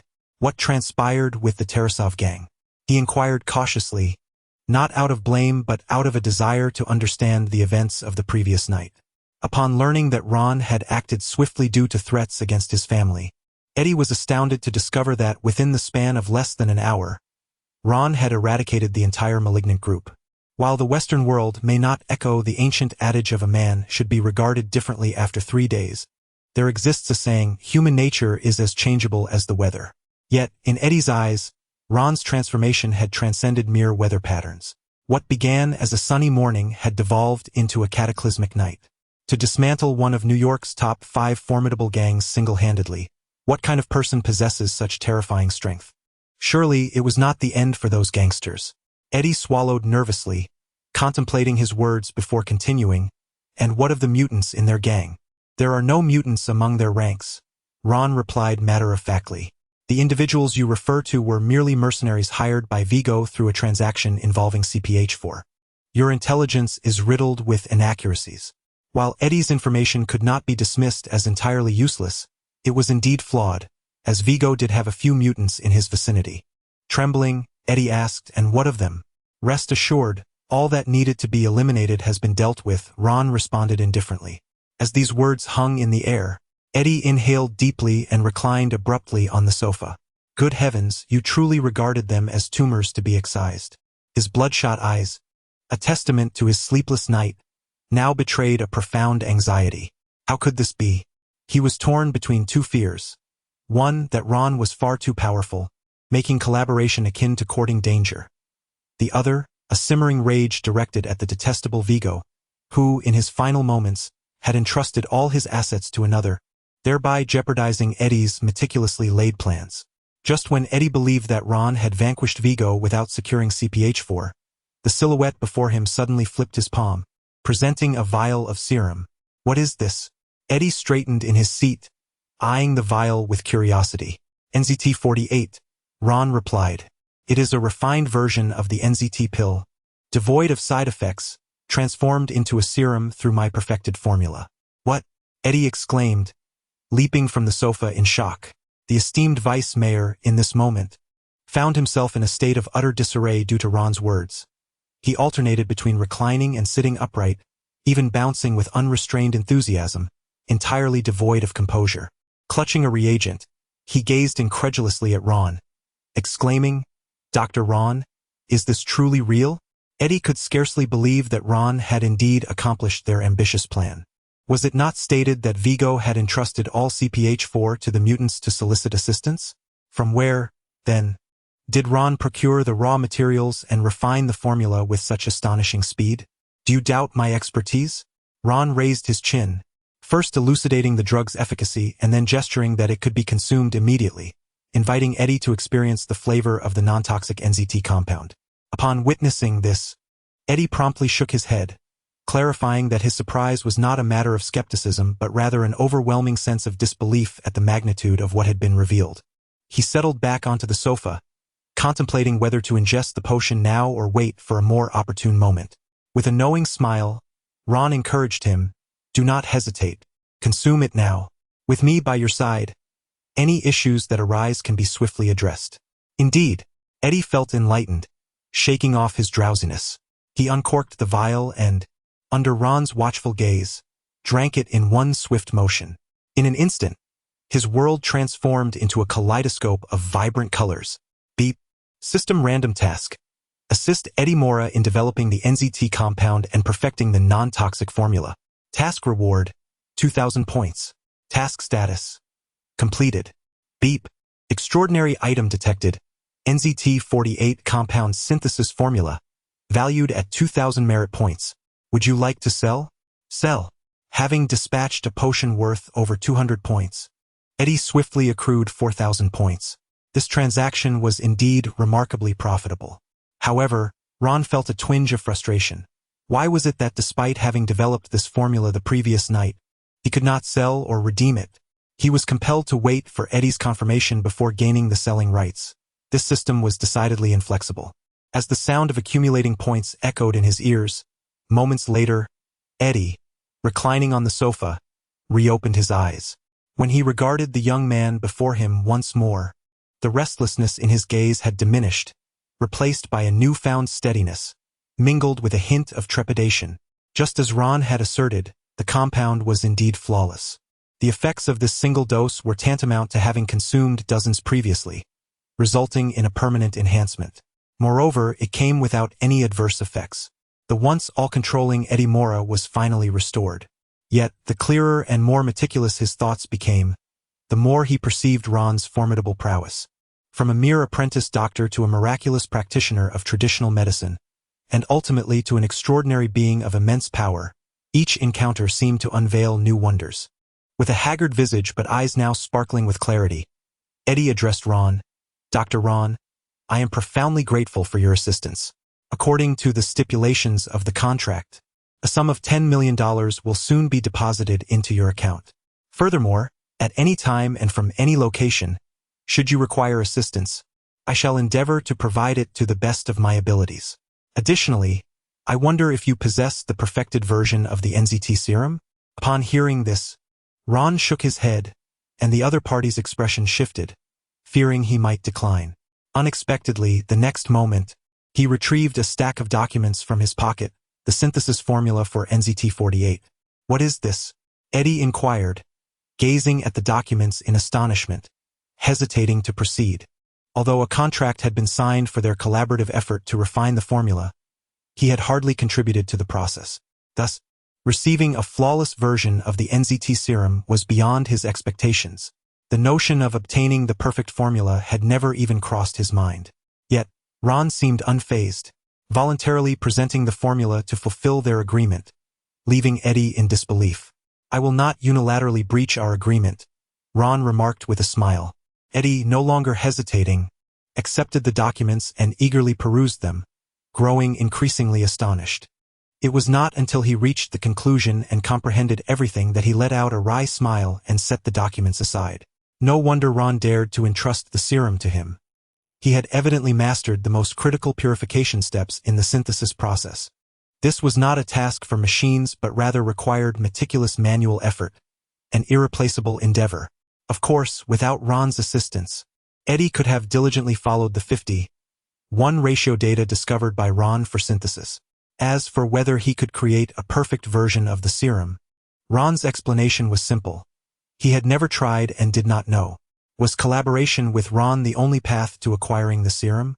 Eddie rubbed his temples, recognizing that the current situation was precisely what he had previously feared. He found himself in a predicament, unable to retreat. Chapter 47. Professor X's visit. Eddie found himself ensnared in profound contemplation. At this moment, the only solace he felt was that Ron had not leveraged this matter as a means of coercion against him. Unlike the notorious Vigo, Ron not only refrained from making any demands but also presented the flawless NZT formula and its perfect synthesis, demonstrating his sincerity abundantly. Consequently, Eddie had acquired what he desired, and could now cease their collaboration, allowing their paths to diverge peacefully. Yet the question lingered, could he truly let go? Especially after having recently savored that exquisite, delectable potion which elicited a euphoric transformation of both body and spirit. Moreover, he sensed an underlying extraordinary power within it, seemingly with potential yet to be unlocked. However, this was contingent upon his continued consumption of the perfect formula. In that fleeting moment, Eddie made a resolute decision. "Mr. Ron, I aspire for our friendship to endure. Regardless of where life may take us, I shall fulfill any request you may have." These words represented a significant commitment from Eddie. Although they appeared similar to his earlier expressions of gratitude, a closer examination revealed a noteworthy shift in tone. Previously, he had merely promised to assist Ron to the best of his ability. Now, he assuredly vowed to meet Ron's demands, his demeanor unmistakably forthright. It was akin to the oath he took upon assuming the mayoral office, yet this time the recipient of his pledge was not the citizens, but Ron. "Let us not be so serious," Ron remarked lightly, raising his hand with a smile. "It's merely a matter of mutual assistance." Eddie, enchanted by the warmth of Ron's smile, promptly adopted a more amiable tone, responding, "Indeed, mutual assistance." He then took the initiative to bring up, "By the way, during our phone conversation last night, I recall you mentioned Talarasov. No, it should be Irek now, has been assisted by his current leader, John Wick, Who seems to be one of your associates? Ron nodded in acknowledgement. This morning, he had received a text message from John, confirming the news. The name Irek, akin to his nickname Eric, differed by merely one letter. Its etymology traced back to ancient Norse, signifying a sole ruler, a variant of Eric. This underscored Ron's esteemed position in John's eyes, illustrating that John remained grounded, fully aware of who truly wielded power over the gang. When you have a moment, do speak with John. He resides in the room below and may have a matter he wishes to discuss with you. Ron smiled, recognizing that, with the gang freshly established, it was prudent to cultivate relationships with the surrounding criminal and legitimate factions. Eddie was precisely the strategic ally he needed on the legitimate side.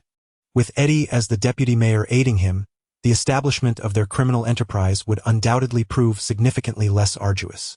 Yet, even with preparation, the revelation that John Wick was indeed the subordinate of the man before him left Eddie momentarily astounded, prompting him to regain his composure, his expression once again taking on a serious tone. Eddie nodded and remarked, "That is only natural. I shall immediately seek out Mr. John for a discussion."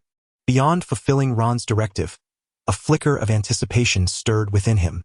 To forge a connection with such a legendary figure might indeed prove advantageous for his political career. Should he encounter insurmountable adversaries in the future, he could recall Ron's words, "Everyone is here to assist one another." Following this, Eddie broached another significant matter: the mutants. Days prior, he had informed Ron that the timing was not right to take action, as he intended to first reach out and consolidate various factions in New York following his discharge from the hospital, preparing for the impending upheaval within the underworld. Yet, Ron had acted prematurely. The gravity of the situation had unfolded, and it took Eddie several hours to receive even the slightest intelligence about the conflict occurring in Manhattan. His delayed awareness was unbecoming of a mayor. It rendered him akin to a mere bystander. He suspected that his prolonged recovery had led to a disintegration of his authoritative grip. With a serious expression, Eddie said to Ron, "Or perhaps this is a tactic employed by political foes, seeking to exploit this incident to undermine me and stifle information.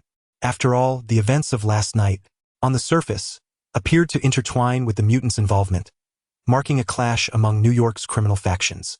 If I were an adversary, I would undoubtedly seize this opportunity to incite discord between the government and the extraordinary forces, utilizing it to malign my reputation. With the new election cycle approaching, this could potentially disrupt Mr. Ron's forthcoming strategies." Eddie, astute and aware of Ron's intent to ally with him for a foothold in legitimate politics, now found himself grappling with difficulties that left him somewhat perturbed. The mayor and the police were not mere public servants. They were professionals employed by the government, akin to hired hands. Although public opinion polls were necessary prior to taking office, once in power, failure could lead to retirement or, more harshly, immediate dismissal. Eddie continued to articulate the challenges he faced, wryly expressing, "Fortunately, Professor X has not been active in recent years. Had he been aware of this incident and communicated it to the White House, I would undoubtedly find myself ousted. After all, Professor X's ideology and objective revolve around fostering harmonious coexistence between humanity and the extraordinary." "Professor X, you mean Charles?" Ron interjected. "You are acquainted with him?" Eddie replied, astonished. "He is a paramount figure among the mutants and a distinguished guest among the White House elite. A few years ago, even the military sought to recruit him, but he declined." At this juncture, Eddie sighed deeply.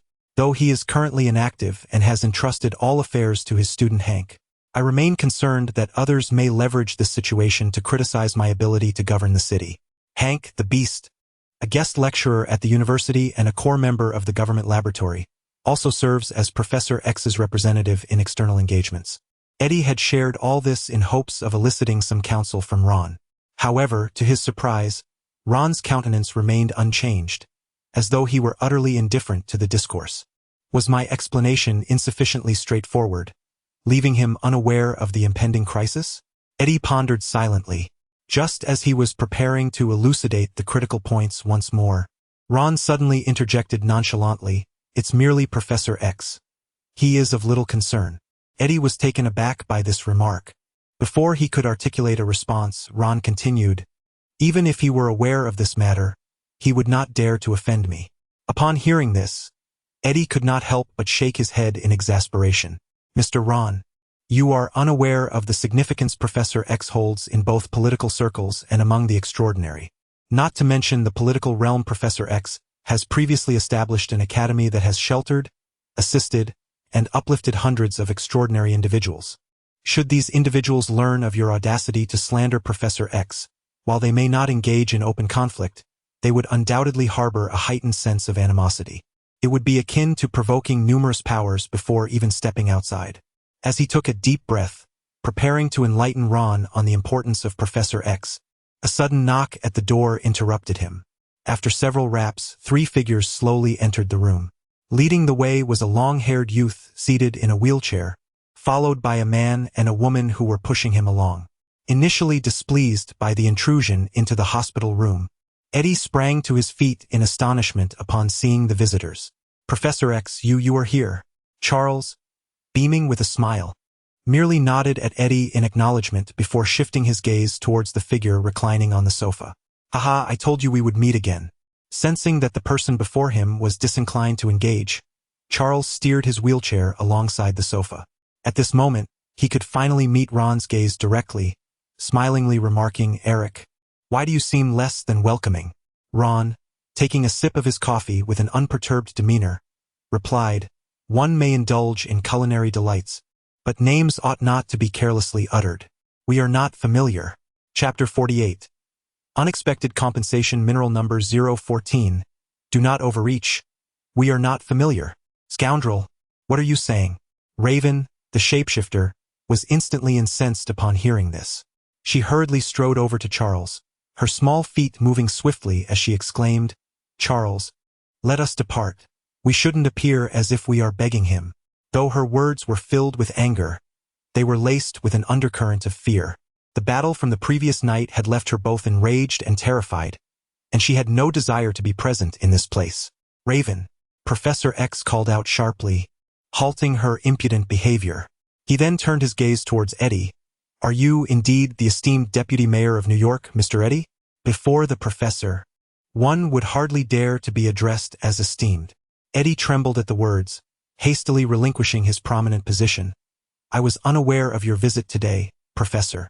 As he spoke, his eyes wandered to Ron, who was calmly sipping his coffee, lacking any confidence that such a prominent figure would have come to visit him. The only explanation for the current situation seemed to lie with Ron.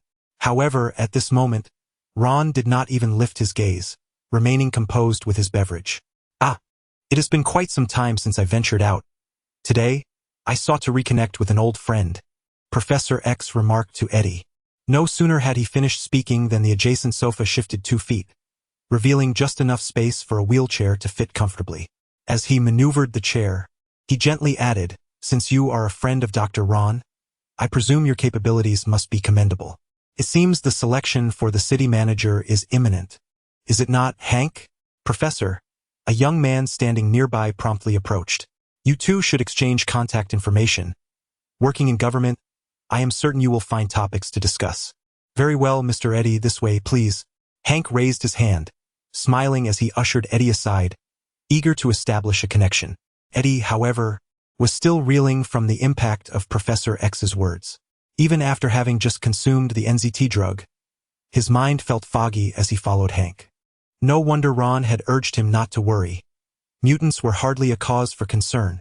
The issues that had plagued him for days were now rendered trivial, as the esteemed figure had taken the initiative to pay a visit.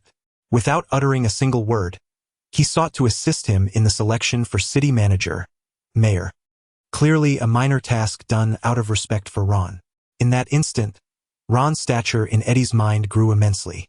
Meanwhile, after dismissing those unrelated to the matter, Charles restored his cheerful demeanor, saying, Eric, I understand there have been some misunderstandings, but it is of no consequence. I promise to personally apologize and... Surprise! Previously, his act of supporting Eddie could be seen merely as a gesture of goodwill, but what was to follow was of paramount importance. As he spoke, he retrieved a box from his lap and placed it upon the table. Some might perceive Charles as overly submissive, having only been bested by Ron in a single encounter. Yet Professor X was not one to engage in such fruitless endeavors. Today, his purpose for coming here, aside from offering an apology, was unmistakably to forge a connection with Ron. Professor X sensed that this young man before him might be the key to subduing his arch-nemesis, Magneto, also known as Eric. With a formidable physique capable of evading thunder and bullets, he was naturally unafraid of steel. This alone was a significant advantage. Furthermore, his remarkably rapid healing ability allowed him to recover swiftly from injuries, marking a second triumph. Additionally, he possessed extraordinary powers that enabled him to melt steel and counteract Eric's iron cage, constituting a third victory. In terms of offense, defense, and recuperative capabilities, he seemed to be the perfect counter to Magneto.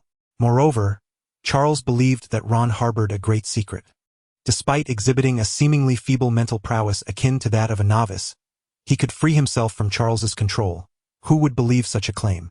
Professor X placed a box on the table and smiled, saying, "Though you haven't made any requests, I promise to present you with a surprise." In the next moment, the box opened by an invisible force, revealing a mineral that emanated a blue glow. What is this? Since Charles's arrival, Ron had maintained a stoic demeanor, but at this moment, his expression softened slightly. As the box opened, he suddenly heard the system's prompt. Ding! Extraordinary item detected. Mineral number 014.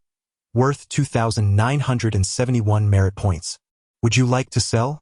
Mineral no 014? At this, Ron's mind sparked with recognition, recalling the 017 element refined through CPH-4. He promptly searched the system's marketplace and, indeed, found the desired information. Mineral number 014 was valued at 100 points per gram. This celestial meteorite had a probability of awakening psychic powers in other beings upon contact, with the likelihood and strength of the ability dependent on the size of the fragments and the individual's capabilities. Prolonged exposure could enhance the abilities of psychic practitioners. Upon reviewing this information, Ron sighed inwardly. Wasn't this the celestial meteorite he had previously sought? How had it come into Professor X's possession? Meanwhile, Charles, noticing Ron's reaction, realized he had indeed chosen the right item, though he felt a pang of regret, as this fragment was precious even to him. Although it could enhance extraordinary powers like CPH-4, this mineral specialized in the psychic domain, a token of gratitude for having saved an extraordinary being. Raven, are you not coming over to apologize to Eric?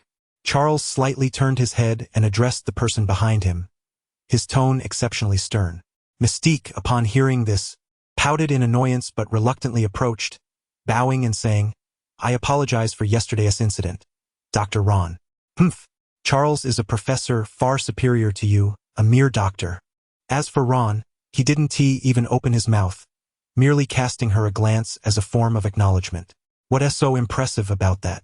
Raven regained her composure and, upon noticing his indifferent demeanor, muttered defiantly. However, the instant Ron cast a glance in her direction, she shivered slightly and hastily positioned herself behind Charles. Alas, Charles, I truly wish to remain uninvolved with you, Ron thought helplessly as he averted his gaze. Unlike the deliberate approach towards Balthazar, Professor X was undeniably perilous. He was acutely aware of the grand ambitions harbored by the man before him, namely, the aspiration to forge a world where humanity and the extraordinary coexist harmoniously. Engaging with Professor X at this juncture would likely lead to formidable missions aimed at saving the world. The invasion of those extraterrestrial iron clumps paled in comparison to what awaited.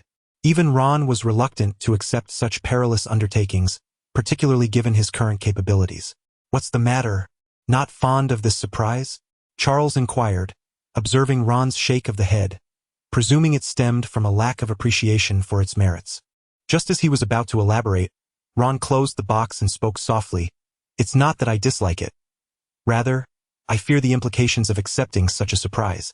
I worry that if I take this unexpected gift, it would place me in a position where I could not refuse your requests. Chapter 49. Mission. Capture Magneto alive. As the saying goes, no one visits the Three Treasures Hall without a reason. Ron was not so naive as to believe that Professor X's visit today was merely an act of contrition. He suspected the professor had a request for him. Thus, he maintained a cold demeanor from the moment the professor entered, hoping to dissuade him from his purpose. However, Professor X produced an extraordinary item, one that Ron found impossible to refuse. The ore number 014. This surprise genuinely pleased Ron, as both its value in exchange points and its ability to enhance mental strength were precisely what he needed at this moment. He hesitated to decline the offer. "Well, are you satisfied with the gift?" Charles inquired.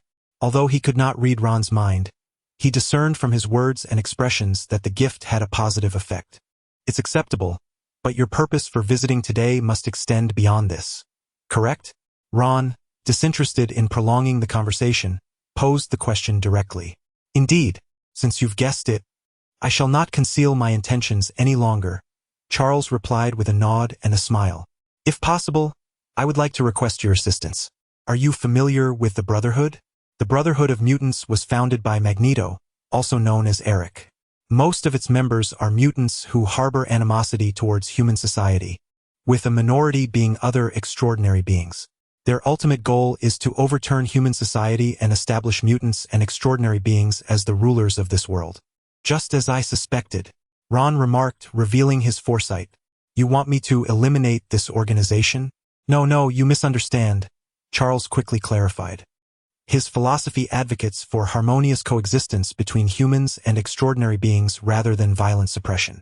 Otherwise, he could have easily utilized the neural wave enhancer to locate the mutants, coordinating with government forces for precise strikes. Perhaps he could have even eliminated them all silently, without human military intervention. "I seek your help in capturing the leader of this organization, Magneto Eric," Charles explained, revealing his true objective. In his view, capturing the head of the Brotherhood would cause the remaining members to scatter like frightened birds, rendering them ineffective. Ding. System Random Mission Description. Capture Magneto Eric. Alive mission reward. 2,500 merit points. Do you accept? Upon hearing this, Ron sighed. It seemed that what he dreaded had indeed come to pass. The substantial reward offered for the mission was indicative of its formidable challenge. Reflecting on the movie's plot he had previously watched, he had found it puzzling. Given Professor X's abilities, eliminating Magneto should not have been difficult, yet the two had engaged in a prolonged, tumultuous relationship. The reason was that Charles did not wish to kill his friend. He merely sought to prevent Eric from appending the world, which led to his restrained actions, allowing Eric to remain at large. This predicament mirrored Ron's own situation. He estimated that with his current combat prowess, he could defeat Magneto in less than 5 moves. However, if the intention is to capture him alive, the task becomes exceedingly challenging. Not only must one restrain their strength during combat, but one must also prevent the adversary from resorting to desperate measures. A moment's carelessness could lead to unforeseen consequences, potentially resulting in a greater loss than gain. Upon hearing this, Ron decisively shook his head, yet considering the substantial rewards of the mission, he refrained from outright refusal and remarked, "Charles, you cannot possibly believe that a mere stone could persuade me to undertake such a perilous endeavor on your behalf. To put it bluntly, Magneto has a bounty of $30 million from the government. Merely by exchanging words with me, you cannot expect me to run errands for you. That is an overly optimistic assumption." Ron pointed out the flaws in Charles's reasoning without reservation, causing Charles to display an awkward expression. He knew he had been somewhat unreasonable. However, over the years, he had sought assistance from other extraordinary individuals, yet none had succeeded in accomplishing this task. They either fell victim to Magneto's might or were captured and coerced by him. Now that he had finally encountered Ron, he was reluctant to let this opportunity slip away.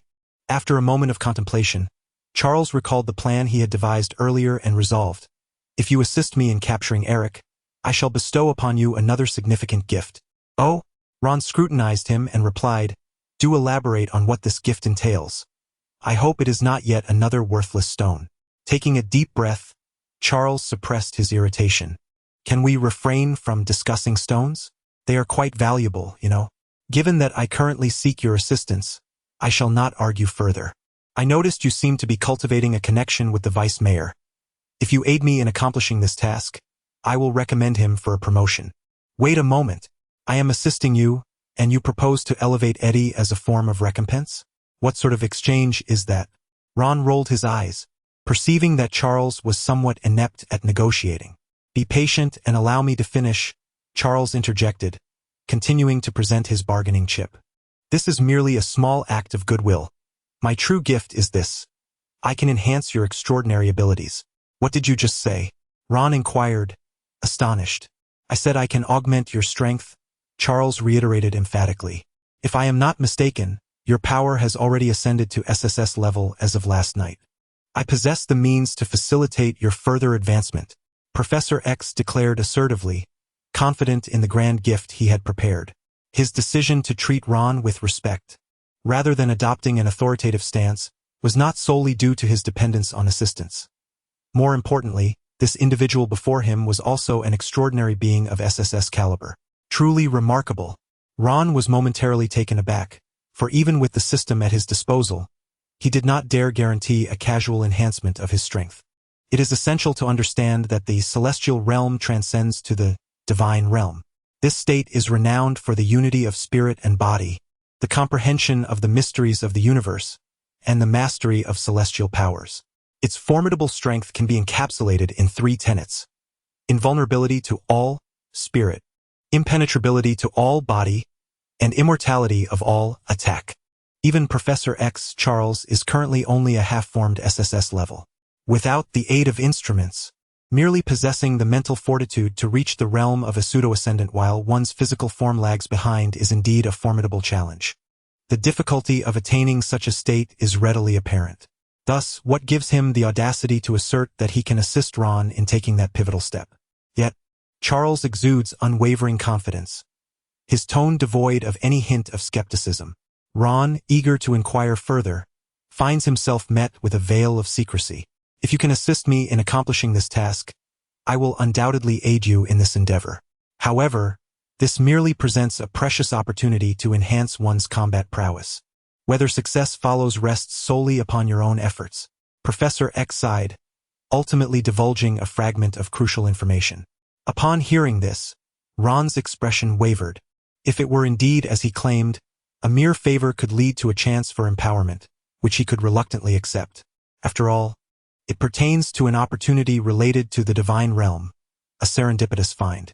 Yet, a thought struck him, and he inquired, very well, I shall refrain from probing further into the specifics. However, there is one question you must answer.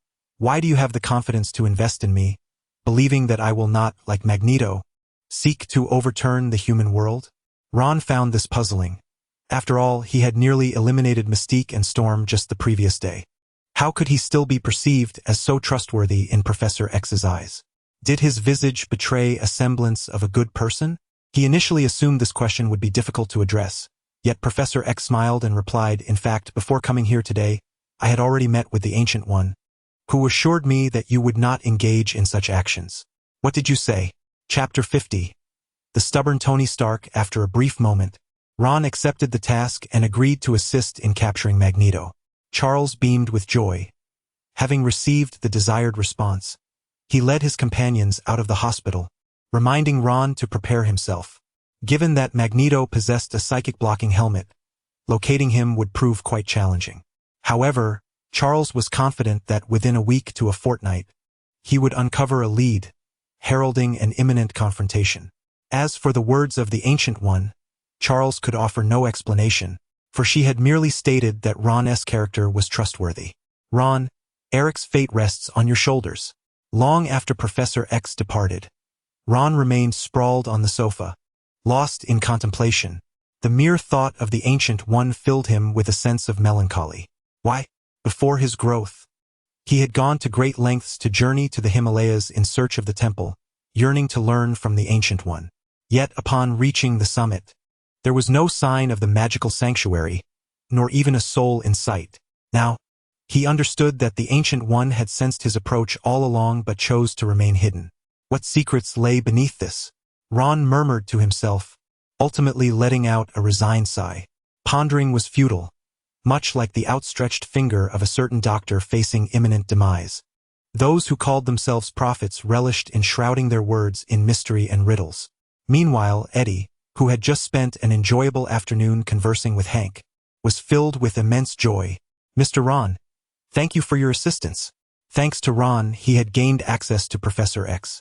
Not only had the crisis concerning mutants been swiftly resolved, but even his political career's turmoil had dissipated, allowing him to secure a favorable position in the upcoming election.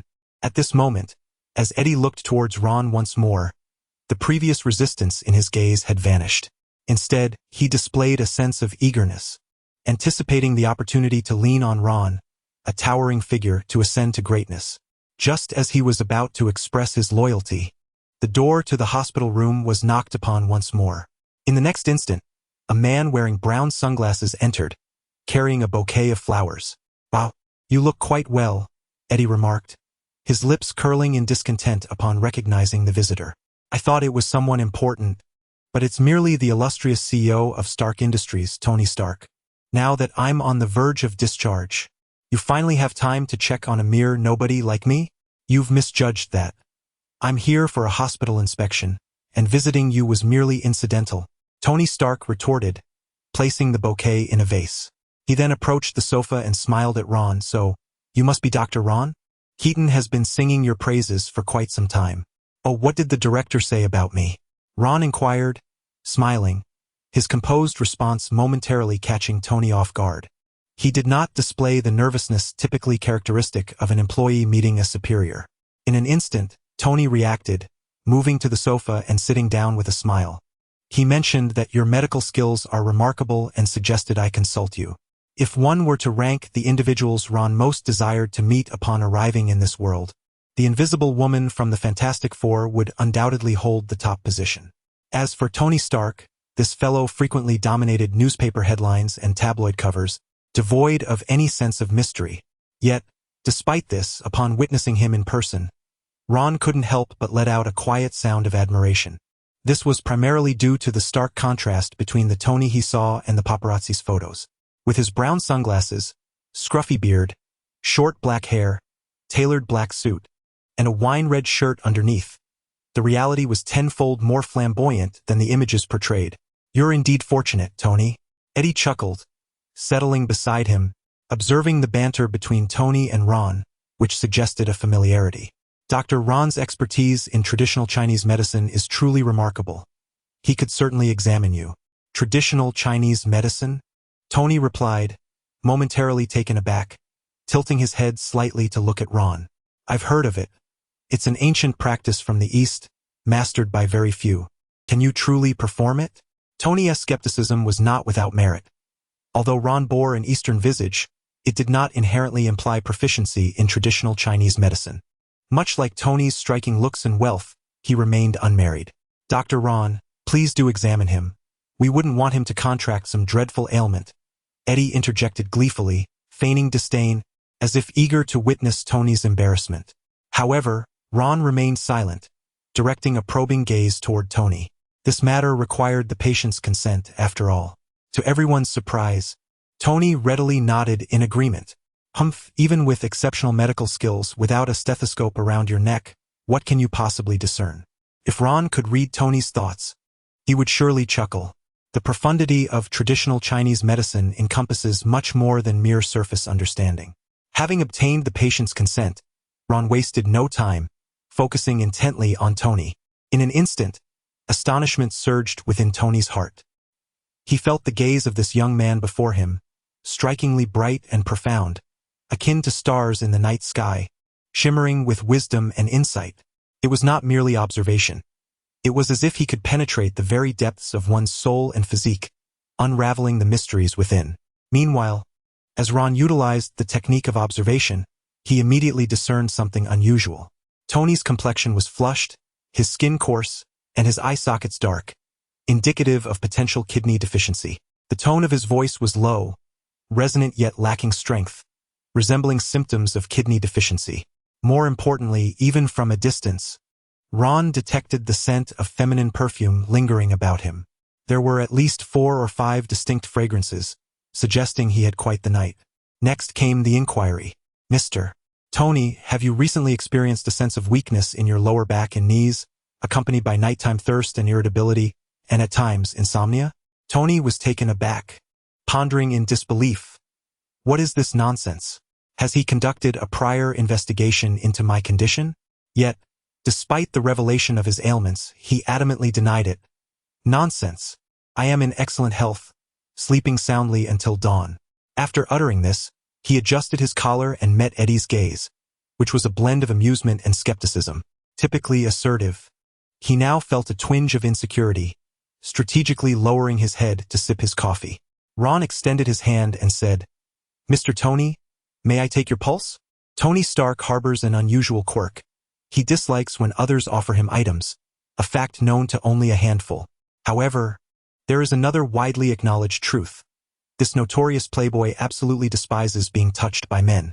Yet, when Ron expressed his intention to check his pulse, Tony surprisingly raised his hand in response, without a hint of hesitation, as if it were the most natural course of action.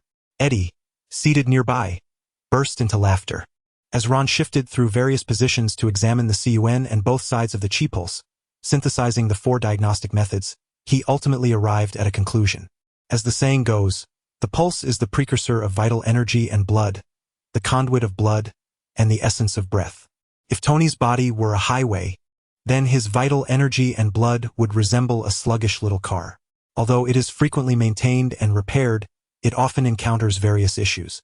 The reason is quite simple. The little car is overloaded and speeding at night, with the engine smoking. How can it possibly function during the day? This fellow, Tony, is indeed suffering from significant kidney deficiency. Ron mused internally. However, out of respect for the patient's feelings and privacy, he refrained from speaking it aloud. "Mr. Tony, do you often wake up at night to use the restroom?" "No." "Do you experience vivid dreams or night sweats?" "Not at all, my sleep quality is excellent." "Very well." Ron retracted his hand from the pulse examination and remarked, "Eddie, could you please step out for a moment? I have a few matters to discuss with him." Haha, what ailment could possibly warrant my departure?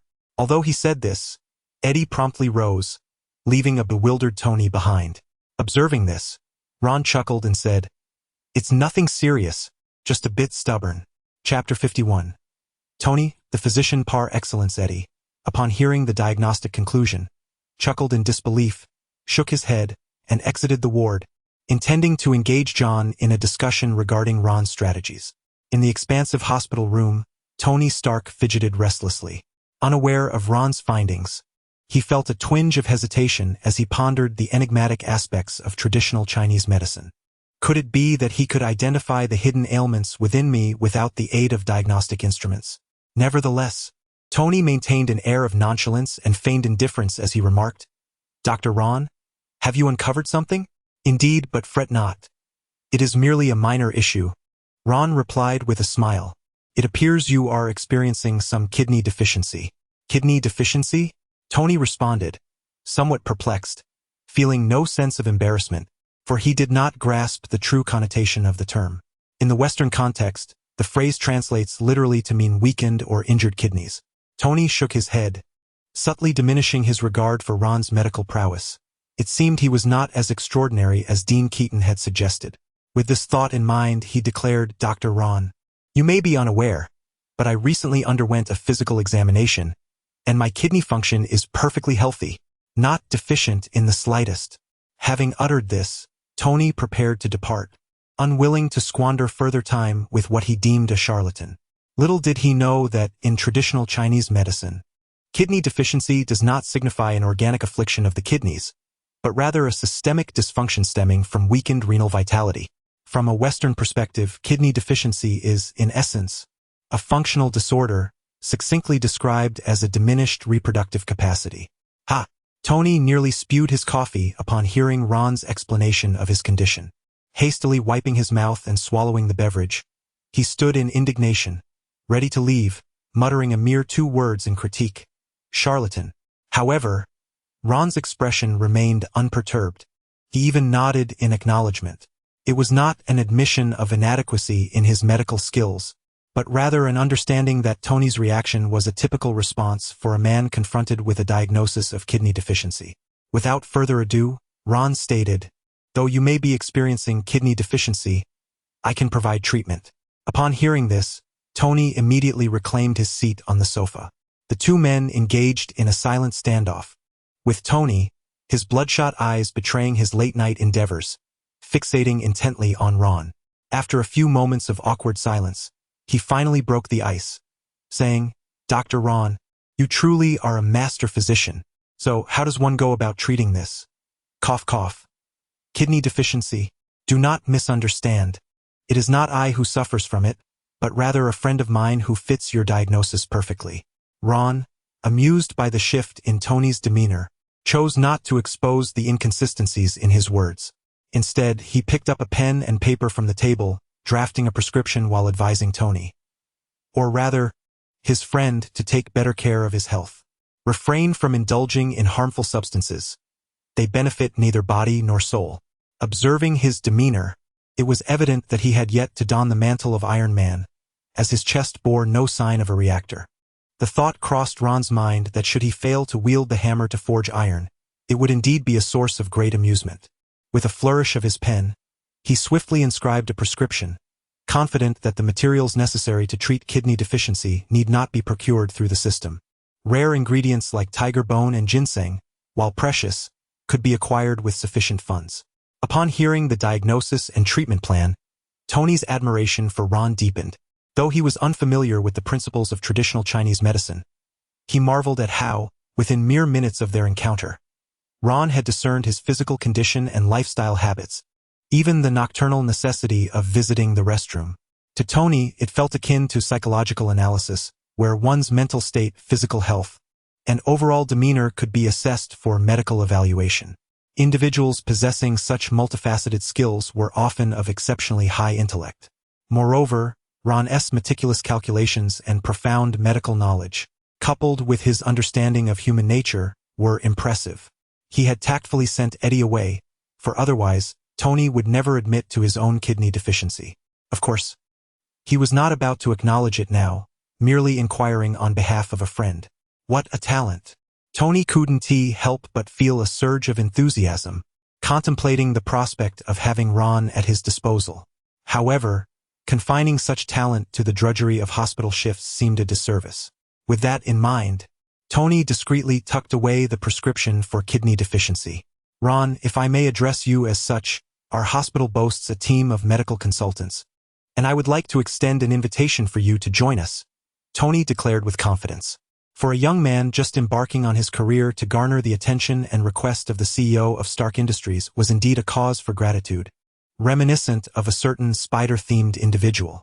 To his astonishment, Ron's response nearly left him speechless. With a glance at the prescription in Tony's pocket, Ron replied, I apologize, but Director Keaton has already discussed this matter with me. I am already a medical consultant for Stark Health, merely awaiting formal confirmation. Then let us expedite the process. Let us make it official at once, Tony exclaimed, taken aback and promptly deciding on the matter. Little did he know that had Ron not declined earlier, he would have joined the medical consultancy over a month ago. What's the rush, Tony? Just then, a gentle female voice interrupted their exchange.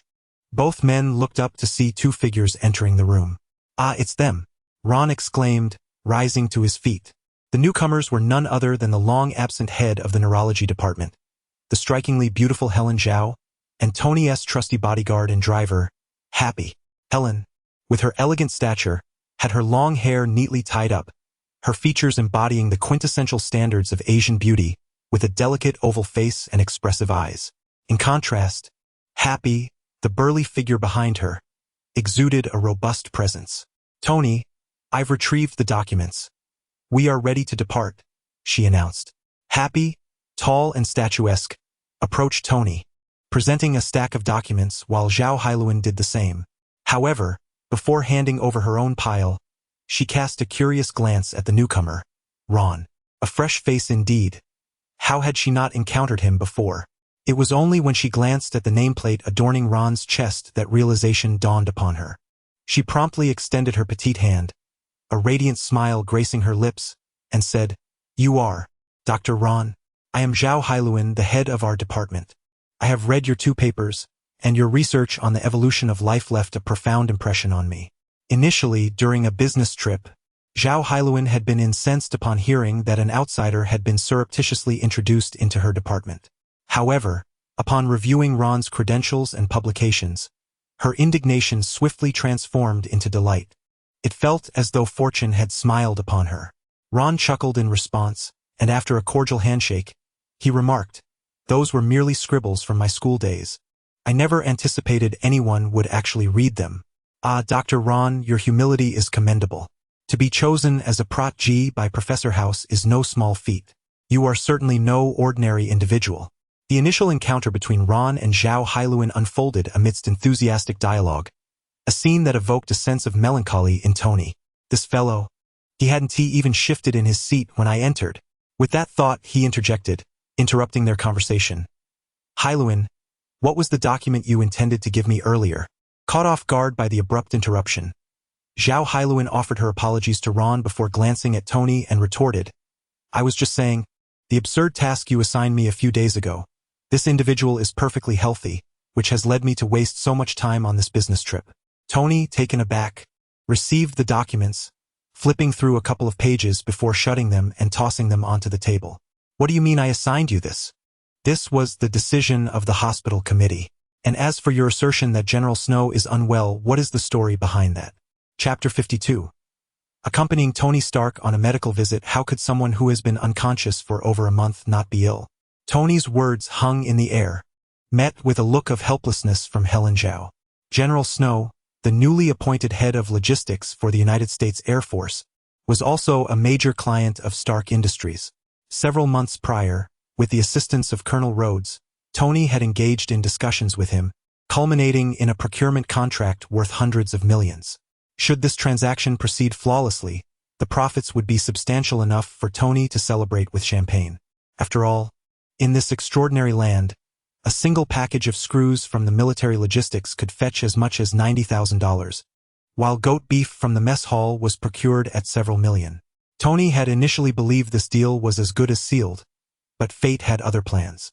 Last month, that cursed General Snow had ventured north for a mission, only to encounter an unfortunate incident. One would question why a logistics officer would venture out aimlessly. No one knew what he had endured. Upon his return from the mission, he had slipped into a coma, yet exhibited no visible signs of injury. Even the military, utilizing the most advanced instruments, had been unable to ascertain the cause of his unconsciousness. This predicament left Tony rather vexed. The goods had already been delivered to the troops, yet the military had yet to settle the remaining payment. The crux of the matter was that the officer responsible for signing the checks was now in a state of unresponsiveness. In desperation, he had followed the committee's suggestion to send a team of consultants from the hospital to assist with his treatment at the military convalescent home. The outcome was, Tony, General Snow's body displayed no signs of illness. Helen Zhao stated emphatically.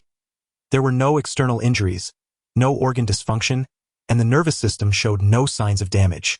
Tony, upon hearing this, felt a wave of frustration. How could he possibly remain in a coma? Although the loss of this business deal would not cripple Stark Industries financially, letting the situation linger was hardly advisable. Heaven knows if General Snow were to remain in this state indefinitely, the military might appoint another officer who could very well default on the payment. While defaulting would be a minor issue, the potential for the new officer to scrutinize the accounts would pose a significant complication. Tony and Helen Zhao discussed this matter in the hospital room, seemingly oblivious to their surroundings. In the midst of their dialogue, Helen expressed her vehement displeasure, declaring that she would never treat such individuals again. This was prompted by the absurdity of Snow's family claiming that he had been possessed by malevolent spirits, seeking the assistance of shamans for an exorcism. It was utterly ridiculous, superstitious, and left her speechless. Helen lamented that this medical visit had been a source of immense frustration. Unbeknownst to her, Happy was nearby, coughing violently, attempting to signal her that they were not alone in the room. Unfortunately, when Helen noticed his gaze directed toward Ron, a spark of realization lit up her eyes. Doctor. Ron, yes, perhaps you could assist in examining this matter. Me? What does this have to do with me? Ron replied, bemused, feeling as though he had been caught in the crossfire of an unexpected situation.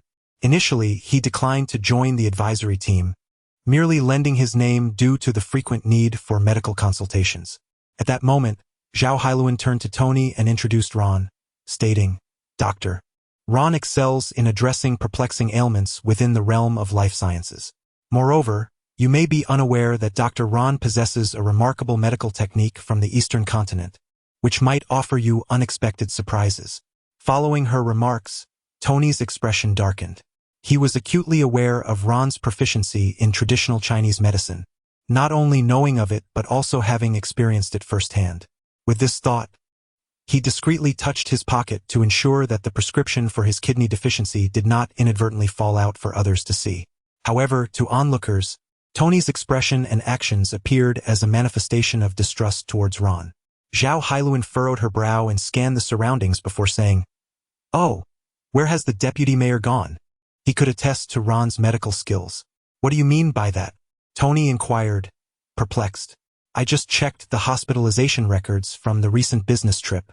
The deputy mayor's ailment was quite similar to General Snow's," Zhao Hailuan explained, unable to locate Eddie. Both exhibited inexplicable symptoms, and despite exhaustive diagnostic methods, the underlying causes remained elusive. Ultimately, it was Dr. Ron who provided assistance and cured the deputy mayor's condition. Truly, he is a worthy disciple of Professor House, Zhao Hailuan unabashedly praised.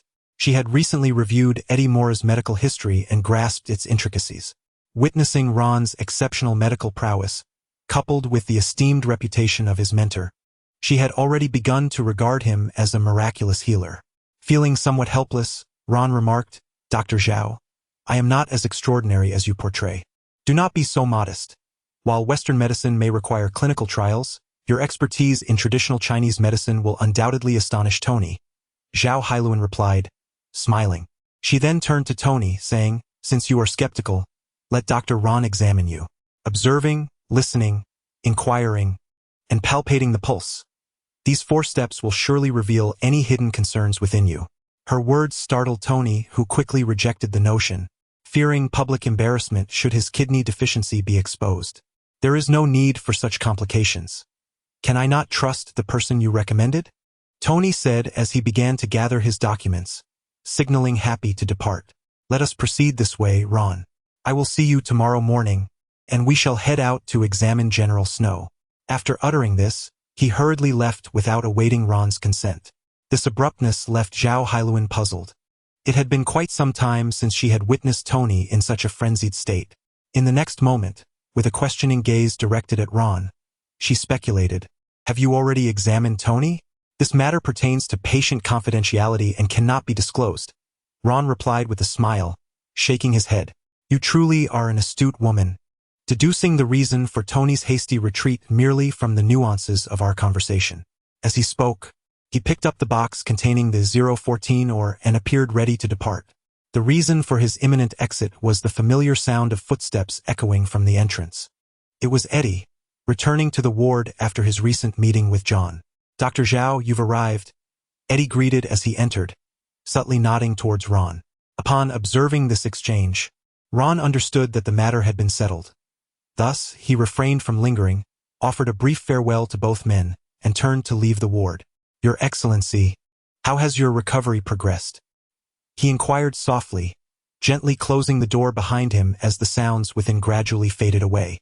Ron stood at the threshold, choosing not to continue his rounds but instead contemplating the peculiar case that Dr. Zhao had just mentioned. The patient, though unharmed and free from any neurological impairments, remained in an unresponsive state. Could it truly be, as the family suggested, that he was possessed? The thought brought a smile to Ron's face. If that were the case, this journey would indeed prove worthwhile. Perhaps he might discover something novel or even earn some system points. The following morning, Ron first informed his family that he would be away on a business trip for the next few days. He then called John to request assistance in looking after his elderly mother. Subsequently, he sought out Nitrogen Zeus, instructing him to remain vigilant at home, and warned that anyone daring to threaten or provoke should not hesitate to respond with force. "Ron, you need to expedite my aviation documents. The illustrious Decepticon warrior is growing rusty from idling in the garage," Nitrogen Zeus protested, shaking his frame in discontent. "Besides, even if I am to guard you, I must accompany you closely, right?" Ron couldn't help but chuckle at the irony. It was clearly Zeus's desire to venture out, yet he framed it as concern for Ron's well-being. Nevertheless, there was some truth to his words. After all, it would be a waste to keep such a powerful ally cooped up at home. With this thought in mind, he patted Zeus's chassis and reassured him, "Fear not, This outing is simply to attend to the needs of an Air Force officer. Once there, he can easily arrange for your documents. Just as he finished speaking, a horn blared from the entrance. Ron furrowed his brow, suspecting that Tony had finally arrived.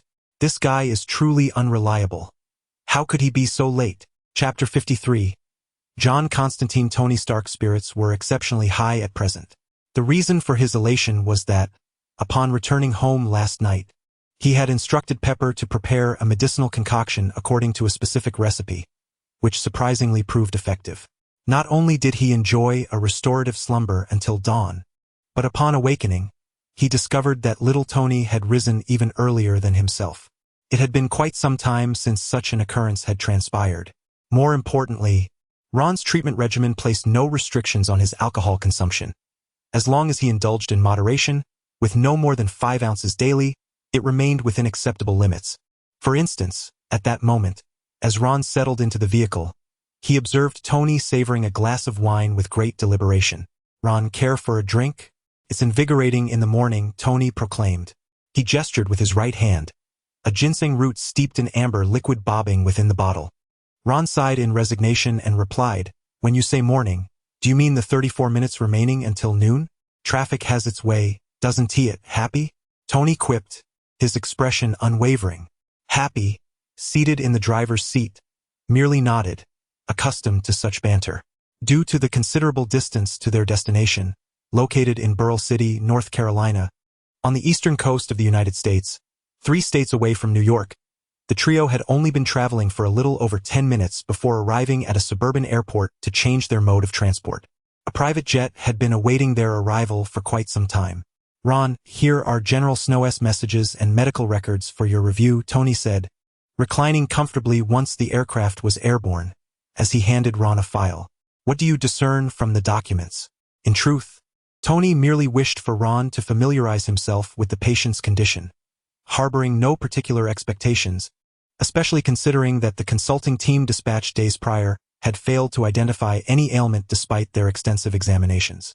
To Tony's surprise, after a brief perusal, Ron set the file aside and stated calmly, "In my estimation, there exists only one possibility for the patient's symptoms." Tony was taken aback. How could Ron arrive at a diagnosis so swiftly with just a cursory glance? Surely it could not be mere conjecture. Little did he realize, Ron possessed an extraordinary ability to assimilate and master any form of knowledge with remarkable speed. As they conversed, Ron turned his gaze toward the scenery outside the window and continued, "This individual is not ill or poisoned. Rather, they are likely cursed." "What did you say?" Tony exclaimed in astonishment. He was no ordinary individual oblivious to the extraordinary. As the CEO of Stark Industries, he was well aware of the existence of remarkable phenomena and beings within society, having even encountered them firsthand. Even Happy, seated beside him, raised an eyebrow, exchanging a glance with Tony before inquiring, "Dr. Ron, what basis do you have for your deduction?" Despite their skepticism, both men found themselves increasingly inclined to believe Ron's assertion.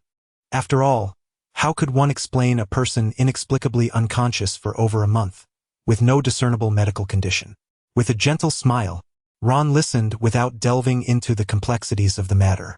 Instead, he deftly produced 2 jade pendants, presenting them to his companions. "These are the talismans I carved yesterday," he explained, essentially serving as protective amulets. "When we arrive at our destination, should the jade emit light or warmth, remain by my side. I shall handle the rest." Tony and Happy exchanged glances, momentarily bewildered by the rapid turn of events. Perhaps suggesting a return flight at this juncture would be prudent? Observing their furrowed brows deep in contemplation, Ron chose not to intrude further. Instead, he turned his gaze back to the window, admiring the clouds outside, pondering what surprises this journey might unveil. Currently, Ron's combat prowess had ascended to the realm of the celestial, enabling him to commune with the energies of heaven and earth. Although he could not summon storms or command armies as in the tales of yore, his physical form was nourished day and night by the essence of the cosmos, resulting in a profound transformation. Within his spirit resided an echo of the vast forces of nature. Every individual possesses an aura, the most common being that of vital energy. Even malevolent entities fear the vitality inherent in the human body. The stronger the life force, the more they recoil from it. The celestial energy emanating from Ron, however, possesses the formidable ability to ward off evil and purify all that it touches, thus serving as a powerful deterrent against wicked beings. Therefore, Ron's current expedition promised no peril. Rather, it held the potential for unexpected advantages. The only lamentation was that, at the celestial level, flight remained unattainable. Ron gazed out the window, sighing softly in his heart. Conversely, those extraordinary individuals, mutants, enjoyed an array of peculiar abilities that allowed them to soar through the skies. The divine realm seemed a distant aspiration for him. Perhaps, upon mastering his mental acuity, he might one day attempt flight. Reflecting on his own capabilities, Ron recalled a scene from the film Chronicle, where the protagonists, having reached a level of mastery, attempted to control their own flight. Last night, upon returning home, he had practiced the profound breathing technique for several hours, successfully absorbing the energy within the number 014. His mental prowess, previously at a modest level of competence, had now advanced to a significant degree, and he anticipated achieving full mastery within a month. Skill, telekinesis, skill proficiency. Significant achievement. As for the other two skills, magical perception and magical portal, they lagged slightly behind. Although still at the entry level, they had been positively influenced by the number 014, nearing a breakthrough. Just as Ron was lost in contemplation of the vastness before him and the changes within, the aircraft touched down at its destination, an Air Force base on the outskirts of North Carolina, sprawling over 14 square kilometers, home to 7 fighter squadrons engaged in combat and training. It served as the command center for the Air Force Reserve, housing over 8,000 personnel, including more than 600 civilians. Major General Snowliden, prior to his unconscious state, served as the Chief of Operations and Logistics at this Air Force base. After the aircraft landed, Ron and his companions, under the guidance of 2 soldiers, swiftly navigated through the military camp in a jeep, ultimately arriving at a military sanatorium nestled halfway up a hill. Their purpose for this visit was to see General Snow, who was recuperating within its confines. Although it was afternoon, the sky grew dim, heralding an impending storm. "Mr. Stark, this way please," came the call. The sanatorium had been alerted in advance and dispatched 2 lovely nurses to receive them. As they led the way, they playfully exchanged glances with Tony, fully aware of his notorious reputation as a womanizer. It was common knowledge that if one could capture his interest, even if it did not lead to a serious relationship, a substantial separation fee would be guaranteed. However, at that moment, Tony's mind was preoccupied with Ron's ominous words regarding evil spirits, demons, and horrifying curses. Any thoughts of flirting had entirely fled his mind. The nurse's attentions felt like a futile endeavor. After a brief passage, they arrived at a private care room, and as the door swung open, the nurse softly announced, "Mrs. Lydon, Mr. Stark has arrived." No sooner had the nurse finished speaking than a striking figure lunged towards Tony, weeping profusely. The scene was so poignant that even Ron was momentarily taken aback, glancing sideways in surprise. Meanwhile, Happy shrugged and attempted to explain, "That's General Snow's wife." Goodness, Ron mused internally, this woman appeared to be in her early 20s, while General Snow's records indicated he was 45 this year. Noticing Tony engaged in conversation with the distraught woman, Ron chose not to intrude and stepped into the room ahead of them. To his astonishment, he found the room was quite crowded. In addition to the nurses and doctors, 2 figures stood on the balcony not far from the hospital bed. One was a young man in military attire, likely the patient's son. The other figure, however, caused Ron to gasp in surprise. Tall and handsome, he paid no heed to the solemnity of the hospital room as he nonchalantly puffed on a cigarette. It was John Constantine. Chapter 54. The astonishment of Constantine. John Constantine, an extraordinary individual endowed with the ability to traverse the realms of both the living and the infernal. He harbors no desire to descend into hell, nor does he profess faith in God. He is not a devout believer but rather a pragmatist. All his exorcisms and acts of salvation are merely efforts to accumulate virtue in hopes of securing a ticket to heaven. As Ron stepped through the door and cast his gaze upon Constantine, the latter seemed to sense his presence, abruptly pausing his smoking and turning to look back. Their eyes met, and initially, Constantine furrowed his brow, but then relaxed into a smile. He took a deep drag from his cigarette, patted the young man beside him, and said, "Krell, do not despair. Your father is salvageable." "What does this mean? Have you discovered the cause of his ailment?" The young man was instantly filled with joy upon hearing this. Meanwhile, Ron observed this exchange with a furrowed brow. How peculiar that he can perceive my abilities. The proximity of their conversation did not escape Ron's keen hearing. It was evident that the moment Constantine laid eyes on him, he realized he could remedy General Snow's affliction. At that moment, Tony had finally concluded his nostalgic conversation with the woman. Upon reaching the center of the room, after a brief introduction, Ron learned that this woman was, in fact, the second wife of General Snow. The soldier standing on the balcony was the offspring of Snow and his first wife. "Mr. Stark, thank you for your presence and assistance," Lieutenant Krell said as he stepped into the sick room from the balcony. After a brief handshake with Tony, his gaze fell upon Ron.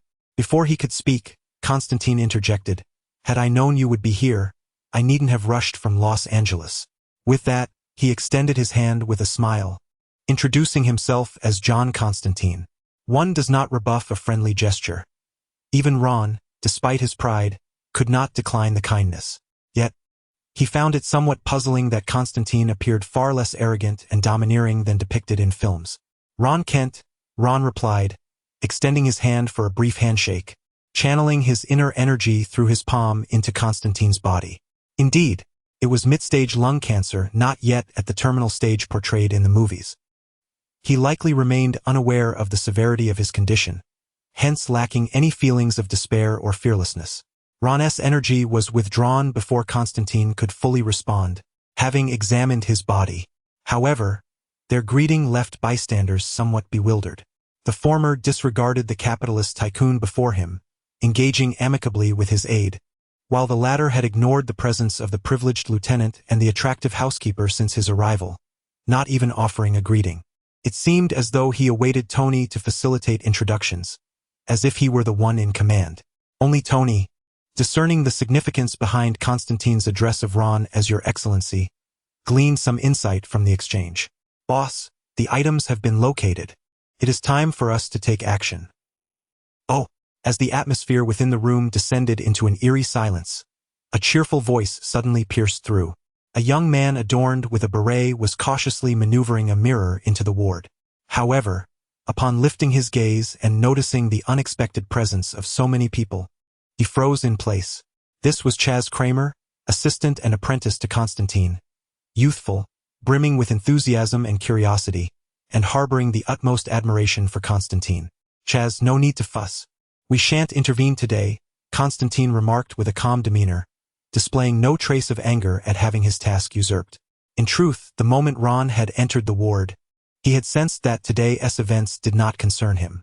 This was due to a unique ability he possessed since childhood, allowing him to discern the angels, demons, and otherworldly beings hidden among humanity, a talent entirely independent of combat prowess. Even when Ron concealed the overwhelming aura of his celestial state, appearing merely as an innocuous neighborly youth, the fervent essence emanating from his soul could not escape Constantine's perception. This was his extraordinary gift, likely only obscured by the assistance of a system. Constantine's intuition warned him that the man before him was formidable, exuding an enigmatic power. The other individuals present were finally awakening to this realization as well, particularly Creel, the soldier who had sought Constantine's aid for his father's ailment. He now recognized that this young man named Ron could potentially be a powerful exorcist, for even Constantine, renowned in the field, had shown him respect upon their first meeting. Yet, despite this acknowledgement, Creel remained skeptical. Could this seemingly benevolent and somewhat frail man truly rouse his father from his stupor? Observing the collective gaze of everyone fixated on Ron, Tony stepped forward to shield him. "Let us not all crowd around, we should check on General Snow first," he suggested with a smile. "Indeed, I almost forgot," Lady Leiden responded, snapping to attention as she hurried to the bedside, gently calling out to the man lying there. Alas, no matter how tenderly she implored, he remained unresponsive. Tony sighed at the scene and turned to Ron, asking, "Do you have confidence in healing him?" The surrounding individuals, unaware of the circumstances, gasped upon hearing this revelation. The enigmatic young man was indeed summoned by the CEO of Stark Industries.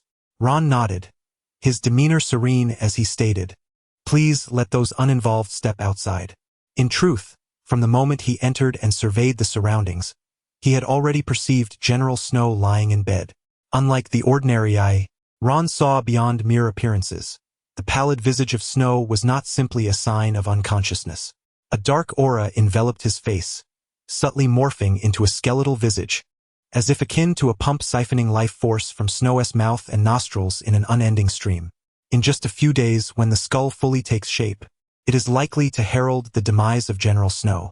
Indeed, as Ron anticipated, this was not a mere ailment, but rather a curse or possibly an affliction by some malevolent spirit. "Clear the area," Ron stated with an expressionless demeanor. Upon hearing this, Tony promptly bypassed Lady Leiden and issued orders for the doctors and nurses to vacate the premises. However, as he glanced at Constantine and his apprentice, he furrowed his brow, recalling that they were guests invited by Krell, and chose not to elaborate further. Meanwhile, Chaz, lurking in the corner, observed the scene and muttered in discontent, "Boss, can he really do it? It looks like nothing more than a charade." No sooner had he voiced his thoughts than he received a sharp slap to the back of his head. Constantine reignited a cigarette and remarked, "I have an inkling that he is unlike other exorcists. I hope my judgment is not misplaced."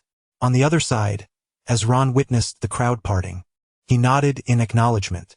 Just as those behind him pondered how he would treat the ailment, Ron suddenly made a peculiar gesture and addressed the figure lying on the hospital bed.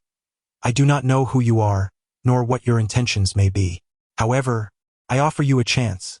Depart within 3 seconds and I shall spare your life." His words left the onlookers exchanging bewildered glances. Lady Leiden, in particular, thought Ron had lost his sanity for attempting to converse with her unconscious husband. When she looked at Ron again, her gaze was filled with skepticism.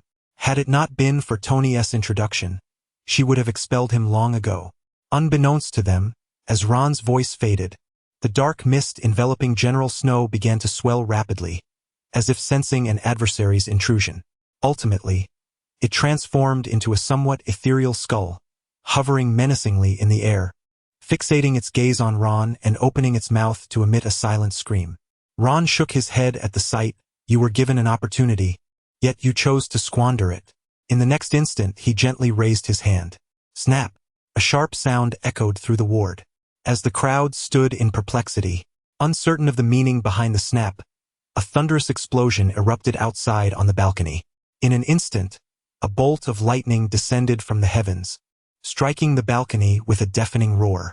Following this, to the horror of onlookers, the lightning slithered like a silver serpent, weaving its way indoors, ultimately reaching the hospital bed. In that moment, chaos erupted within the room. General Snow's family recoiled in fright, colliding with a nearby vase. Chaz, the junior apprentice, was so astounded by the scene that he dropped the mirror, shattering it into countless pieces. Even Constantine was taken aback, failing to react as the flame from his cigarette scorched his fingers. Summoning heavenly thunder, Constantine's mind momentarily faltered. After traversing the world for so many years, he had never before encountered an exorcist capable of wielding the forces of nature. Only Tony appeared fascinated, pushing past the obstructive happy, his eyes fixed intently ahead, fearful of missing any detail. At this moment, Ron stood with his hands clasped behind his back, his expression devoid of joy or sorrow. He spoke calmly. "Since you refuse to depart and insist on harming others, do not hold it against me for being ruthless." John Constantine from the film Constantine. Young apprentice Chaz from the film Constantine. Chapter 55. Profaning the divine heavenly thunder roared, and malevolent spirits were repelled. Whether practitioners or extraordinary beings, the mastery of thunderous arts was an eternal pursuit, a coveted means of formidable offense. As a cultivator of the celestial realm, Ron, in theory, should not possess the ability to summon storms or command thunder. However, the circumstances of the day diverged from the norm. Firstly, the external weather was tumultuous, with heavy rain and clouds saturated with static electricity. Secondly, The geographical location of the nursing home was impeccable, situated at a high elevation on the mountainside. Thirdly, although Ron had entered the celestial realm and could not freely wield the powers of heaven and earth, he was capable of effectively communicating and harnessing the vast forces of nature. Thus, under the harmonious alignment of time, place, and spirit, he successfully summoned the thunder to descend. Yet, even so, the only portion of the lightning that Ron could manipulate was a mere fragment of the silver serpent within the falling thunder. Nevertheless, to the onlookers in the ward, his act of summoning thunder and controlling lightning appeared as an epic tableau of divine intervention. The Almighty had manifested.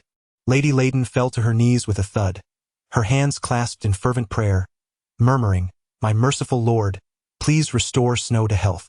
Unlike the previous occasion when he had relied on Tai Chi to manipulate the lightning, Ron now stood with his hands behind his back, channeling his mental energy to commune with the spiritual essence of the universe, commanding the electric serpent to coil above the sickbed. As for the black skull hovering above General Snow's head, it writhed restlessly, akin to a field mouse discovered by a predator, eager to escape the confines of its host yet thwarted by the electric serpent's lightning, howling in silent fury. Sparks erupted above the sickbed, illuminating the space with blinding flashes. In the shadows cast by this brilliance, a terrifying skull vaguely materialized. "My heavens, what is that?" Lady Layden trembled in fear, nearly collapsing once more into the arms of her stepson, who had just steadied her. Like apprentice Chaz, who had recently doubted Ron's intentions, their skepticism dissipated with the first rumble of thunder. Now, thoughts of retreat surfaced too late. Noticing their expressions, Ron smirked coldly, declaring, "It is too late." Boom! As if sensing its master's wrath, the electric serpent dove with ferocity, its golden scales shimmering as it struck at the shadowy skull. The once serene ward erupted with a piercing scream, an icy chill emanating from the sickbed, sweeping through the crowd. Tony, who was filming with his phone, shivered involuntarily. Meanwhile, Constantine's demeanor turned grave as he shielded his apprentice Chaz behind him, producing a lighter, ready to cast a spell should the need arise. Yet, Ron would not permit his adversary the opportunity for a desperate retaliation. Under the onslaught of electric light, no matter how the black skull struggled, could not escape the fate of demise. In the final moment, the skull fully revealed itself, casting a vengeful glance at Ron before vanishing into nothingness. Moments later, the lightning gradually dissipated into the ether, and tranquility returned to the ward once more. Before anyone could react, Ron had already taken strides forward. Approaching the bedside, he lifted the sheets covering General Snow. With a swift motion, he inserted 3 silver needles into the general's chest, channeling a stream of pure yang energy into him. The once slightly chilly room now radiated warmth, dispelling some of the dreary weather outside. In the next moment, General Snow, lying on the bed, slowly opened his eyes. After a long, drawn-out groan, he tilted his head to gaze at Ron, weakly inquiring, "Who are you, and where is this place?" As soon as he finished speaking, 2 figures surged forward from behind Ron, collapsing at the bedside. "Snow, Dad, beep, system random task description. Accept Tony Stark's commission to help awaken Snow Layden. Task status. Completed task reward, 500 points. Upon hearing the reward had been credited, Ron smiled faintly. Even the smallest of gains are still gains, and his harvest today was far from over. He turned to nod at the gathered crowd, departing the room with Tony and the others to grant the Snow family their moment of reunion, planning to return later to accept their gratitude, knowing he could not escape it. In the instant he opened the door, several doctors and nurses, alerted by the monitoring equipment, rushed in. Seeing General Snow half sitting on the bed, chatting with his family, they were utterly astonished. "My goodness!" As they closed the door and exited the room, Constantine paused, remarking, "Your method of exorcism is truly astonishing. The way you commanded the thunder would surely make even the Archbishop of the Vatican exclaim in awe." Even his young apprentice, Chaz, looked at Ron with wide, admiring eyes, choosing to remain silent about his earlier skepticism.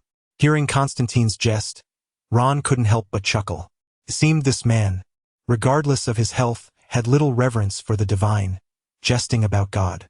Ron replied, It appears you are ready to leave once the show is over? What will you do? Remain as a mere backdrop. Constantine lit a cigarette and took a deep drag, saying, "Yet I have a feeling we will meet again." Ron nodded in agreement. In this chaotic world, it was likely that they would cross paths once more due to some unforeseen event, though not tomorrow. Observing Constantine smoking, Ron remarked, "I suggest you smoke less." Before the other could respond, he pointed at his chest. "I sense there might be something amiss with your lungs." At his words, Constantine looked taken aback, glancing down at his own chest. What did he mean by that? A sudden sense of foreboding washed over him, and he hastily took another puff of his cigarette to calm his nerves. If it were anyone else commenting on his health, he might have laughed it off or retaliated with a punch. However, Ron had just demonstrated formidable exorcism techniques and an unprecedented mastery of healing arts. He would not casually mention an issue with his lungs without reason. Coupled with the recent subtle discomfort in his chest, he began to question his own health. "Thank you for the reminder." Constantine finished his cigarette in a few puffs and playfully patted his young apprentice on the back of the head. "What are you still staring at? Are you waiting for them to invite you to dinner? What are we having?" Chaz asked, his face alight with joy. "Perhaps a cigarette butt for you," Constantine replied with a hint of irritation, nodding to Tony and then quietly departing. Throughout their conversation, Tony had remained silent. It was only after Constantine's departure that he eagerly spoke up. "Ron, you've hidden this quite well." Noting the other's mournful gaze, Ron chuckled. "If I wished to conceal my identity, I wouldn't be here assisting you in saving lives." He then shifted the topic, adding, "Besides, you never inquired about my true identity." Tony, upon hearing this, face-bombed. Was that even a question?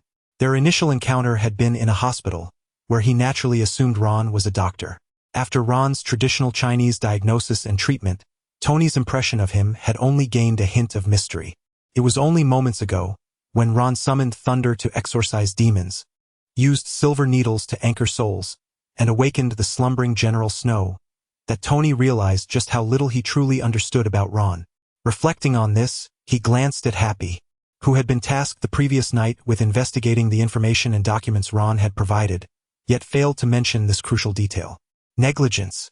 However, Happy was oblivious to Tony's gaze and eagerly interjected, "Dr. Ron, are you an exorcist?"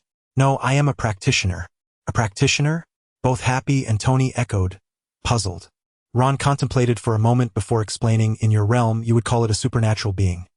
In the Eastern continent, it is referred to as a practitioner, albeit with subtle distinctions." "I see. Do you think I could become a supernatural being?" Happy asked, his face brimming with hope, even throwing a mock boxing jab, only to be halted by Tony. "All right, Happy, it's not bedtime yet. If you become a supernatural being, who will drive me?" "Boss, you can't say that. If I become a supernatural being, not only can I drive you, but I can also protect you," Happy declared with unwavering confidence. "Then you must promote me to a safety supervisor, right?" Just then, the door to the hospital room swung open, and General Snow's son emerged, his face full of gratitude as he addressed the group. "Mr. Ron, Mr. Stark, my father wishes to meet you." Upon hearing this, Ron smiled inwardly. The principal character had finally arrived. To be honest, he too was curious about the origins of that enigmatic skull.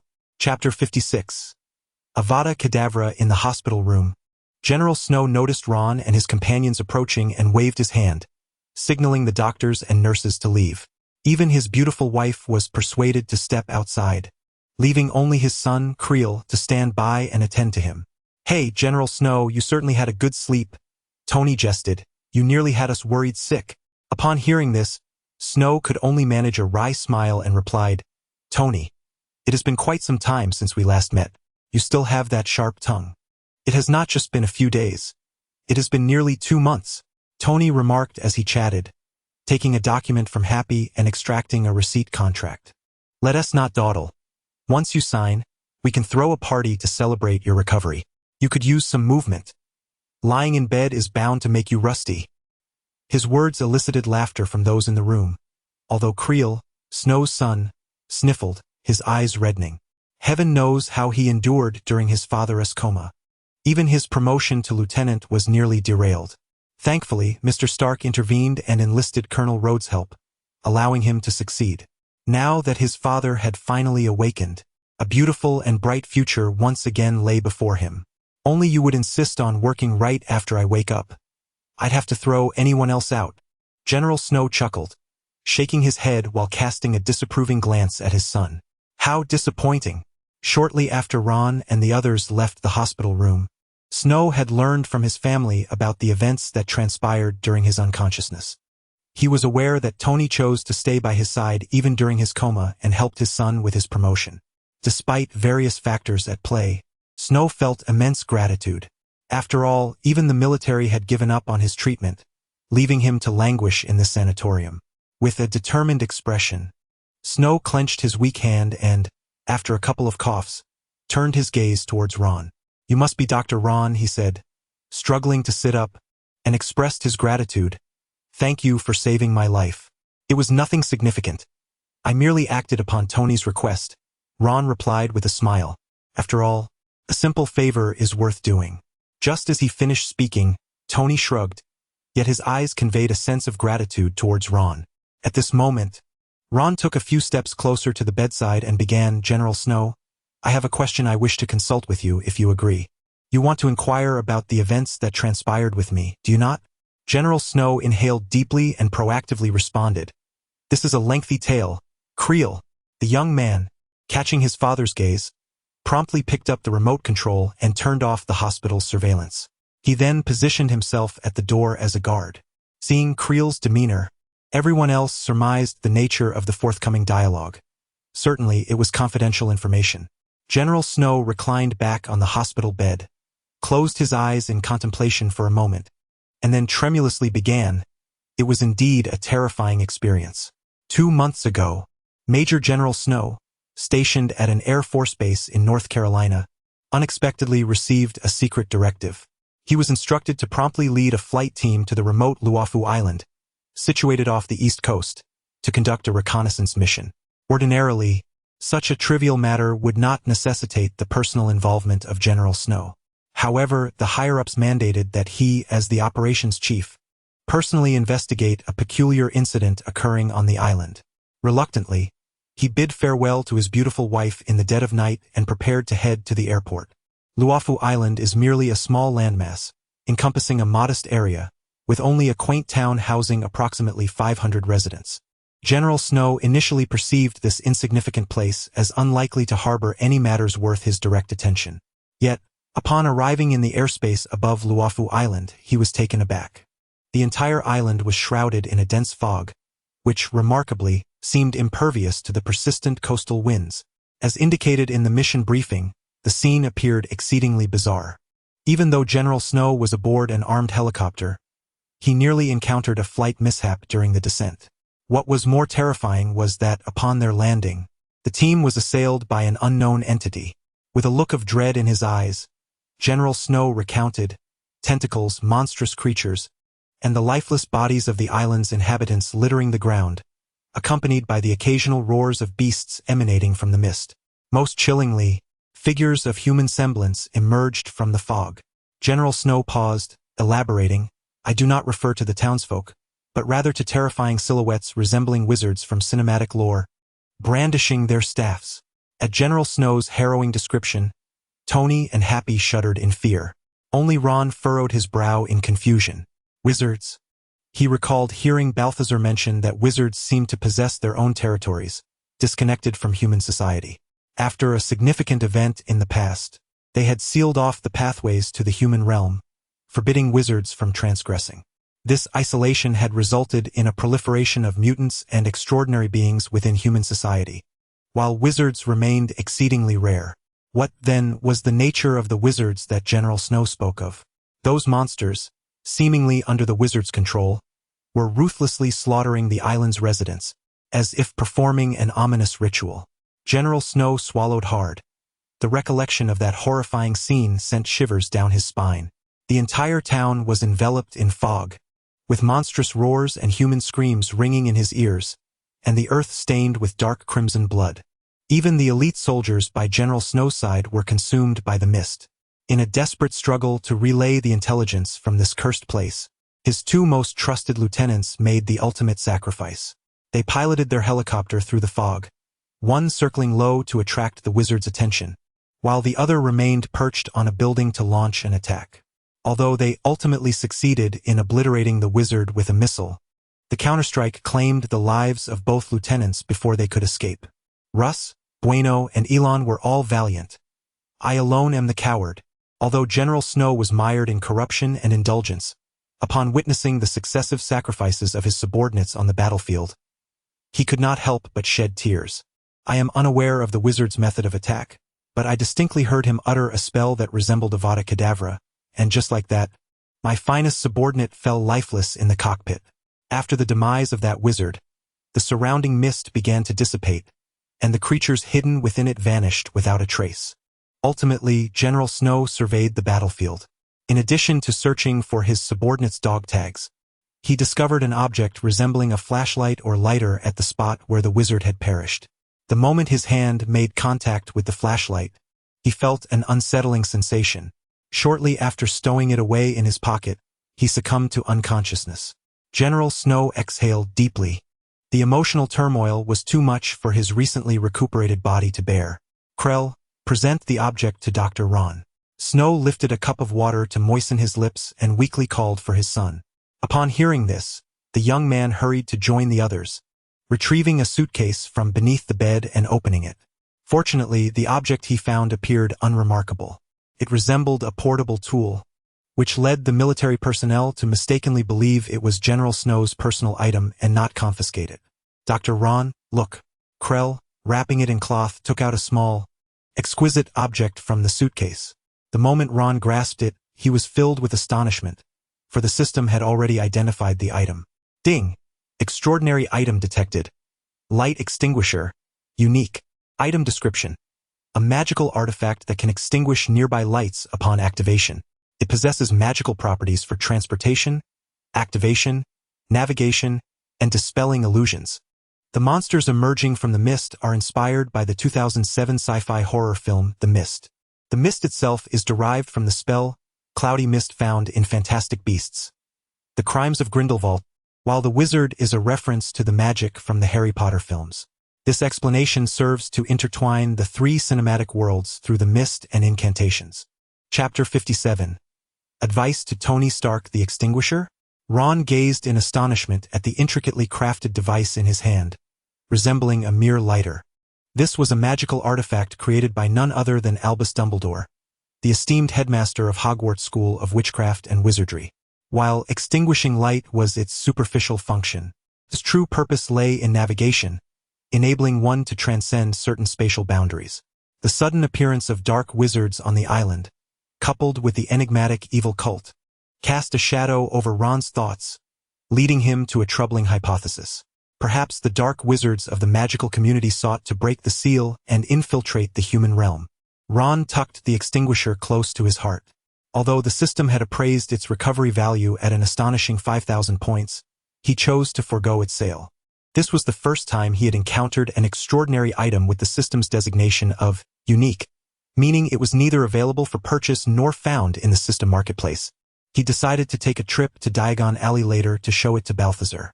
Taking a moment to steady his mind, Ron set aside the matter of the dark wizards and focused on the immediate situation. He prepared a prescription for General Snow to aid in his recovery and offered a few medical recommendations, thus successfully concluding the rescue mission. At last, Tony found his opportunity to speak, eager to inquire further about the details of the battle on the island, specifically, its location and whether any extraordinary powers remained. However, General Snow appeared somewhat reticent in response to his questions. If Ron's intuition served him correctly, that small island had likely been sealed off by the military, rendered a no-go zone. As for the extraordinary powers, General Snow sighed deeply and remarked, "Tony, knowing this will only bring you harm. Let us discuss matters of business instead." Given that General Snow had only just regained consciousness and needed time to recuperate, their conversation was brief. After a few minutes of exchanging information, they took their leave. Upon exiting, they noticed several high-ranking military officials waiting outside.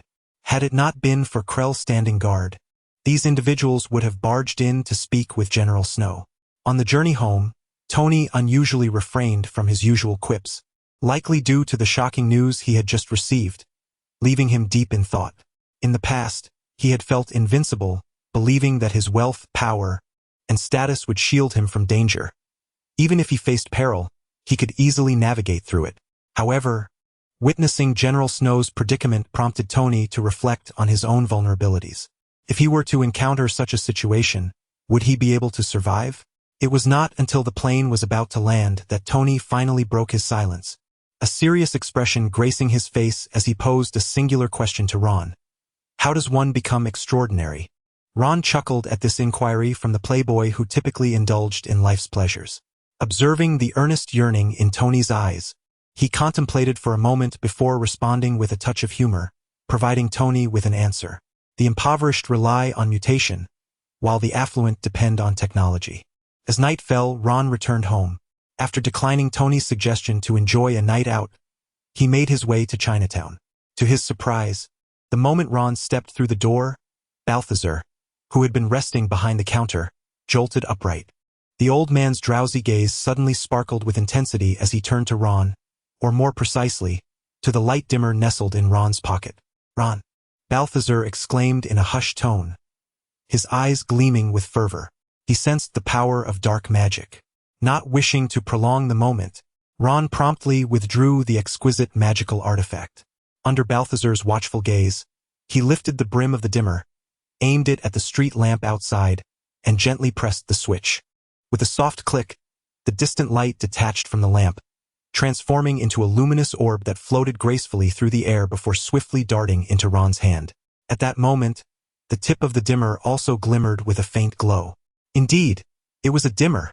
Balthazar inhaled deeply and slowly took the artifact from Ron, inquiring, "Where did you acquire this?" "I seized it from a dark wizard." "A dark wizard?" Balthazar's expression turned to one of shock. As Ron recounted the tale, Balthazar remained visibly unsettled. A dark wizard had crossed into the realm of humans? How could Dumbledore's dimmer have fallen into the hands of a dark sorcerer? This was unfathomable. Balthazar shook his head repeatedly, struggling to accept the news. Yet, Ron had no reason to lie, nor could he have fabricated such an artifact. The implication was clear. A significant event might have transpired in the magical world. "It seems I must return to the magical realm," Balthazar resolved. "What is it? What has happened?" Ron inquired, observing Balthazar's anxious pacing within the shop, his own heart tinged with curiosity. Even if a dark wizard had breached the seal, seeking to conquer the human world, it hardly seemed catastrophic. Setting aside the advanced weaponry at humanity's disposal, the extraordinary beings lurking in the shadows alone would be more than sufficient to confront any wizardial threat. The audacity to encroach upon their territory was a blatant disregard for the power of the extraordinary. However, Balthazar's concern did not center on this.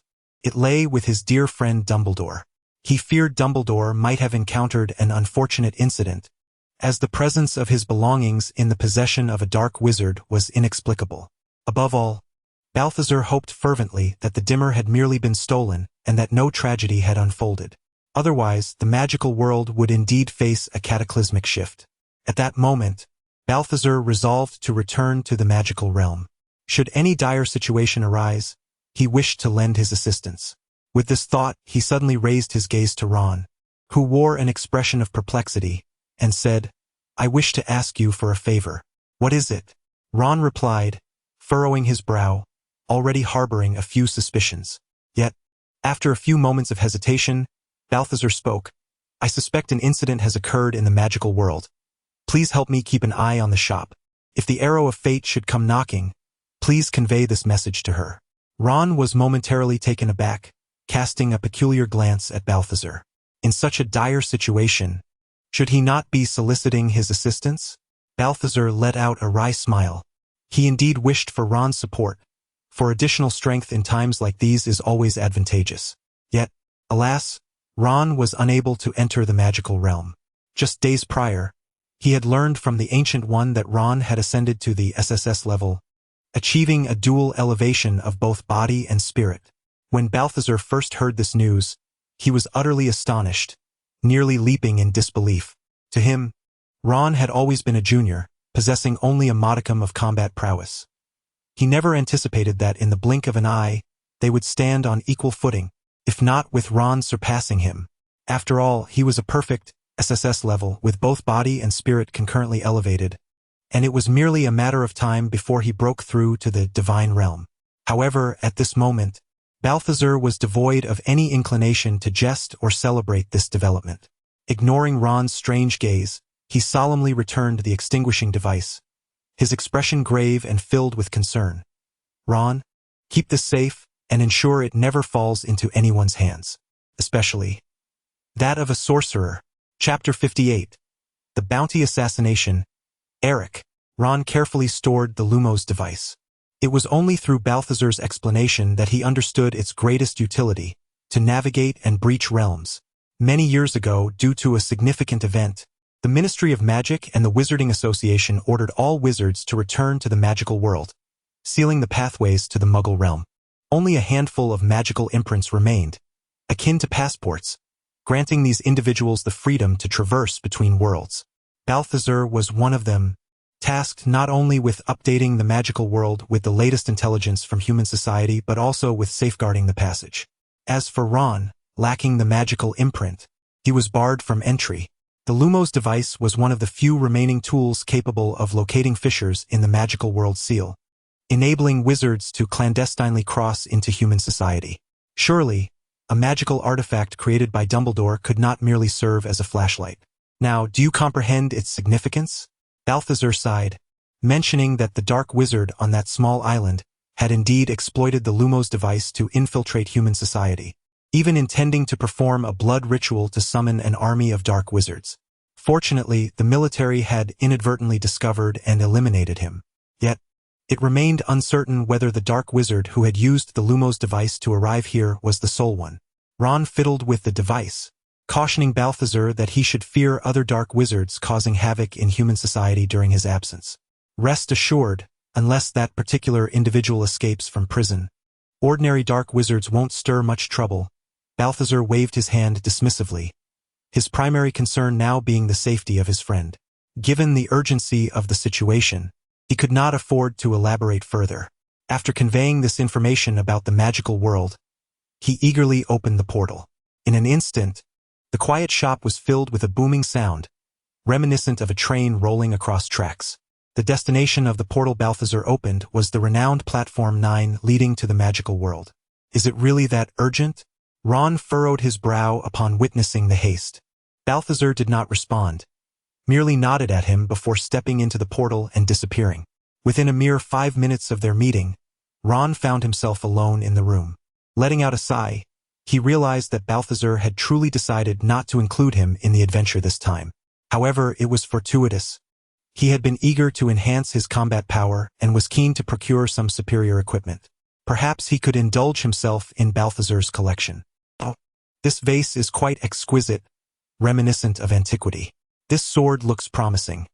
Its intricate design resembles that of a royal blade. Meanwhile, in a dimly lit farm in a small town in North Carolina, a dozen figures cloaked in black sat cross-legged on the ground, whispering conspiratorially.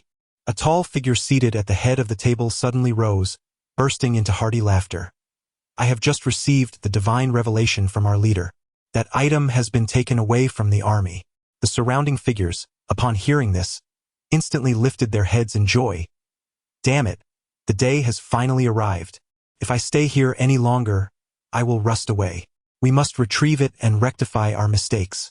Let us reclaim it and fulfill the leader's mission."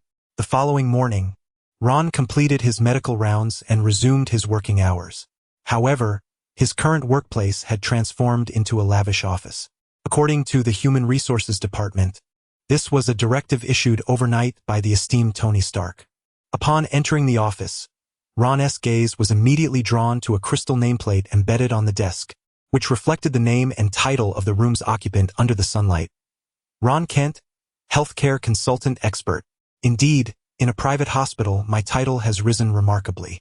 Ron shook his head at the sight and chose not to enter.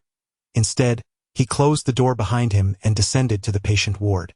At that moment, John Wick was slicing apples for his wife. Noticing the familiar figure appear at the door, he quickly finished his task, set down the knife, and stepped out of the ward, gently closing the door behind him. "John, it seems Helen is recovering quite well," Ron remarked with a smile, holding the medical records. The effects of the mutant growth hormone on ordinary individuals were nothing short of miraculous. Even though John's wife had sustained a head injury, she had healed and awakened in just a few hours. Of course, the surgery Ron performed initially was crucial, laying a solid foundation for her swift recovery. John's face lit up with joy. Upon hearing Ron's concern, he glanced through the window at his wife, who was now eating an apple. He turned back to respond, "Thank you for your help. Without you, Helen would not be where she is today." After exchanging pleasantries, the two delved into discussions about the situation with the Elks gang. Under John's reputation and tactics, this gang, named after Ron, had soared to prominence, especially with the covert assistance of Deputy Mayor Eddie. Essentially, all the scattered small organizations and gangs in Manhattan had been subdued. Now, only two larger gangs remained, stubbornly resisting the incursion of the Elks gang.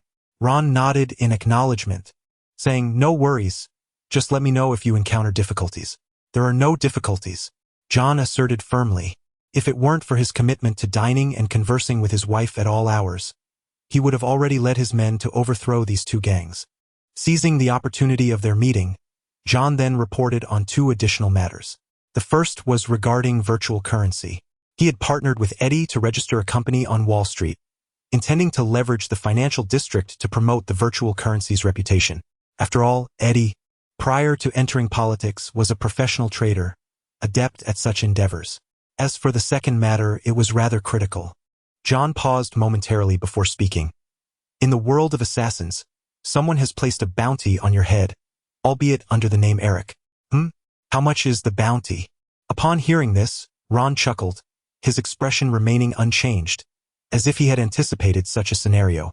When he initially mingled with the mafia to rescue Ma Hanxiang, he had already made preparations, consistently using the alias Eric.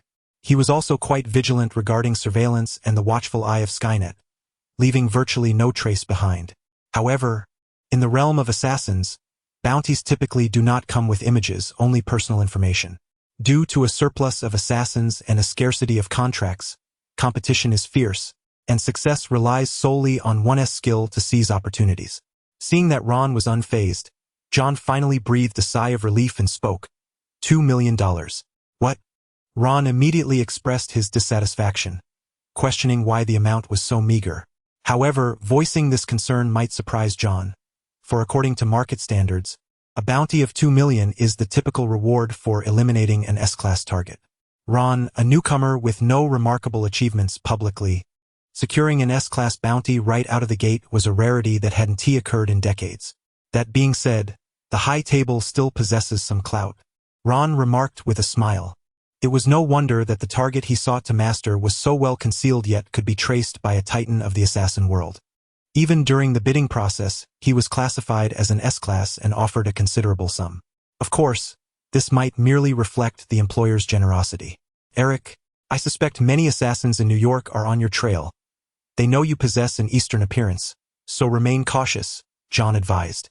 Although he did not believe those assassins posed a genuine threat to Ron, a degree of caution was always prudent. Ron nodded, acknowledging the advice. He was not particularly afraid of the assassination attempts. The real concern was the potential repercussions for his family. Afterward, Ron engaged in a conversation with John regarding Helen's health before taking his leave. A few hours later, as work hours drew to a close, Ron sat in his office and sighed, feeling a sense of monotony for the first time at work. As a consulting expert at Stark Health Hospital, he typically did not handle minor ailments, and serious cases were not commonplace. Throughout the day, aside from a visit from the beautiful Dr. Zhao Helen, who discussed General Snow's condition and garnered a wave of astonished admiration, there was little else to occupy his time. Yet, during this exchange, Ron noticed a peculiar expression on Zhao Helen's face, as if she had resolutely believed that he possessed the capability to handle such matters when she recommended him. In stark contrast to the previous period filled with assignments, today felt particularly dreary. With little to do, Ron proactively devoted the day to practicing the omniscient breathing technique, enhancing the proficiency of several ordinary skills, such as Baji Quan and free combat, to a perfect and consummate level.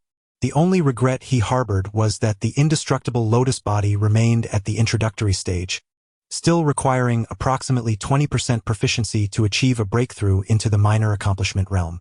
Boredom enveloped him, and he wondered when he might encounter more tasks. As Ron emerged from the hospital edifice, he gazed upon the bustling traffic at the entrance. He was about to procure some ingredients to prepare a sumptuous meal for his mother, aiming to enhance their culinary experience, when an unsettling sensation washed over him. On the red carpet at the entrance, an enormous X had been inscribed by an unknown hand. Just as Ron bent down to investigate, a gunshot reverberated from a skyscraper several kilometers away. This chapter features the ominous red X on the carpet, reminiscent of the long-range sniper rifle from Assassin's League, also known as Wanted. Chapter 59. Hidden mission. Blood of the assassin. 2 kilometers away from Stark Health Hospital, on the rooftop of Edward's apartment, a man clad in a duck-billed cap steadied an almost 2-meter-long sniper rifle. He glanced at his watch, then retrieved a bullet adorned with intricate patterns from his bag. Gently chambering the round, he focused, slowing his breath. A few minutes later, Ron, having just finished work, emerged from the office building.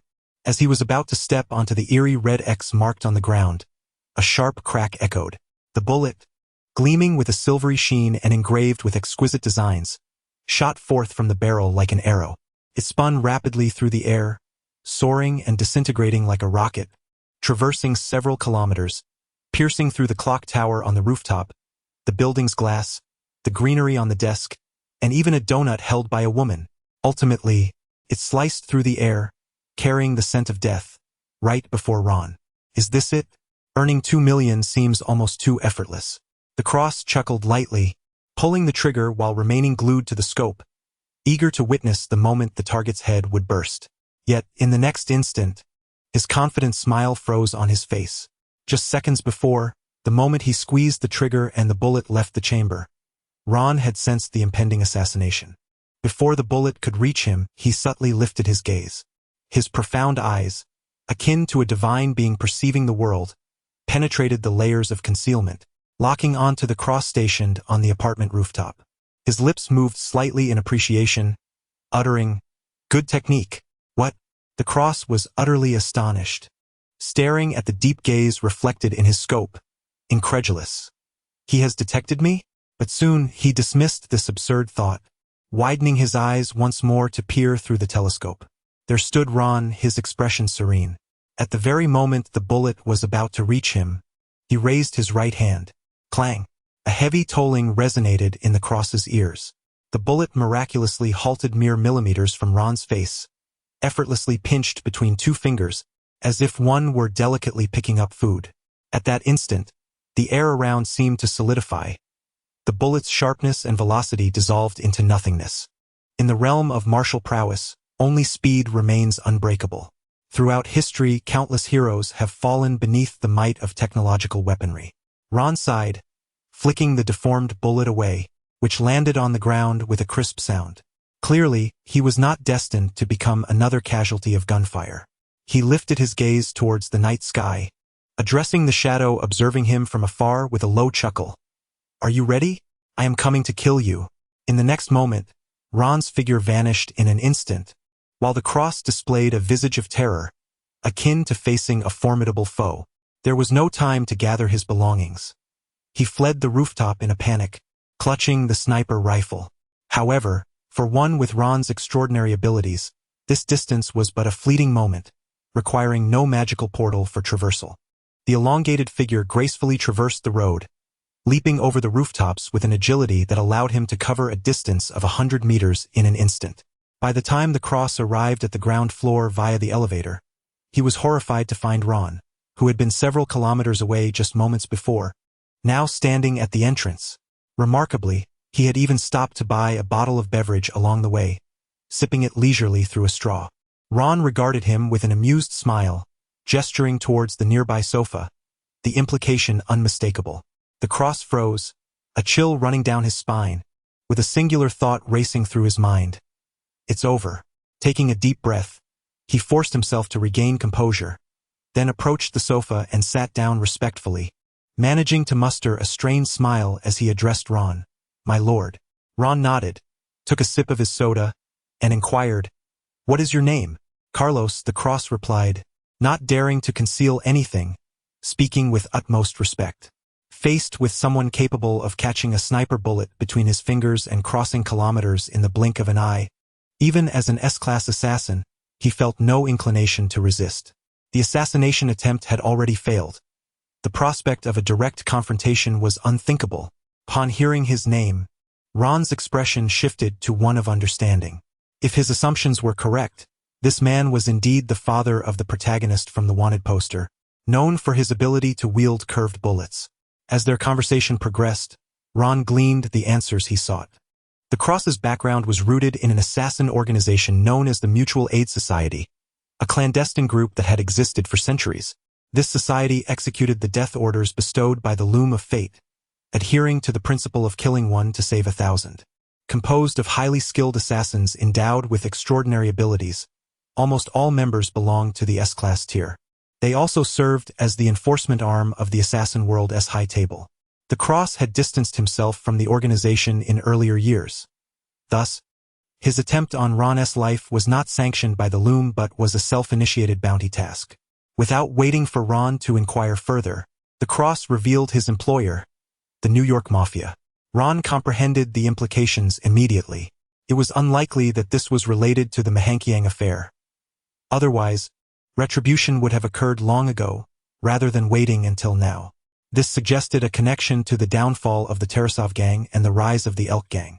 Observing Ron's reaction, the Cross offered a wry smile, lamenting the high table's incompetence.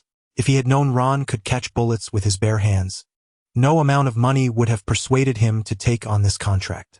Unlike the supernatural beings or psychic adversaries that assassins typically despised, they feared targets possessing extraordinary physical prowess and reflexes capable of evading bullets. And Ron was precisely their nemesis.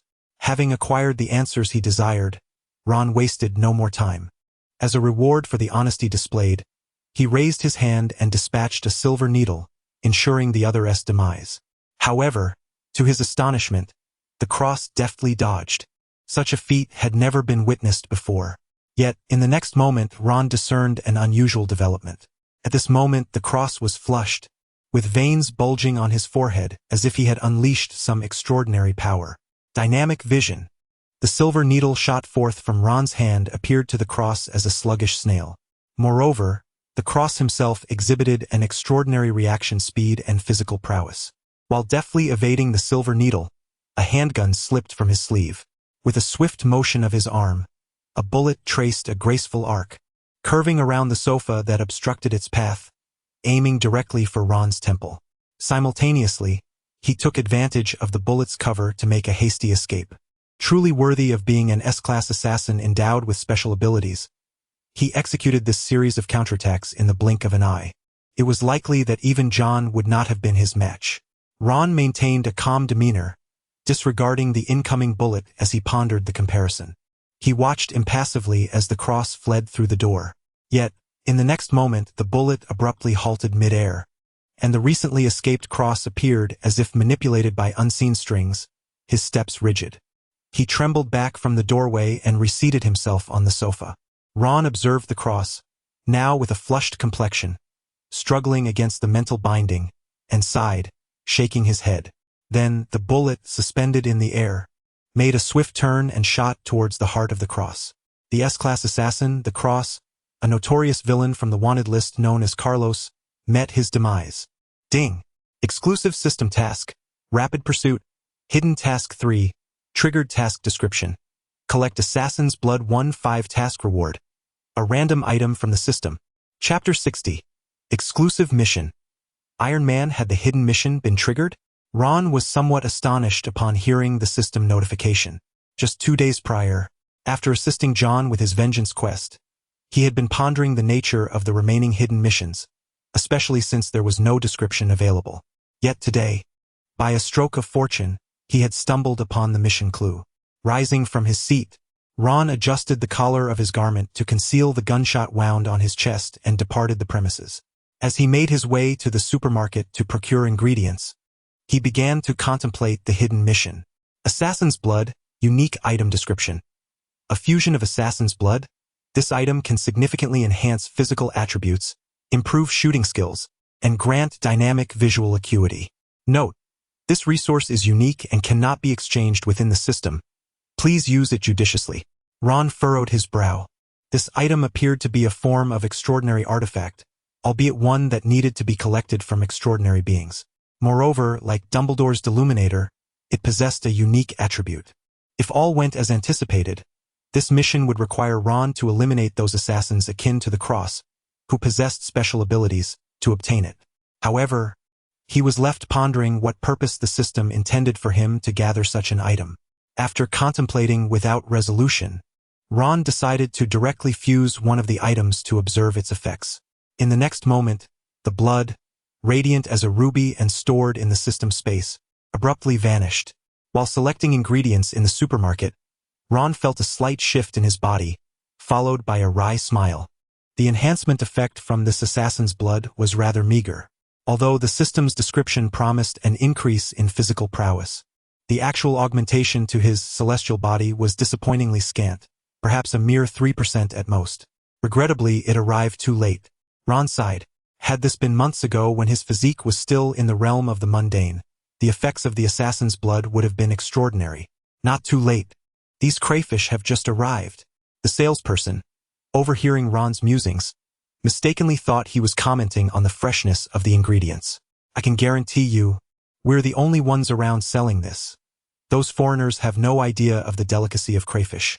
Chuckling at the misunderstanding, Ron purchased a few pounds and acquired additional ingredients before leaving the supermarket. As he stepped outside, a bee happened to fly past him. With a spark of thought, Ron raised his gaze to the bee, observing the fine hairs on its body and the movement of its wings. While not perfectly clear, he could discern the rhythmic fluttering of its wings. Notably, this was achieved without activating celestial body, relying solely on his focused vision. Dynamic vision. Ron nodded. It seemed that, in comparison to his physical attributes, the enhancement of his sight had multiplied exponentially, providing him with an unexpected delight. Subsequently, Ron found an unoccupied alleyway, opened a portal, and returned directly to his doorstep. He had already spent too much time after work, and if he were to take a vehicle, he would be pressed for time to prepare dinner. Only the unfortunate Nitrogen Zeus must drive himself home. One wonders when General Snow will finalize the documents for the aircraft. Ron entered, carrying the ingredients, only to be taken aback by the scene before him. "Tony, what brings you here?" he exclaimed, as he beheld Tony Stark engaging in lively conversation with Mrs. Kent, who was laughing heartily at something he had said. "Didn't you invite me for dinner?" Tony winked at Ron, adding, "Why did you buy so many things? A simple homemade meal would suffice." "Of course," Mrs. Kent replied, immediately rising to take the ingredients from Ron. "When the boss comes over for dinner, one must prepare with care." Hearing this, Tony tugged at his collar, feeling a bit guilty as he took a bite of a cookie. However, his expression changed dramatically after just a couple of chews. He struggled to swallow it down with the coffee beside him. Ron chuckled at the sight, thinking it served him right. The cookie was a special creation for his mother. Infused with healthful herbs, its taste a blend of sweet and slightly bitter. An acquired taste, indeed, suited only for palates dulled by age. Eric, Mr. Stark just praised your work ethic. Mrs. Kent beamed with pride, continuing, "You should keep Mr. Stark company while I handle these." Ron obliged with a smile and moved to the sofa, his expression turning somewhat inscrutable. "Tony, don't tell me you came to my house just for a free meal." Tony shook his head, replying, "You've got it wrong, Ron. It's not that I came for a free meal. It's that Happy came along." Just then, the sound of a toilet flushing echoed from the adjacent bathroom, and a tall figure stepped into the living room. Happy shook his wet hands, and upon noticing Ron's disapproving gaze, his face paled.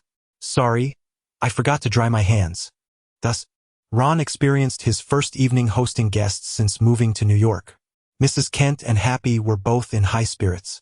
The former celebrated her son's professional achievements, as it was quite noteworthy for the head of such a large corporation to visit their home, indicating Ron's importance at work. Happy, on the other hand, was thrilled at the prospect of indulging in delicious food, particularly the sweet and sour pork knuckle, which perfectly suited his palate. The steamed crayfish was also delightful, especially when paired with mustard soy sauce. Slow down. No one is competing with you, Tony remarked, wiping his mouth and setting down his napkin before sipping his coffee. Given Mrs. Kent's advancing age and smaller appetite, she had already left the table, satisfied after Ron's urging, to watch television in the living room. With only 3 of them remaining at the table, Tony felt no need to conceal his true purpose for being there. As he put it, General Snow, in gratitude for his assistance, had referred a business opportunity to Stark Industries, a procurement deal for equipment at a military base in the Middle East. This is undeniably a lucrative opportunity. Not only is the procurement volume substantial, but the payment is also remarkably prompt. As long as the samples brought for trial pass inspection, payment is made on the spot. Such is the financial prowess of the station troops. Thus, Tony hesitated to articulate further. So, you wish for me to accompany you? Ron remarked casually, perceiving Tony's assumption of his role as either a personal physician or a bodyguard.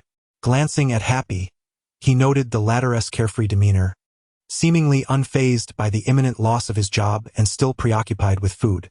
Brother Ron, please lend me your assistance. I assure you, you will not be left at a disadvantage.